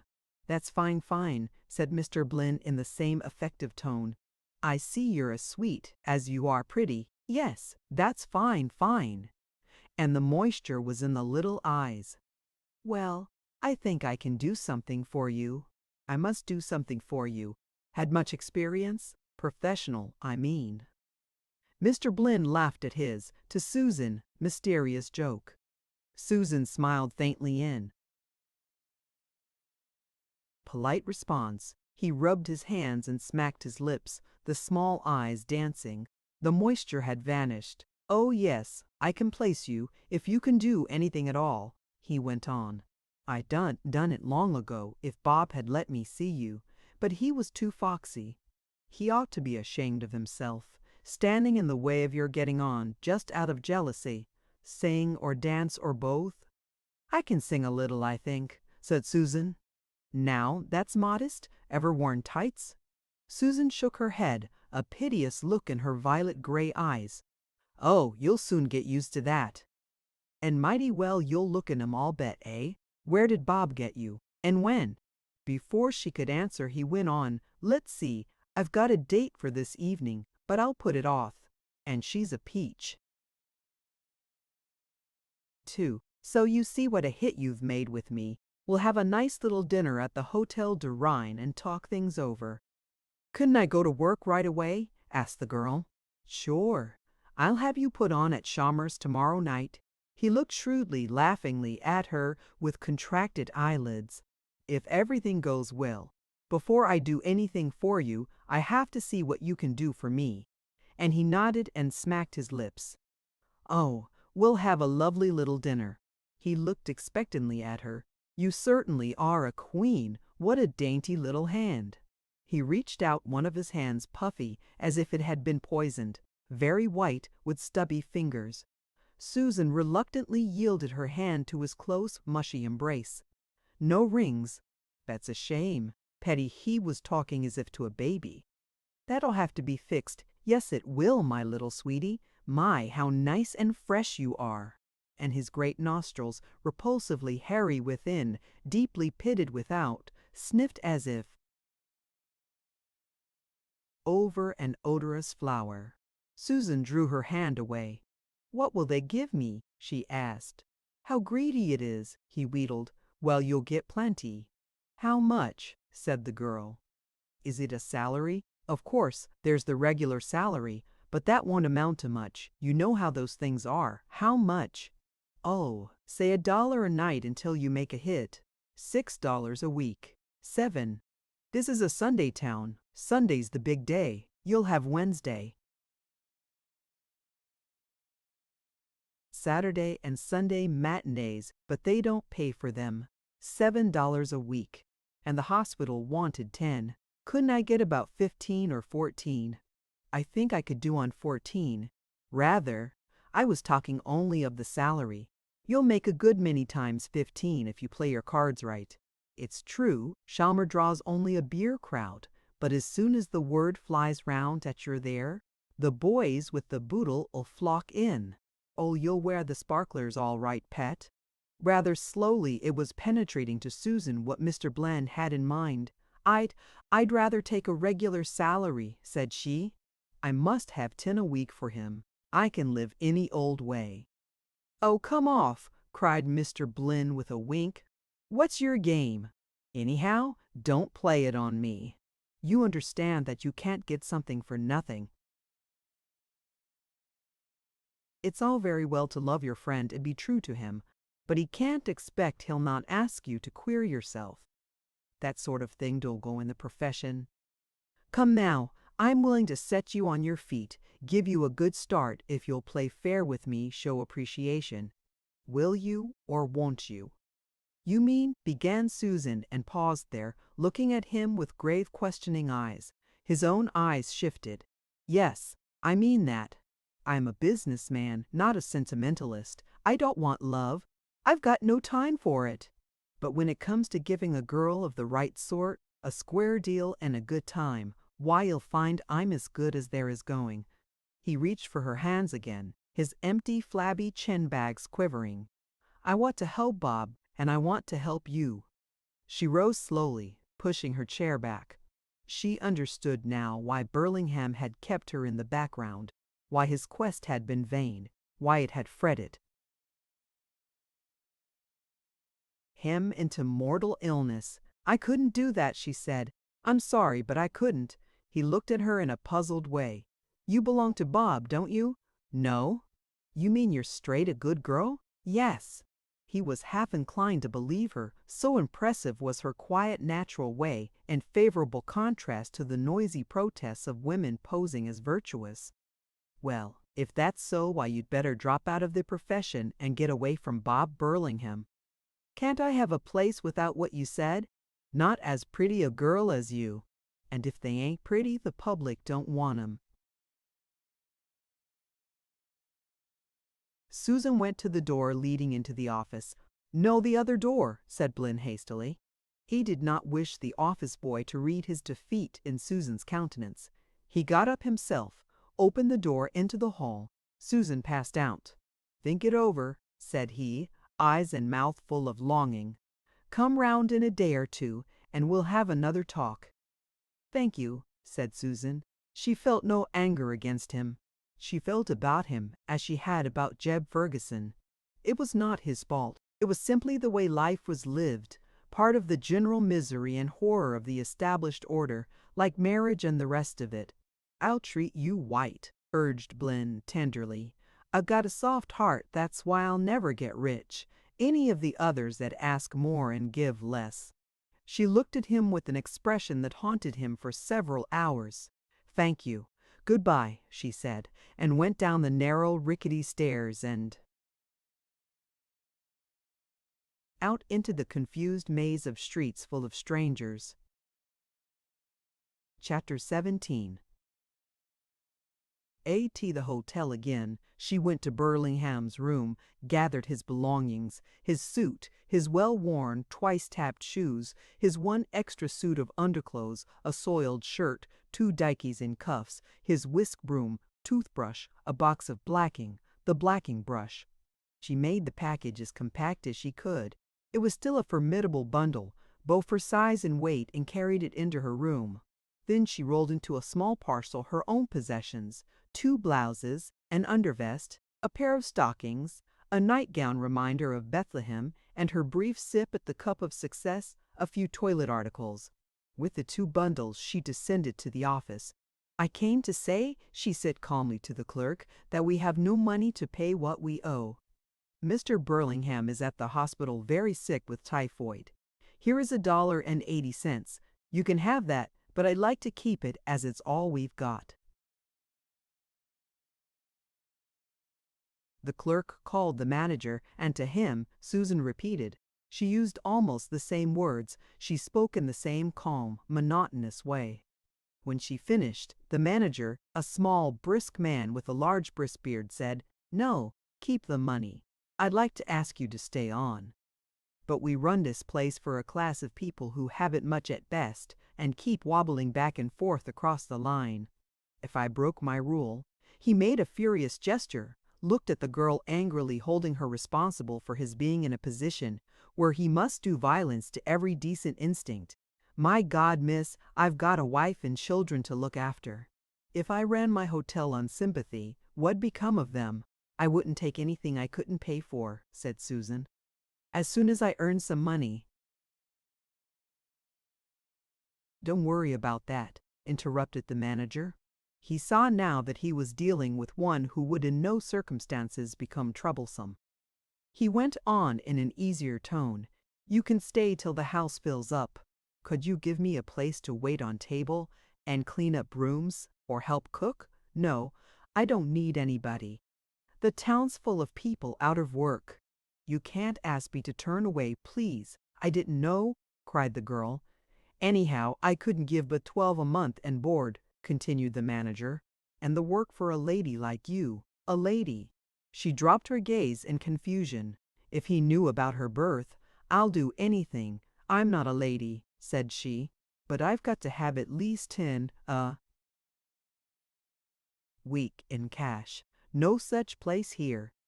The manager was glad to find the fault of uppish ideas in this girl who was making it hard for him to be businesslike. "No such place anywhere for a beginner. I must have it," said the girl.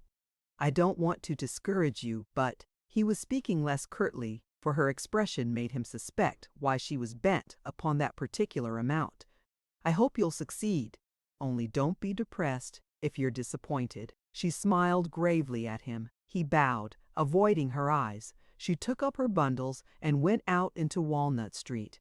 He moved a few steps in obedience to an impulse to follow her, to give her counsel and warning, to offer to help her about the larger bundle. But he checked himself with a frown of his own not to. Prosperous affairs. It was the hottest part of the day, and her way lay along unshaded streets. As she had eaten nothing since the night before, she felt faint. Her face was ghastly when she entered the office of the hospital and left Burlingham's parcel. The clerk at the desk told her that Burlingham was in the same condition, and there will be probably no change one way or the other for several days. She returned to the street, wandered aimlessly about. She knew she ought to eat something, but the idea of food revolted her. She was fighting the temptation to go to the commercial office, Roderick Spencer's office.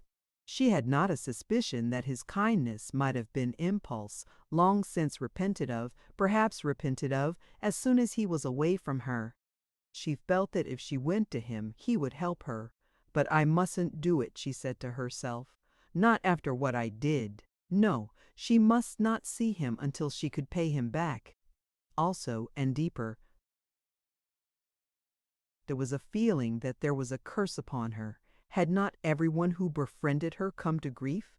She must not draw anyone else into trouble, must not tangle others in the meshes of her misfortunes. She did not reason this out, of course, but the feeling was not the less strong because the reasons for it were vague in her mind. And there was nothing vague about the resolve to which she finally came, that she would fight her battle herself. Her unheeding wanderings led her after an hour or so to a big department store. Crowds of shoppers, mussy, hot, and cross, were pushing rudely in and out of the doors. She entered, approached a well-dressed, bare-headed old gentleman whom she rightly placed as floor-walker, inquired of him, where did they ask for work? She had been attracted to him because his was the one face within view not suggesting temper, or at least bad humor. It was more than pleasant, it was benign. He inclined toward Susan with an air that invited confidence and application for balm for a wounded spirit. The instant the nature of her inquiry penetrated through his pose to the man himself, there was a swift change to lofty disdain, the familiar attitude of workers toward fellow workers, of what they regard as a lower class. Evidently he resented her having beguiled him by the false air of young lady into wasting upon her mere servility like himself, a display reserved exclusively for patrons. It was Susan's first experience of this snobbishness. It at once humbled her into the dust. She had been put in her place, and that place was not among people worthy of civil treatment. A girl of his own class would have flashed at him, probably would have jawed him. Susan meekly submitted. She was once more reminded that she was an outcast, one for whom the respectable world had no place. He made some sort of reply to her question, in the tone the usher of a fashionable church would use to a stranger, obviously not in the same set as the habitués. She heard the tone, but not the words. She turned away to seek the street again. She wandered on through the labyrinth of streets, through the crowds on crowds of strangers. $10 a week. She knew little about wages, but enough to realize the hopelessness of her quest. $10 a week, and her own keep beside. The faces of the crowds pushing past her and jostling her made her heart sick. So much sickness and harassment and discontent, so much unhappiness. Surely all these sad hearts ought to be kind to each other, yet they were not. Each soul went selfishly alone, thinking only of its own burden. She walked on and on, thinking, in this disconnected way characteristic of a good intelligence that has not yet developed order and sequence, a theory of life and a purpose. It had always been her habit to walk about rather than to sit, whether indoors or out. She could think better when in motion physically. When she was so tired that she began to feel weak, she saw a shaded square, with benches under the trees. She entered, sat down to rest. She might apply to the young doctor. But no, he was poor, and what chance was there of her ever making the money to pay back? No, she could not take alms. Than alms there was no lower way of getting money. She might return to Mr. Blinn and accept his offer. The man in all his physical horror rose before her. No, she could not do that, at least not yet. She could entertain the idea as a possibility now. She remembered her wedding, the afternoon, the night. Yes, Blinn's offer involved nothing so horrible as that, and she had lived through that. It would be cowardice, treachery, to shrink from anything that should prove necessary in doing the square thing by the man who had done so much for her. She had said she would die for Burlingham. She owed even that to him, if her death would help him. Had she then meant nothing but mere lying words of pretended gratitude? But Blinn was always there. Something else might turn up, and her $1.80 would last another day or so, and the $10 were not due for 6 days. No, she would not go to Blinn. She would wait, would take his advice, think it over. A man was walking up and down the shaded alley, passing and repassing the bench where she sat. She observed him, saw that he was watching her. He was a young man, a very young man of middle height, strongly built. He had crisp, short, dark hair, a darkish skin, amiable blue-gray eyes, pleasing features. She decided that he was of good family, was home from some college on vacation. He was wearing a silk shirt, striped flannel trousers, a thin serge coat of an attractive shade of blue. She liked his looks, liked the way he dressed.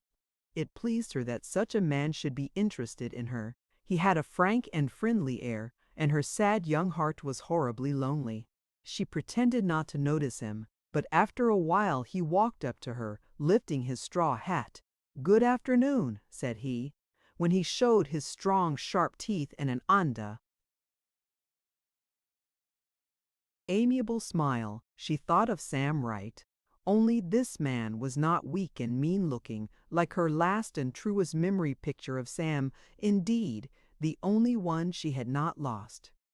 "Good afternoon," replied she politely, for in spite of Burlingham's explanations and cautionings, she was still the small-town girl, unsuspicious toward courtesy from strange men. Also, she longed for someone to talk with. It had been weeks since she had talked with anyone nearer than Burlingham to her own age and breeding. "Won't you have lunch with me?" he asked. I hate to eat alone. She, faint from hunger, simply could not help obvious hesitation before saying, I don't think I care for any. You haven't had yours, have you? No. May I sit down? She moved along the bench to indicate that he might, without definitely committing herself. He sat, took off his hat. He had a clean, fresh look about the neck that pleased her. She was weary of seeing grimy, sweaty people and of smelling them. Also, except the young doctor, since Roderick Spencer left her at Carrolltown, she had talked with no one of her own age and class, the class in which she had been brought up, the class that, after making her one of itself, had cast her out forever with its mark of shame upon her. Its mark of shame burning and stinging again as she sat beside this young man. You're sad about something? Suggested he, himself nearly as embarrassed as she. My friend's ill. He's got typhoid. That is bad, but he'll get all right. They always cure typhoid nowadays if it's taken in time and the nursing's good. Everything depends on the nursing. I had it a couple of years ago and pulled through easily. Susan brightened. He spoke so confidently that the appeal to her young credulity toward good news and the hopeful, cheerful thing was irresistible. Oh yes, he'll be over it soon, the young man went on, especially if he's in a hospital where they've got the facilities for taking care of sick people. Where is he? In the hospital up that way. She moved her head vaguely in the direction of the northwest. Oh yes, it's a good one for the pay patients. I suppose for the poor devils that can't pay. He glanced with careless sympathy at the dozen or so tramps on benches nearby. It's like all the rest of 'em, like the whole world for that matter. It must be awful not to have money enough to get on with. I mean, I'm talking about men. He smiled cheerfully. With a woman, if she's pretty, it's different, of course. The girl was so agitated that she did not notice the sly, if shy, hint in the remark and its accompanying glance. Said she, but it's a good hospital if you pay? None better. Maybe it's good straight through. I've only heard the servants, and servants are such liars. Still, I'd not want to trust myself to a hospital unless I could pay. I guess the common people have good reason for their horror of free wards. Nothing free is ever good. The girl's face suddenly and startlingly grew almost hard, so fierce was the dole. Resolve that formed within her, the money must be got, must, and would. She would try every way she could think of between now and tomorrow. Then if she failed, she would go to Blinn. The young man was saying, You're a stranger in town? I was with a theatrical company on a show boat. It sank. His embarrassment vanished. She saw, but she did not understand that it was because he thought he had placed her and that her place was where he had hoped. You are up against it, said he. Come have some lunch. You'll feel better. The good sense of this was unanswerable. Susan hesitated no longer, wondered why she had hesitated at first. Well, I guess I will. And she rose with a frank, childlike alacrity that amused him immensely. You don't look it, but you've been about some, haven't you? Rather, replied she. I somehow thought you knew a thing or two. They walked west to Race Street. They were about the same height. Her costume might have been fresher, might have suggested to an expert eye the passed-on clothes of a richer relative, but her carriage and the fine look of skin and hair and features made the defects of dress unimportant. She seemed of his class, of the class comfortable, well-educated, and well-bred. If she had been more experienced, she would have seen that he was satisfied with her appearance, despite the curious-looking little package, and would have been flattered. As it was, her interest was absorbed in things apart from herself. He talked about the town, the amusements, the good times to be had at the over-the-Rhine beer halls, at the hilltop gardens, at the dances in the pavilion out at the zoo. He drew a lively and charming picture, one that appealed to her healthy youth, to her unsatisfied curiosity, to her passionate desire to live the gay, free city life of which the small town reads and dreams. you and I can go round together, can't we? I haven't got much, but I'll not try to take your time for nothing, of course. That wouldn't be square. I'm sure you'll have no cause to complain. What do you say?" "Maybe," replied the girl, all at once absent-minded. Her brain was wildly busy with some ideas started there by his significant words, by his flirtatious glances at her, by his way of touching her whenever he could make opportunity. Evidently there was an alternative to Blynn. "You like a good time, don't you?" said he. "Rather," exclaimed she, the violet eyes suddenly very violet indeed, and sparkling. Her spirits had suddenly soared. She was acting like one of her age, with that blessed happy hopefulness of healthy youth. She had put aside her sorrows not because she was frivolous, but for the best of all reasons, because she was young and superbly vital. Said she, "I'm crazy about dancing and music." "I only needed to look at your feet and ankles to know that," ventured he, the ankles being especially audacious. She was pleased, and in youth's foolish way tried to hide her pleasure by saying, "My feet aren't exactly small." "I should say not," protested he with energy. "Little feet would look like the mischief on a girl as tall as you are. Yes, we can have a lot of fun." They went into a large restaurant with fly fans speeding. Susan thought it very grand, and it was the grandest restaurant she had ever been in. They sat down in a delightfully cool place by a window, looking out on a little plot of green with a caladium, a fountain, some oleanders in full and fragrant bloom. The young man ordered, with an ease that fascinated her, an elaborate lunch soup, a chicken with salad, ice cream, and fresh peaches. Susan had a menu in her hand, and as he ordered she noted the prices.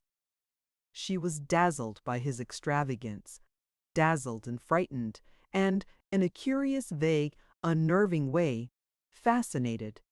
Money, the thing she must have for Burlingham, in whose case everything depended on the nursing. In the brief time this boy and she had been together, he, without making an effort to impress, had given her the feeling that he was of the best city class, that he knew the world, the high world. Thus, she felt that she must be careful not to show her greenness. She would have liked to protest against his extravagance, but she ventured only the timid remonstrance. "Oh, I'm not a bit hungry." She thought she was speaking the truth, for the ideas whirling so fast that they or dim quite took away the sense of hunger. But when the food came, she discovered that she was, on the contrary, ravenous, and she ate with rising spirits, with a feeling of content and hope. He had urged her to drink wine or beer, but she refused to take anything but a glass of milk, and he ended by taking milk himself.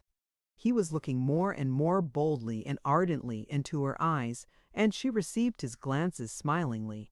She felt thoroughly at ease and at home, as if she were back once more among her own sort of people with some element of disagreeable constraint left out. Since she was an outcast, she need not bother about the small restraints the girls felt compelled to put upon themselves in the company of boys. Nobody respected a bastard, as they called her when they spoke frankly, so with nothing to lose, she could at least get what pleasure there was in freedom.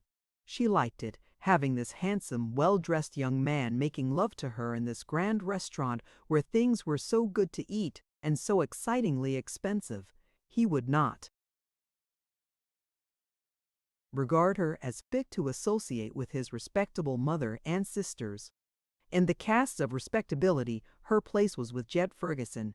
She was better off, clear of the whole unjust and horrible business of respectable life, clear of it and free, frankly, in the outcast class.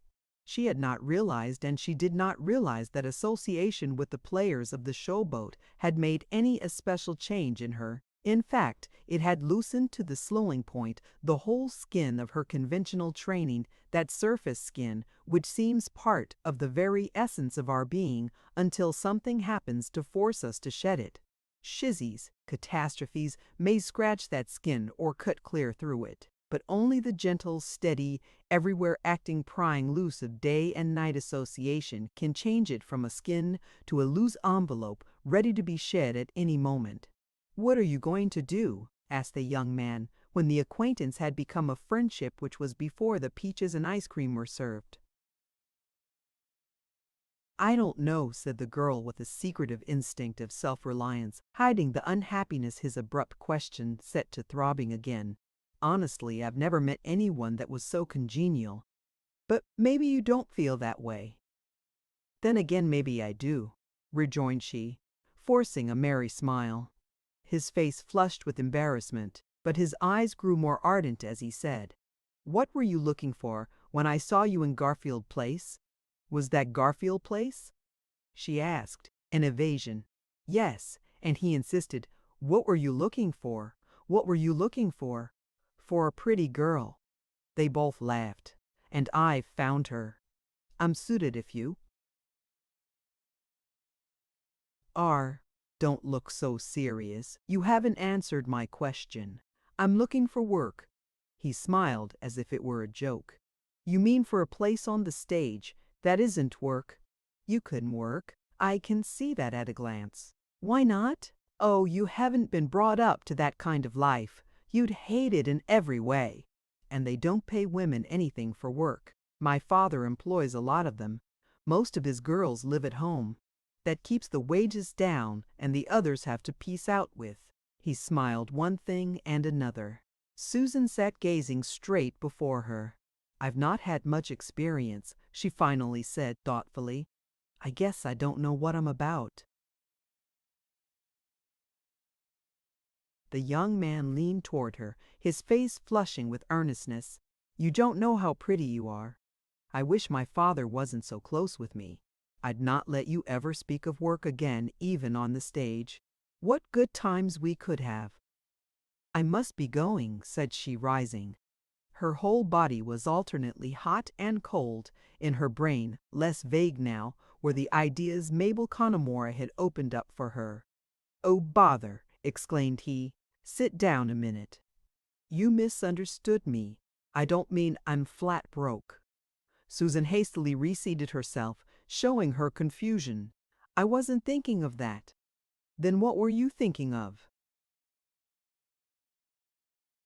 "I don't know," she replied truthfully, for she could not have put into words anything definite about the struggle raging in her like a battle in a fog. "I often don't exactly know what I'm thinking about. I somehow can't fit it together yet. Do you suppose," he went on as if she had not spoken, "do you suppose I don't understand? I know you can't afford to let me take your time for nothing. Don't you like me a little?" She looked at him with grave friendliness. "Yes." Then, seized with a terror which her habitual manner of calm concealed from him, she rose again. "Why shouldn't it be me as well as another? At least sit down till I pay the bill." She seated herself, stared at her plate. "Now what are you thinking about?" he asked. "I don't know exactly. Nothing much." The waiter brought the bill. The young man merely glanced at the total, drew a small roll of money from his trousers pocket, put a $5 note on the tray with the bill. Susan's eyes opened wide when the waiter returned with only 2 quarters and a dime. She glanced furtively at the young man to see if he, too, was not disconcerted. He waved the tray carelessly aside. The waiter said, "Thank you," in a matter-of-course way, dropped the 60 cents into his pocket. The waiter's tip was by itself almost as much as she had ever seen paid out for a meal for 2 persons. "Now, where shall we go?" asked the young man. Susan did not lift her eyes. He leaned toward her, took her hand. "You're different from the sort a fellow usually finds," said he. "And I'm crazy about you." "Let's go," said he. Susan took her bundle, followed him. She glanced up the street and down. She had an impulse to say she must go away alone. It was not strong enough to frame a sentence, much less express her thought. She was seeing queer, vivid, apparently disconnected visions. Burlingham, sick unto death, on the stretcher in the hospital reception room. blend of the hideous face and loose, repulsive body, the contemptuous old gentleman in the shop, odds and ends of the things Mabel Connemara had told her, the roll of bills the young man had taken from his pocket when he paid Jed Ferguson in the climax of the horrors of that wedding day and night. They went to Garfield Place, turned west, paused after a block or so at a little frame house set somewhat back from the street. The young man, who had been as silent as she, but nervous instead of preoccupied, opened the gate in the picket fence. "This is a first-class quiet place," said he, embarrassed but trying to appear at ease. Susan hesitated. She must somehow nerve herself to speak of money, to say to him that she needed $10, that she must have it. If she did not speak, if she got nothing for Mr. Burlingham, or almost nothing, and probably men didn't give women much if she were going with him to endure again the horrors and the degradation she had suffered from Mr. Ferguson, if it should be in vain. This nice young man didn't suggest Mr. Ferguson in any way, but there was such a mystery about men, they had a way of changing. So Sam Wright, Uncle George, even Mr. Ferguson hadn't seemed capable of torturing a helpless girl for no reason at all. "We can't stand here," the young man was saying. She tried to speak about the $10. She simply could not force out the words. With brain in a whirl, with blood beating suffocatingly into her throat and lungs, but giving no outward sign of agitation, she entered the gate. There was a low, old-fashioned porch along the side of the house, with an awning curiously placed at the end, toward the street. When they ascended the steps under the awning, they were screened from the street. The young man pulled a knob. A bell within tinkled faintly. Susan started, shivered. But the young man, looking straight at the door, did not see. A colored girl with a pleasant, welcoming face opened, stood aside for them to enter. He went straight up the stairs directly ahead, and Susan followed. At the threshold, the trembling girl looked round in terror. She expected to see a place like that foul, close little farm bedroom, for it seemed to her that at such times men must seek some dreadful place. Vile, dim, fitting. She was in a small, attractively furnished room with a bow window looking upon the yard and the street. The furniture reminded her of her own room at her uncle's in Sutherland, except that the brass bed was far finer. He closed the door and locked it. As he advanced toward her, he said, "What are you seeing? Please don't look like that." Persuasively, "You weren't thinking of me, were you?" "No. Oh, no," replied she, passing her hand over her eyes to try to drive away the vision of Ferguson. "You look as if you expected to be murdered. Do you want to go?" She forced herself to seem calm. "What a coward I am," she said to herself. "If I could only die for him, instead of this. But I can't, and I must get money for him." To the young man she said, "No, I want to stay." Late in the afternoon, when they were once more in the street, he said, "I'd ask you to go to dinner with me, but I haven't enough money." She stopped short. An awful look came into her face. "Don't be alarmed," cried he, hurried and nervous and blushing furiously. "I put the present for you in that funny little bundle of yours, under one of the folds of the nightgown or whatever it is you've got wrapped on the outside. I didn't like to hand it to you. I've a feeling somehow that you're not regularly that kind. Was it $10? She said, and for all he could see she was absolutely calm.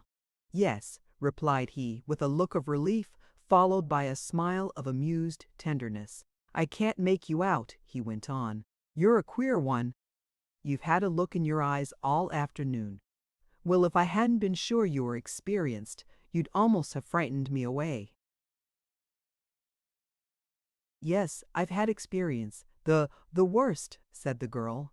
You attract me awfully. You've got, well, everything that's nice about a woman, and at the same time there's something in your eyes. Are you very fond of your friend?" "He's all I've got in the world." "I suppose it's his being sick that makes you look and act so queer?"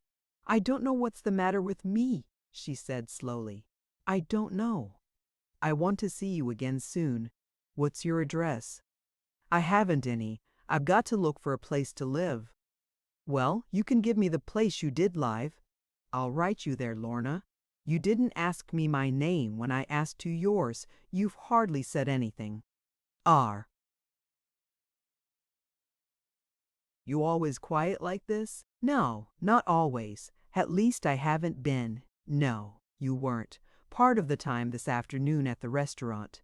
Tell me, what are you thinking about all the time? You're very secretive. Why don't you tell me? Don't you know I like you? I don't know, said the girl in a slow, dazed way. I don't know.